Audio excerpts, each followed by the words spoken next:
双帝大战后，炎帝萧炎带着薰儿与彩铃飞升至大千世界，并与五祖灵动、木尊、木尘成为大千世界最强的3人。然而，在一次对抗天劫时，萧炎却意外重生回了斗气大陆。妍儿，你怎么了？萧炎费力地睁开眼睛，我这是在哪？视线缓缓恢复，萧炎急忙想要调动灵魂之力，想要扫视四周，却发现过去可以覆盖大千世界整个界域的灵魂力量，只能模糊地感受着周围几米的范围了。这样的惊变令他不由得睁大了双眼，映入眼帘的是一大一小2张脸庞，却是越发的清晰。这2张脸庞，萧炎自然是不陌生，因为他们正是自己的父亲和妻子萧战和薰儿。可是萧战在被他接入大千世界之后，即便是资质很差，可在萧炎迈入主宰境，不停地搜集天才地宝炼制神丹之后，硬生生的被萧炎喂到了天至尊的层次。至于薰儿，更是大千世界都数得上的绝代美人，一身修为在后来更是达到了圣品巅峰。可眼前这副稚气未脱的模样，分明也就是个11、12岁的小丫头，这是怎么回事啊？萧炎先是微微一愣，旋即便是挣扎着想要站起身来。他分明记得自己修炼正在冲击主宰境之上的境界，正在与天劫搏斗。嘘！萧炎手臂一软，只感觉浑身仿佛被吸干了一般，一点力气都用不上。再想要调动体内的灵力，却发现体内几乎没有任何的力量，只有一缕缕无比虚弱的气流。这是斗之气？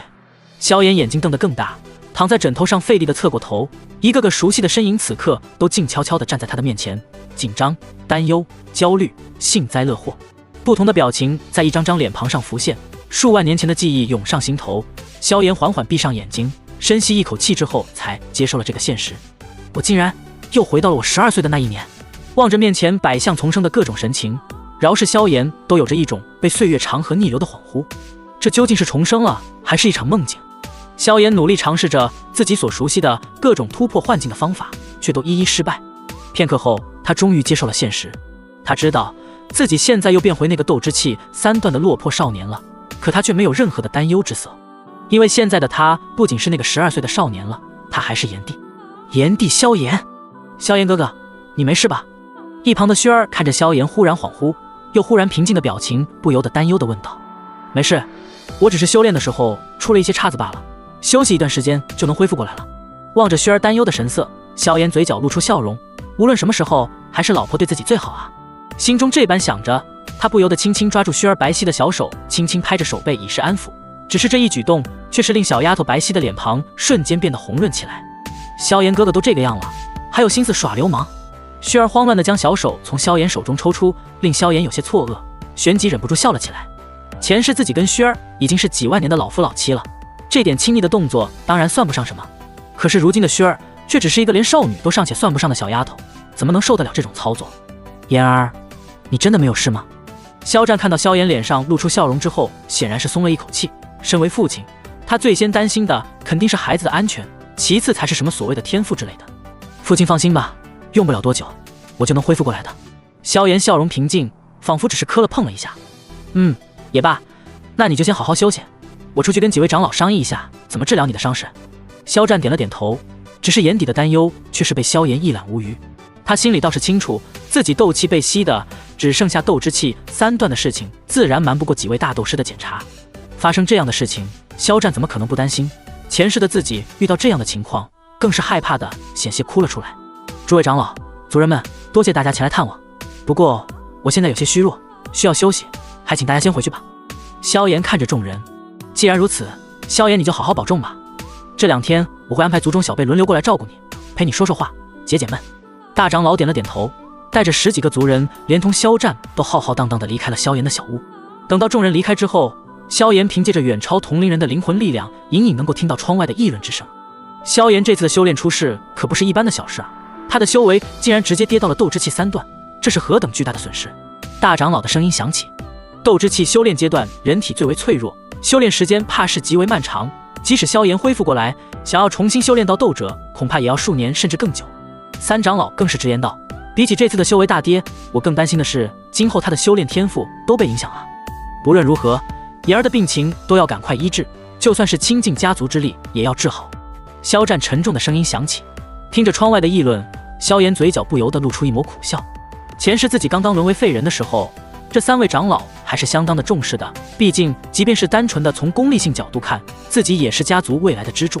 只可惜后来的3年当中，随着自己的斗气始终一蹶不振，这3人的脸色也就越发的冷淡了起来。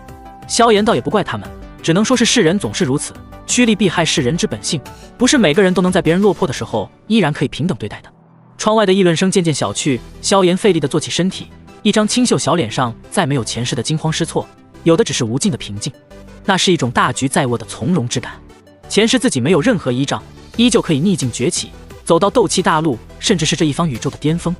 如今重生归来，他的修为虽然再度跌落谷底，可数万年来积累的宝贵经验和那无数风霜打磨的强者之心却一同回到了现在。窗外树林郁郁葱葱，逐渐遮挡住炽热的阳光，夏季的高温令窗外传来声声蝉鸣。细碎的阳光穿过窗外，散落在少年的脸庞上，明暗在这一刻分明又模糊，稚气与沧桑同时交错在那张清秀的小脸上。萧炎轻轻抚摸着手指上的古朴戒指，嘴角露出一抹笑容，不过是些许风霜罢了。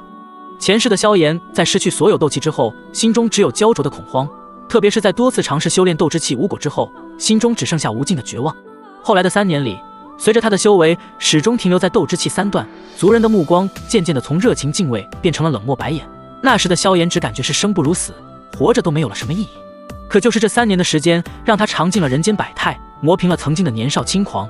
从此之后，做事多了一份平常心，也令他对每一次机会，每一份人间温暖都无比的重视。人只有失去过，才会学会珍惜。可以说，这3年虽然对他的修为没有任何增长，却是大大磨砺了他的心境，为他的强者之心种下了一颗坚硬的磐石。当然，一切的起点其实都是源于他手指之上的黑色戒指。若是没有药老带来的3年苦难，萧炎的性格必然会变得有些狂妄，或许在他成为强者之后的某一天，便是他陨落之日。而若是没有药老苏醒后的指导和赐予焚诀这样的机缘，他萧炎一生最高的成就，或许也就止步在斗皇。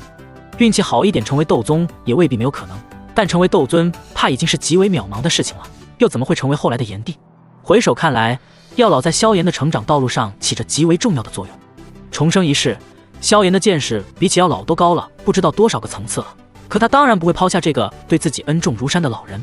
更何况当前只有斗之气3段的萧炎，尽管有着无尽的记忆宝藏，可却是连最基本的一品丹药都无法炼制。所以萧炎轻轻抚摸着手中的漆黑戒指，眼中露出一丝追忆之色。老师，无论这是新的一世还是梦幻泡影，就让我们师徒2人再度携手闯出来一个海阔天空。情绪酝酿到此处，便是萧炎的心境都是忍不住有些动荡，当即忍不住低喝一声：老师，苏醒吧！一声地之咆哮之后，黑色戒指毫无动静，仿佛就是一个毫不起眼的古朴装饰品。望着那一动不动的黑色戒指，萧炎脸色僵硬了足足1刻的时间之后，才轻轻吐了一口气。吸了我这么多的斗气，就算你恢复不了太多的实力，也总该是恢复了一些意识了吧？更何况你若是没有恢复些许意识，又怎么可能主动吸收我的斗气？萧炎望着那黑色的古朴戒指，忍不住又摇了摇。老师，药老药尘，老德。他的实力虽然已经跌落到只有斗之气3段，但前世数万年所培养出的强大意识却是无比的强大。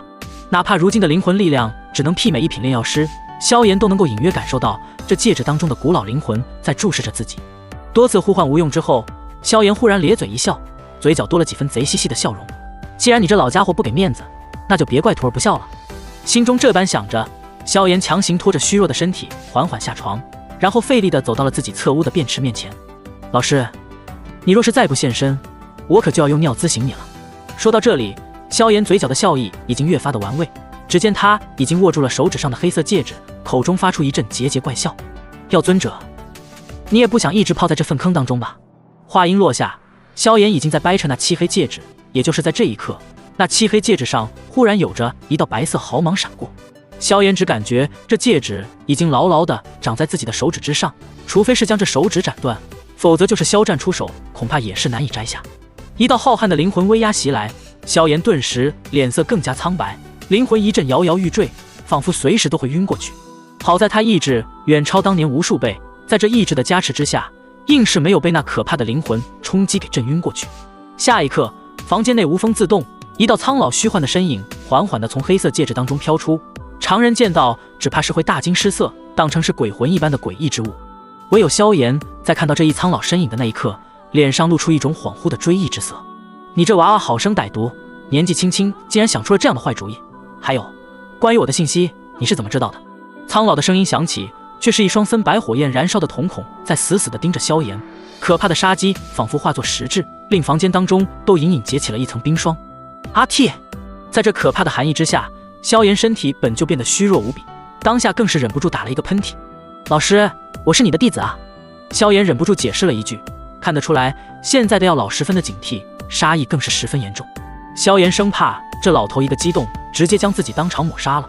如此一来，故事怕是还没开始，便是已经被掐灭了。弟子，我不记得有你这么一个弟子。药老双眼依旧警惕，面前这小娃娃也就10来岁的年纪，他肉身都陨落了上百年了，怎么可能突然冒出来一个弟子？见药老依旧警惕，萧炎却是恢复了正常，一双漆黑的眼睛当中忽然有了一种令药老都感到诧异的平静。老师不必如此警惕，事情缘由我一时之间也难以解释清楚。你只需要知道，我知道你的一切，我不会害您，反而会帮助你恢复肉身，报仇雪恨。见药老依旧警惕，萧炎又忍不住爆出了几个关键词：星陨阁、魂殿、寒风、风尊者、玄一。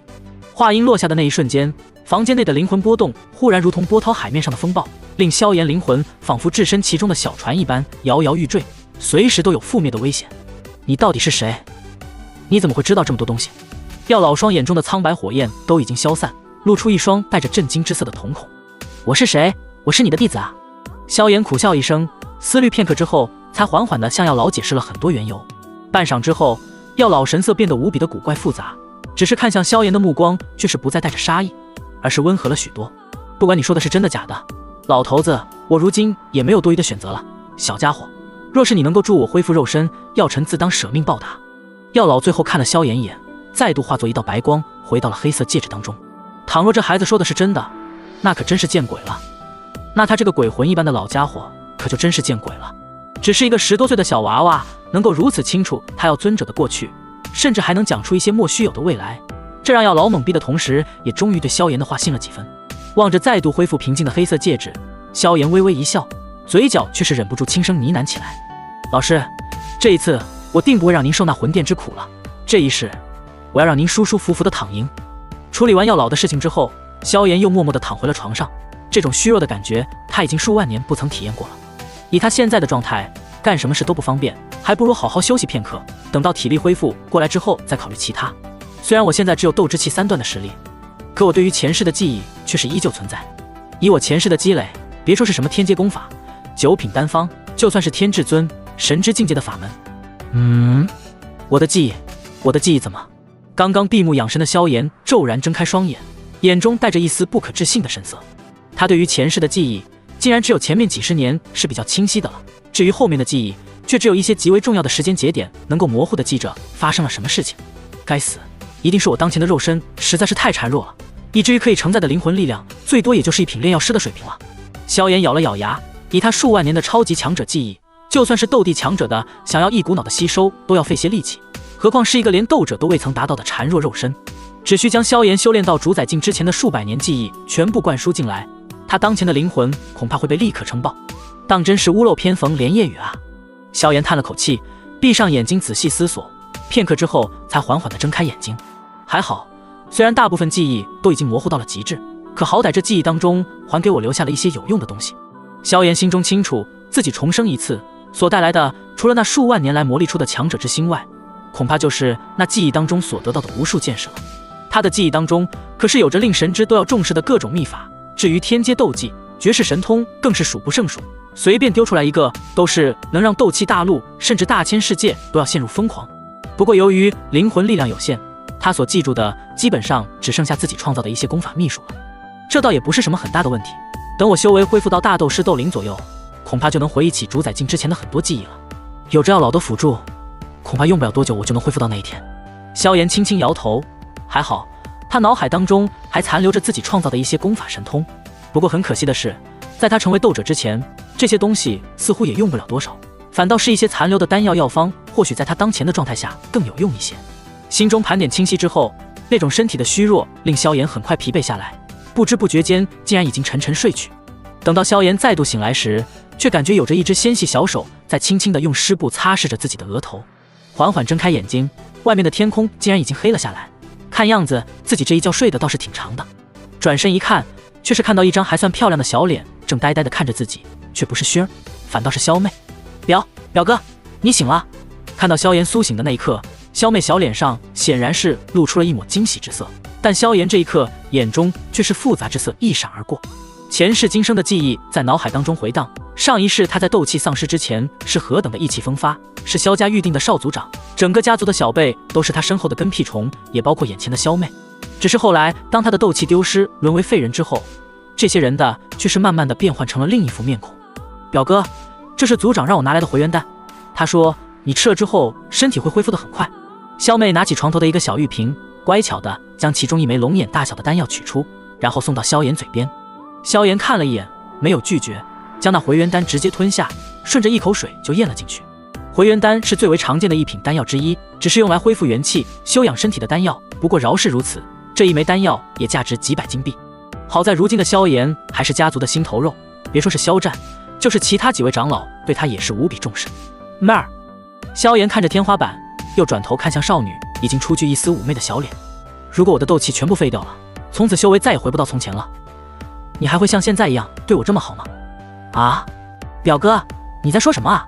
萧妹先是微微一愣，旋即便是吓得脸色微微发白，甚至眼角都隐隐有了一丝泪花。你可是家族第一天才，是我们萧家的未来，家主和各位长老们绝对会想办法治好你的。看着萧妹这副模样，萧炎忽然笑了起来。表哥，你笑什么？萧妹呆呆地问道。她忽然发现面前的萧炎忽然让她看不懂了，虽然还是那个少年的模样，甚至就连行事都还是那个风格，可那双漆黑的眼睛下却总是有着一种令人心悸的平静。没事儿，是我想的太多了。萧炎摇头一笑，前世的自己都能原谅他们，怎么到了这一世反倒是有些纠结这些东西了。堂堂炎帝竟然在为了这种鸡毛蒜皮的小事所纠结，说出去怕是会被人笑掉大牙吧。妹儿，我吃了这回元丹之后又有些困了，今天就不陪你多聊了，你早点回去休息吧。萧炎说完又闭上了眼睛，回元丹的药效已经显现，一股暖流正从他体内升起，令他有了丝丝倦意。另一点就是他现在已经不再是那个12岁的少年了，哪有欲望跟一个10来岁的小丫头讨论那些孩童少年们才会感兴趣的事情。哦，那表哥你好好休息。萧妹有些失落的点了点头，这个照顾表哥的机会可是他好不容易才争取过来的，只可惜现在的萧炎哪有心思陪他过家家。萧妹走后，萧炎也未曾睁开双眼，只是嘴角却是露出一抹笑容。人心善变，不变的才是少数，只要我的实力一直够强，那我身边的人心便是一直不会变了，纠结这些倒是我萧炎心胸太过狭隘了一些。翌日清晨，萧炎却是被脸庞上的一阵瘙痒给缓缓的挠醒，睁开眼睛的那一刻，一张漂亮小脸映入眼帘。朝阳透过窗户，将金色的阳光洒落在少女的白嫩脸庞上，如玉的皮肤泛着令人心醉的光晕。萧炎哥哥，你终于醒了。望着那稚气未脱却已有倾国之姿的娇憨小脸，萧炎嘴角忽然露出一抹温柔，忍不住伸手抓住少女的一缕秀发，轻轻把玩。郎骑竹马来，绕床弄青梅。同居乌坦城，两小无嫌猜。薰儿，故事几经曲折，所幸始终有你相伴。萧炎哥哥，你的身体恢复得怎么样了？任由少年把玩着自己的青丝，少女双手撑着小脸，凝视着萧炎的脸庞。休息了一夜，感觉好多了。萧炎看着薰儿，忍着把她一把抱在怀里的冲动。前世几万年的老夫老妻，一见面就抱在一起，实在是太常见了。只是这一世却是不同，面前这丫头还是个勉强才能称得上少女的女孩子，自己这么一弄，怕是会直接吓坏了她。她只是斗气被药老吸了个精光，导致身体都有些虚弱，倒是没有什么大碍。经过回元丹家1天1夜的休息，早就恢复了8、9成的样子。你没事就好。肖战叔叔说，等你醒了之后，过去让你过去找他呢。薰儿眨巴着漂亮的眼睛，也好，我倒是也要找一下父亲了。萧炎微微一笑，从床上缓缓爬起来，就要握住薰儿的小手。讨厌，萧炎哥哥昨天占便宜还没有占够吗？你再这样我就不理你了。见到萧炎这副模样，薰儿慌张地收起手掌，一张小脸瞬间多了几分红润。不好意思，习惯了。萧炎呵呵一笑，心中想到，这有什么？你今后还要给我生孩子呢。说着，他没有再将注意力放在这一点上，而是迈步走出房间，一路沿着萧家的林荫小道，朝着萧战的房间走了过去。薰儿就这样跟在萧炎的身后，小脚悠闲地在石砖之上迈步，一头秀发在纤细腰之间轻轻摇摆，只是一双灵动的眸子却是暗藏一丝狡黠。萧炎哥哥自从修炼出错之后，似乎人都有了些许变化，不过这样的萧炎哥哥似乎更令人喜欢了一些呢。父亲，您找我。萧战此刻正在与几位长老们议论，见到萧炎之后的那一刻，萧战脸上瞬间露出了和蔼的笑容。其他几位长老见到萧炎之后，也是微微一笑，只是被萧炎一眼就看出了笑容有些勉强。炎儿，你的身体恢复的怎么样了？萧战最先关心地问道。有了父亲的回元丹，加上这一天的休息，自然恢复的差不多了。萧炎笑着回应，一旁的三长老却是心直口快，已经将目光盯在了萧炎的身上。萧炎啊，你的斗气现在恢复过来了吗？话音落下，几名长老的目光都是凝聚在萧炎的身上。没有，我的斗气已经跌落到斗之气3段了。萧炎微微摇头，听到他这般说法，几名长老脸上的失落之色干脆都不加掩饰了，就连萧战都是有着一丝隐晦的黯然。这样的一幕，早在前世萧炎便已经经历过一次，那时的他惊慌恐惧，只感觉自己仿佛在被无边无际的黑暗所包围。而这一次，萧炎却只有从容，没有了对未来丝毫的恐惧。这不但是前世记忆带来的厚重底气，更是数万年强者之心带来的无惧。自从一股逆风袭来，便已学会抵挡八面来风，巍然不动。不过，我的斗气虽然已经丧失了许多，但修炼的天赋并未丢掉，只要些许时间，便是能够修炼回来了。萧炎的话令几位长老，包括萧战，都是微微松了一口气，只是脸上的失落却是依旧遮掩不住的。虽说萧炎的资质逆天，可当初他也是从4岁修炼，一直到11岁才突破到斗者的，如今仅仅剩下斗之气3段，哪怕他资质再好，恐怕也要好几年才能修炼回去吧。这可是斗之气进步最快的几年，遭此大难，不知道会对未来的强者之路造成何等的影响。妍儿，你先回去休息吧，先养好身体再说。萧战轻轻摆了摆手，萧炎也是准备挥手告别。父亲和几位长老心中所想，以他几万年的阅历，怎么可能猜不出来？只是他们不知道的是，比起药老这一老宝贝，区区几年修为又算得上什么呢？虽然现在的药老仅仅吸收了一次斗气，可那庞大的灵魂力量加上古灵冷火，依旧是可以轻易击杀斗灵、压制斗王的存在。在萧炎这一世修炼到斗王之前，药老恐怕依旧能够起到巨大的帮助。更何况有着前世宝贵记忆的萧炎，有着十足的把握，可以让药老比前世再强上几个档次不止。就在萧炎准备离开之际，一名下人却是小跑进来。家主，几位长老，米特尔拍卖场新来的那位亚菲小姐前来家族拜访了，说是听说了萧炎少爷的事情，带了一份薄礼前来探望。亚菲？萧战和几名长老相互对视一眼，纷纷看到了彼此眼中的惊诧。早就听说米特尔拍卖场前段时间来了一位美女拍卖师加分部掌权人，本以为是个花瓶，却没想到心思如此细腻。去，准备好茶水，我亲自接亚菲小姐来家族待客大厅。萧战微微点了点头，神色颇为凝重。米特尔家族可是帝国的庞然大物，即便是一个乌坦城分部，那也是可以跟3大家族相差无几的商业中心。亚菲的地位看似不高，却不比他这个萧家族长差多少。父亲，我也想要见一见那位亚菲小姐。就在萧战准备出门的那一刻，萧炎忽然开口笑道：“你也想见见？”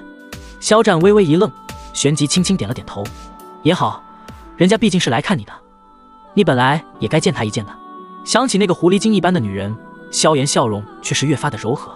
前世的自己这个时候失去斗气的时候，心情无比抑郁，几乎到了谁也不想见的程度，却是忘记了原来亚菲很早之前就来看过自己一次。既然上天给了我这么一次机会，看来这一次真的要给你们一个家了。片刻之后，萧炎随着萧战来到萧家的大门门口，看到那一玲珑的4火旗袍。此时的亚菲许是刚刚历练不久，一张魅惑天成的妩媚俏脸上还残留着些许少女气息。这时萧炎才想起来，自己认识亚菲的时候，她其实不过也只是一个20出头的年轻女子而已。算算年纪，她如今其实也不到20岁。萧战族长。看到萧战的那一刻，亚菲脸上已经自然地出现了一种恰到好处的笑容。哼，亚菲小姐光临萧家，真是我萧家的荣幸啊！请。萧战及他身后的几位长老都是被亚菲的美貌给惊艳了一下，好在几人也算是人精了，没有露出什么丑态，令亚菲也不由得对萧家的几个管理层高看了一眼。只是在这众人当中，却是有着一道目光令他感到有些不适。这种不适并非是其他男人那种令人厌恶的贪婪眼神，而是一种似曾相识的温和，令亚菲忍不住微微恍惚。可面前这个连男人都算不上的小屁孩，自己怎么可能见过呢？想到这里，亚菲目光望着那人群中的少年，红唇微起，轻声笑道：“萧战族长，这位小帅哥就是萧炎公子了吧？”呵呵，承蒙亚菲小姐夸奖，正是犬子。萧战呵呵一笑，边走边回应：“听说萧炎公子4岁练气，11岁成为斗者，这种天赋，放眼整个加玛帝国，恐怕都是最为顶尖的，将来怕是能够成为一位斗皇强者。萧家有萧炎公子在，将来必然是要大兴的啊！”亚飞的轻声笑着，他来萧家看望，除了有着结交萧家的意思，更重要的当然是想要看一眼这个天才少年。这话若是放在平时，必然会令萧家的众人都感到十分开心。可是此刻，他却是敏锐地发现萧战等人的脸上笑得并不是很自然。亚飞小姐有所不知，我儿在前天修炼出了岔子，一夜之间斗气全无，如今已经只剩下斗之气3段的修为了。萧战叹了口气，其余几位长老也是各自面带愁容。虽说萧炎还能修炼，可或许就是耽搁着几年的功夫，就会成为影响他成为斗皇的绊脚石。修炼一路向来是一步慢，步步慢的。竟然是这样，亚飞也是微微一惊，目光不由得落在那少年稚气的脸庞上，却是看到那少年脸上并没有任何的波动，反倒是依旧眼神柔和地盯着自己。这个小家伙似乎跟别人完全不一样呢。亚飞心中默默想着，一个12岁不到就成为斗者的少年，按理说应该是意气风发、心高气傲的，突然遭遇如此变故，不应该是郁郁寡欢才对吗？如果他不是装的，那这个小家伙的心性真是让人感到可怕。这是亚飞对于萧炎做出的第一个判断。亚飞姐，你一直这么看着我，难不成是我脸上有花不成？见到亚飞目光盯着自己，萧炎没有任何少年的羞涩，反倒是忍不住开口调笑道：哼，难得见到一个小帅哥，还不许姐姐多看2眼了不成？亚飞心头一动，不由得开口笑道，他倒要看看这位萧家的天才少年到底是不是自己想的那样。在萧家做客的时间里，他的注意力大多都放在了萧炎的身上，只是越观察却是令亚飞越发的心惊，因为萧炎的话语并不算多，可每一句说的都是恰到好处，且难以找到漏洞。这令最擅长跟人打交道的亚飞竟然发现自己在交流当中竟然隐隐被萧炎所引导。没想到我刚来乌坦城就发现了一块如此的瑰宝，这萧炎或许就是我在乌坦城历练当中最宝贵的收获了。亚飞心中已经将萧炎预定为了未来要重点教好的人物，临走之际才随手掏出一枚玉盒放在一旁的桌子上。萧战族长，这是我在帝都时收藏的一株百年血参，对于身体恢复大有好处，是很多2品3品丹药的主药材，想必对于萧炎公子有大用。亚飞笑盈盈地说着，他今日带来的礼物本来是枚普通的疗伤丹药的，可是在看到萧炎之后却是改变了主意。亚飞小姐，这礼物也太过贵重了一些吧？萧战和几名长老微微瞪大了双眼。百年血参在这乌坦城已经算是极为珍贵的药材了，其价值恐怕要上万金币，他们几人都是没有想到亚飞竟然如此大方。哼，一点薄礼罢了，若是能够结交萧家这样的潜力股，我才是赚大了呢。亚飞看似恭维萧家，但目光却是落在萧炎的身上。父亲，收下吧，能够得到亚飞姐这样的大美人青睐，也是我们萧家的福分。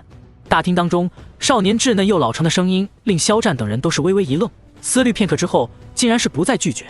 不光是亚飞，萧战等人能在族中得此高位，除了实力够强，脑子也是需要有的。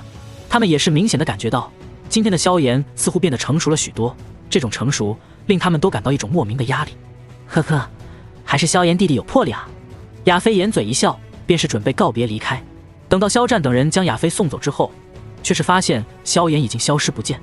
亚飞姐，走出萧家的庄园，亚飞正迈着白皙的玉腿朝着米特尔拍卖场的方向走去，却是被一道小小的身影给拦住了去路。是你？望着面前这个比自己还要略矮几分的小家伙，亚飞先是微微一愣，旋即又轻声笑了起来。怎么了？小小年纪就已经学会了尾随姐姐？你这小家伙的胆子倒是比你那些成年人大得多呢。要是能将亚飞姐这样的美人给绑回去，那我可的确是血赚了。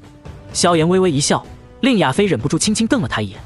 年纪不大，坏心思倒是不少，就你这毛还没长齐的小家伙，还想对姐姐不轨？我还是跟你说正事吧。萧炎笑着摇了摇头，小脸却是悄然严肃了起来。我需要一些药材，希望你能帮我搜集一下。收集药材？你要干什么？炼丹吗？亚飞有些疑惑地看着萧炎。萧炎只是轻轻点了点头，却是令亚飞瞳孔微微一缩。乌坦城这种犄角旮旯的小城市，炼药师就是凤毛麟角的大人物，萧家竟然还有着一位炼药师。最令亚飞心颤的，听萧炎的语气，似乎是他自己要炼丹一般。这小家伙才多大年纪？这是我需要的药材，希望你能帮我搜集2份。萧炎从怀中取出一张小纸条，上面写着他提前准备好的药方：3支紫叶兰草，2株洗髓花，1滴地心灵乳，1枚木属性1阶魔核，1枚水属性1阶魔核。亚飞看着面前的药方，片刻后才微微开口道：虽然我不懂炼药，可如果我没有猜错的话，这药方恐怕至少是2品丹药吧？3品而已。面对亚飞的询问，萧炎没有任何的隐瞒。3品？亚飞呼吸都微微急促了些许，一枚3品丹药对他而言只能算是有些价值，可萧炎的行为不难表现出萧家难道有着一位至少3品的炼药师？此时的亚飞自然不会再将萧炎当成是炼药师了，否则如此年纪就能炼制出3品丹药，简直是天方夜谭。这可是3品丹药的药方，你敢这么正大光明的给我看，就不怕我转手卖给别人吗？不怕。萧炎自信地摇了摇头道，这只是药材而已，没有我的控火步骤和比例控制，就算是6品炼药师都炼制不出来。6品炼药师都炼不出来？亚飞心里一颤，6品炼药师那可是加玛帝国最高的品级了，一个小小的萧家能够供得起如此一尊大佛吗？不过他心中虽有诸多疑惑，脸上却是依旧带着笑容看着萧炎，吹吧，吹牛也不怕闪了舌头。呵呵，以后你自然会知道的。萧炎微微一笑道，我现在实力还很弱，还希望亚飞姐一切都给我保密。你现在知道让我保密了？亚飞盯着萧炎轻轻一瞪眼道，这可是3品丹药的药方，甚至有可能是更大的秘密，就算是我背后的米特尔家族知道了都会心动，一旦被别人知道，那对你萧家可是个大麻烦。你就不怕姐姐转手就把你卖了？你不会的。萧炎轻轻摇头道，眼中再度露出亚飞感到古怪的柔和。你是一个聪明的女人，不会干这种傻事的，更何况我们未来的路还很长，会有很多合作机会的。聪明的女人？亚飞微微一愣，目光落在萧炎认真的小脸上，不由得咯咯笑得花枝乱颤。此间风韵倒是令萧炎大饱眼福。不过笑着笑着，当他对视上萧炎那一双漆黑平静的双眼之后，却是渐渐停止了笑声。没有问题，不过你这药方上的其他药材都十分容易弄到，但那地心灵乳却不是那么容易得到，那可是炼制很多高阶丹药的材料，一滴就价值上千金币。如果要快点拿到手的话，那花费的代价可就更大了。慢一点的话，这一副药材的成本也就3-5千金币左右，但若是想要快点得到的话，怕是需要上万金币。钱不是问题，你尽快将这些材料凑够，而且一定要保证材料的品质够高。萧炎微微笑道，可以，不过这钱对姐姐来说也不是小数目，是你自己支付还是萧家支付？亚飞点了点头，眼睛忽然促狭地看着萧炎，他很好奇这个小家伙如何拿出这么一笔钱。2万金币对于一个12岁的少年而言，堪称是一笔天文数字。我没钱。萧炎忽然轻轻摆了摆手，眼神同样玩味地看着亚飞。没钱？亚飞微微一愣，小小年纪倒是学会给姐姐我画饼了。他轻轻翻了个白眼，小家伙，你就算再有潜力，总不能让我砸锅卖铁的投资你吧？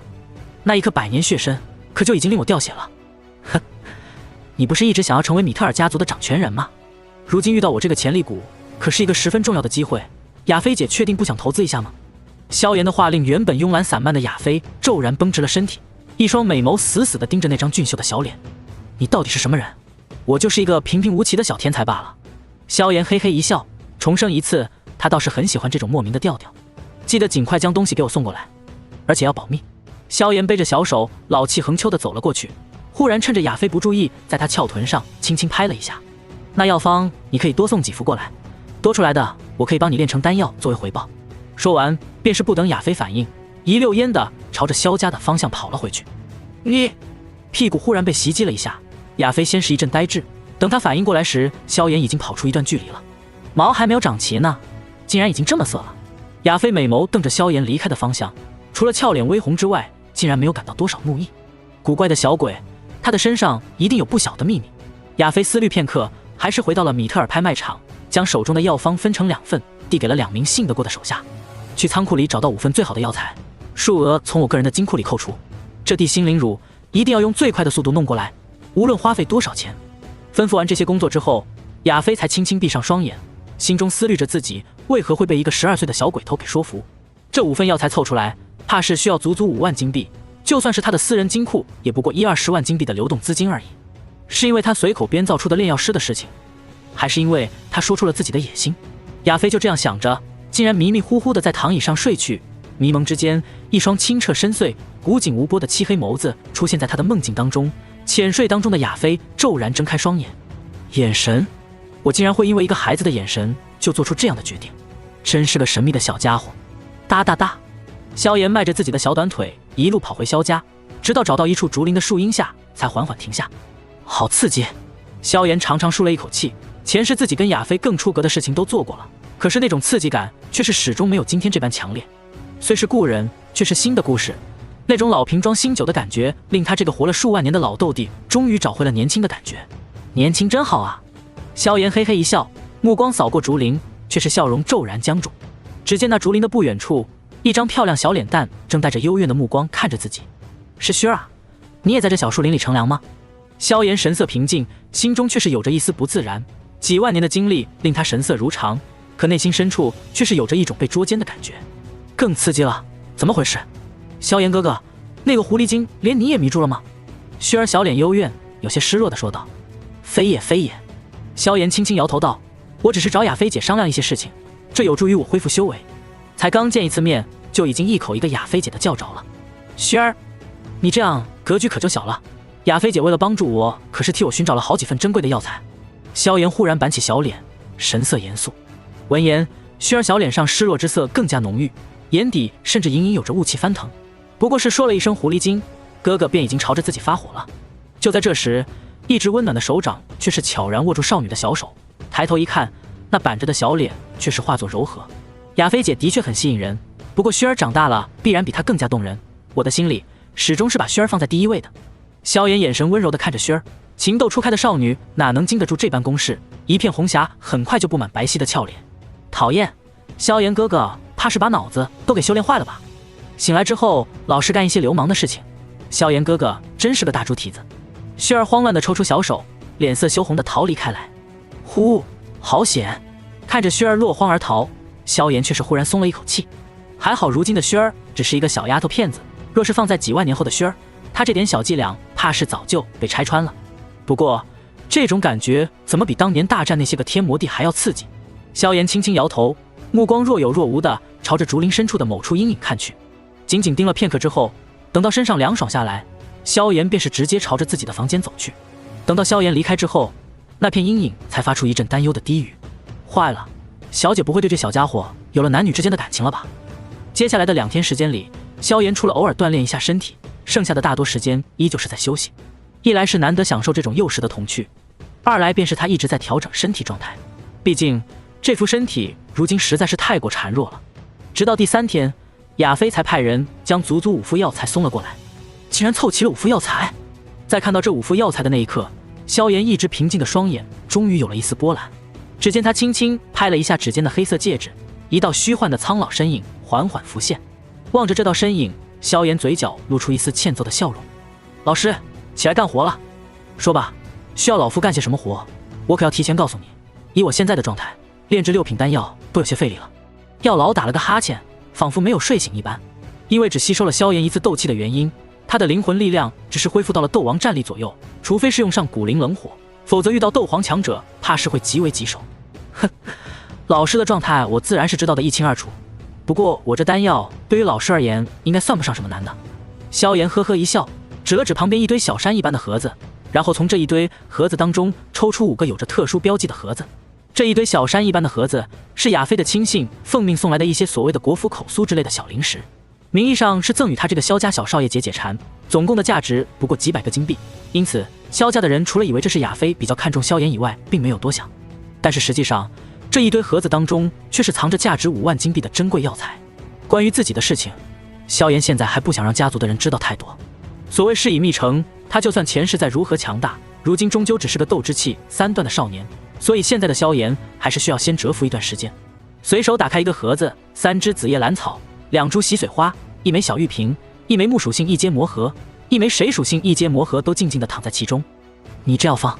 药老看了一眼盒子当中的材料，先是愣了一下，旋即有些沉默地说道：怎么这么像我曾经创造出的一种筑基灵液？这本就是在老师筑基灵液的基础上改良的一种新丹药，我将其命名为筑基神液。萧炎微微一笑，却是令药老神色更加复杂。我如果没有猜错的话，那玉瓶当中似乎是地心灵乳。本来木水2种属性的魔核虽然温和，但对于你一个斗者都不是的小家伙，终究是太过狂暴了。但是有了这地心灵乳的综合，的确是可以炼制出令斗之气阶段都能承受的丹药。只是我实在想象不到，你说的那些难道都是真的不成？在药老的思维里，自己一个陨落的灵魂体，对于乌坦城这些修为最高不过大斗师的家伙们而言，就是鬼魂一样的存在。可是自从被萧炎给唤醒了之后，他却始终都是有些茫然。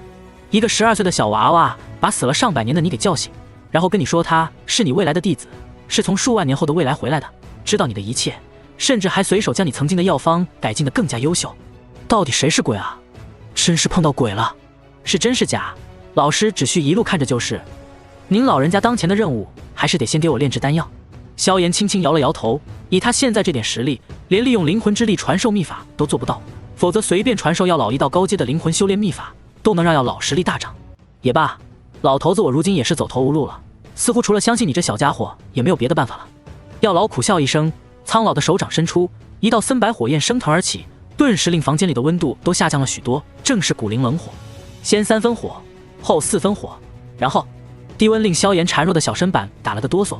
他从旁边取出一条薄被裹在身上，盯着古灵冷火缓缓地念出一段控火口诀。听到这控火口诀之后，药老的眼中却是爆射出一道金芒。这控火口诀是你自己摸索出来的？你的控火水平竟然能够到这种程度？这一控火流程看似简单，但实际上仅此一条，便是已经困住了7品以下的大部分炼药师，因为只有对于控火之道无比熟悉的大师才能做到。对于炼药师而言，控火技术就是自己的基本功，所谓内行看门道。药老仅仅听了这一段控火口诀，就知道了萧炎对于火焰的掌控能力到了什么地步。呵呵，身为药尊者的弟子，这点基本功算什么？萧炎嘿嘿一笑，数万年后的他可是这一方宇宙的玩火第一人，这种控火技术都是他当年成帝之后无聊弄得一些儿童教材，用来教育子女用的。要不是怕现在的药老一时半会儿学不会，他高低的整个天至尊一级的控火术让药老学学。如此看来，我未来的确是收了一个好弟子。药老难得心情不错，手掌一吸，将几种药材同时吸入空中，然后一个接着一个的炼化。按照萧炎给他的控火口诀，依次将各种药材磨合的精华提取出来之后，最后才取出了那玉瓶当中的地心灵乳。所谓的地心灵乳，其实与萧炎前世在迦南学院得到的地心淬体乳有点相似，都是带着些许大地之力的天才地宝。大地之力深沉厚重，可以容纳中和一切，中和几种药力自然更是不在话下。一滴地心灵乳滴入药物溶液当中，顿时令药液色彩变化，剧烈波动。虽说地心灵乳可以中和药力，但若把控不好，也有着爆炸的危险。所幸萧炎有着完整的药方，又有药老这个炼药大师帮忙，这才令第一次炼丹便是无比的丝滑。1个时辰之后，一滴宛如碧玉一般的绿色液体缓缓地悬浮在药老的掌心当中。筑基神液成。随着这筑基神液的炼制成功，药老随手便将这一滴如同碧玉一般的药液滴入萧炎提前准备好的木盆当中。一滴药液进入其中，整盆清水在这一刻都是变成了宛如翡翠一般的色泽。从今以后，我就又要在这里修炼了。望着这一盆药液，萧炎眼中露出一丝追忆。前世的自己就是从这么一盆药液开始，一步一步走到这个世界的巅峰的吧。老师，剩下的几份药材麻烦你也一并炼制了吧。对了，那最后的2份只需炼制成筑基灵液就够了。萧炎脱去衣服，光溜溜地跳进这一盆药液当中。这筑基神液是他前世创造出来培养自家势力的一种给孩童打基础的药物，药效比起筑基灵液强了许多，毕竟成本也摆在那里。经过改良后的筑基神液具有淬体、养气、强化经脉的多种好处，甚至可以微弱地提升修炼天赋。虽是3品丹药，可单单是控火法门就可以难倒6品以下的炼药师，所以这筑基神液的价格自然应当比筑基灵液要高出10倍不止。而且这丹药实在是太过显眼，所以萧炎并不打算卖出去。收敛钱财的手段，对于他和药老来说实在是太容易了。等自己将来实力恢复到斗王、斗皇之后，再正大光明的卖出去也不迟。你这小子倒是真不怕老头子我辛苦。药老轻轻白了萧炎一眼，倒是也没有多说什么。炼制这种层次的丹药，对于他这个炼药宗师而言，当然没有什么难度。幽静的小屋里闪烁着苍白的火光，在这沉默的寂静下，一老一少似乎都在酝酿着未来。双腿盘坐在木盆当中，少年胸膛微微起伏，呼吸间一股股微弱的气流自鼻腔流动。同时，那木盆当中的药液当中，一股股温和的能量开始缓缓地汇入到萧炎的体内，然后经过转化，最后化为一缕缕的斗之气。有了前世的经验，这一世的修炼速度倒是能够比上一世快得多了。萧炎嘴角带着淡淡的微笑，以他上万年的修炼经验，早就可以完美地控制自己的身体。如何控制呼吸，如何调整状态以达到最大程度的修炼效果，这都是前世的自己所做不到的事情。因此这一世仅仅是斗之气的修炼，萧炎都比上一世要快了1倍不止。照这个速度，或许最多半年我就可以再度冲击斗者了。萧炎心中还是颇为满意的，斗之气阶段的修炼已经是最慢的一个阶段了，跨过这个阶段迈入斗者之后，他的修炼速度还会有一个飞速提升的阶段。上一世自己用了22年成为斗帝，不算天幕等特殊地方，这一世却是不知道多久能够走到这一步呢。萧炎不再多想，而是凝心静气，调整身体最大程度吸收药力的同时，脑海当中却是浮现出一巍峨无尽的火焰莲花。身体的修炼不能放松，但灵魂的修炼也要跟上。前世的自己直到了丹塔才得到一粗糙的灵魂修炼之法，可这一世萧炎却是一开始就拥有了灵魂修炼之法，且是放在大千世界乃至这一方宇宙都最为顶尖的灵魂修炼之法。这是萧炎自创的一种修炼之术，名为地炎炼神诀。顾名思义，便是借助地炎的强大淬炼灵魂，让灵魂变得更加精纯强大。只是如今的他，莫说是地炎，就算是一缕兽火都不曾拥有。好在萧炎的地炎炼神诀第一层也仅仅只是需要观想，毕竟这一法门并不是只有萧炎自己修炼，很多大千世界的强者也是借助这一秘术修炼自家神魂。炎帝所创，天至尊用了都说好。地炎炼神诀的第一重为观想境，修炼者会得到一缕炎帝传下的地炎观想图，虽是一幻象，却有着淬炼灵魂的神奇效果。只需日日夜夜观想地炎之威，灵魂便会日益的精纯壮大。其实论其打基础，还是那天元界元尊周元的混沌神魔观想法更为适用。只是如今的萧炎灵魂力量承受有限，能够记住自己所创的法门就已经十分不容易了。那混沌神魔观想法还不知道何时才能回忆起来。心中这般想着，一道巍峨的火焰莲花却是已经出现在了萧炎的脑海当中。火焰莲花美轮美奂，密密麻麻，有着10万数十万道花瓣，每一道花瓣都呈现出不同的颜色，有些或许颜色相近，但仔细观摩之下却是呈现着完全不同的气息。数十万种色彩夹杂在一起，呈现出一种美轮美奂的绚丽。可是在这绚丽的美景之下，却是有着令人心颤的恐怖威能。这便是萧炎数万年来不断积累，最终汇聚了各种强大火焰所凝聚成的最终形态的地炎。只见这地炎静静地悬浮在无尽混沌当中，恐怖的高温却是令周围的混沌虚空都是在不停的生灭。地炎之威可以焚神，这句话并非空话，而是萧炎真正的用地炎焚灭过一尊堪比主宰境的神之。正是那一战，奠定了他炎帝在这方宇宙火焰之道第一人的名声。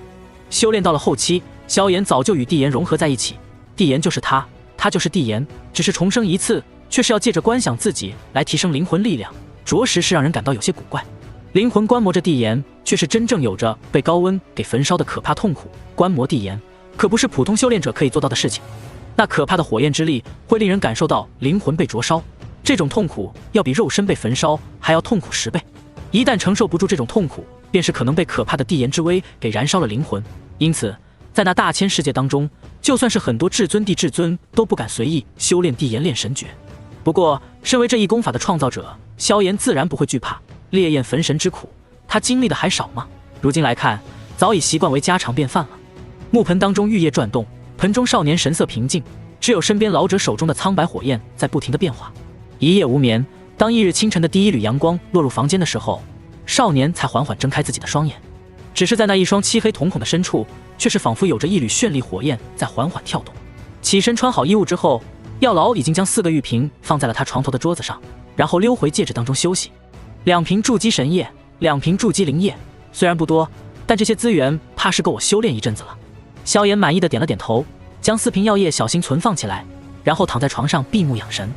以他现在的身体素质，尚且做不到不眠不食，还是需要适当的休息来补充一下的。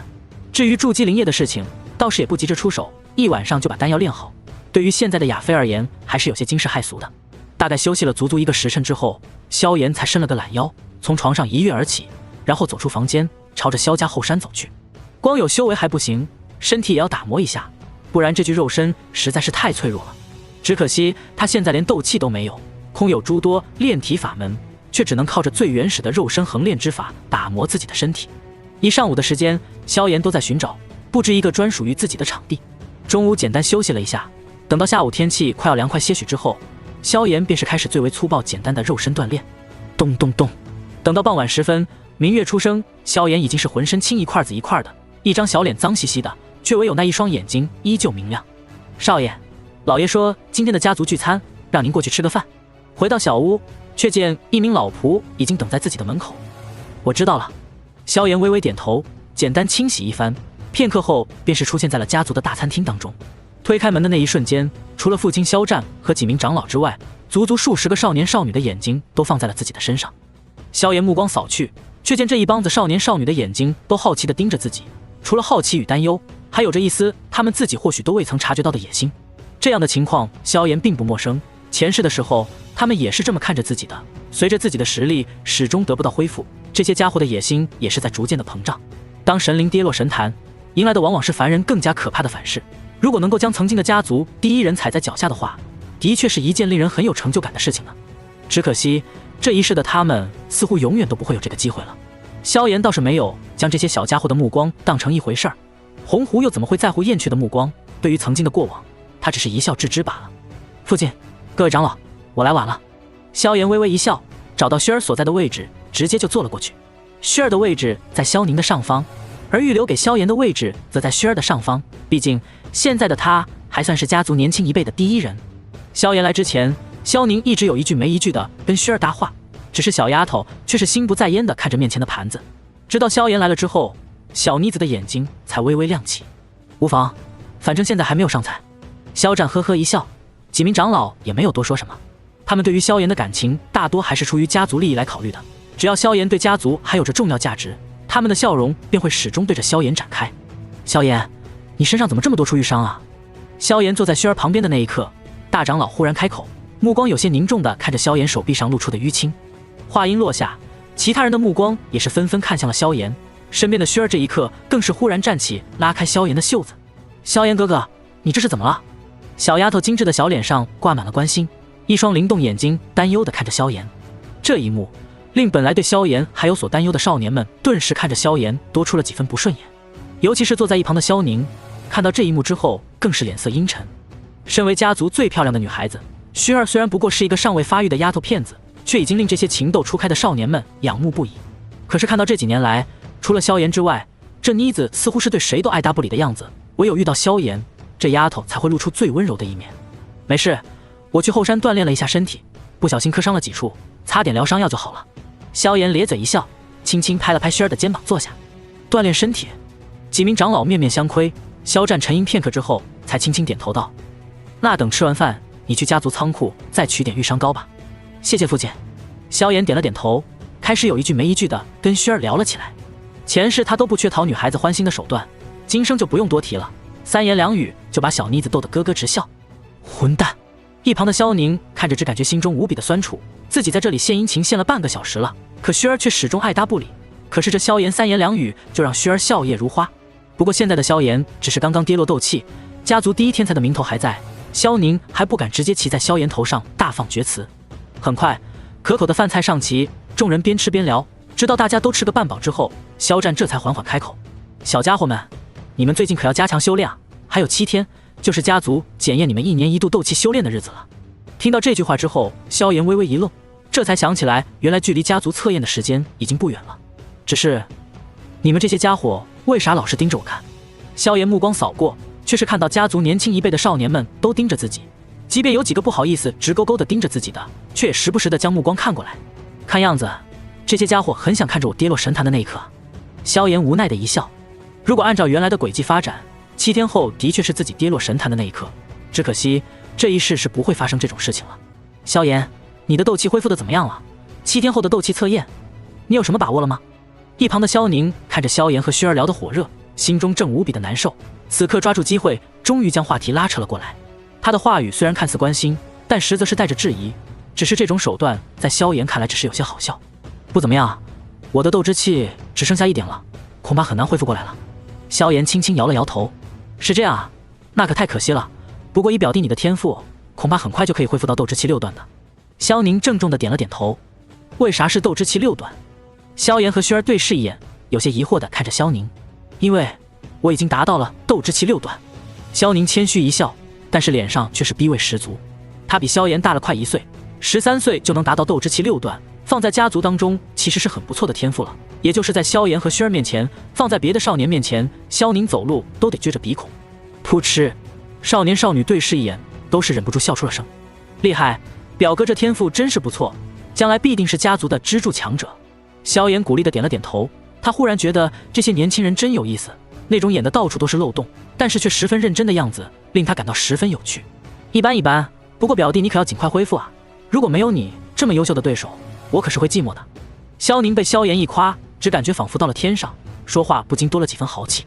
是啊，如果能够将我踩在脚下的话，那对表哥来说一定是一件很有成就感的事情吧？萧炎轻轻点头，忽然有些若有所思地笑道：“那是不可能的吧？”萧宁正兴高采烈地吹着，不知何时却是忽然对上了萧炎的一双漆黑眼睛。不知为何，他忽然莫名其妙地打了个冷战。眼前的萧炎明明是在笑着跟自己说话，可是为何他总有一种被打之前面对自己爷爷的感觉？呵呵，你姐姐呢？她今天怎么没来吃饭？萧炎没有在意萧宁的变化，他一个活了上万年的老怪物，怎么会跟一个13岁的小屁孩较真？看到萧宁就想起了萧玉，紧接着便是想起了美腿，唠家常一般的问道：“我姐现在正处在修炼的关键时期。”萧宁轻轻松了一口气，感到那种莫名的压力消失之后，便是立刻又装起来了。他马上就要突破斗之气9段了，脑海中回忆起那双修长的玉腿，萧炎微微点头。萧玉的天赋在萧家小辈当中还算是十分不错的，比起萧宁要强不少。当然，这种天赋是不能跟萧炎、萧薰儿相比较的，毕竟这两人的天赋便是放眼整个加玛帝国都是凤毛麟角的天才。不过在自己的记忆当中，萧玉好像是在之后突破斗者失败，跌落到了斗之气8段，这才导致他一直到19岁才真正的突破到斗者。看在你这双美腿的份上，这次我就帮你一把吧。心中这样想着，萧炎嘴角忽然露出一抹玩味的笑容，不知道这一世自己要用多久才能改变萧玉对自己的态度。薰儿，吃菜。萧炎伸手给薰儿夹了一些他爱吃的菜肴。谢谢萧炎哥哥。看到萧炎这么关心自己，薰儿小脸上露出甜甜的笑容。虽然还只是一个10来岁的丫头片子，可笑容已经比餐桌头顶的水晶灯还要璀璨夺目。薰儿，我也给你加一点。看到萧炎将薰儿哄得如此欢心，萧宁顿时没了心情去吹嘘自己和姐姐多么牛逼，连忙学着萧炎的样子想要献殷勤。谢谢表哥，不过这些已经够我吃的了。萧宁的手臂还没抬起就已经被按下，却见那原本甜美的小脸已经十分冷淡，一副生人勿近的模样。萧宁，一场宴席散去之后，萧炎先是将薰儿送回自己的房间，然后才回到自己的小屋。这个年纪的小丫头真粘人啊！萧炎忍不住轻轻抚了抚额头。10来岁的女孩子正对世界有着无数的好奇，总是有着叽叽喳喳说不完的话语，因此总是表现得分外粘人。薰儿虽然是古族天骄，但终究还是这个年龄段的女孩子罢了。对此，萧炎是不可能表现出一丝的不耐烦的。一个女孩子愿意将心底的好多话语向你吐露，这俨然是把你当成了很重要的人了。小妮子，萧炎嘴角带着一丝温柔，随手脱去了身上的墨衫，隐藏在墨衫之下的是一片淤青的年轻身体。事实上，萧炎每一个动作都会牵扯身上的淤青，不过这种痛苦对他而言又算得了什么？缓缓走进盛放着筑基神液的木盆当中，任由那冰凉的水温刺激着酸痛肿胀的身体，萧炎这才舒服地叹了口气。虽说我有着前世的宝贵经验，就仿佛有着无尽宝山藏在身上，但我现在终究是无比孱弱，面对魂族简直连蚂蚁都算不上。当务之急还是要赶快提升自己的实力。到我15岁还有足足3年的时间，不知这3年利用下来，我的实力到底能够到什么层次？萧炎吐出一口浊气，专心地修炼起来。这筑基神液是他当年斗帝时推演出来的药方，加上各种材料质量都要超过筑基灵液，因此效果也是远远超过当初的筑基灵液。不但对于斗之气修炼有着巨大的增幅，更是可以修复肉身、强化体魄。加上萧炎数万年的修炼经验，这一次他的修炼速度是前世的数倍不止，而且这种速度还是他刻意打磨基础，不断锤炼斗之气，让其更加精纯才导致的。夜晚一片寂静，只有银白的月光戳过树林的间隙，偶尔落在少年的身上，伴随着胸膛的起伏，一道道温和的能量正在不断地汇入萧炎的体内，一部分透过那些淤青的组织修复着萧炎的身体，让他的身体变得更加结实强壮，还有一部分则是在被他引入体内炼化，经过不断的淬炼之后，最终凝聚成一缕缕的斗之气。接下来的几天时间里，萧炎一直保持着规律的作息，白天锻炼肉身，晚上修炼斗气，顺便利用观想法精炼自己的灵魂。这种近乎疯狂的训练，就算是放在一个强者身上都会令人难以适应，可萧炎的双眼却是始终平静，仿佛一台没有感情的修炼机器。修炼得如此疯魔，且效率如此之高，以这小子的速度，恐怕用不了多久就能恢复到斗者了。倘若一切都是如他所说的那样，那老夫这次怕是能够躺赢了。萧家后山当中，药老虚幻的身影静静漂浮着，只是当他看到那少年没有丝毫波动的小脸之时，却是忍不住有那么一丝动容。时间一天天过去，萧炎的身体却是越发的强横，那本来没有什么锻炼痕迹的小胳膊小腿，在这7天的时间里隐晦的粗了一小圈，身姿愈发的挺拔。而在那一身墨衫之下，却是隐隐有着象征力量的线条在缓缓浮现。同样的，在这7天的时间里，他的斗之气也是在越发的壮大，那种恐怖的修炼速度，就算是要老见到了，都要忍不住摇头。月光如水，少年双腿盘坐，静静地泡在木盆当中，任由那碧玉一般的液体当中散发的药力滋养着自己的身体。随着少年的胸膛缓缓起伏，一丝丝细不可察的微弱气流通过呼吸进入少年的身体，留下一缕缕温和的能量被转换为斗之气，然后再被缓缓吐出。当月光渐渐消失，阳光渐渐在天边映照的某个瞬间，萧炎却是骤然睁开了双眼。斗之气4段成了。感受着体内逐渐充实的斗之气，萧炎嘴角露出一抹笑容。从斗之气3段修炼到斗之气4段，他只用了7天的时间，这般可怕的速度若是传到外界当中，恐怕会惊掉许多人的下巴吧。刚好今天是测试斗气的日子，不知道那些家伙看到我的实力渐渐恢复，又会是个什么表情。萧炎虽然大度的没有将过往的冷眼放在心上，但是能够看到那些家伙表情的变化，总归是件很有意思的事情。也罢，今天就暂时修炼到这里吧。看着渐渐亮起的天空，萧炎起身穿好衣物，出门吃了个早餐之后，才朝着测验魔石碑的方向走去。吃完早餐后的天空已经是十分的明亮，那测验广场上已经有着10多个萧家的小辈在静静的等候。虽说距离测试还有半个小时的时间，但是他们依旧早早的等候在这里。这些提前赶来的小家伙们，大多都意味着他们很看重这次的测试。萧炎刚刚走进测试广场，萧炎便是听到一声怒喝，紧接着就看到一双修长如玉的美腿朝着自己大步迈了过来。果然还是那一如既往的臭脾气啊！望着面色不善的萧玉，萧炎却没有任何的不爽，只是感觉如此很有意思。听说你的修为已经跌落到了斗之气3段。萧玉迎面走来，一张脸蛋虽然不如轩儿那般倾国倾城，甚至比起萧妹都少了一丝属于女人的妩媚，不过却有着一种独有的英气，配上她高挑的身段和那双极品长腿，倒也算是个十足的美女了。只是她此刻看着萧炎的目光却是带着一丝幸灾乐祸，借着发育早的优势，不由得俯视着比自己矮了半头的萧炎。对于这位家族未来的少族长，他萧玉可是没有半点敬意可言。不错，的确是跌落到斗之气3段了。萧炎笑容依旧，甚至连眼神都十分的温和，这让一直习惯了与萧炎斗嘴的萧玉忽然有些难受，就仿佛拳头砸在了棉花上一般，有一种无处发泄的郁闷。哼，让你当初耍流氓，你能有今天，真是老天开眼，报应啊！可能是没有跟萧炎吵架吵爽的原因，萧玉不但没有离开，反倒是有些得寸进尺。你这女人！被萧玉这么一说，即便是萧炎都是忍不住噎了一下，不由得摆了摆手道：玉姐，不就是不小心摸了一下你的腿吗？都这么多年过去了，你不要这么小气好不好？这么多年，我小气？萧玉一下子瞪大了双眼，仿佛要将萧炎生吞活剥一般。这事儿一共不才过去了2年而已。好好好，我小气，今天我就更小气一些，趁你病要你命。萧玉冷哼一声，伸手就要去抓萧炎的领子。萧炎，你小子也有今天，今天老娘非要好好教训一下你。萧玉嘴角露出一抹大仇得报的笑容，不知道为什么，一跟这小子吵架，他就很有劲头。过去他虽然比萧炎高了不少，可是修为却是不如萧炎，所以根本拿萧炎没有办法。如今萧炎好不容易修为掉下来了，萧玉打算狠狠地出口恶气。玉儿，住手！苍老的声音响起，萧玉和萧炎目光转过，却是看到3长老走了过来。家族测验还是很重要的，每年都需要族长和3位长老亲自坐镇，关系到自己的孙女孙子。3长老今天来得很早。爷爷！被3长老叫住，萧玉有些不甘心地看了萧炎一眼，但是在3长老的吹胡子瞪眼之下，他最终还是没有动手。小混蛋，你给我等着，这事儿咱俩没完。萧玉离开之际，还不忘在萧炎耳边放狠话。好啊，不过下次摸腿我可就不是不小心了哦。萧炎嘴角露出一抹轻佻，令萧玉一个踉跄，差点摔倒。哼，你就嘴硬吧，今天测验完了我就去小树林堵你。萧玉冷笑一声，这才回到3长老身边。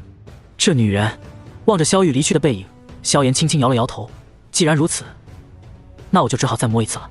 伴随着阳光越发的刺眼，萧战和家族的子弟在后续的半个小时里陆陆续续的来到了这座广场。许多少年脸上露出跃跃欲试之色，显然这1年修为有所突破，而有些少年则是愁眉苦脸，这些应当是修炼天赋较差的那一批。此刻的轩儿也是早已来到萧炎的身边，像只百灵鸟一般围着萧炎小声嘀咕。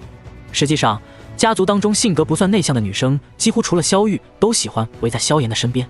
毕竟萧炎不但天赋好，未来前途无量，而且长相俊秀，说话好听，很难不受女孩子喜欢。萧妹也在人群当中，只是今天的她却是很敏感的发现，萧炎对自己的态度忽然变得有些敷衍了。过去的萧炎虽然也是对薰儿更加热情一些，但是对于萧妹等人也是十分不错的。萧炎表哥他怎么变成这个样子了？萧妹想破了脑袋都想不明白，萧炎对自己为啥一点兴趣都没有了。事实上，家族的其他女子也想不明白，倒不是萧炎记仇之类的，只是单纯的因为萧炎嫌这些少女太过幼稚了。一群12、13岁的小丫头片子，一天到晚叽叽喳喳聊的那些东西，怎么可能是他这个活了几万年的老斗帝感兴趣的？唯有轩儿这个未来的妻子是萧炎的心头肉，这才会耐着性子陪小妮子聊天。至于其他人，抱歉，真的没有多余的情绪价值可以提供了。轩儿虽然年纪还小，但或许是天生聪慧的原因，很明显的发现了如今萧炎对他和其他女生的不同之处。这样的变化令他一双美眸弯成了月牙，看着萧炎的目光仿佛带着光点。萧炎，你真该死啊！远处的萧宁看着被众美环绕却独酌一勺的萧炎，只感觉极度的后槽牙都要咬碎了。下一个，萧宁。没等他缓过神来，测试官就已经喊起了萧宁的名字。哼，今天就让你们知道我萧宁也不是吃素的。萧宁急忙收敛心神，小跑着走到测验魔石碑前，灌入自己的斗之气。伴随着斗之气的灌入，5个金光闪闪的大字随之出现：斗之气6段。伴随着这6个大字的出现，测验广场的周围响起了很多族人的议论之声。这小家伙才13岁吧，13岁就已经斗之气6段了，看样子他在20岁之前很有希望成为一名斗者了。是啊，能在20岁之前成为斗者，再加上家族的资源帮助，成为斗师应该是没有问题了。运气好的话，成为大斗师也不是什么难事。3长老怕是后继有人了。听到周围的议论之声，萧宁脸上露出一抹兴奋的笑容，目光朝着萧炎的方向望去。只见那一众少女也是将目光投向自己，他们的目光当中虽然没有对萧炎那样的崇拜，可是也带着令萧宁满意的注视。可唯有看到那被环绕在中央宛如青莲一般的女孩时，萧宁所有的快乐在这一瞬间都被粉碎了。因为那少女从始至终都没有将目光投向过萧宁所在的方向。那张洋溢着幸福的精致小脸上，一双碱水秋瞳当中唯有黑衣少年的倒影，除此之外再无他物。下一个，萧炎。伴随着测试官的高呼，一瞬间广场上的所有人都将目光看向了萧炎的方向。毕竟萧炎前几天发生的事情并不是什么秘密，这一刻萧家的所有人都很想知道如今的萧炎到底是个什么状态。萧炎哥哥，到你了呢。谈笑之间，薰儿目光不由得看向身边的萧炎，不由得笑盈盈的道：我先过去一下。萧炎点了点头，无视周围所有人的注视，平静地走到了测验魔石碑的面前，手掌按在测验魔石碑之上，一缕斗之气灌注过去之后，测验魔石碑上赫然亮起了5个明晃晃的大字：斗之气4段。看到这一行文字的瞬间，整个萧家的所有人都是忍不住一阵寂静，紧接着便是各种各样的议论声纷纷响起。怎么回事？这萧炎少爷的斗之气怎么跌落到4段了？4段斗之气竟然比我还要低上1段，这可是我们家族的第一天才，如今跌落到如此境界，他这家族第一天才的名头也该换人了。有人惋惜，有人眼中露出野心，更有人已经忍不住幸灾乐祸起来。哈哈，萧炎，你也有今天，我萧宁也终于有一天将你超越了。远处的萧宁回到3长老的身旁，露出兴奋之色，却是看到自己的姐姐表情凝重，而坐在那里的3长老却是神色比他更加激动。爷爷，那萧炎都跌落到斗之气4段了，你这个长老怎么这么兴奋？他可是咱们萧家的天才啊！萧宁有些疑惑，虽说看萧炎不顺眼，可他爷爷的表情也太反常了吧？过去这几位长老可都是很关心萧炎的。哈哈，你懂什么？前几天我们过去查看萧炎身体的时候，他的修为已经跌落到了斗之气3段，如今不过10来天的时间，他的斗气就已经恢复到了斗之气4段。照着这个速度，最多1年左右，萧炎就能恢复到斗之气9段，甚至是斗者了。3长老笑呵呵地说着，虽说萧炎因此耽搁了一些时间，不过已经比他们几个老家伙预期的最坏情况要好了不知道多少。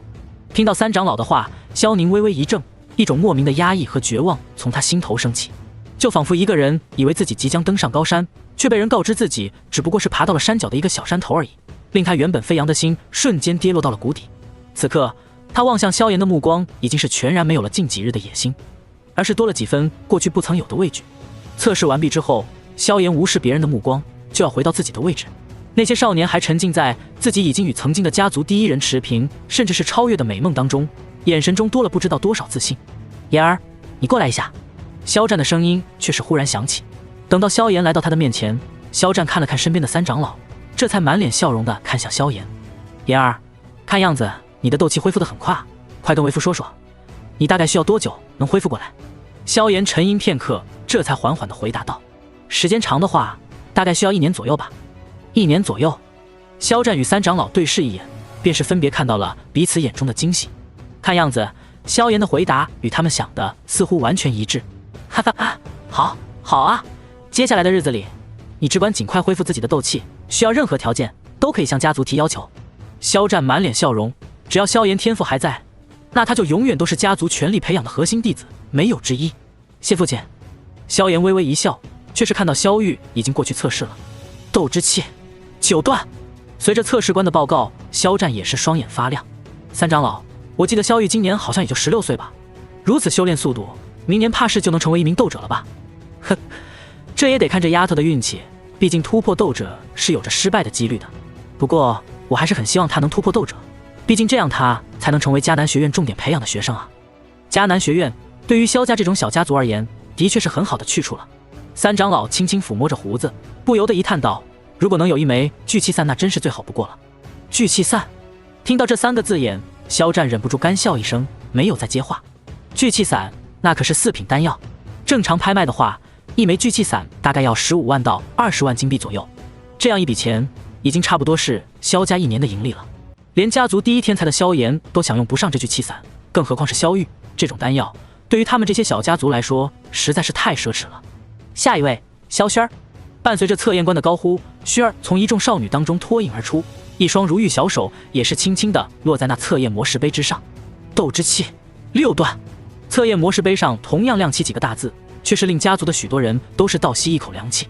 斗之气6段，在家族的年轻一辈当中并不算罕见，可是萱儿的年纪却是摆在那里。如今的她还只是一个11岁的小丫头而已，照着这个速度下去，等到萱儿15岁的时候，恐怕已经有可能是斗者了吧。以她的修炼速度，绝对是家族100年来除了萧炎之外的第2人了。呵呵，这妮子。萧炎望着萱儿的样子，只是感觉有些好笑。实际上，以萱儿古族神品血脉的天赋，只需激活一下体内可怕的斗帝血脉，那可怕的修炼速度恐怕要比萧炎都要快上不知道多少。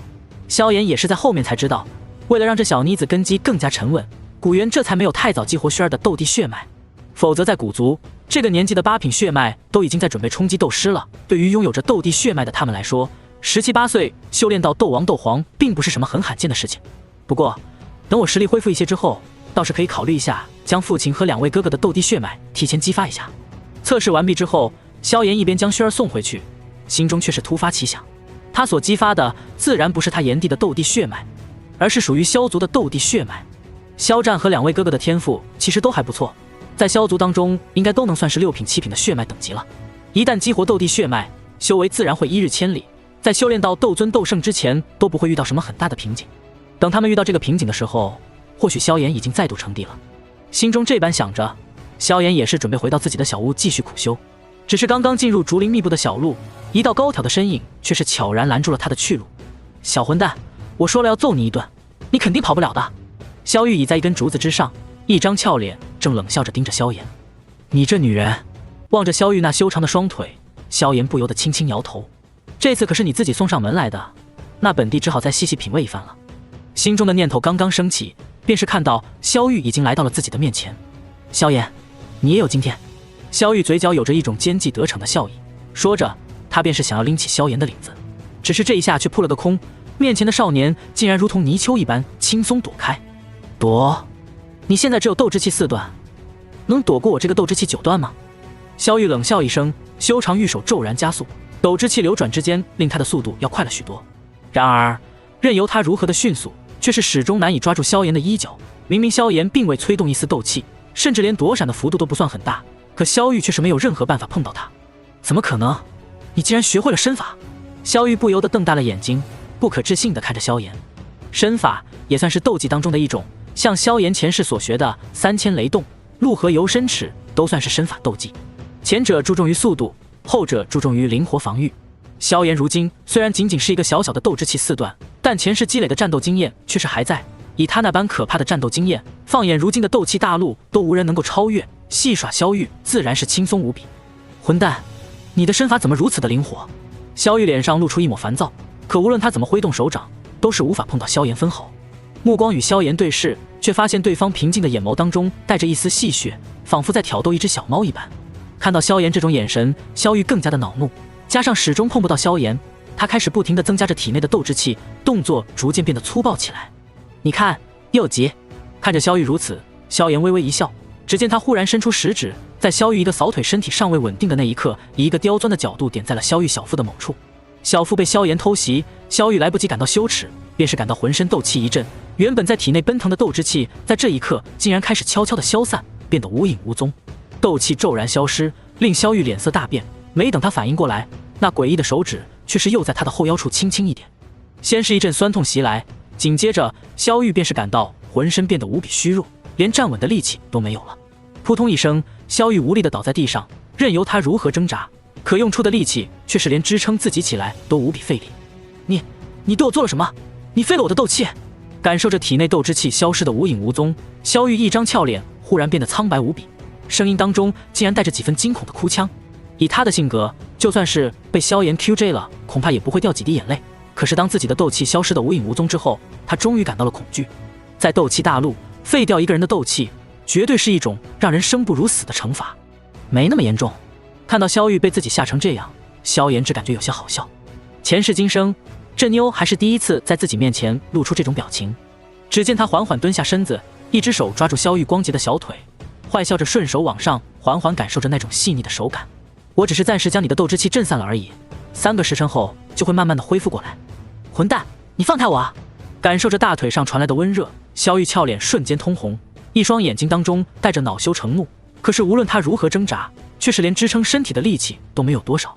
今天只是暂时给你一个教训，以后你要是再这么跟我胡搅蛮缠，可就不是今天这么容易算了。将这双极品美腿好好把玩了几分钟之后，萧炎才缓缓起身，看着萧玉快要发疯的俏脸，下次再找我事儿，我就让你1个月都修炼不了斗之气，还会将你的事迹都添油加醋的说出去，造你黄谣信不信？萧炎，我要杀了你！被萧炎如此调笑，萧玉发出一声尖叫，费力地抬起支撑身体的手掌，朝着萧炎扇了过去，结果却是被后者轻松躲开。你就在这里好好反思一下吧，抛开事实不谈，你就没有错吗？萧炎撇了撇嘴，轻轻地贴在萧玉的耳边，嘴角带着一丝回味的笑容道：顺便说一句，你的腿很润。说罢，不再理会萧玉可以杀人的眼光，悠闲地回到自己的屋子。半个小时之后，萧玉才感到身体的力气逐渐恢复，艰难地站起身子，一张俏脸上满是羞辱和沮丧。今天算是栽了。萧炎，他现在恨不得扒了萧炎的皮，可是想到萧炎那诡异的手段和留下的话语，他却罕见的没有爆发自己的脾气。没想到他在修炼斗气的同时，竟然还将身法修炼到了这种水平。就算是族长和爷爷在不使用斗气的情况下，也不可能如此轻松地躲开我的攻击吧？真是见鬼了，这家伙才12岁，怎么可能拥有这样的手段？想到萧炎那可怕的身法，萧玉心中才更加绝望。只是想着想着，却是又想起了少年在耳畔的话语：你的腿很润。接下来的几天时间里，萧炎便是一直都沉浸在苦修当中，白天锤炼肉身，晚上修炼斗气，打磨灵魂。也只有轩儿和肖战需要见萧炎的时候，萧炎才会抽出一些时间放松一下。至于其他人，他都是暂时没空搭理了。有着前世那宝贵的经验，萧炎的修行速度可谓是1日千里，每天都有着新的变化。这种可怕的修炼速度，连药老看到了都忍不住惊叹。当然，在这样可怕的效率之下，那一滴筑基神液的药效也是在飞速的消耗，不到1个月的时间，第一滴筑基神液的药效已经彻底消失。不过，这一滴筑基神液带来的效果是绝对是物超所值的。当第一滴筑基神液彻底消失的那一刻，萧炎的斗之气早已突破了5段，已经隐约的快要达到了5段中期。而他的肉身在经过这段时间的锤炼之后，更是变得十分结实。那略瘦的薄薄一层肌肉下面，隐藏的是可怕的爆炸力。可以说，如今他这副小小身躯当中蕴含的力量，已经完全不逊色于一个成年人了。这一滴筑基神液都已经用完了，我也是时候把另外2瓶筑基灵液交给亚飞了。难得的好好休息了一个晚上，翌日清晨，萧炎将2瓶筑基灵液放在一个玉盒当中，然后悠闲地朝着米特尔拍卖行走去。身为乌坦城当中最大的商场兼拍卖行，米特尔拍卖行的牌面无疑是敞亮的，金碧辉煌的装修风格放在乌坦城这种小城市，的确称得上是大气磅礴。不过萧炎已经是见过真正大世面的人了，如今再看这小小拍卖行，自然是觉得只是比普通建筑显眼一些。前世他在无尽火域当中，可是建立了一片堪比商之大陆的商业中心，同样是用一块大陆作为交易场所。那时他所建立的拍卖场，可是直接用一件宫殿类的绝世圣物打造，能够进入他那拍卖宫殿竞价者，都是天至尊级别的强者才有资格。毕竟那可是大千世界炼丹第一人炼制出的各种神丹，而那拍卖会的拍卖师却依旧是面前这个笑意盈盈的性感尤物。这都快1个月的时间过去了，我还以为你骗了我的药材就跑了呢。你再不来，姐姐可就要去萧家找你要账去了。亚飞慵懒地靠在椅子上，任由丰满玲珑的曲线舒展，一双美眸看着萧炎多了一份期待。价值5万金币的药材对他而言也不是一个小数目，当初在派人给萧炎送过去之后，他也曾经有过后悔。若是被一个12岁的少年给骗去这些东西，损不损失先不说，光丢人就丢大了。可每当他有着去萧家要账的冲动时，脑海中却总是回想起那一双平静深邃的眼睛，这双眼睛就仿佛有着魔力一般，悄然无声地抹去了他所有的焦虑。而今天，这双眼睛的主人终于来还账了。见到亚飞这副慵懒的模样，萧炎嘿嘿一笑，随手将一只玉盒丢在亚飞面前的桌子上，打开看看吧，故作神秘。见到萧炎这副模样，亚飞轻轻撇了撇红润的小嘴，不过萧炎的动作的确是令他感到十分的好奇。玉盒打开之后，便是见到2个小玉瓶静静地躺在其中，丝丝残余在瓶口的药香落入鼻腔，令亚飞精神一振。我又不是炼药师，我哪里看得懂这个？似是想要故意刺激一下萧炎，亚飞嫌弃地摇了摇头。这个东西叫做筑基灵液，是2品丹药。萧炎不理会他的演技，淡淡地说道：这筑基灵液的作用很简单，那就是能够加快斗之气阶段的修炼。只需浸泡在加入筑基灵液的水中，斗之气的修炼速度可以增加至少1倍左右。简简单单的介绍令亚飞原本嫌弃的表情渐渐凝重，美眸看向萧炎，多了几分莫名的意味。如此灵药，对于那些有钱的家族来说，的确很诱人。要知道，正常人修炼速度最快的就是30岁之前，一旦过了30岁，身体状态开始下滑之后，修炼速度便是会明显的降低。所以，很多有修炼天赋的人在30岁之前是不会将精力放在俗事之上的，而是全力修炼斗气。可在斗之气阶段，修炼速度是很难得到加速的，因为斗之气阶段的人体实在是太过脆弱了，很多提升实力的丹药是斗之气阶段的修炼者根本无法服用的。而这筑基灵液却是能够加快修炼者在斗之气阶段的修炼速度。倘若斗之气阶段省出3年的时间，那将来晋升斗者之后，这3年的时间有可能提升6星都有可能。为什么很多家族和势力都很看重能够在20岁之前成为斗者的年轻人？就是因为只有在20岁之前晋升为斗者，才有更大的希望成为斗师乃至大斗师。所以，这筑基灵液对于培养后辈的好处自然是不用多说。这2瓶筑基灵液虽然还没有拍卖出去，但价值肯定在那5副药材之上了。亚飞美眸眼波流转，看向萧炎的稚嫩小脸，带着几分好奇。这可是2品丹药，总不会是你这个小家伙自己炼制的吧？现在的我，的确是没有能力炼制这2品丹药。现在没有能力，那就是说将来有能力了。亚飞很快反应过来萧炎话里的意思，却见萧炎不置可否的点了点头，令他心中微微一颤。看样子，这小家伙竟然还有着炼药师的天赋。脑子里左右思索之后，亚飞最终脑补出一个天才少年被一位炼药师收为弟子的故事，看向萧炎的目光却是更加的欣喜。以萧炎之前表现出的天赋，只要不陨落，成为斗王斗皇的概率怕是不小，就算是再差，估计也能修炼到斗灵巅峰。而他背后的炼药师，根据他所表现出的蛛丝马迹来看，恐怕品级至少也在3品以上，甚至4品5品都不是没有可能。如此天赋又有良师教导，关键是小年纪心性就如此成熟，此子的前途简直是不可限量。要是能够将这小家伙拉拢到我身边，那可是一张了不得的底牌。亚飞看向萧炎的目光愈发的惊喜和重视。亚飞姐，你这副模样跟要吃人一样，你不会有什么特殊癖好吧？被亚飞如此盯着，萧炎故作无奈地捂了捂胸口。特殊癖好？亚飞微微一愣，旋即咯咯咯地笑了起来。呵呵，姐姐还真对你这个小家伙越来越感兴趣了呢。看样子，我这次来乌坦城真是捡到宝贝了。我劝你别高兴得太早，说不定你还有可能栽到本少爷手里呢。萧炎忍不住调笑一声，令亚飞俏脸微红，美眸一转，成熟妩媚的动人脸庞却是悄然贴了过来。栽到你手里这句话，还是等你过几年再说吧。你这个年纪，估计毛还没有长齐吧？望着那张近在咫尺的妖精脸庞，萧炎嘴角微微抽搐了一下。可恶，我堂堂无尽火域创建者，斗气大陆之强者，火焰大道第一人的炎帝，竟然被这娘们如此笑话。正当萧炎准备再度使坏，想要再拍一拍那翘臀教训一下时，门外却是传来一阵吵闹之声。让开，我要见亚飞。你们知道我是谁吗？老子可是炼药师，你们这群下人也敢拦我？亚飞小姐，我知道你在里面，快让我看看你。听到这个声音之后，亚飞原本带着笑容的脸庞渐渐阴沉下来，将2瓶筑基灵液放好之后，这才对着萧炎点了点头。我要暂时处理一个麻烦，你先喝茶。好的，需要我帮忙可以招呼。萧炎笑着点了点头，不知为何，他总感觉门口那个声音有点耳熟，但饶是以他的记性，都是有些记不起来了。随着亚飞打开门，一名身穿白衣、眼圈微微发黑的青年莽撞地走了进来，一双眼睛从一进门就始终没有离开过亚飞的傲人身材。看到这青年的那一瞬，萧炎都是忍不住微微一怔，眼睛在那青年脸上使劲看了2眼，这才想起一个前世早已被自己忘记的名字——柳席。饶是以萧炎的心境，在看到这个色眯眯的家伙之后，都是忍不住的有着一丝错愕。记得前世的时候，自己应该是16岁之后才遇到这个家伙，然后面前这个家伙便是被要老的古灵冷火瞬间焚烧成了一团灰烬。可是这一世自己竟然在12岁的年纪就碰到这家伙了。嘿嘿，亚飞小姐，我终于又见到你了，这些天以来我真是想死你了。柳席一走进门，一双略带黑眼圈的眼睛便是无比炙热地盯着亚飞丰满玲珑的身材，仿佛要将亚飞生吃了一样。那副色中恶鬼的模样的确算是罕见，以至于他根本就没有注意亚飞身后的萧炎。柳席先生，如果是谈生意的话，我十分欢迎你，不过若是生意之外的事情，我想我们还是没有必要再谈论什么了吧。亚飞浅笑着看着柳席，眼底深处却是露出一丝厌恶。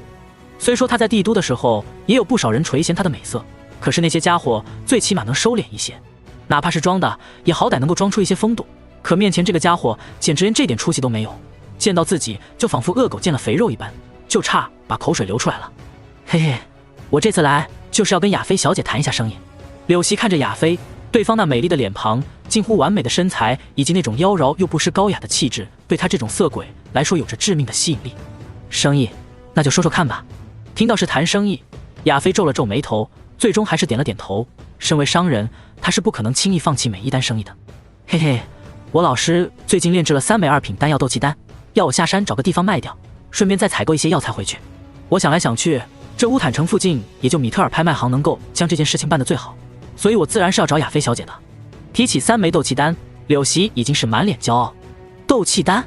闻言，亚飞也是忍不住微微一愣，目光多了几分郑重。斗气丹是一种成熟的、相对流通较广的2品丹药，它的作用就是可以让斗者阶段的修炼者提升1颗星级的修为。不过，虽然对于斗者有效，可是其价格却是比聚气散要低上不少。一来，聚气散是可以令一个斗之气9段的修炼者顺利100%突破斗者，所节约的时间其实很大程度上是比斗气丹更多的。二来便是聚气散的炼制难度要比斗气丹难得多，毕竟前者可是4品丹药。不过即使如此，斗气丹的价格也在5万金币左右。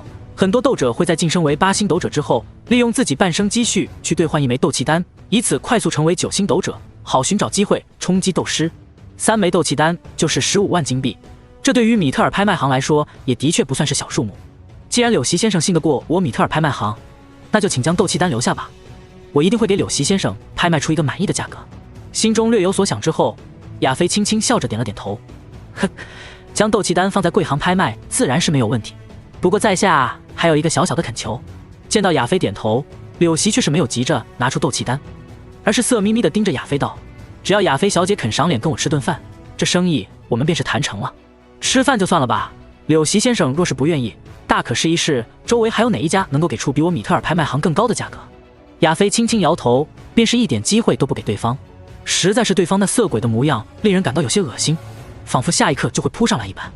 亚飞小姐，见到亚飞如此不给面子，柳席顿时有些急了，忍不住高声道：我已经晋升了2星斗者，我的老师马上就要正式传授我炼药术，我马上就要成为一名1品炼药师了，难不成我柳席还配不上你一个小小的拍卖师吗？说起炼药师3个字，柳席脸上的倨傲神色甚至越过了他的好色表情。这是哪里来的土鳖？20岁了才晋升2星斗者，他觉得自己天赋很好吗？望着柳席这副模样，亚飞只感觉又好气又好笑。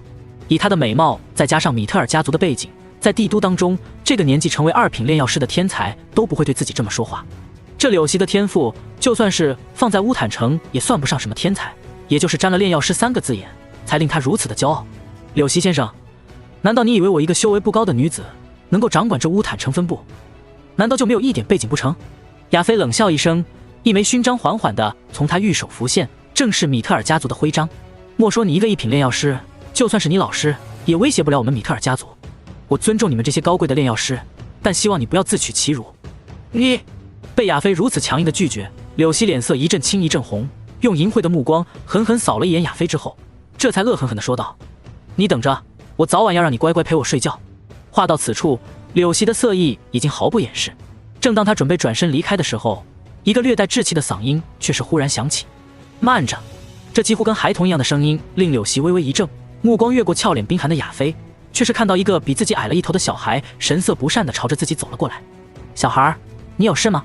柳溪转过脑袋，一脸不爽地看着萧炎。若不是萧炎出声，他都将萧炎直接忽略了。“给他道歉。”萧炎神色淡漠地说道。“道歉？”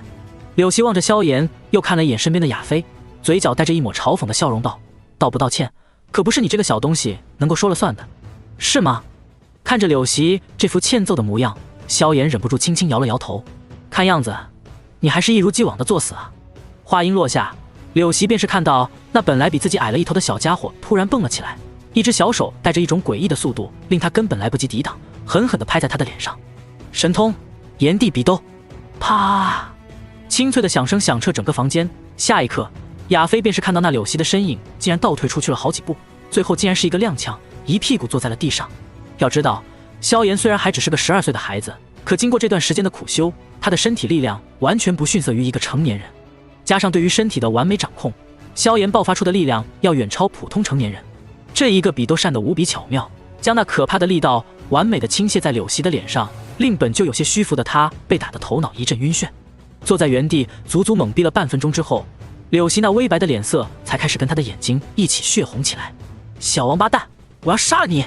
柳溪豁然起身，一身斗气激荡，手中宛如炽热斗气凝聚，就要对着萧炎痛下杀手。被一个比自己矮了一头的小孩子一巴掌扇倒在地上，还是当着亚飞这样的大美人面前，这令一直养尊处优的他脸上露出了近乎癫狂的杀意。“来人，把他给我架出去！”危急关头，亚飞一声暴喝，2名身披铠甲的大汉走进房间，将柳溪直接架了出去。“放开我！我要杀了这个小王八蛋！”“亚飞，你为了这个小王八蛋来得罪我，你一定会后悔的。”柳溪疯狂的挣扎，奈何他身边2个大汉都是5星斗者，他一个没有什么战斗经验的2星斗者，在这2人面前并没有多少反抗之力。等到门外的声音越来越小之后，亚飞这才轻轻喘了一口气，目光转向身边的萧炎，嗔怒之余却带着惊讶。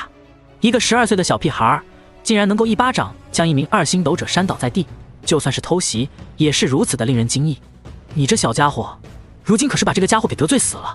得罪了这个废物，我倒也不担心太多，可他背后的老师可是我应对起来都十分棘手的家伙。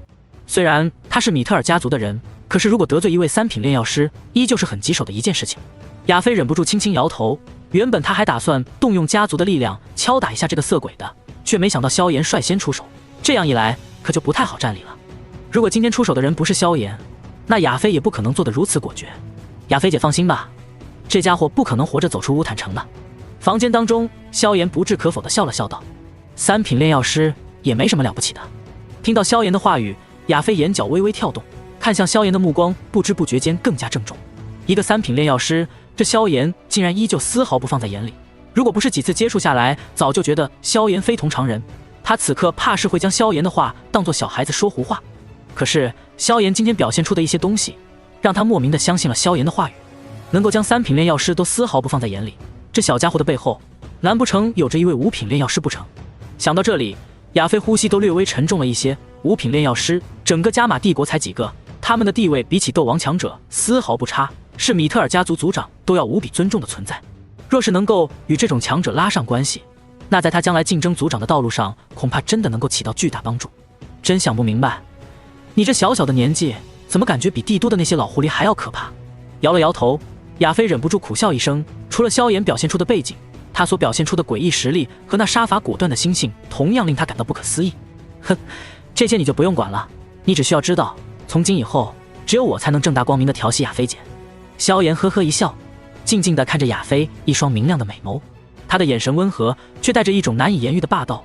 明明是一种赤裸裸的占有眼神，却又不带丝毫淫糜。被这种眼神盯着，亚飞都是忍不住心头一跳，一丝他自己都没有察觉到的莫名悸动悄然升起。小小年纪，嘴巴倒是花花，好在他心思灵活，很快就从萧炎的影响当中摆脱出来，玉手轻轻掩着红唇笑道：“还是那句话，等你毛长齐了再说吧。被亚飞这么一调笑，饶是萧炎的心境都是忍不住微微有些破防。深吸一口气之后，萧炎指了指被亚飞藏着的筑基灵液方向，轻声道：“这2瓶筑基灵液，你拍卖之后用所得的钱尽量的买成我那药方的药材。这一次不急着用，你可以慢慢收集地心灵乳。还要收集药材？”亚飞微微一怔，忍不住幽怨的看了萧炎一眼，道：“我还以为你小子这次是来报恩的，没想到竟然又来让姐姐我做苦力了。”对于亚飞的抱怨，萧炎眼皮都没抬一下，只是淡淡的说道：“你这次收集的药材，我只给自己留下2份就够了，剩下的炼制成功之后由你拍卖，利润你我2人平分。”平分？听到萧炎的话语之后，亚飞先是忍不住微微一愣，旋即一张俏脸上便是露出难以遮掩的欣喜。这筑基灵液虽然不如聚气散那般值钱，可一瓶卖个3-4万金币，对他亚飞来说应该没有什么困难。2瓶筑基灵液卖出去，再忽略时间成本，加急采购地心灵乳之后，大概可以换成足足10几副药材。与之相比，萧炎那区2副药材算得上什么？那可是足足10多瓶筑基灵液，对半分下来，他也能够得到一笔10分丰厚的报酬。这对于刚刚被家族派发下来的亚飞而言，的确是一个巨大的业绩。我就知道，我这次来乌坦城果然捞到宝贝了。看着那张俊秀的小脸，亚飞忽然有一种狠狠亲他一口的冲动。今后你就负责药材和拍卖，至于炼药的事情，交给我就好了。萧炎微微一笑，迈着脚步便是离开亚飞的房间。你要去啊？那柳溪现在对你如此记恨，说不定正伺机报复你呢。见萧炎就这么离开，亚飞不由得担心道：“刚好，我也要找个机会干掉他。”萧炎回过头，咧嘴一笑，露出一排森白的牙齿，然后便是头也不回地离开米特尔拍卖场。这个小家伙真是个怪物啊！望着萧炎离去的方向，亚飞忍不住撇了撇小嘴。如果是别的小孩子说要干掉一名2星斗者，他只会当成一个笑话。可是萧炎说出这话之后，他却是没有丝毫的怀疑。乌坦城的夜晚相对安静，不过很多烟柳场所却只是灯火辉煌的时候。白天受气，柳席从一处烟柳之地醉醺醺地走出，口中还不停地咒骂着：“小混蛋，我一定要让你生不如死！还有亚飞这个贱货，早晚有一天我要你跪着向我求饶！”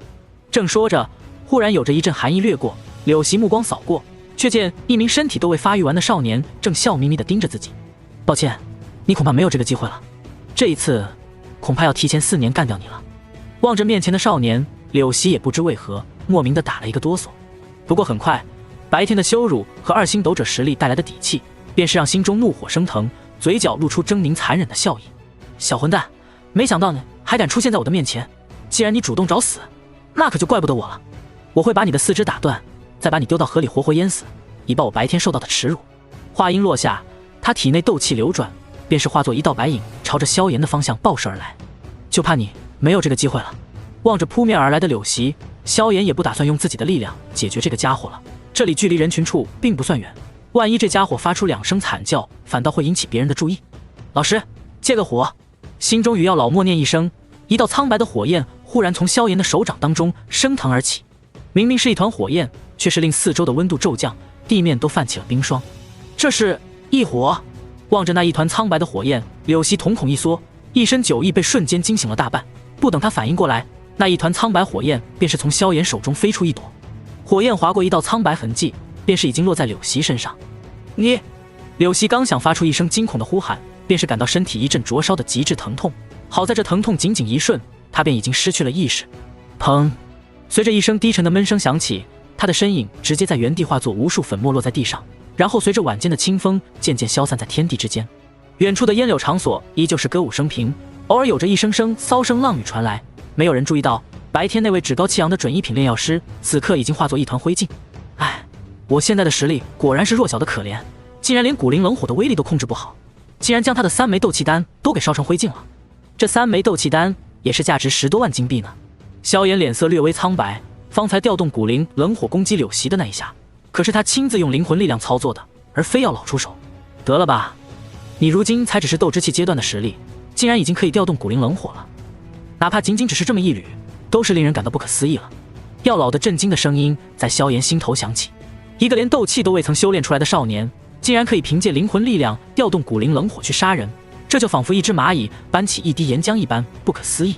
见到这一幕，药老对于萧炎所说的话语变得更加相信了一些。方才那女娃子和这小子都说过，这家伙的背后可是还有着一位3品炼药师。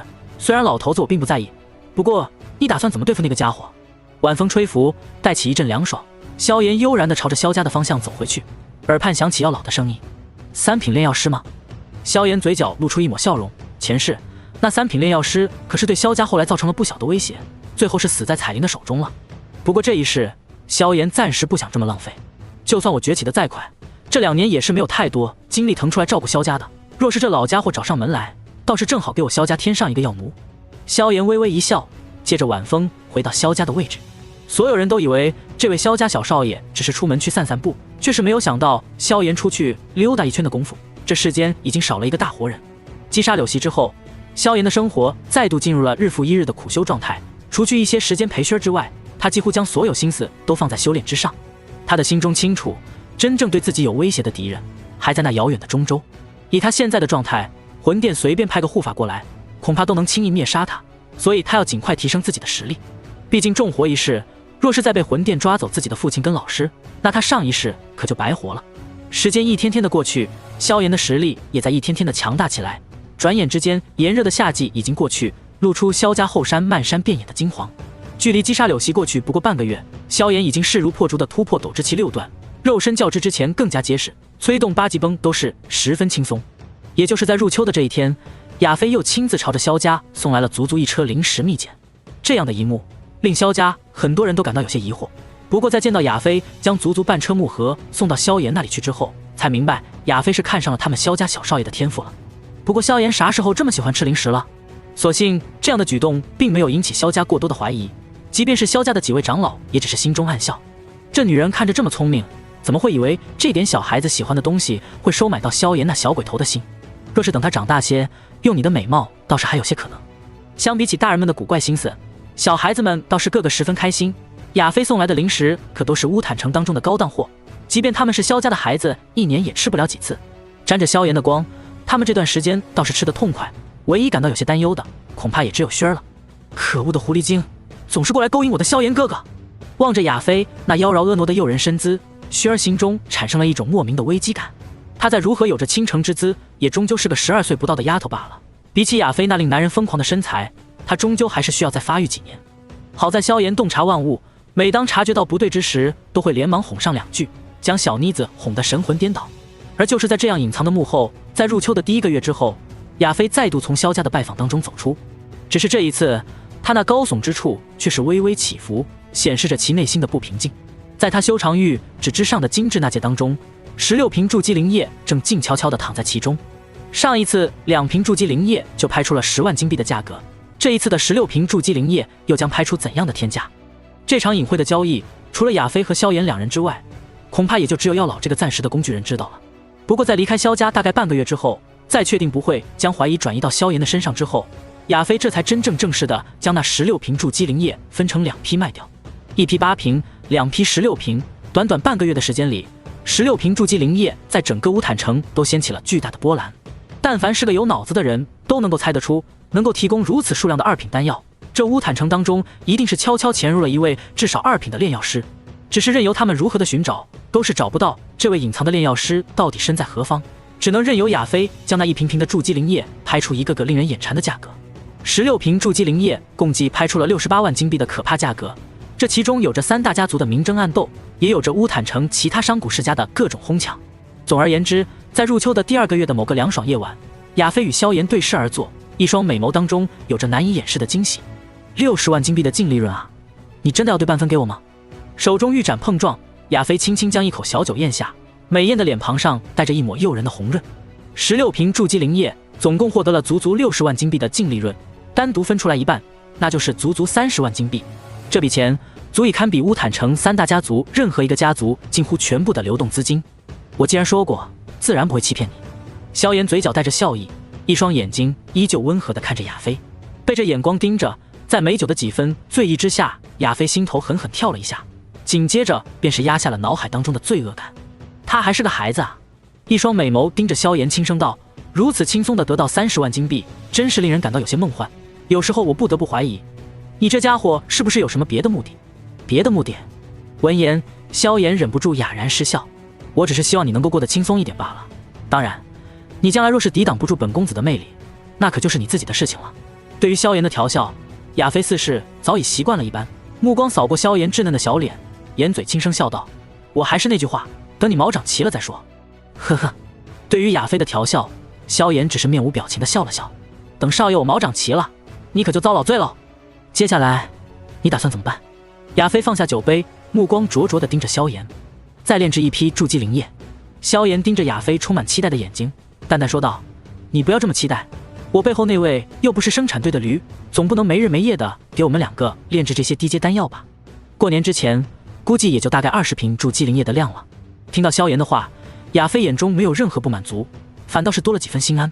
倒是萧炎手上黑色戒指白光闪过，某位被当成驴用的老者发出了阵阵不满的轻哼。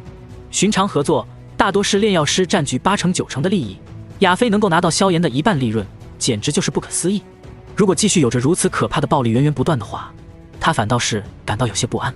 20瓶筑基灵液，那他依旧可以分到很大一笔钱了，最起码仅仅萧炎一人便是可以让他轻松在家族考核当中脱颖而出了。除此之外，你还要再给我准备2副聚气散的药材。临走之际，萧炎随手丢下一张小纸条，上面便是聚气散的各种药材，然后轻飘飘的离开，任由亚飞坐在原地发呆。聚气散那可是4品丹药啊，就算是丹王古河也没有绝对的把握炼制成功吧。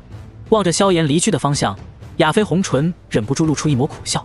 我将来总不会真的栽到这个小家伙手里了吧？半个月后，亚飞便是借着探望的理由再度来到萧家，将一枚纳戒和分批共存放了30万金币的几张玉卡偷偷送给萧炎。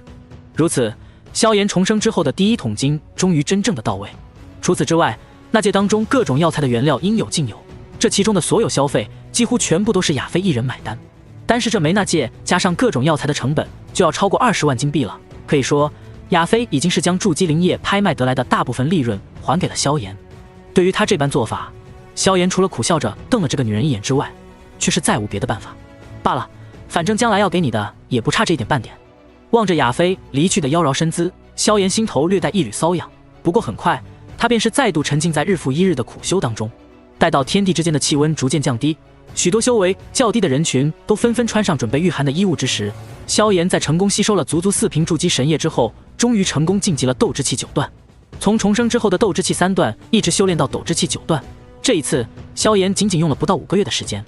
这种可怕的速度比前世又快了足足1倍不止，而且这还是萧炎刻意打磨基础，将斗之气压得无比凝实的条件下。初冬的寒风带着些许的凛冽，将萧家后山的干枯落叶吹得漫天乱飞。萧炎赤裸着肌肉线条清晰明显的上身，就这样肆无忌惮地站立在寒风当中。在他的身边，药老轻飘飘地浮现在眼前，一张老脸上带着些许的不满。这段时间里，老夫倒是被你这小家伙骗着炼了足足40多瓶筑基灵液，还有2枚聚气丹和1枚小地灵丹。不过你现在的斗气已经接近突破了吧？你可是说过突破斗者之后会给老夫一个惊喜。药老手中把玩着1枚聚气散，似是随时都有可能塞到萧炎嘴里。虽然这小半年来每天都见到萧炎的惊奇之处，可药老对于萧炎所说的惊喜依旧带着小小的怀疑和部分期待。哼，我萧炎想要突破到斗者，哪有这么容易的？老师，你还是先将你的玄重尺拿出来耍耍吧。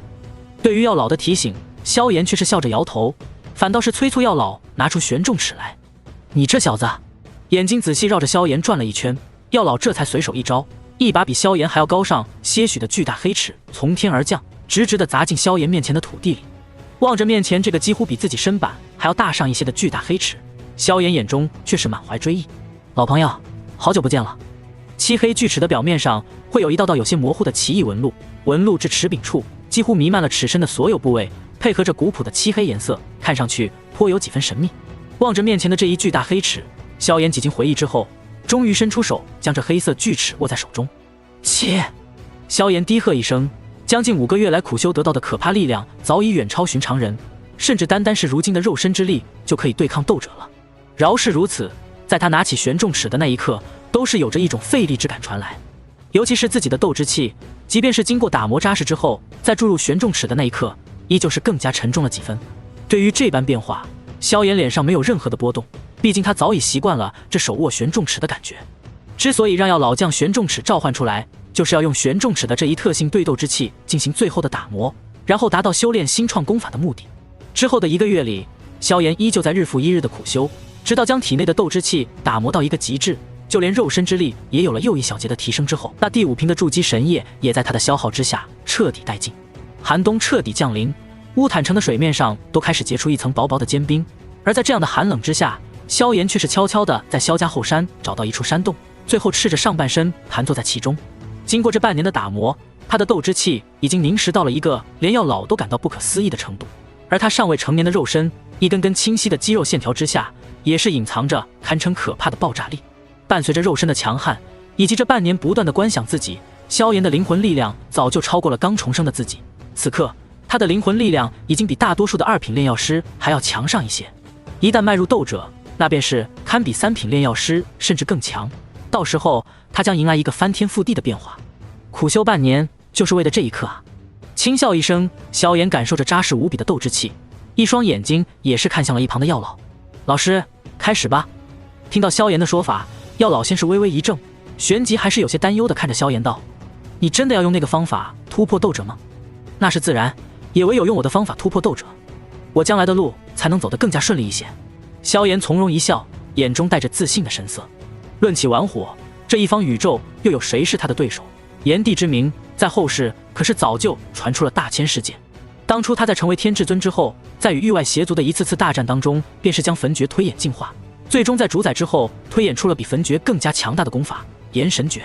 见到萧炎如此自信，药老也是不再多言，屈指一弹，一枚龙眼大小的土黄色丹药便是落在萧炎手中。此丹名为小地灵丹，是萧炎当初准备炼化陨落星炎所准备的地灵丹的削弱版本，各种材料都是用的药效更低的代替物。饶是如此，炼制这一枚小地灵丹依旧是将萧炎当初赚的30万金币挥霍一空。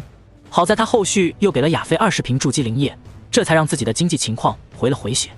等我晋级斗者之后，我也可以自己炼制丹药了。眼中闪过一丝精芒，萧炎伸手便是将那一枚小地灵丹吞入口中。在那小地灵丹入腹之后，一股股精纯厚重的庞大能量便是开始在萧炎体内蔓延。这半年来，萧炎每次炼制筑基灵液所剩下的那一滴地心灵乳，在经过多次积累之后，都被萧炎投入了这小地灵丹当中。如此厚重庞大的能量，也就是萧炎这副经过打磨锤炼的身体能够承受的了。否则，哪怕相对十分温和、寻常斗之气阶段的少年，也依旧会在一个瞬间就会被撑得经脉爆裂。已经初具规模的灵魂力量，在感受到小地灵丹的能量完整的保护好身体之后，萧炎这才将目光看向药老。见此情况，药老神色严肃，犹豫了片刻之后，这才从指尖凝聚出一缕古灵冷火，屈指一弹，便是将那一缕古灵冷火送到了萧炎的面前。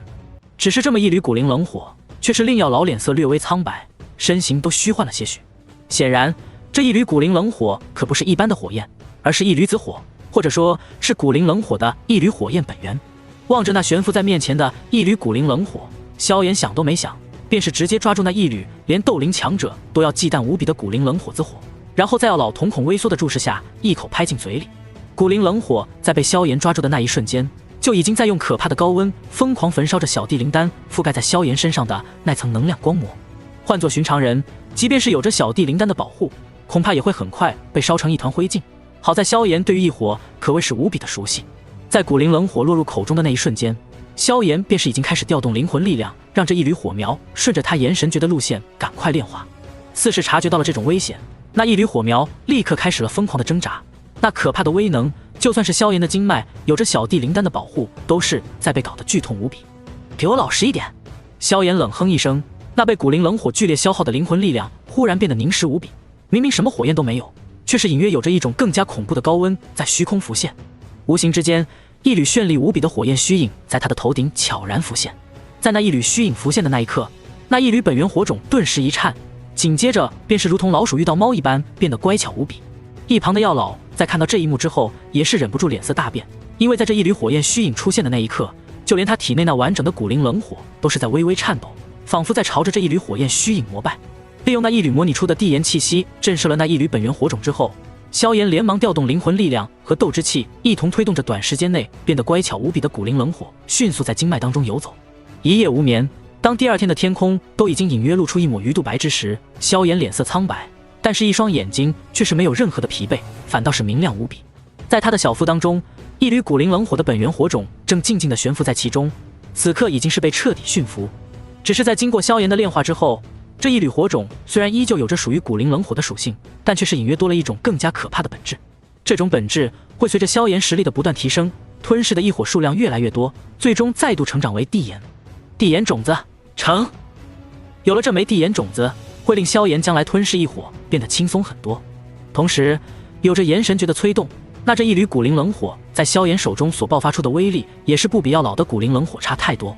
当然，萧炎当前的斗气数量决定了他暂时不可能像药老那样肆无忌惮地使用古灵冷火。不过有了这一底牌，就算是遇到斗灵强者，萧炎也能在出其不意的情况下带走那么1-2个。既然我这地炎火种已经练成，那接下来便是可以突破斗者了。萧炎嘴角露出一抹笑容，下一刻，被他炼化为本源火种的那一缕古灵冷火，便是被他轻松指挥，被斗之气催化成一缕缕古灵冷火，被萧炎轻松指挥着钻入他的经脉各处。古灵冷火很快将那经脉当中残余的小地灵丹的能量纷纷炼化，然后再转化为精纯的斗之气，最后汇聚到萧炎的丹田当中。从斗之气阶段突破到斗者，其实就是将体内散乱的斗之气汇聚成一个可以自行转动的斗气气旋。从此之后，斗气气旋自行运转，将一道道散乱的斗之气凝聚成一股股，进而让斗者的斗气储存和续航能力都要远超斗之气阶段。之所以很多人在突破斗之气的时候会失败，主要是他们对于斗气的规律掌握的不够熟悉，把握不住气旋凝聚的最好模样和最好时机。可是这种问题对于如今的萧炎而言又算得上什么？以他数万年的经验，怎么可能把握不准这种小小的突破？因此，所谓的聚气散对于萧炎而言，如今几乎是没有半点用处了。体内的斗之气不断的催化成古灵冷火，然后又将大量小地灵丹炼化成的能量转化为新的斗之气。这样源源不断的情况下，萧炎体内的斗之气很快便是再度恢复到巅峰状态，甚至还在源源不断的汇聚。终于在那某个斗之气汇聚到巅峰的顶点，萧炎心神一动，强大的灵魂力量瞬间操纵着所有斗之气在丹田凝聚。砰！伴随着那些斗之气被压缩成拳头大小，已然接近到极限之后，一声闷响响起，一道巴掌大小的气旋出现，最后静悄悄地在萧炎的体内旋转。斗者成！几乎是在萧炎成为斗者的那一瞬间，他的肉身和灵魂在这一刻也是瞬间得到了一部分的强化。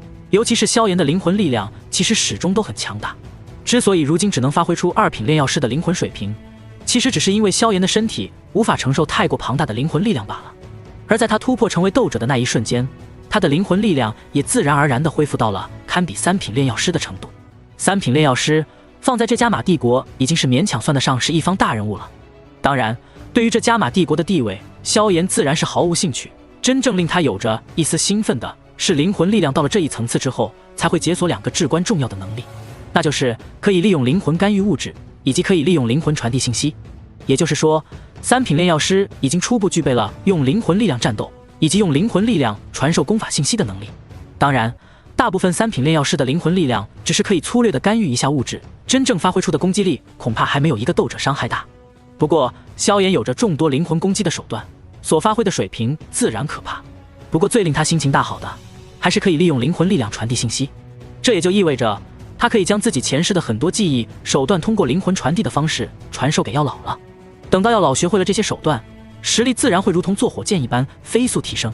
暂时放下这些想法，萧炎继续催动古灵冷火，不停地炼化着体内小地灵丹当中的残存药力。这小地灵丹没有具体品级，只是萧炎利用地灵丹的药方推演出来的，可是其中蕴含的能量应当是不会低于4品乃至5品丹药。这其中残存的一些能量足够省去他一段时间的苦修。一缕缕精纯能量被古灵冷火炼化之后，继而被萧炎转化为了炎神诀的斗气。虽然只是炼化了一缕古灵冷火，可依旧令他的炎神诀暂时提升到了黄阶高级。就这般足足在山洞当中盘坐到了天黑之后，萧炎终于再度睁开双眼，伴随着夹杂着几丝森白火焰的浊气吐出，萧炎缓缓站起身，充实的斗气在体内飞速流转，一双眼睛充斥着金光。3星斗者，照这个速度，再过几个月，我差不多就可以冲击斗师了。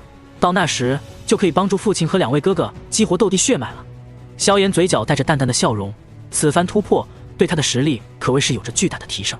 用古灵冷火炼化成了一缕地炎种子，斗气也直接达到了3星斗者的程度，同时肉身也更加强悍。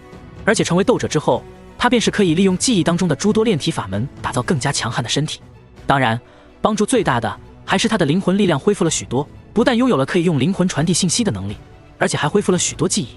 基本上，他在飞升大千世界之前所收藏的那些功法斗技，已经被他完全记忆起来。只可惜有关于大千世界和主宰之后的记忆还是有些模糊，尤其是主宰之后的记忆，几乎只记住发生了什么大事，具体的情况却是一点都不清楚了。萧炎叹了口气，目光看向一旁的药老，嘴角却是泛起一抹笑容。也罢，虽然只记起来这些东西，不过对于老师来说应该暂时够用了。老师，我现在就暂时传你3道秘术，想必在你成为斗帝之前应该足够用了。听到萧炎的招呼，药老先是微微一愣，旋即老脸之上也是有着一点懵逼。成帝之前都够用了，这小家伙好大的口气啊！难道真的像他吹的那样，斗帝强者都算不上什么？心中这般想着，老脸之上也是带着一丝好奇。药老轻飘飘地飞到萧炎的面前，见到药老到来，萧炎也是不再犹豫，闭眼沉思，回忆起3道可以在斗气大陆掀起腥风血雨的秘术之后，灵魂之力酝酿，然后顺着手指轻轻点在药老的额头之上，伴随着庞大的信息流从灵魂当中传出，萧炎的脸色瞬间变得苍白起来。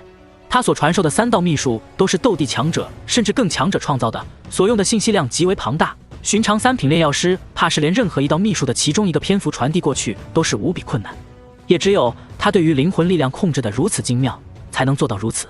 可即使是这样，这其中的消耗也依旧是令萧炎都忍不住大脑一阵晕眩。而在这3道信息落入药老的脑海之后，药老也是陷入了短暂的沉思。半晌之后，他一双老眼骤然睁开，爆发出一道前所未有的激动之色。药帝秘典天阶高级，太一地魂诀天阶高级，混沌神魔观想法。感受着脑海当中凭空多出来的3道秘术，饶是以药老的见识，此刻都是忍不住心颤。哪怕是他生前巅峰时期所接触过最强大的功法斗技，也不过是天阶低级罢了。这种等级的功法斗技已经是达到了斗气大陆的极致了，以至于后面2样他甚至没有听说过。可是那为首的第1道天阶高级秘典，他却是知道的清清楚楚。药帝秘典，药族的镇族之宝之一，是药帝修行万载以来的种种记载，其中包含着各种控火之术、灵魂运用之术、高阶丹药的药方，以及收录的关于药帝万年来炼药的经验笔录。此秘典即便是放在药族当中，也只有历代族长和达到9品的炼药师才有资格修炼，仅此一点便是足够令他激动的无以复加。毕竟能够修习这套秘术是每个药族族人的梦想，即便他已经是个药族弃子，可面对这药族的至高秘典，依旧是感到心血澎湃。至于那第2道功法，则是来自魂族斗帝所创的灵魂修炼之术，此术大成之后，灵魂便是可以直接修炼到地境，因此被命名为太一地魂诀。而那第3道观想之法，虽然没有很明显的品级，可给药老的感觉却是比起前面2道天阶高级功法更加神秘可怕。在药老的认知当中，唯一一道可以与这观想术的神秘感相媲美的，竟然是他曾经得到的焚诀。老师，这3道秘术你可满意？见到药老这副激动的神色，萧炎只感觉十分有趣，忍不住开口笑道：药帝秘典是当年他成帝之后，那些药族残存族人为其献上宫崎浏览的，在萧炎当初刚刚飞升大千世界的时候，都有着不小的帮助。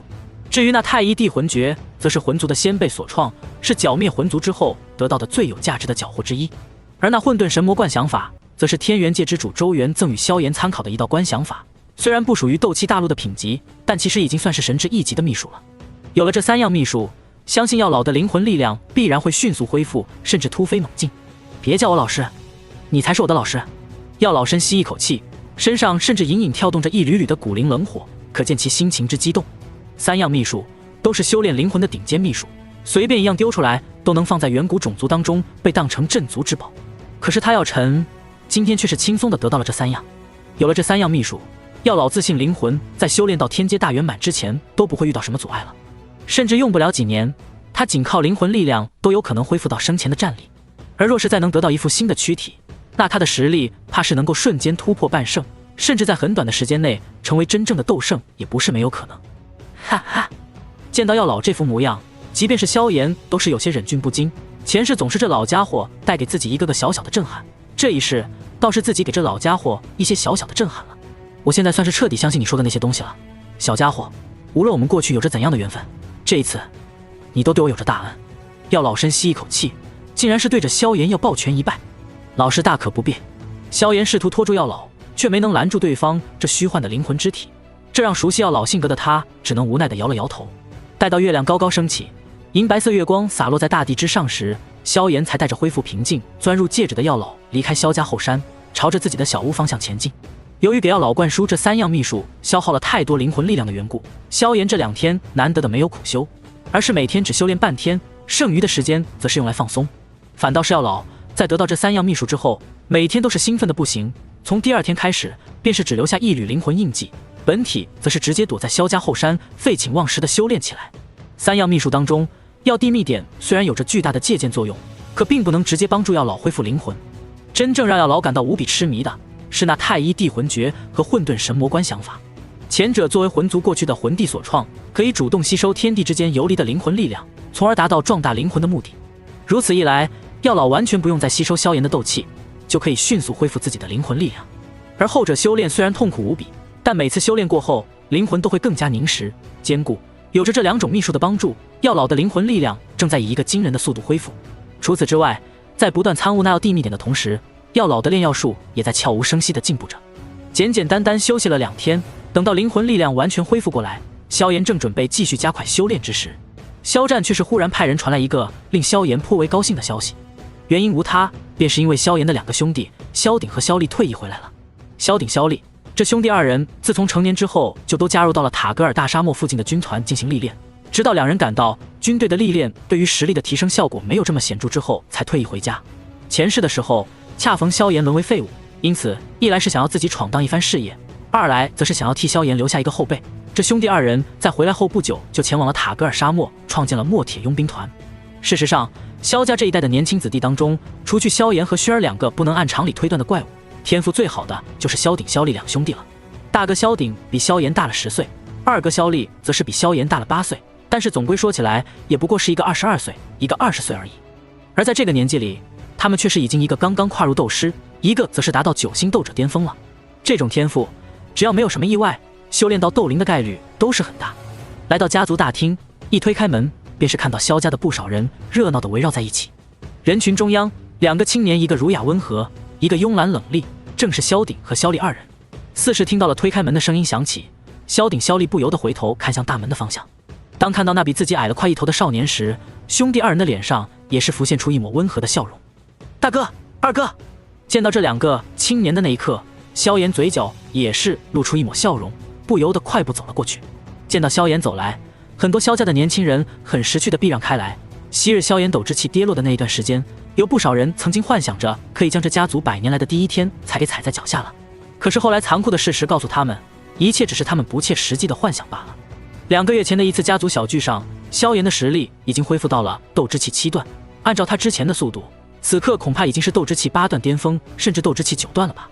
短短几个月的时间，却是比他们几年的修炼速度还要快。这种可怕的速度，曾经一度让萧家的少年们感到绝望。哈哈，小炎子，你终于来了！再不来，我们可要过去打你屁股了。见到萧炎来此，萧鼎、萧立发出爽朗的笑声，望着比离家之前又高了不少的少年，兄弟2人显得很高兴。大哥、二哥，你们的实力这2年提升的真快啊！萧炎望着2位兄长，嘴角带着一抹意味深长的笑意。以萧鼎、萧立的天赋，的确是要比萧战还要略强一些。在没有激活斗帝血脉的情况下，就拥有如此天赋，一旦激活斗帝血脉，修炼必然会再度突飞猛进。你小子也不简单，论起天赋，你可要超过我们2个。萧鼎、萧立对视一笑，望向萧炎的目光带着宠爱。正当萧鼎准备询问萧炎的具体情况时，却看见萧战已经带着几位长老和其他族人走了进来。在3长老的身后，萧宁、萧玉也是紧随其后。见到萧炎的那一刹那，姐弟2人不由得脸色微变。萧宁看向萧炎的目光当中多了一丝畏惧，而萧玉看向萧炎的目光则是在忌惮之余多出一分羞恼。没有在意这姐弟2人的目光，萧炎和2个哥哥同时看向为首的萧战，最后才微微行礼道：“父亲。”哈哈哈，好啊，你们兄弟3人当真都是为父的骄傲啊！望着面前的兄弟3人，萧战心中也是充满了自豪。一个22岁的斗师，一个20岁的9星斗者，还有一个更加妖孽了许多的萧炎，兄弟3人将来的成就最差，怕是都要比他萧战还要强上一些。整个家族的年轻一辈，除了薰儿这个特殊存在，有谁能与自己的3个孩子相提并论？寻常族人回到家族，哪有资格会被整个家族如此隆重的欢迎？之所以如此，还不是所有人都默认了萧鼎、萧立的实力和潜力。开席，开席！萧战大手一挥，脸上笑容洋溢。在其身后，几位长老纷纷对视一眼，也是看出了彼此眼中的无奈和羡慕。这3子皆有龙虎之姿，得其一便已经是十分幸运了。可萧战的3个儿子却是个个如此，真是令人羡慕。宴席摆得长长一道，越是往上者，地位越高，以萧炎的资质，本该坐在家族小辈当中最上方的位置。不过萧鼎、萧丽在回来之后，萧炎自然要将位置让给2位哥哥，在他的下方则依旧是薰儿。经过半年的成长，薰儿小脸上的稚气少了几分，那种宛如青莲一般的醉人气质却是越发有型。萧炎哥哥，吃菜。坐在萧炎的身边，薰儿美眸当中跳跃着开心的神色。这半年来，萧炎几乎是每天都沉浸在苦修当中，很少有人能够见到他的身影。虽说自己每次找他萧炎都会爽快的答应，可是看到萧炎那认真的模样，他也是不好再经常去打扰萧炎。如今好不容易有个机会坐在一起，令他心情瞬间大好。哈哈，小炎子这魅力真是可以啊，没想到连薰儿都对你这么好。萧丽见状忍不住笑了起来，能被薰儿如此对待，真是你一辈子修不来的好福气。小炎子，我看你们从小青梅竹马，将来可一定要珍惜薰儿啊。萧鼎见状也是罕见的拱了拱火。薰儿的容貌气质都是没得说的，即便是小年纪都是可以令任何人感到惊艳，将来长大了还能了得。萧炎若是能够娶了薰儿做媳妇，的确是令他们兄弟感到骄傲的事情。萧鼎哥，你在说什么啊？刚到12岁的小丫头哪里经得起萧丽这般调笑，一张吹弹可破的白嫩小脸露出一抹羞红。你们两个在说什么？没吃饱就好好吃饭，不什么话都乱说。餐桌最上方，萧战正满脸笑容的被几位长老敬酒，见到萧鼎、萧丽如此，却是眼皮子微微一跳，不由得瞪着眼睛说道。被萧战一瞪，兄弟二人有些迷茫的对视了一眼，虽然不知道萧战为何如此，但也是果断的选择了更换话题。父亲，我觉得2个哥哥说的挺有道理的。就在萧战偷偷松了一口气的时候，萧炎的声音却是淡淡的响起：我萧炎将来肯定是要娶薰儿做老婆的。萧炎的声音不大，脸上也是带着笑容，但是这声音落下的那一刻，却是令整个大厅都为之一静。尤其是身边的薰儿，在听到这句话之后，先是身体骤然僵硬，然后便是有着一抹红晕在脸颊迅速扩散，最后将整张玉脸都染得如同红苹果一般。这一刻，众多少年少女相互对视，仿佛都是听见了彼此心碎的声音。那满屋子的少年在看到薰儿坐在萧炎身边无比羞涩却没有任何反对的那一刹那，他们只感觉心中似是无比的压抑。有人想要将这残酷的现实打破，可是我不同意这句话就是这么硬生生的被他们卡在嗓子眼里。若是别人敢对薰儿说出这句话，恐怕今后便是再也没有跟那个少女说话的机会了吧。可偏偏是少女边上的那个黑衣少年，嘴巴一张便是能够令少女脸红到极致。吃饭，吃饭，你们都看着我干什么？见到满屋的人都看着自己，萧炎依旧是没有丝毫的紧张，笑容满面的说道。这句话他前世一直憋到成为斗圣才敢说出，可是这一世他要一吐为快，向世人霸道的宣布，身边的这个女孩就是他未来的妻子。丫头，吃菜啊，你紧张什么？见到薰儿通红呆滞的小脸，萧炎不由得笑着拍了拍他的小脑袋，最后将温和的声音落入后者的耳畔。你放心，这一次我要让所有的荆棘都乖乖匍匐在我的脚下，没有任何人有资格成为我们的阻碍。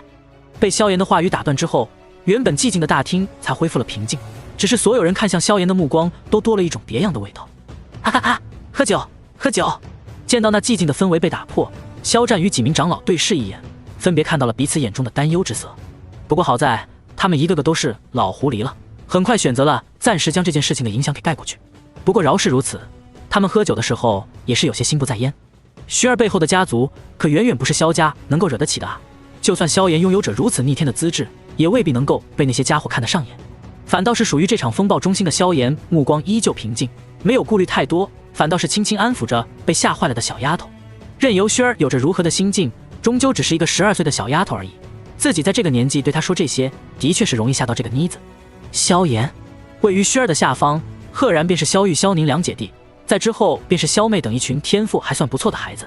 此刻的萧宁望着正被萧炎小心安抚却又满脸通红的薰儿，心中简直是如同被撕裂了一般的痛苦。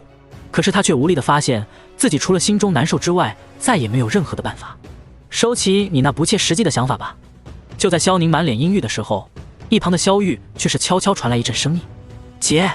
萧宁忍不住微微一怔，抬头却是看到萧玉略显淡漠的眼睛。就算是没有萧炎，你觉得你就能够配得上薰儿吗？你现在斩断这个不切实际的念头，还能算是及时止损。萧玉的声音很小，尽量避开了身边的萧炎和薰儿，但一双美眸却是有些怜悯地看着自己的弟弟。年少的时候遇到太过惊艳的人，的确不是什么好事。萧宁忍不住张了张嘴，却发现姐姐说的的确是一个事实。就算没有萧炎，自己就真的能癞蛤蟆吃上天鹅肉吗？同样的心态，其实在场的每个少年心中上演。直到这场宴会进行到快要到尾声的时候，借着饮料麻痹自己的萧宁似是有着一丝不甘，看了一眼已经恢复到正常状态的萧炎和薰儿，几分少年的幼稚令他不由得想要卸去心头的抑郁。于是乎，萧宁望着身边从容淡定的萧玉，不由得声音加大了几分，故作平静地说道：“姐，你打算什么时候突破斗者啊？”听到这声音，场间之人都是忍不住微微一顿，彼此对视一眼，很多人的目光很快就转移到了萧玉的身上。毕竟萧玉今年也不过16、17岁而已，这个年纪若是能够突破到斗者的话，那这天赋放在整个乌坦城也绝对是排得上号的。就算是当年的萧鼎、萧厉，也就是差不多的年纪成为斗者的吧。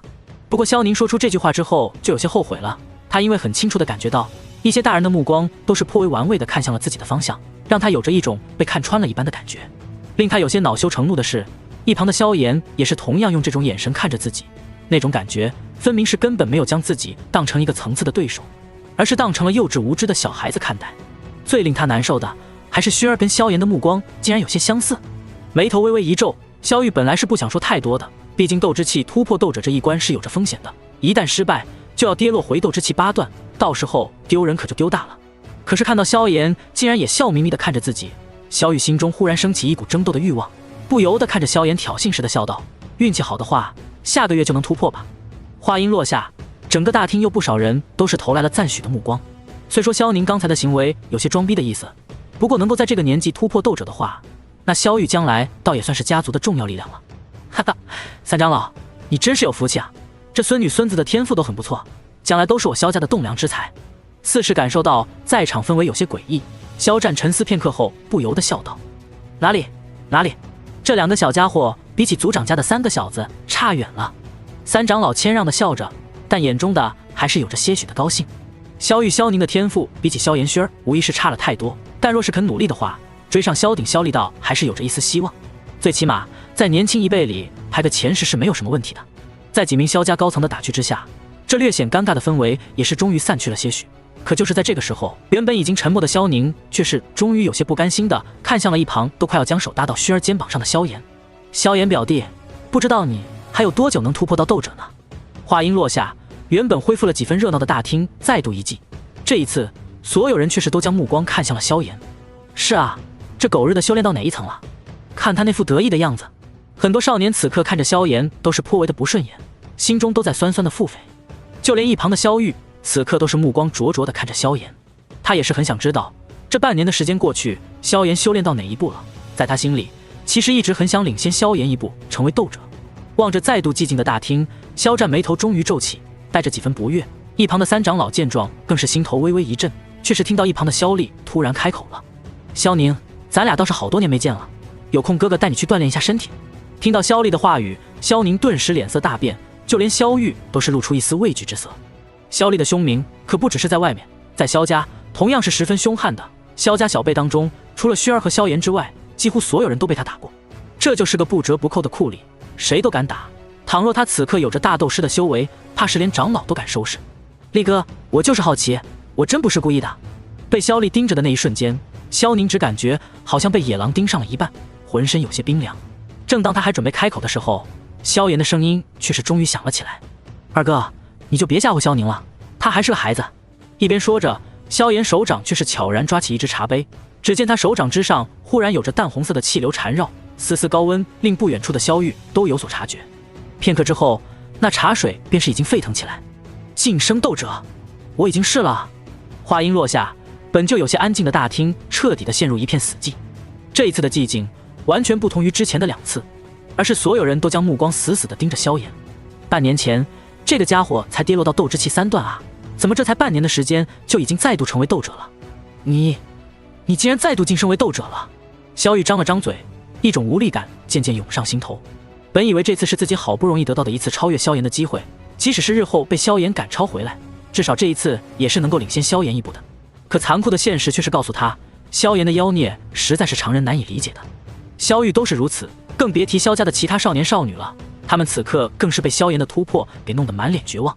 同样是12、13岁的年纪，人家都突破斗者2次了，自己还是在斗之气5、6段的水平上停留，这之间的差距实在是宛如鸿沟一般。倒是萧战与几位长老相互对视一眼之后，彼此眼中都是看到了其中的狂喜之色。族长，真是恭喜了，你这小家伙的天赋我们萧家怕是终于要出一位斗皇强者了。几名长老目光看向萧炎，都是带着意味深长的笑意。只要萧炎崛起，萧家必然会成为乌坦城乃至加玛帝国都数得上的大家族，到时候他们这些分脉所得到的好处也必然是远超现在的。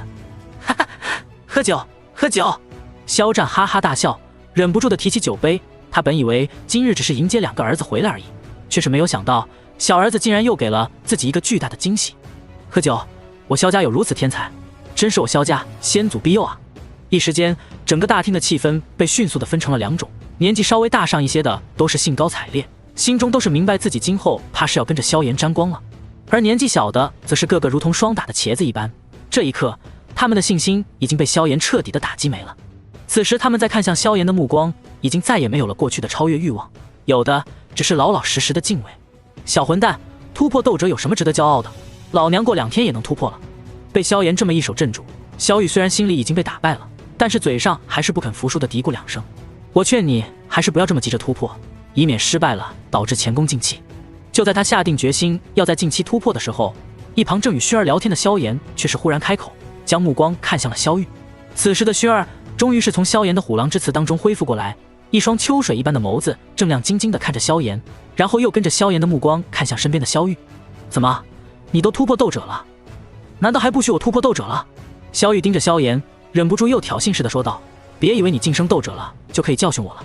哦，是吗？如果你不需要聚气散的话，那你就当我什么都没说吧。见到萧玉依旧是不跟自己吵2句不肯罢休的样子，萧炎忍不住摇了摇头。聚气散？什么聚气散？萧玉微微一怔，一双眼睛猛然盯着萧炎，却见对方正平静地给薰儿切着盘子里的肉，似乎刚才什么都没说一般。萧炎，你说话啊！萧玉有些急了，但是萧炎却是没有丝毫的动静，这令萧玉心头顿时急了一些。可是当着这么多人的面，他也不好表现得太过直接。一场宴席吃的是几人欢喜几人忧，唯有薰儿虽然小脸平静了许多，可是一双清澈的眼睛深处却是总有几分不同的色彩。待到这场晚宴散场之时，萧战才若有所思地看了萧炎一眼，笑着道：言儿，我们父子4人也是好久没有待在一起好好聊聊了，你先将薰儿送回去，等会儿有时间再来我房间，咱们父子4人一起说说话。听到萧战的话语，萧炎不置可否地笑着点了点头，刚好自己也是有些话要跟父亲和2位哥哥好好聊聊了。不过就在离开这大厅的前一刻，萧炎又看了一眼萧玉，见到后者那副如同被猫抓了一样心痒的表情之后，这才笑着说道：7天后过来找我一下吧。说完这句话，他便是不理会满脸问号的萧玉，带着薰儿离开了这座大厅。月色清散，皎洁的月光将已经结出一层冰霜的大地照得晶莹洁白。萧炎与薰儿结伴行，借着月光忍不住再度端详着这小妮子。因为斗气尚且不够浓郁，所以少女身上还是裹了一层淡紫色的狐裘，一张如玉的小脸上还带着一抹红晕，显然还没有从今晚的变故当中彻底恢复过来。一路无言，直到将薰儿送到他的小屋门口，萧炎望着那比月光还要胜过3分的娇俏小脸，忍不住轻轻拉住他略带几分冰凉的小手。萧炎哥哥。被萧炎拉住小手，薰儿一双修长睫毛轻轻颤动，脸上的红晕再度扩散，这副娇羞的模样，哪怕还只是个丫头片子，也依旧是顿时令月色都失去了颜色。我今天说的话可不是什么玩笑话。萧炎盯着少女娇羞的脸庞，双眼却是无比的认真。别紧张，我会陪着你慢慢成长，从现在到未来，我们会一直在一起的，永远永远的在一起。一边笑着，萧炎轻轻揽住少女的香肩，最后轻轻将她揽入怀中。第一次与萧炎如此亲密的拥抱，薰儿先是身体微微一僵，然后便是轻轻地软在了萧炎的怀中。感受着那温热的体温，薰儿轻轻点着小脑袋，轻声道：我一直相信萧炎哥哥的。月光之下，少年少女就这样静静地依偎着，直到萧炎感觉到丝丝寒意之后，才轻轻松开少女。天冷了，不要冻坏了，快点回屋里去吧，正好我也要去找一下父亲了。听到萧炎的叮嘱，薰儿这才乖巧地点了点头，在门口3度回头之后，才恋恋不舍地关上房门。这个丫头，见到小妮子这副模样，萧炎嘴角噙着一丝温和的笑意，在门口驻足片刻之后，这才笑呵呵地朝着萧战的房间走了过去。等到萧炎离开之后，在薰儿房间上方的某棵大树上，才发出一声苦涩的呢喃：坏了，小姐这副模样已经是被这小子迷得神魂颠倒了，我该如何跟族长交代啊？言儿，你来了。当萧炎走进了萧战的房间之后，便是看到萧战脸上多了几分醉意，在他对面，萧鼎、萧厉也是喝得脸色通红。看得出来，这短短半个小时不到，父子3人已经是喝了不少。更显然的是，萧战的脸上已经是露出了几分愁容。言儿，我知道你很喜欢薰儿，可是他背后的家族……看着肖战这副担忧的模样，萧炎嘴角露出一抹不易察觉的笑容。父亲，我知道您想说什么，您不就是想说薰儿背后的家族是咱们萧家招惹不起的吗？古族的确是很强大。听到萧炎的话语，萧战先是微微一怔，在听到古族这2个字之后，一双虎目终于是微微一缩。你怎么知道古族的？是薰儿跟你说的？萧战的声音都不由得紧张了几分，令本来已经有了些许醉意的萧鼎、萧厉都是忍不住微微一怔。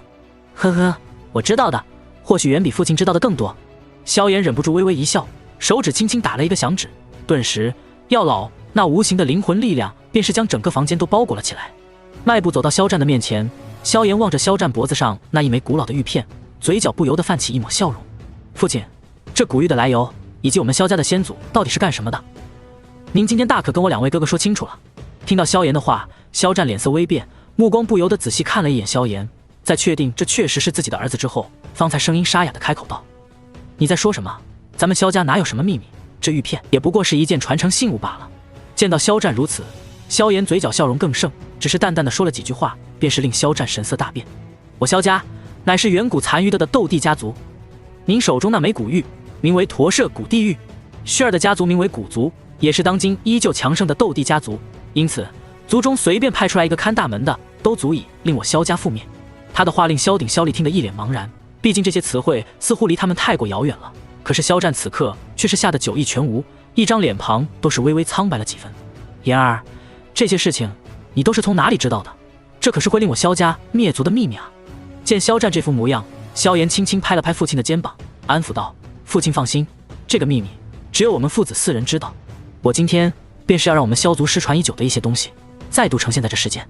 一边说着，他便是已经将自己提前准备好的一套故事给准备好了。在这个故事里，药老是萧族残余下来的护道人，经过几百年的寻找，终于将萧族残脉给找到了，并且看到他第一眼就惊为天人，死活都要收他为弟子，要他将萧族的古老传承传递下去。除此之外，药老还发现了他惊人的炼药师天赋，要将他培养成一位出色的炼药师。至于重生一事的事情，萧炎并没有提起，这件事情实在是知道的越少越好。也唯有面对药老这个日日夜夜都陪在自己身边的老头，萧炎在没有办法的情况下，才只能说出部分实情。等到萧炎说完了自己编纂好的故事之后，萧战以及萧鼎、萧厉都是听得一愣一愣的。不过很快，他们终于缓缓明白了事情的来龙去脉，虽然还带着几分茫然，但眼中却是渐渐有了喜色。言儿，你竟然还有着炼药师的天赋！萧战双眼放光，不错，我这半年来之所以突飞猛进，就是因为老师给我配置了诸多灵药辅助，才能如此迅速地恢复到斗者境界。萧炎说话半真半假，反倒更像是真话。那不知道你这位老师？萧鼎双目露出思索之色，目光看向萧炎，带着好奇。此事关系实在是太大了，父亲你也知道，我萧族当年的敌人是何等强大，所以为了尽量的保密，老师选择了暂时隐藏身份，只与我一人保持联系。萧炎心中倒是早就想好了理由，待到我萧家出成器后，能够拥有足够的自保之力之后，我老师自然是会现身的。萧炎的故事半真半假，可最终是将萧战以及2位哥哥都给忽悠住了。毕竟萧家先祖十分强大的事实，的确是在历代族长口中代代相传的。当年萧战在接任族长之位，得到这消息的时候，也是满脸的不可思议，其惊讶程度并不会弱于今天太多。反倒是萧鼎、萧厉，因为今晚这有点过大的信息量，导致有些懵逼。我今晚说的事情乃是绝密中的绝密，若是泄露出去，我萧家便是会遭受到灭顶之灾。所以父亲和2位哥哥一定要绝对保密，切不可再向任何人泄露一点。萧炎一边说着，神色逐渐的严肃起来。听到此处，萧鼎、萧厉也是神色凝重的点了点头。在得知这些令人感到有些匪夷所思的秘密之后，他们也是明白了这件事情的严重性。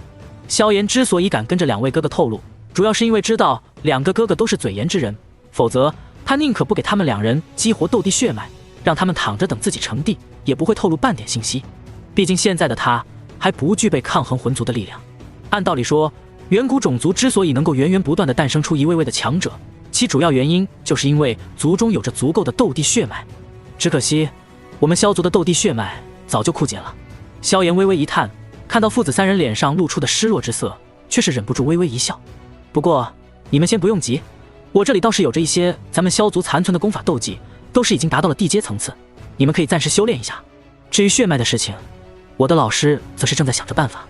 听到萧炎的话语之后，原本还带着些许失落神色的肖战三人顿时眼神火热，呼吸都急促了起来。地阶的功法斗技，那放眼整个加玛帝国，绝对是最高级的功法斗技了，甚至就算是放在整个西北大陆，也算是一流的宝贝了。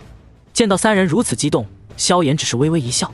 如果不是怕这三人实力不够，一旦暴露会惹来麻烦，他就是天阶的功法斗技都是能够拿得出来。当下，萧炎便是走到三人面前，轻轻一点，将几门适合三人修炼的功法斗技都通过灵魂传递的方式传输过去。至于斗帝血脉的事情，萧族的血脉之力的确是枯竭了，唯一残存的一缕血脉之力都是被萧玄藏在了天幕当中，可以说就算是斗圣强者都未必有办法再度激活这血脉之力。可斗圣不行，也不代表炎帝没有办法，他的境界早就超越了当年的斗圣不知道多少，甚至已经走到了主宰境界的极致，激活已经枯竭的血脉之力对他而言并非什么难事。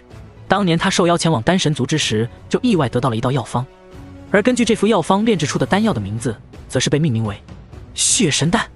血神丹其实并非是丹神族强者发明出来的，反而是那小溪天界当中血神族的始祖血神发明的。血神乃是魔修正道，传闻他为了踏入天至尊境界，曾经解析万族血液，甚至以亿万生灵之血修炼，是个十足的魔头。不过在那远古之战当中，他却是与血邪族的魔帝拼得个两败俱伤，最终以化血神功与对方同归于尽，以至于将血邪族从域外邪族的普通族群打成了弱小族群。而这血神丹便是血神当年解析万族血液所开创出的一种魔道手段的丹药。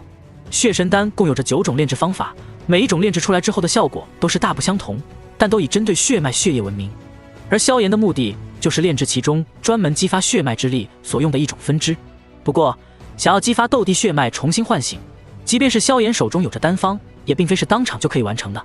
这血神丹即便是放在大千世界都是品级不低的丹药，放在斗气大陆也至少是可以引来丹雷的丹药，所需材料以及炼药手段都不是当前的萧炎能够做到的。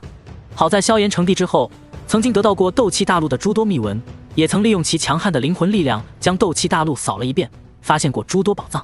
其中令他记忆颇为深刻，也是离他相对最近的一处宝藏，便是当年他与小医仙闭关的那一神奇盆地。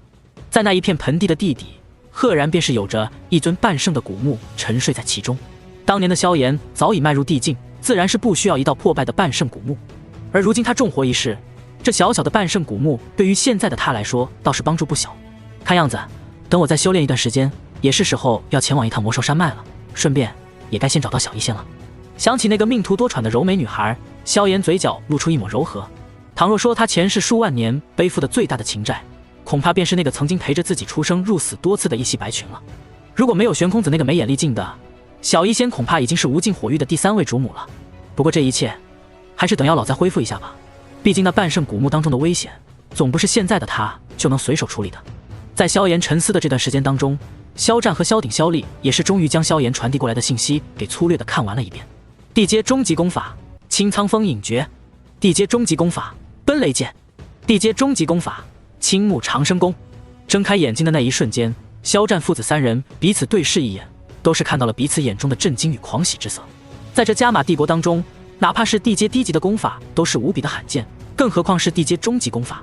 一本地阶终极功法足以令一名斗气修炼者在修炼到斗尊之前没有任何功法上的阻碍了。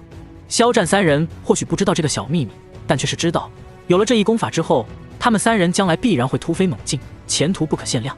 父亲、大哥、二哥，这功法你们便是修行了，也一定要当做底牌使用，不到万不得已千万不要暴露。地阶终极的功法已经可以令斗皇强者都要疯狂了。萧炎郑重地说道，地阶终极功法绝对是可以令斗皇疯狂、斗宗眼热的宝物，甚至一些运气不好斗宗强者都未必能修行一套地阶终极功法。我们明白，今后若是没有必要，自然是不会将这功法给暴露出来，就连你交给我们的斗技也不会随意施展。萧战3人相互对视一眼，都是明白这件事情的严重性。地阶终极功法哪怕只有1道都有可能导致萧家覆灭，更何况是3道，甚至萧炎还传授给了他们1人1套地阶斗技以及1套玄阶高级斗技，如此自然是甚好。不过我们萧家也该适当的提升一些实力了，不然如此突兀的崛起反倒是更加令人怀疑。萧炎微微一笑，说出了心中的计划，我打算从明天开始大批的炼制一些异品丹药，来为家族积累一些财富。炼制丹药？萧战眼中露出一抹喜色，眼睛看着萧炎带着几分火热。你的意思是，你背后的那位老师打算炼制丹药，来帮助我们萧家。见到萧战这副模样，萧炎忍不住轻轻摇了摇头，然后轻声地说道：“是我。”你？萧战一下子瞪大了眼睛，就连萧鼎、萧厉都是瞪大眼睛盯着萧炎。你成炼药师了？在三人目瞪口呆的注视之下，萧炎不由得轻轻点了点头，嘴角依旧挂着淡淡的笑意。老天爷！萧战忍不住发出一声长吁，今天的幸福来得实在是太突然了。先是萧炎突破了斗者，然后便是莫名其妙的得到先祖眷顾，父子几人都得到了地阶功法。再之后，便是小儿子笑眯眯地告诉自己，他已经是炼药师了。12岁的炼药师，这种天赋在加玛帝国这种小地方什么时候听说过啊？丹王古河在这个年纪还在活泥巴吧？这种一波接着一波的幸福感冲击的萧战忍不住大脑都微微晕眩，最后忍不住发出一声近乎变态的兴奋笑声。姐，我萧家要崛起了，我儿萧炎当真为天命之子，是我萧家千年难得的麒麟啊！见到萧战这副兴奋的模样，萧炎忍不住轻轻摇了摇头。罢了，难得见到老父亲这么高兴一次。心中正这般想着，却是看到两个哥哥也是发出了桀的笑容，望着满屋子里的桀怪笑，饶是以萧炎的心性都是感到有些诡异。这感觉怎么感觉跟进了魂殿一般？好在这里并非真正的魂殿。兴奋了一夜之后，父子三人终于恢复的有些正常了一些。不过第二天那一夜没睡，双眼已经略带血丝的萧战却是精神亢奋的将几名长老召集了起来。各位长老，现在马上将我萧家可用的流动资金全部调集起来。族长，发生了什么事情？竟然要将家族所有的流动资金都调动起来？看着萧战这副略带兴奋的模样，三位长老都是有些疑惑的看着萧战。买药鼎，炼药！萧战脸上竭力的想要将嘴角压制下去，却未曾发现嘴角却是越发的上扬。炼药，族长，难不成你请到了一位炼药师不成？听到萧战的话语，三位长老先是一愣，旋即各自老脸上都是露出喜色。炼药师在乌坦城这种小城市，那就是最为尊贵的人物，哪怕是一名一品炼药师，都能对乌坦城造成很大的影响。不错，萧战笑着点了点头，便是看到三位长老已经兴奋地开口问道：“敢问族长是请到了哪位大师？”看到三位长老疑惑但又惊喜的眼神，萧战眼中不易察觉地露出一抹诡异之色，最后还是清了清嗓子。说起来倒是也巧，这位炼药大师与我们也算是一家，他也姓萧，他的名字叫做萧炎。姓萧，姓萧好啊！如此一来，咱们可是……听到那位神秘炼药师姓萧，三位长老分别对视一眼，便是准备满脸笑容的回应两句。只是当听到萧战最后的那句话之后，三人脸上的笑容却是骤然凝固。萧炎，三位长老再度相互对视一眼，最后还是大长老忍不住张了张嘴巴，有些口干舌燥的看向萧战，最后不由得说道：“族长说的可是你那小儿子，咱们萧家最为天才的少年萧炎？”正是犬子。萧战点了点头，极力压制着自己的笑容，却没有发觉自己的嘴角都快要咧到耳后根了。前不久，言儿在突破斗者的时候，侥幸在咱们萧家后山遇到一位高阶炼药师，那位炼药师看言儿天赋不错，便是直接将他收为了亲传弟子。萧战拿出提前准备好的说辞。我的天！三位长老眼中露出骇然神色的同时，甚至都感到自己的大脑都微微晕眩。如果说之前的萧炎11岁成为斗者，只能算是加玛帝国极为罕见，堪称一代人当中也就能出那么一两个的话，那12岁成为炼药师便是堪称闻所未闻了。就算是丹王古河，也是在19岁的时候才真正成为一名炼药师。我们萧家这次真的要发达了！大长老忽然一屁股坐在地上，一双老眼甚至隐隐有着泪花。这三位长老虽然也有自己的私心，但对家族的忠诚也的确是实实在在的。听到家族即将出现一位绝世天才，自然是无比的激动。更何况萧炎崛起之后，他们这些老家伙也是能够喝一口汤的。古河19岁成为炼药师，如今已经是6品炼药师，那萧炎12岁就成为炼药师，将来会有怎样的成就？7品，至于更往上的8品、9品，他们这些老家伙是想都不敢想。对他们而言，那都是存在于传说中的人物。姐，你们这些老家伙若是知道言儿还得了我萧族先祖的传承，恐怕能立刻晕过去吧。望着三个老头激动的模样，萧战心中忍不住笑着，却是浑然忘记了自己昨夜也不比这三个老家伙强多少。至于萧族的事情，以他的沉稳，自然是不会跟其他人多说半个字。饶是如此，三位长老在知道萧炎还拥有了炼药师天赋之后，本就对萧炎颇为重视的他们，直接将这种重视增加到了极点。当天，几位家族最高层则是瞬间凑够了足足50万金币，直接通过亚飞购买了一个价值30万金币的3品药鼎。在他们看来，以萧炎的天赋，或许过上几年就有可能成为一个3品炼药师了。这笔钱投资的可不只是萧炎，而是家族的未来。如果萧家真的诞生一个新的丹王，这点钱又算得上什么？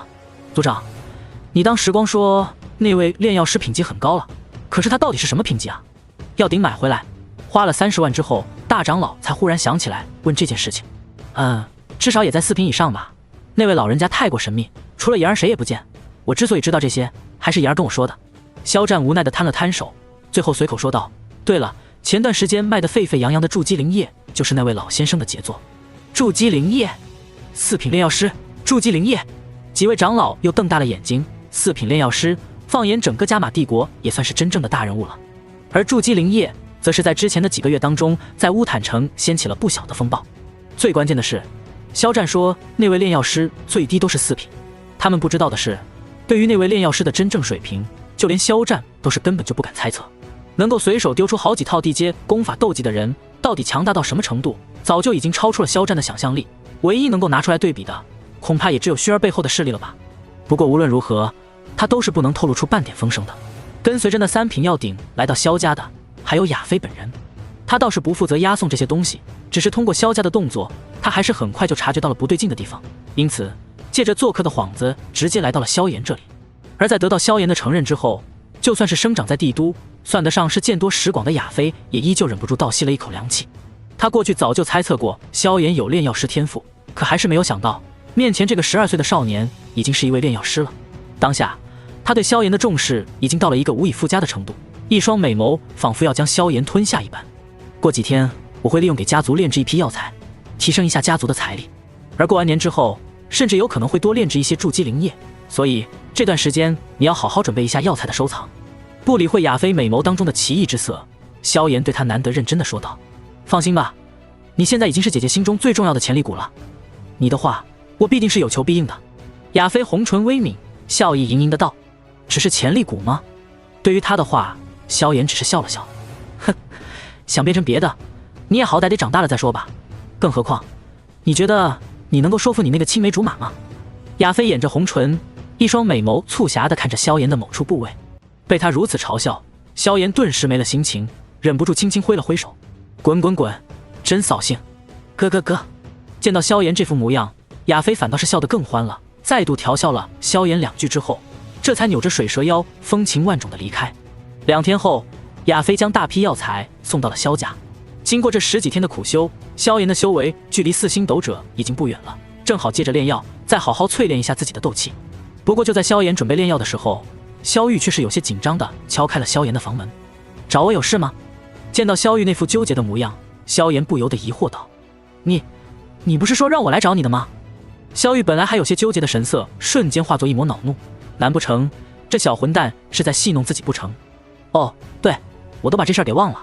看着萧玉这副模样，萧炎忍不住轻轻拍了拍脑袋，屈指一弹，一枚玉盒从那戒当中弹出，然后送到了萧玉的面前。莫，有了它，你突破斗者就稳了。突破斗者，稳了。萧玉微微一愣，旋即便是心跳微微加速，有些紧张地打开玉盒之后，那扑面而来的药香便是令他体内的斗之气流转速度都快了几分。聚气散。望着那躺在盒子当中龙眼大小的丹药，萧玉忍不住失声道：这枚丹药你自己偷偷服用就好了，不要跟别人声张，不然整个家族的家伙都过来跟我要，我可没时间给他们多准备。萧炎轻轻点了点头，正准备关门，却是看到萧玉的俏脸忽然红润了几分。这么珍贵的丹药，我拿着很不安心啊。萧玉俏脸红润，有些扭捏的难得羞涩道：要不我再给你摸2下吧。一边说着，萧玉已经将修长玉腿伸了过来。萧炎被一位炼药师收为弟子的事情，萧炎和萧战倒是根本没有瞒着家族的打算，因此家族中的成员也是很快都知道了这件消息。在得知萧炎又将成为一名炼药师之后，家族的年轻一辈们彻底的绝望，从此对萧炎只有敬畏与崇拜，再也没有了昔日暴露出的一些野心。而萧玉自然也是听说过萧炎被一位炼药师收为弟子的事情，心中对这家伙多了几分忌惮的同时，对于萧炎之前说过的7天后去找他的事情也是有过揣摩。可是直到萧炎将那一枚聚气散放到他面前时，他依旧有着一种做梦一般的感觉。这可是聚气散啊，一枚便是快要顶得上家族1年的净利润，就算是以前的萧炎都很难能够用得上。可是这枚聚气散如今却是被萧炎就这么随意的递给了自己。听到萧玉的话语之后，萧炎都是忍不住微微一愣，旋即在萧玉猝不及防之下，忽然一巴掌拍在他大腿上。你把本少爷当成什么人了？被萧炎一拍大腿，萧玉先是一怔，旋即便是有些愠怒升起，正想发火，便是听到了萧炎的声音：“咱俩之间的矛盾就到此为止吧。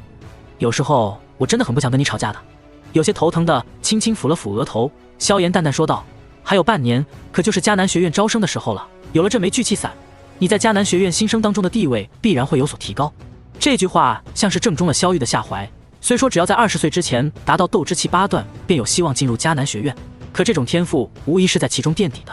而若是17岁就成为斗者的话，这样的天赋即便是放在迦南学院，虽然谈不上十分天才，但是也算相当不错了，必然会得到更多的资源培养。算你这家伙还有点良心。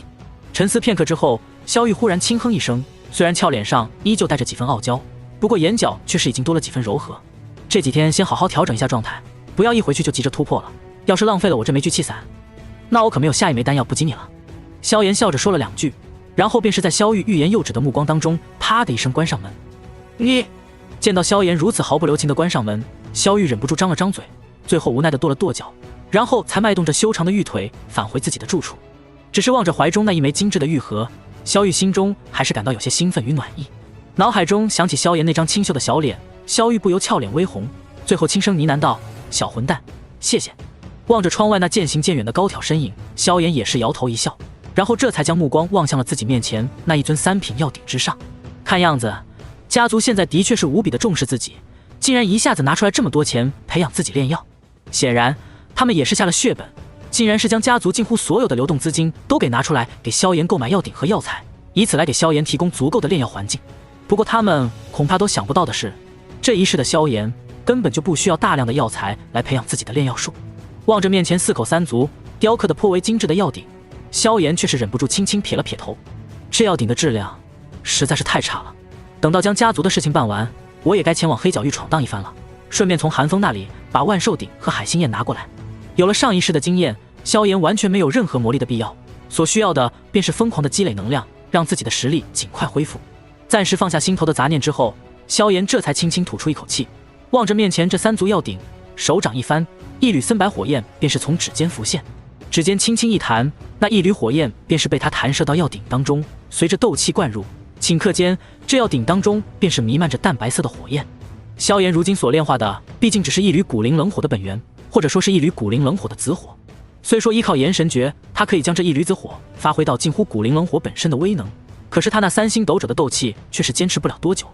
好在以他对于火焰控制的水平，可以随意的调整火焰的输出量。火焰弥漫之后，萧炎开始将一道道药材不断的朝着药鼎当中投放。这时，一直隐匿在山间修炼灵魂力量的药老也是终于出现。有着萧炎所传授的3大秘术，药老的灵魂力量即便是没有特殊的天才地宝补充，也依旧是在快速的恢复。如今的身体比起之前显然是凝实了一些。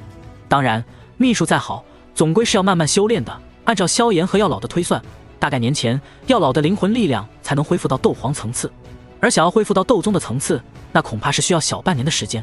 不过饶是如此，萧炎心中也是颇为满意。有着古灵冷火的帮助，药老的灵魂力量若是恢复到斗宗层次，在这西北大陆倒是也暂时够用了。望着萧炎神色从容地将那一道道药材投入药鼎当中，淡白色的紫火如同跳动的精灵一般灵活缠绕，最后从容地将那炼成的药液分开放入一个个玉瓶的萧炎，药老也是忍不住地点了点头。事到如今，他已经是完全相信了萧炎的话，否则的话，这种比自己还要娴熟轻松的炼药手法，怎么可能是一个12岁的娃娃可以办到的？一连几天的时间，萧炎都是安静地坐在自己的小屋当中，静静地炼药。每次炼药都是一直炼到自己体内的斗气枯竭为止，然后再大力吸收天地间的能量，恢复斗气。只有在灵魂力量都消耗的差不多的情况下，萧炎才会躺在床上休息一下。而在他这般几乎没日没夜的炼药之下，比起那海量药材提前完成的，却是他的斗气已经顺利突破到了4星斗者的层次。突破4星斗者的第3天，萧炎终于是将所有药材都炼成了一瓶瓶的1品丹药。凝血散、回春散、蓄力丸，3种再普通不过的1品丹药，不过胜在数量庞大，萧炎几乎是每样都留下了1000瓶左右。如此庞大的丹药数量，怕是足够萧家卖上一段时间了。饶是如此，他还是悄悄地在那戒当中藏了近半的成品药。倒不是萧炎太抠，实在是他一个1品炼药师能够如此高产，太容易引人注意了。这一部分成品药，他是准备通过亚非卖到别的城市去了。年关将至，乌坦城也终于迎来了一场大雪，而在这一场大雪当中，萧炎却是与萧战和几位家族长老笑眯眯的在温暖的房间内喝着一口热气腾腾的酥油茶。明天就要过年了，望着窗外纷飞的大雪，萧战脸上露出一抹带着些许野心的笑容。这场大雪过后，我萧家将以一个难以想象的速度开始崛起。翌日清晨，雪停，昔日还算平静的乌坦城依然是被一层厚厚的白雪覆盖。放眼望去，银装素裹，遍地都是一片辽阔的洁白。积雪的覆盖令本来算不上壮丽的乌坦城多了几分寂静的美轮美奂。不过很快，这种寂静便是被一个消息给打破了。萧家的方士有丹药出售了，是真正的一品丹药，听说过年还有折扣。年关将至，方士本来就是人头涌动，各家各户都在纷纷准备年货，准备过上一个好年。不过当有人进入到了萧家的方士之时，却是意外的发现萧家的各大方士门口都是贴着一个显眼的大招牌：新进一品丹药3种，蓄力丸300金币1颗，凝血散200金币每瓶，回春散160金币每瓶，新春特价8折购买。望着那招牌上的文字，很多人都是微微一愣，旋即便是很快骚动起来。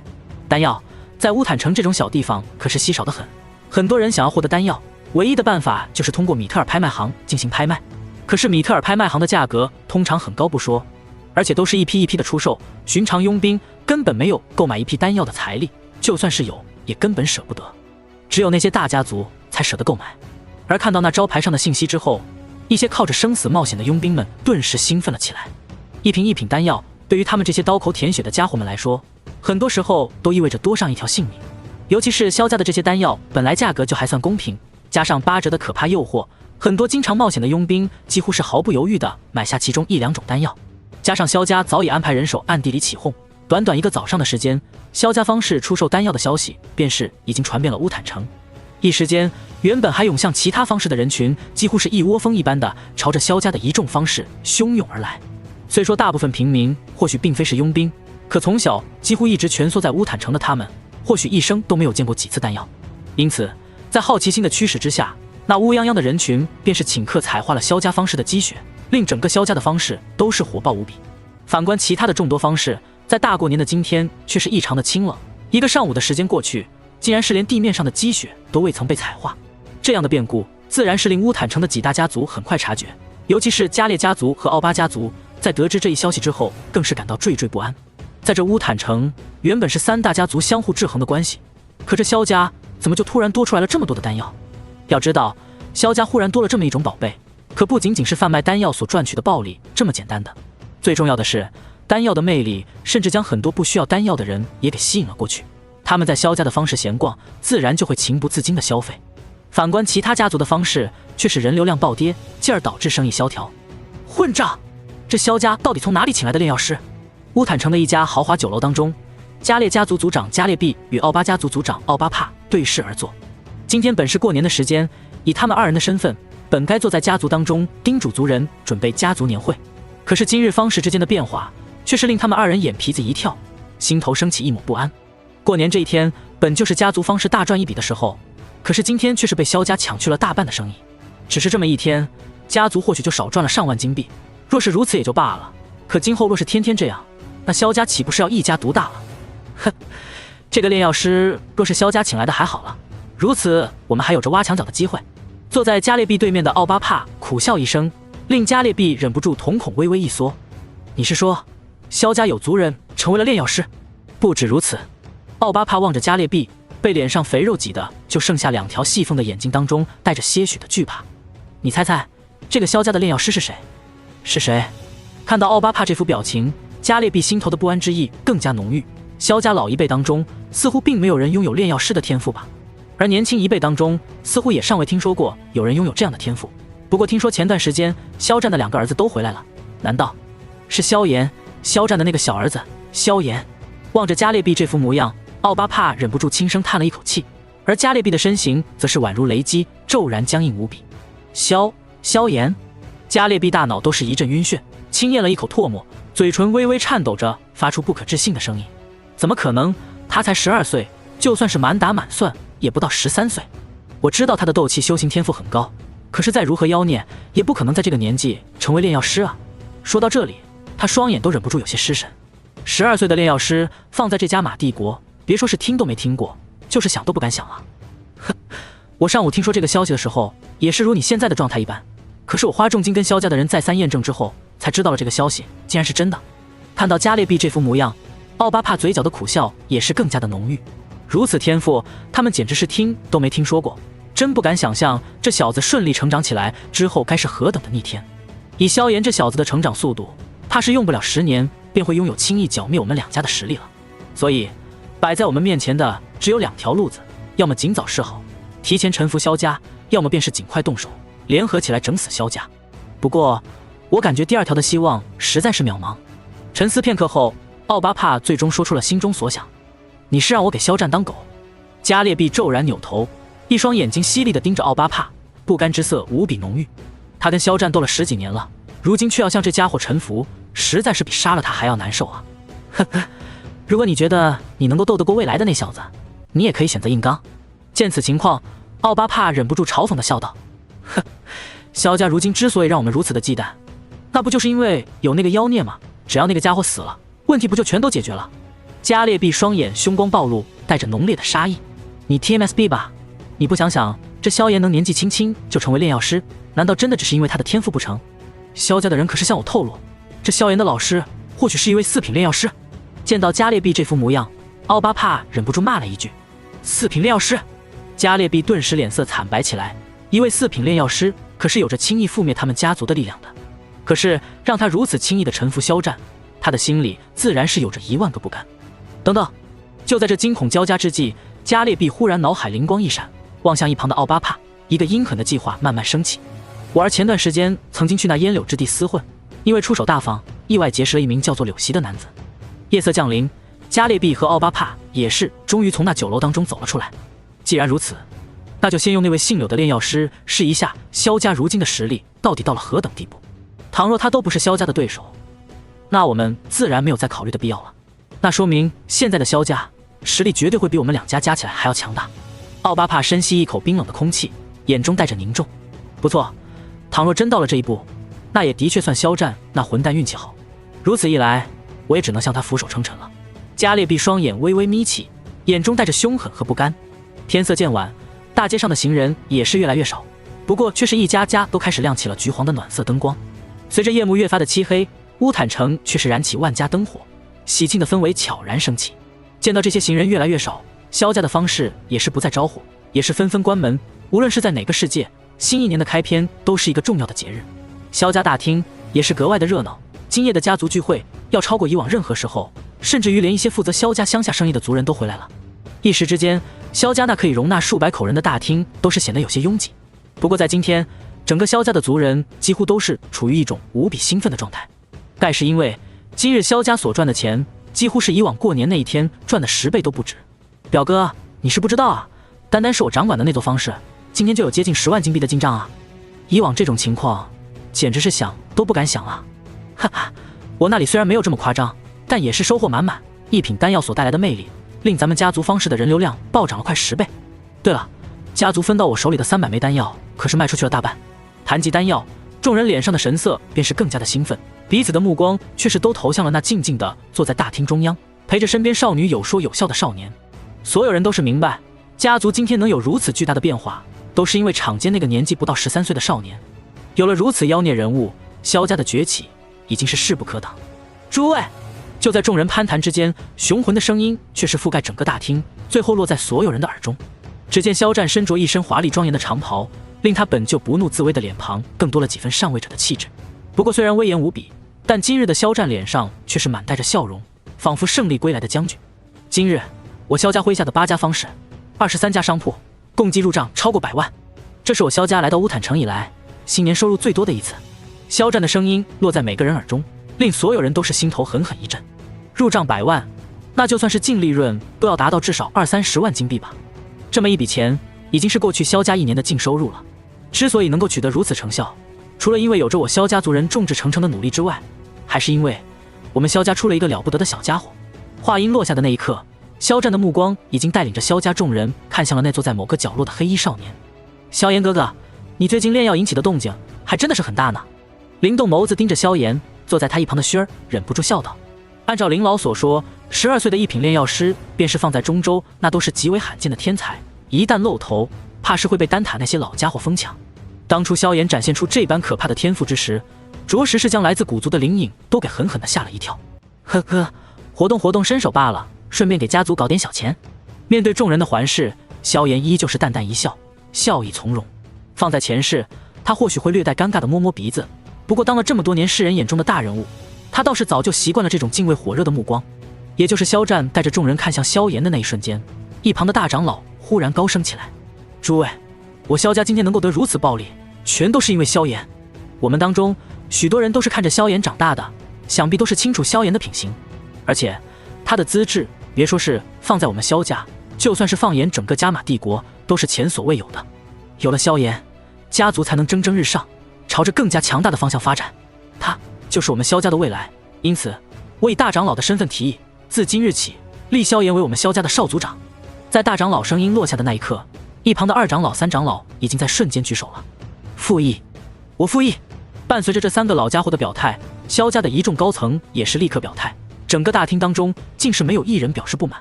开玩笑，将来萧炎若是一人得道，那他们就是那些个升天的鸡犬。此刻若是放弃这个当鸡犬的机会，那将来怕是长子都要悔青。当下，整个大厅的萧族族人都是纷纷附和的吆喝起来。俺也一样，萧炎少族长，萧炎少族长，萧炎少族长。不远处的萧玉都是忍不住跟了2句。已经突破成为斗者的萧玉，本来也应该是今晚的焦点之一的，不过他的那点成绩放在如今的萧炎面前，无疑就是皓月面前的萤火，光芒近乎被完全的覆盖。不过萧玉却是没有丝毫的不服，他的傲气和对萧炎以往的偏见，早就在萧炎那妖孽般的天赋之下折服。更何况自己能够如此顺利的突破成为斗者，也是萧炎给的这个机会。想起那天晚上自己竟然主动要给萧炎挽腿，萧玉那白皙的脸庞上便是多出了一抹红晕。萧炎少族长。坐在萧炎身边的轩儿也是高高举起自己白皙如玉的小拳头，一张越发出落的精致小脸上带着兴奋的笑意，清澈的双眸看向萧炎的目光当中甚至闪动着小星星。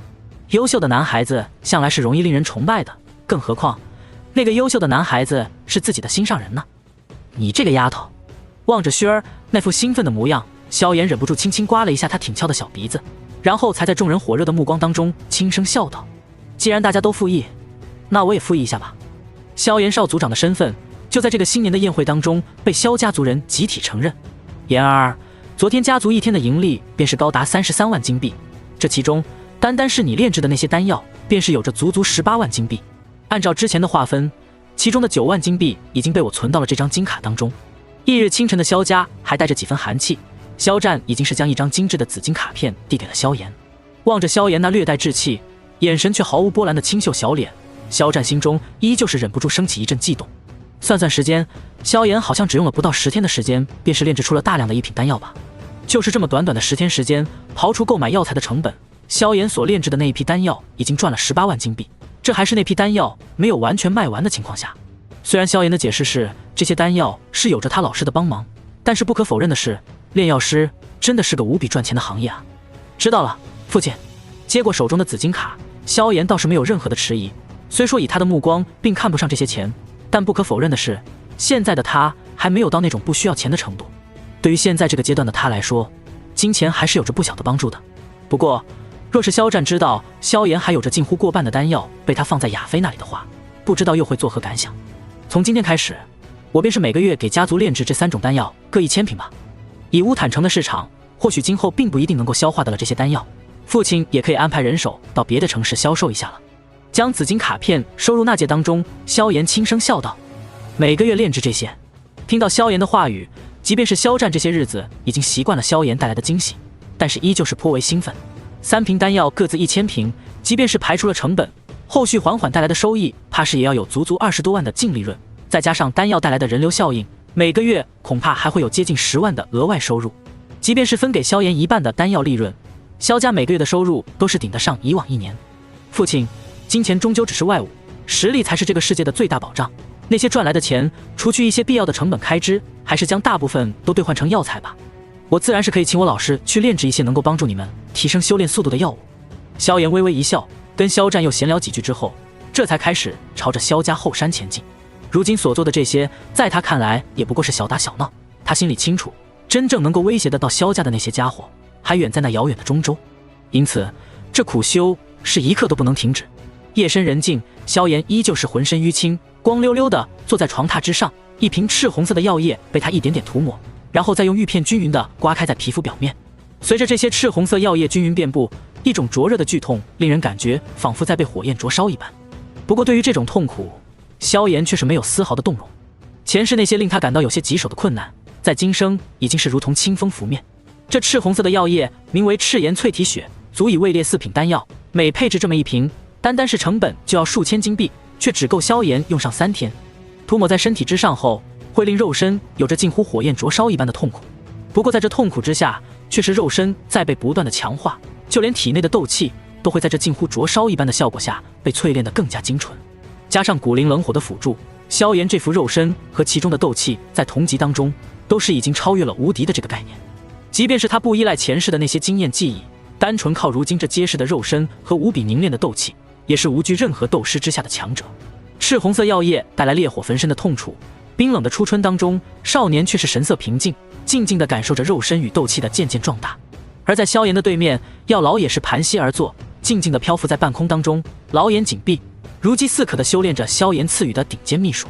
一道道看不见摸不着的灵气正被药老吸引过来，最后被古灵冷火炼化之后，化作一道道精纯的灵魂力量，补充着药老那虚弱的灵魂。在这般日复一日的修炼之下，药老那虚幻的灵魂体也是在日积月累之下越发的凝实，渐渐的仿佛一道真人一般。这般平静的日子一晃便是半个月的时间过去，在这半个月当中，乌坦城的众人很明显的感觉到萧家的生意正在一天比一天火爆，反观其他家族却是在慢慢的萧条。就连米特尔拍卖行如今都是十分果断的站在了萧家这边，成为了战略合作伙伴。这让乌坦城的很多人都认识到，这乌坦城的天怕是要变了。萧家在那位妖孽到令人匪夷所思的天才崛起之后，马上就要从乌坦城的3大家族之一变成乌坦城的最大家族了。不过也就是在这个时候，一名身穿炼药师长袍的老者却是在很多人羡慕崇拜的目光当中走进了乌坦城。3品炼药师柳攀龙望着那盘坐在大厅当中神色有着难以掩饰的倨傲的老者，加列壁脸上却只有着毕恭毕敬。虽然大家都是大斗师级别的强者，可对方那炼药师的身份确实比他要尊贵了10倍不止。在实力达到斗王之前，同级别炼药师的地位几乎是碾压同级别的普通斗气修炼者。按照你们的说法，我那不成器的弟子就是那个萧家最近闹得沸沸扬扬的天才少年萧炎偷偷暗杀的。柳攀龙坐在加列家族的大厅当中，一双眼皮微微耷拉着，却是难以掩饰眼底的震惊。当他听说到萧炎那可怕的天赋之时，即便是当着加列家族的面都是感到有些不可置信。的确如此。闻言，加列壁连连点头道，先前我儿子曾经与您的弟子在那烟柳之地享乐，他曾听说萧炎在米特尔拍卖行打了柳席先生，而那一晚柳席先生便是从乌坦城无声无迹的消失了。虽然没有绝对的证据，但种种迹象都是指向了这个小子。加列壁恭敬地说道，却是没有将那萧炎拥有老师的事情告诉柳攀龙。是这样吗？闻言，柳攀龙微微眯起眼睛，低声道，虽然那柳席是我最不成器的一个弟子，不过就这么无缘无故的没了，的确是需要一个说法。既然如此，那这个萧家的天才少年，我的确是要见上一见。如果他能拜入老夫门下，那就算柳席真的死了，又算得上什么？最后一句话未曾说出口，眼底将加列壁脸上轻微的喜色看得清楚。柳攀龙心中带着几分嘲讽，愚蠢的家伙，不会以为老夫是这么容易指使的吧？作为一名3品炼药师，柳攀龙的地位的确不是加列壁等人可以比较的，他的麾下也自然不可能只有柳席这么一个废物弟子。不过饶是如此，在得知柳席无缘无故消失之后，他也是十分的震怒。毕竟柳席再如何废物，将来成为1品炼药师也不是什么问题。这种弟子还是有些价值的。因此，在得到加列家族的一些消息之后，柳攀龙便是火速赶来，想要一个说法，或者是挽回一些损失。不过在来到乌坦城，听说了萧炎的情况之后，他的想法却是很快发生了改变。一个12岁就成为炼药师的绝世天才，与之相比，柳席算个什么玩意？如果能够得到一个这样的弟子，自己将来恐怕能够跟着对方飞黄腾达。就算这萧炎看不上自己，他也可以将萧炎介绍给一些个更加强大的炼药师，以此同时得到一个大人物和一个未来大人物的人情。与之相比，别说是死上一个柳席，就是死上10个8个，他也不会心疼。至于加列家族的那些事情，他压根就未曾放在心上。什么臭鱼烂虾，还想把自己当枪使？等自己把事情办好了，就直接让萧家把这加列家族赶出乌坦城。哼，柳大师亲自出手，区区一个萧家又算得了什么？见到柳攀龙点头，加列必笑呵呵地逢迎了2句，心中却是杀意越发的浓烈。只要这柳攀龙是出萧家背后并没有一位4品炼药师，我便是即刻调动家族全部的力量，将那萧炎直接干掉。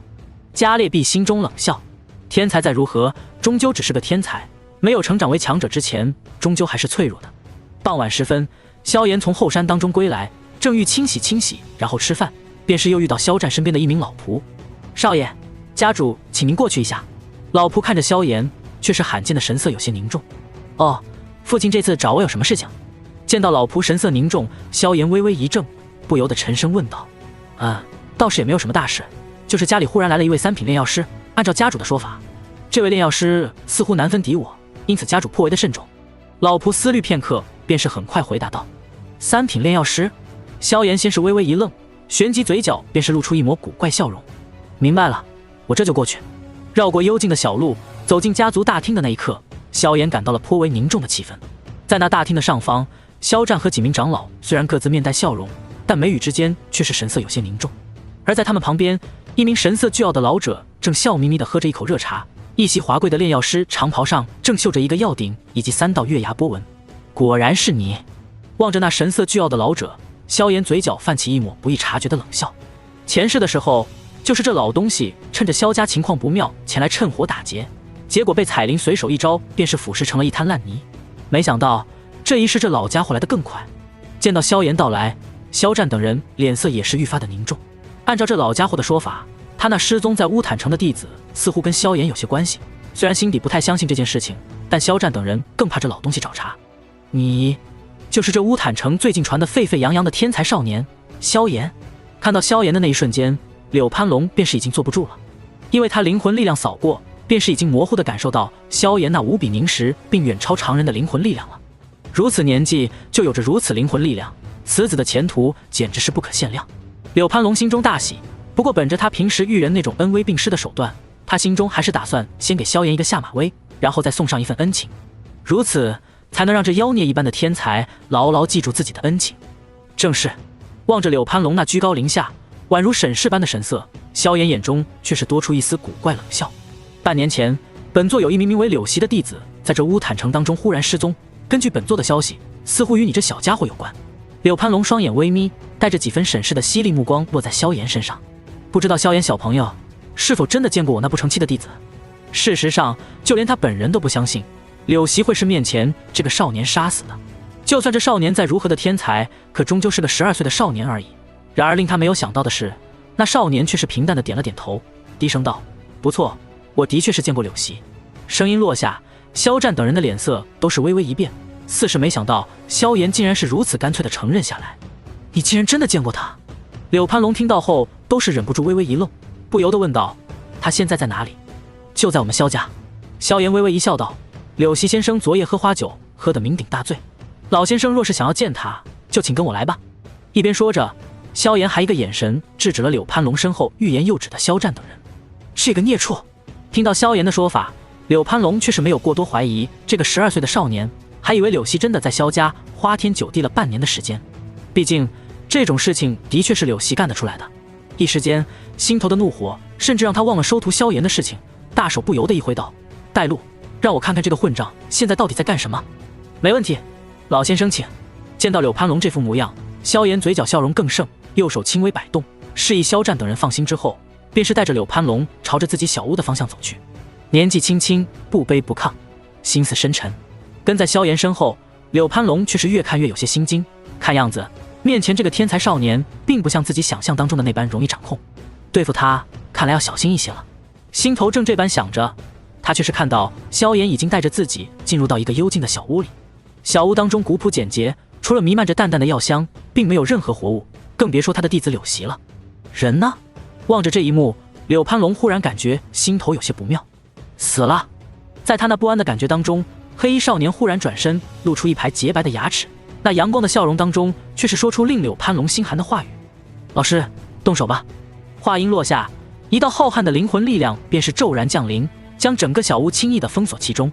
在那浩瀚的灵魂威压面前，柳攀龙只感觉自己如同大海当中的小船一般摇摇欲坠，扑通一声，便是情不自禁地跪在地上，脸色惨白地看着那不知何时漂浮在自己面前的虚幻老者。这是灵魂体！柳攀龙面露惊骇地望着药老。身为炼药师，他倒是也听说过，当灵魂力量足够强大之后，即便是肉身陨落，那强大的灵魂也不会在天地间消散。可那至少也要是五品炼药师的灵魂才能做到吧？而且面前这个神秘老者身上所散发的浩瀚灵魂威压，却是让他有着一种面对大海一般的浩瀚。五品炼药师，他也不是没有见过，对方的灵魂力量与面前的这位相比，却是如同萤火与皓月一般。仅仅是一道灵魂体都是如此的强大，这位老者生前的实力该是何等的可怕！萧炎小友，你这是何意啊？目光惊惧地看着药老身边抱手微笑的萧炎，柳攀龙用力咽了一口唾沫。他很清楚，面前的这个老者想要弄死自己，恐怕并不比弄死一只蚂蚁难多少。哼，柳大师，你不是来替你那个废物弟子柳溪前来报仇的吗？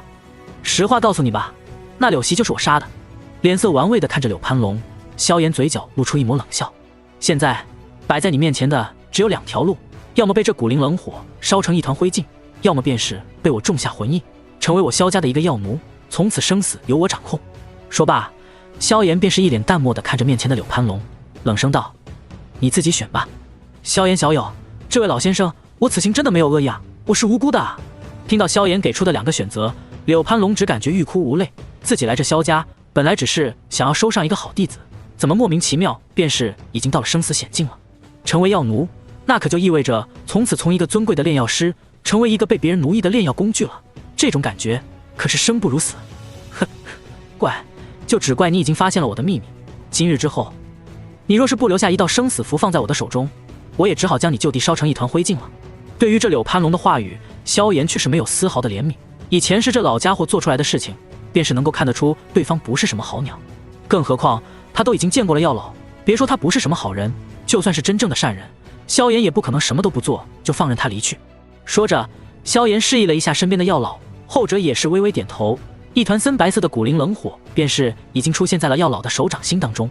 身为炼药师的你，应该知道这一火到底是什么威力。我给你10秒的时间考虑，否则你就只能被这古灵冷火焚烧成一团灰烬了。萧炎神色淡漠，口中却是已经开始数数，10、9、8。伴随着他的倒数，药老脸上也是露出一丝可怕的笑容，手中的古灵冷火跳动间，已经是越发的接近柳攀龙的脸庞。古灵冷火，望着药老手中那团跳动着的森白火焰，柳攀龙瞳孔骤然猛缩。身为炼药师，他虽然从未见过古灵冷火，可却是十分清楚这种火焰的可怕威力。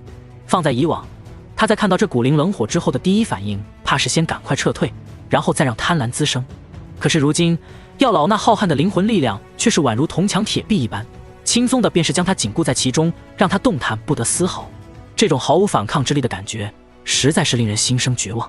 3、2耳畔响起少年那宛如死神一般的倒计时，望着那距离自己越来越近的古灵冷火，彻骨的寒意已经令柳攀龙脸上结出了一层坚冰，恐惧越发的壮大。柳攀龙终于是忍不住发出一声凄厉的嘶吼：我投降，我愿意成为萧家的药奴。说到这里，他甚至双眼都被吓出了眼泪。呵呵，所谓识时务者为俊杰，老家伙，未来的你一定会感谢今天的自己的。见到柳攀龙求饶，萧炎早有预料的满意的点了点头。能够成为萧炎的奴仆，对于这柳攀龙而言，已经是堪称天大的造化了。若是放在当初前世的大千世界，很多地至尊强者那都是挤破了头皮想要成为萧炎身边的侍卫，别说是一个3品炼药师，就是9品炼药师也难以求得一个药童的位置。而这还是萧炎在成为主宰之前的事情了。如今这柳攀龙能够以3品炼药师的身份成为萧炎的仆从，对他而言的确是天大的造化了。不过此刻的柳攀龙当然不知道这对于自己是怎样的一场造化，他还满脸苦涩的按照萧炎的吩咐彻底的放开灵魂防御，甚至就连心神都要放松。对于一位尊贵的炼药师而言，成为别人的奴仆无疑是耻辱的事情，可是在生死的恐惧面前，他终究是选择了妥协。见到柳攀龙彻底放松灵魂和意志的防御之后，萧炎这才微微点头。只见他灵魂之力忽然汇聚指尖，然后被他用手指勾勒，最后形成一道诡异玄奥的虚幻符文。这虚幻符文完全是由灵魂力量凝聚而成，因此看上去甚至近乎透明。在萧炎凝聚之后，这符文便是开始急速缩小，最后在萧炎的操控下落入柳攀龙的眉心。在这灵魂符文落入眉心的那一刻，柳攀龙的灵魂显然是做出了本能的防御。然而，在药老的一声冷哼当中，他那灵魂便是瞬间一颤，再不敢有丝毫防御。片刻之后，柳攀龙感到灵魂忽然一阵刺痛，之后便是再也没有任何感觉。直到萧炎手中结出一个奇异印结之后，一种比肉身撕裂痛苦10倍的灵魂撕裂痛苦骤然从他的脑海传来。啊！柳攀龙发出一声凄厉的惨叫，只感觉灵魂都要马上被撕裂粉碎一般。不过这痛苦只是出现了片刻，便是随着萧炎手中印结散去而一同消散。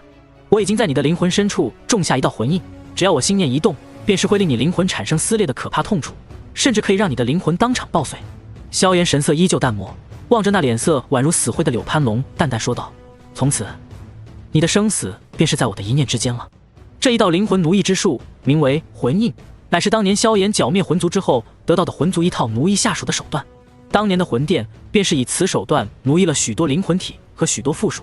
那时的萧炎只当这是歪门邪道，并未太看得上眼。不过如今重生以来，才发现这所谓的歪门邪道竟然是这般的好用。听到萧炎的话，柳攀龙脸上现出一抹凄凉的神情。他在来萧家之前，从来没有想过自己今天竟然会落得如此下场。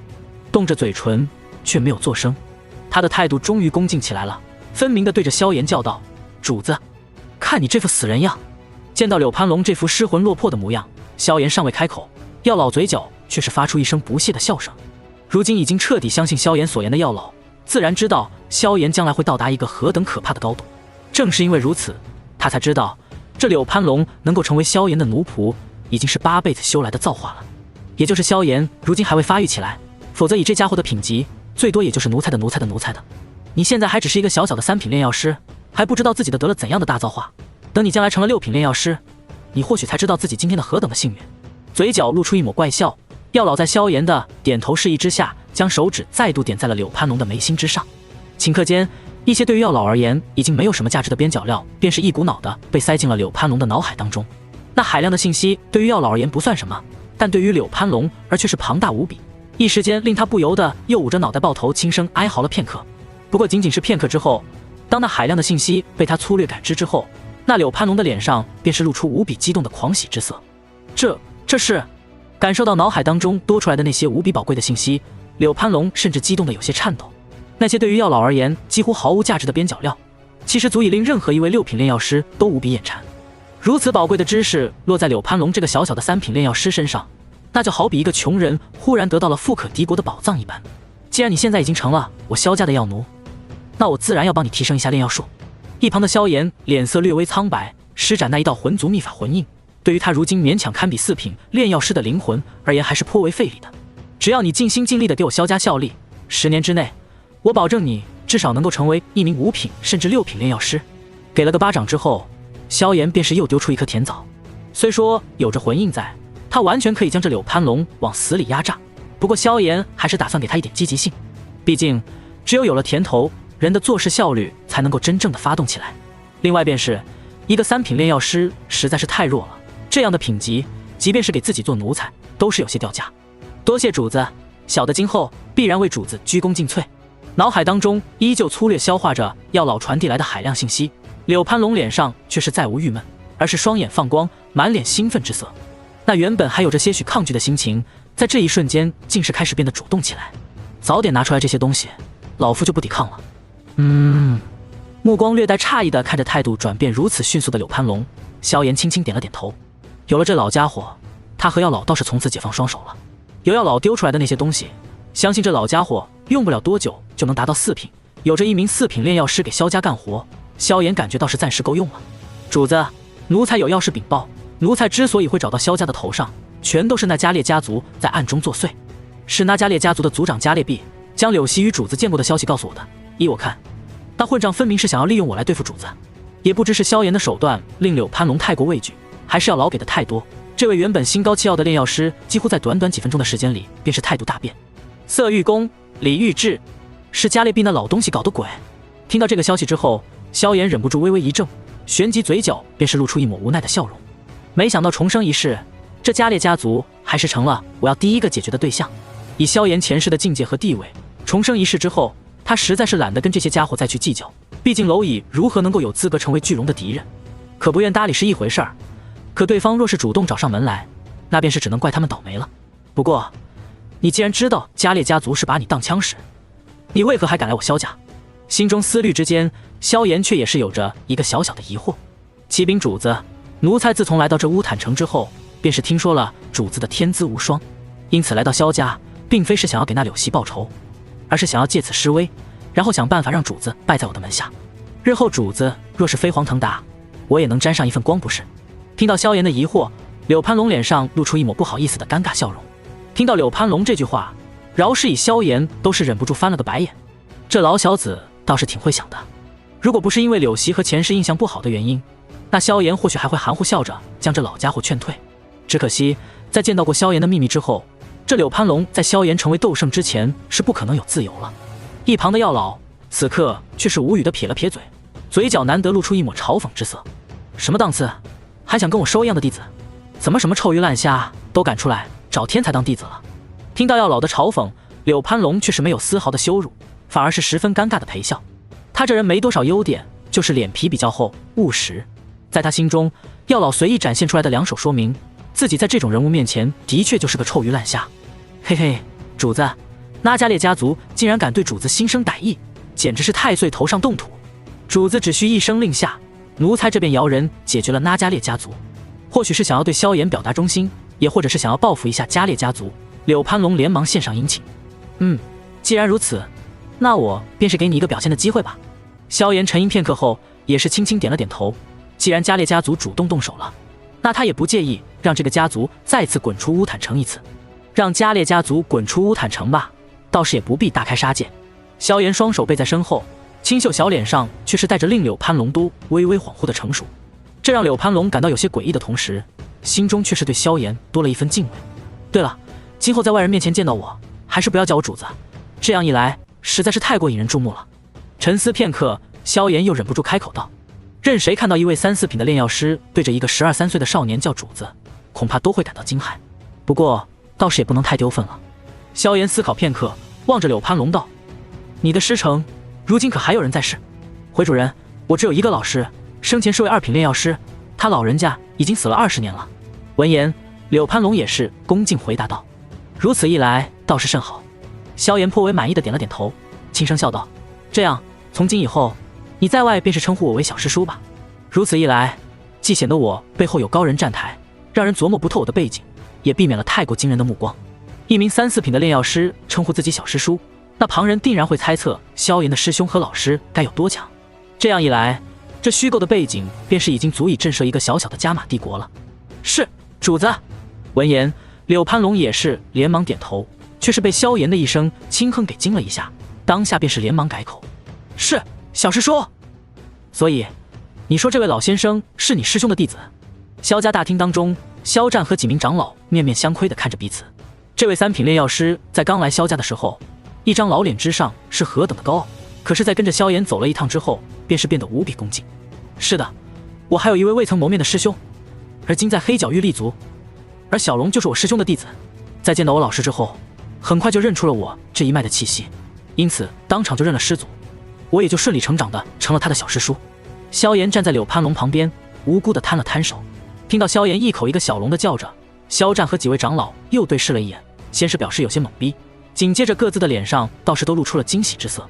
按照萧炎的说法，这位3品炼药师柳攀龙从今以后就要长期住在萧家了，并且按照萧炎老师的要求，这柳攀龙今后还要经常给萧家炼药。对于萧家这种小家族而言，忽然有着一位3品炼药师给自己家族打工，的确是有着一种天降横财的感觉。好好，从今天起，我萧家便是划出一片豪宅供攀龙先生居住炼药，今后有什么需要尽管吩咐。接受这个事实之后，萧战果断豪气干云的从萧家挑出10分豪华的小院赠予柳攀龙。对此，萧炎倒是没有什么意见，他对于手下向来是10分大方，只要这柳攀龙能给萧家做出足够的贡献，那他就是一条真正的狗，萧炎也照样会给他足够的待遇。少族长，不知你这师兄，也就是攀龙先生的老师，究竟是几品炼药师？一旁的大长老忽然开口，脸上带着一抹好奇之色。如今他对于萧炎可谓是10分的尊重，甚至都加上少族长了。听到大长老的问话，萧战和其他几位长老也是10分好奇的看向萧炎和柳攀龙。大概是6品吧，我师兄这个人比较低调，这件事几位长老听听就好，不要外传。萧炎沉吟片刻之后，还是随口回答着，一双眼睛还顺道看了一眼身边的柳攀龙。你说是吧，小龙？是，主小师叔。柳攀龙都是微微一愣，然后才连忙小鸡啄米一般的点头道：我老师比较喜欢安静，所以我就不暴露尊师名讳了。六品炼药师。听到萧炎的话语，萧战等人即便是多次见识过萧炎的奇异，此刻依旧是忍不住倒吸了一口凉气。六品炼药师放在这加玛帝国都算是最高一级的炼药师了吧？尤其是几位长老，此刻对于萧炎的背景更是感到高深莫测。一个师兄都有着六品炼药师的实力，那他的老师该是何等的可怕？萧炎倒是没有完全的说谎，他的确是有一个师兄，而且的确是在黑角域，并且还的确是一位六品炼药师。不过这位师兄跟柳攀龙却是半点关系没有，而且还跟自己关系不太好。随着柳攀龙的到来，萧家的各个族人对于萧炎便是变得更加重视了一些，尤其是很多人在看到柳攀龙穿着3品炼药师长袍，却是对萧炎毕恭毕敬的模样之后，彼此对于萧炎的目光当中则是多了更加的敬畏。入住萧家之后，柳攀龙未被萧炎吩咐，便是已经在萧炎的点头下，请了几个萧家的族人，各自快马加鞭的前往几处方向，目的便是邀请几个打手过来对付加列家族。一名3品炼药师邀请斗灵强者或许颇为费劲，但若是招呼几位大斗师强者前来助拳，却是轻松无比。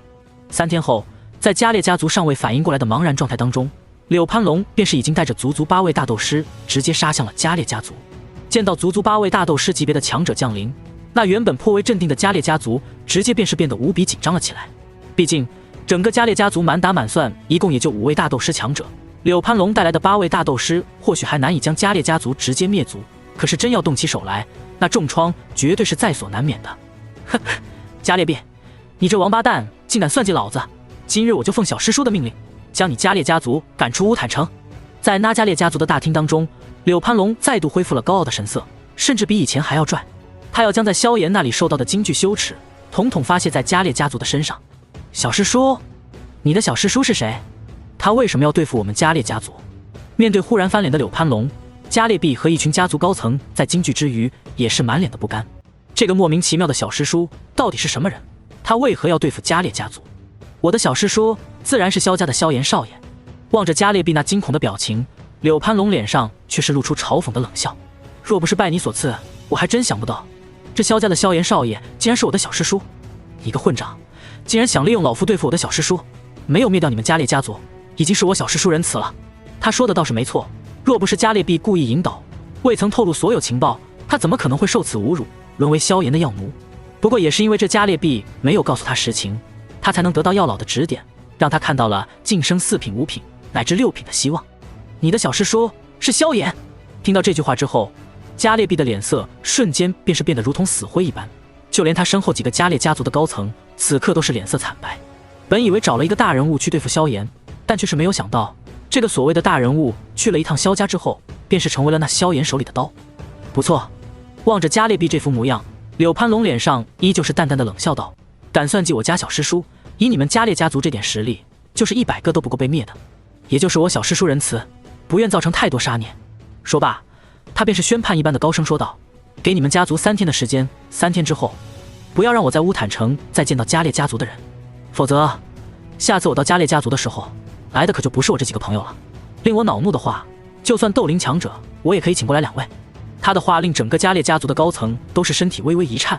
斗灵强者与大斗师虽然只差这么一层，可是差距却是大的离谱。乌坦城大大小小的势力，大斗师强者加起来绝不会少于20位，可是斗灵如今却是未能出现一位斗灵，便是已经拥有了毁灭整个加列家族的实力了。更令加列毕等人心颤的是，萧炎背后的那位炼药师到底是何等层次？单单是一个3品的柳攀龙，便是可以压得加列家族抬不起头。那这位令柳攀龙毕恭毕敬的祖师爷，该是何等的可怕？这种人物，才死他们就如同才死一只蚂蚁一般容易吧？3天后，在乌坦城所有人那震惊骇然的目光当中，曾经雄踞乌坦城，堪称其中一方豪强的加列家族，竟然就是这样狼狈无比地离开了乌坦城。在那位名为柳攀龙的3品炼药师面前，曾经位列乌坦城3大家族的加列家族，便是被压得丝毫抬不起头来。而令很多人更加震惊的，却是那柳攀龙竟然称呼那萧家的萧炎为小师叔，而且态度是如此的毕恭毕敬。这样的一幕，令很多人都是不由得猜测起萧炎背后的师门到底该是何等的强大。同时，他们也是清楚地认识到，这乌坦城已经是真正的变天了，萧家一手遮天的时代即将到来。而将这原本3足鼎立的格局轻松打破的，正是萧家那位堪称妖孽的绝世天才。主子，拉加列家族已经彻底滚出了乌坦城。萧家的某处小院当中，柳潘龙站在幽静的小屋当中，脸上再没有了面对加列家族时的倨傲，神色恭敬地望着那盘腿坐在床榻上修炼的萧炎。做得不错。闻言，萧炎也只是淡淡的点了点头，然后才吩咐道：接下来你的主要任务便是帮助我萧家炼制丹药，每个月抽出10天的时间炼制一些基本丹药，10天的时间用来炼制筑基灵液，还有10天的时间则是炼制一些其他的丹药。你的师承并不算好，在没有足够指点的情况下都能达到3品，如今有了指导，将来成为6品的机会也未必没有。最起码有着你之前的积累，短期之内成为4品炼药师并不难。萧炎看着柳潘龙，却并没有太多期待。在他看来，即便是有着药老甚至他的一些指点，这柳潘龙能够走到6品，差不多就是潜力耗尽了。能够晋升到7品，都算是造化了。是，主人。听到萧炎的话语，柳潘龙那恭敬的脸庞上露出一抹狂热之色。对于一位炼药师而言，还有什么能够比自己炼药术的提升更加的让人感到疯狂呢？6品炼药师放在以前，他柳潘龙是想都不敢想。在他原本的轨迹当中，只觉得自己能够在死前达到4品便是没有遗憾了。可阴差阳错之下，自己竟然有了进阶6品的希望，这才是令柳潘龙如此快速的就忠心臣服萧炎的原因。药材的事情你便是不用多管了，只管安心炼药便是。我已经跟老师打过招呼，1个月当中会抽出2个时辰来指导一下你。萧炎轻轻点了点头，旋即这才挥了挥手：出去吧，回你自己那里炼药去。是，主子。见到萧炎如此，柳潘龙连忙称是，恭敬地朝着萧炎行礼之后，这才离开了萧炎的房间。等到柳潘龙离开之后，萧炎也是再度缓缓地闭上了眼睛，开始吸收起这天地间游离的能量。等到夜深人静之时，他才缓缓睁开双眼，斗气流转之间，却是再度比之前强横了许多。5星斗者了。感受着体内那又粗大了许多的斗气，萧炎嘴角露出一抹笑容。从4星斗者到5星斗者，他大概是用了不到1个月的时间。照着这个速度，即便是后面几星会越来越慢，差不多半年之内，他也可以准备冲击斗师了。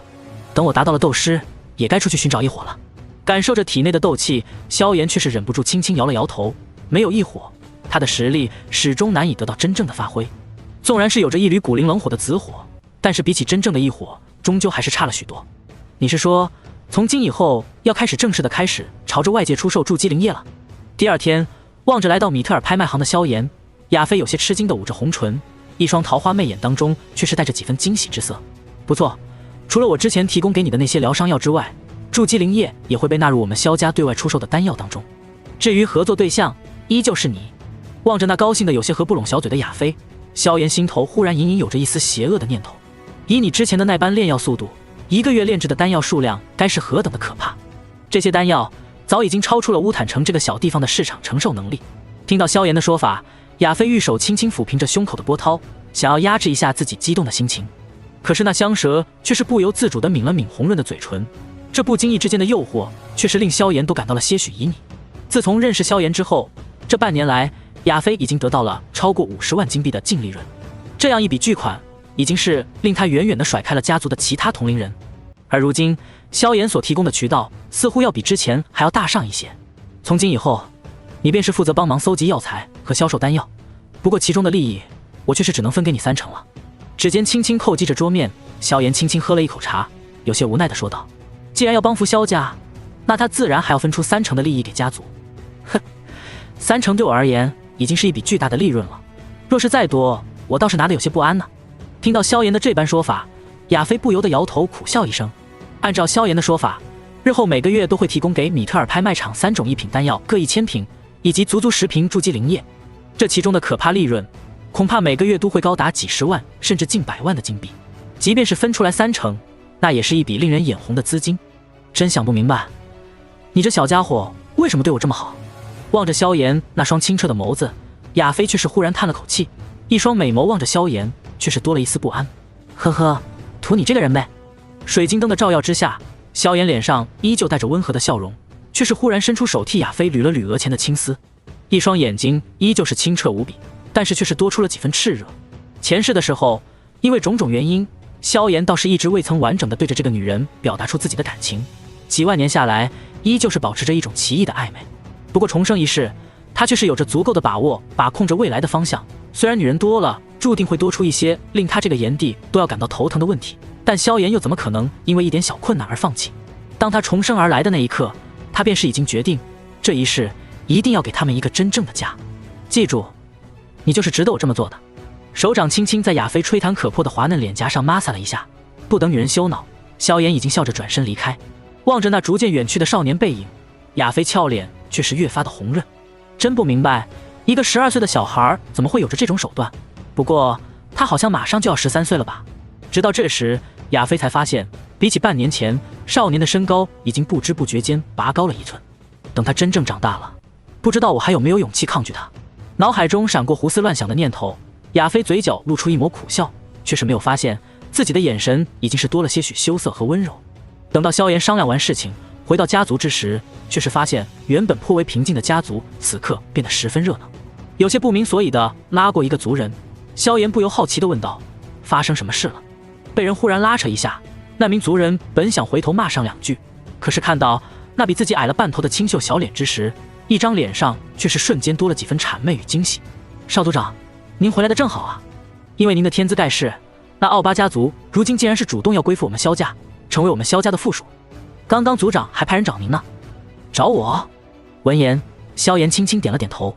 虽说萧家现在的实际掌权者还是萧战以及几位长老，但萧炎心中倒是清楚，那奥巴家族之所以如此低三下四的甘愿成为萧家的附庸，当然不是觉得萧战的个人魅力实在太强大了，而是因为敬畏萧炎未来的天赋和他背后那虚构出来的可怕势力。此刻若是不赶快投诚，或许用不了多久，奥巴家族就会成为下一个加列家族。这些事情对于当初那个青涩的萧炎而言，或许还会有些许不习惯，可对于屹立在大千世界巅峰已经数万年的萧炎而言，自然是习以为常。带我过去。萧炎吩咐一声，那位族人便是恭敬地带着他来到萧家大厅。只见那大厅当中，萧战和几名长老正神色平静地喝着一口热茶，眉宇间却是隐隐透露着些许的纠结。在他们的对面，一名身材肥胖、没有丝毫斗者模样的中年胖子正静静地坐在那里，一张长满横肉的脸庞上带着几分忧虑，隐隐有着汗珠密出。此人正是奥巴家族的族长奥巴帕。轻微的脚步声落入大厅，萧战等人包括奥巴帕此刻都是猛然抬头，将目光集中在那迈步走来的黑衣少年身上。妍儿，你终于回来了。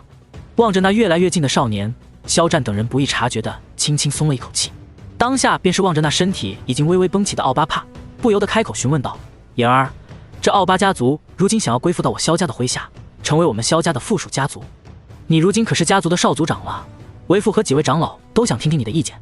这句话看似如同萧战和几位长老在考量萧炎一般，但实际上明眼人心里都是清楚，这就是在征求萧炎的意见。因为对于萧战等人而言，如果没有萧炎如今的可怕潜力和他背后的可怕势力，那奥巴家族怎么可能会主动投诚？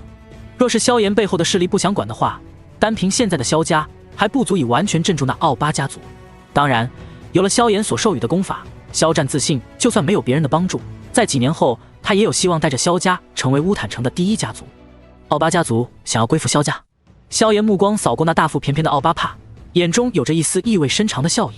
前世的时候，这死胖子可是也曾经趁人之危偷袭过萧家。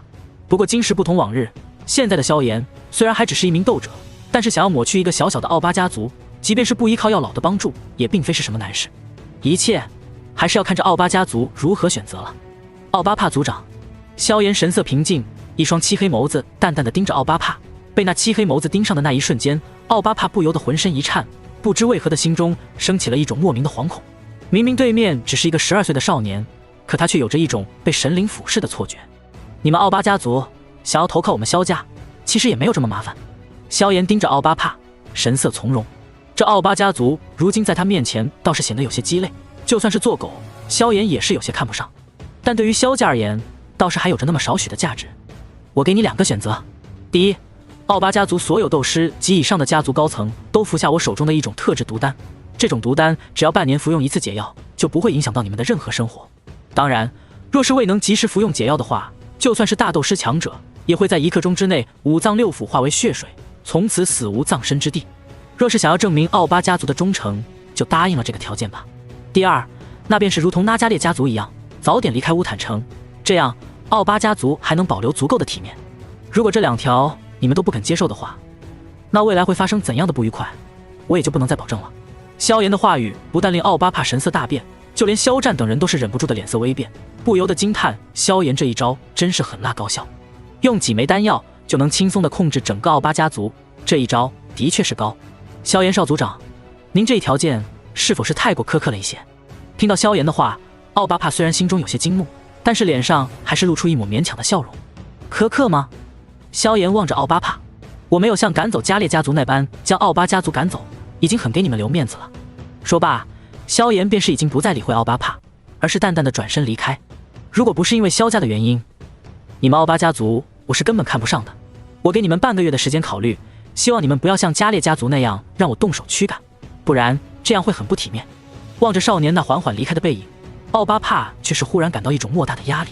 明明只是一个12、13岁的少年，为何会带给自己如此重大的压迫？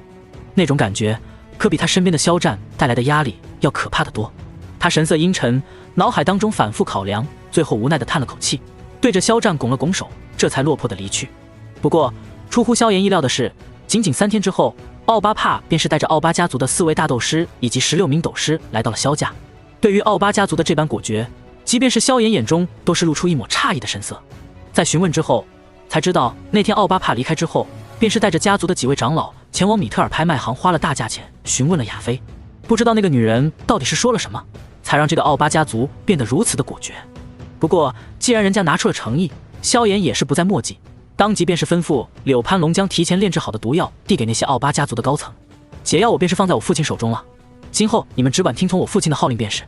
好歹是多了一些手下，萧炎表示性的寒暄了几句之后，这才放给肖战和柳潘龙处理，自己则是再度回去修炼。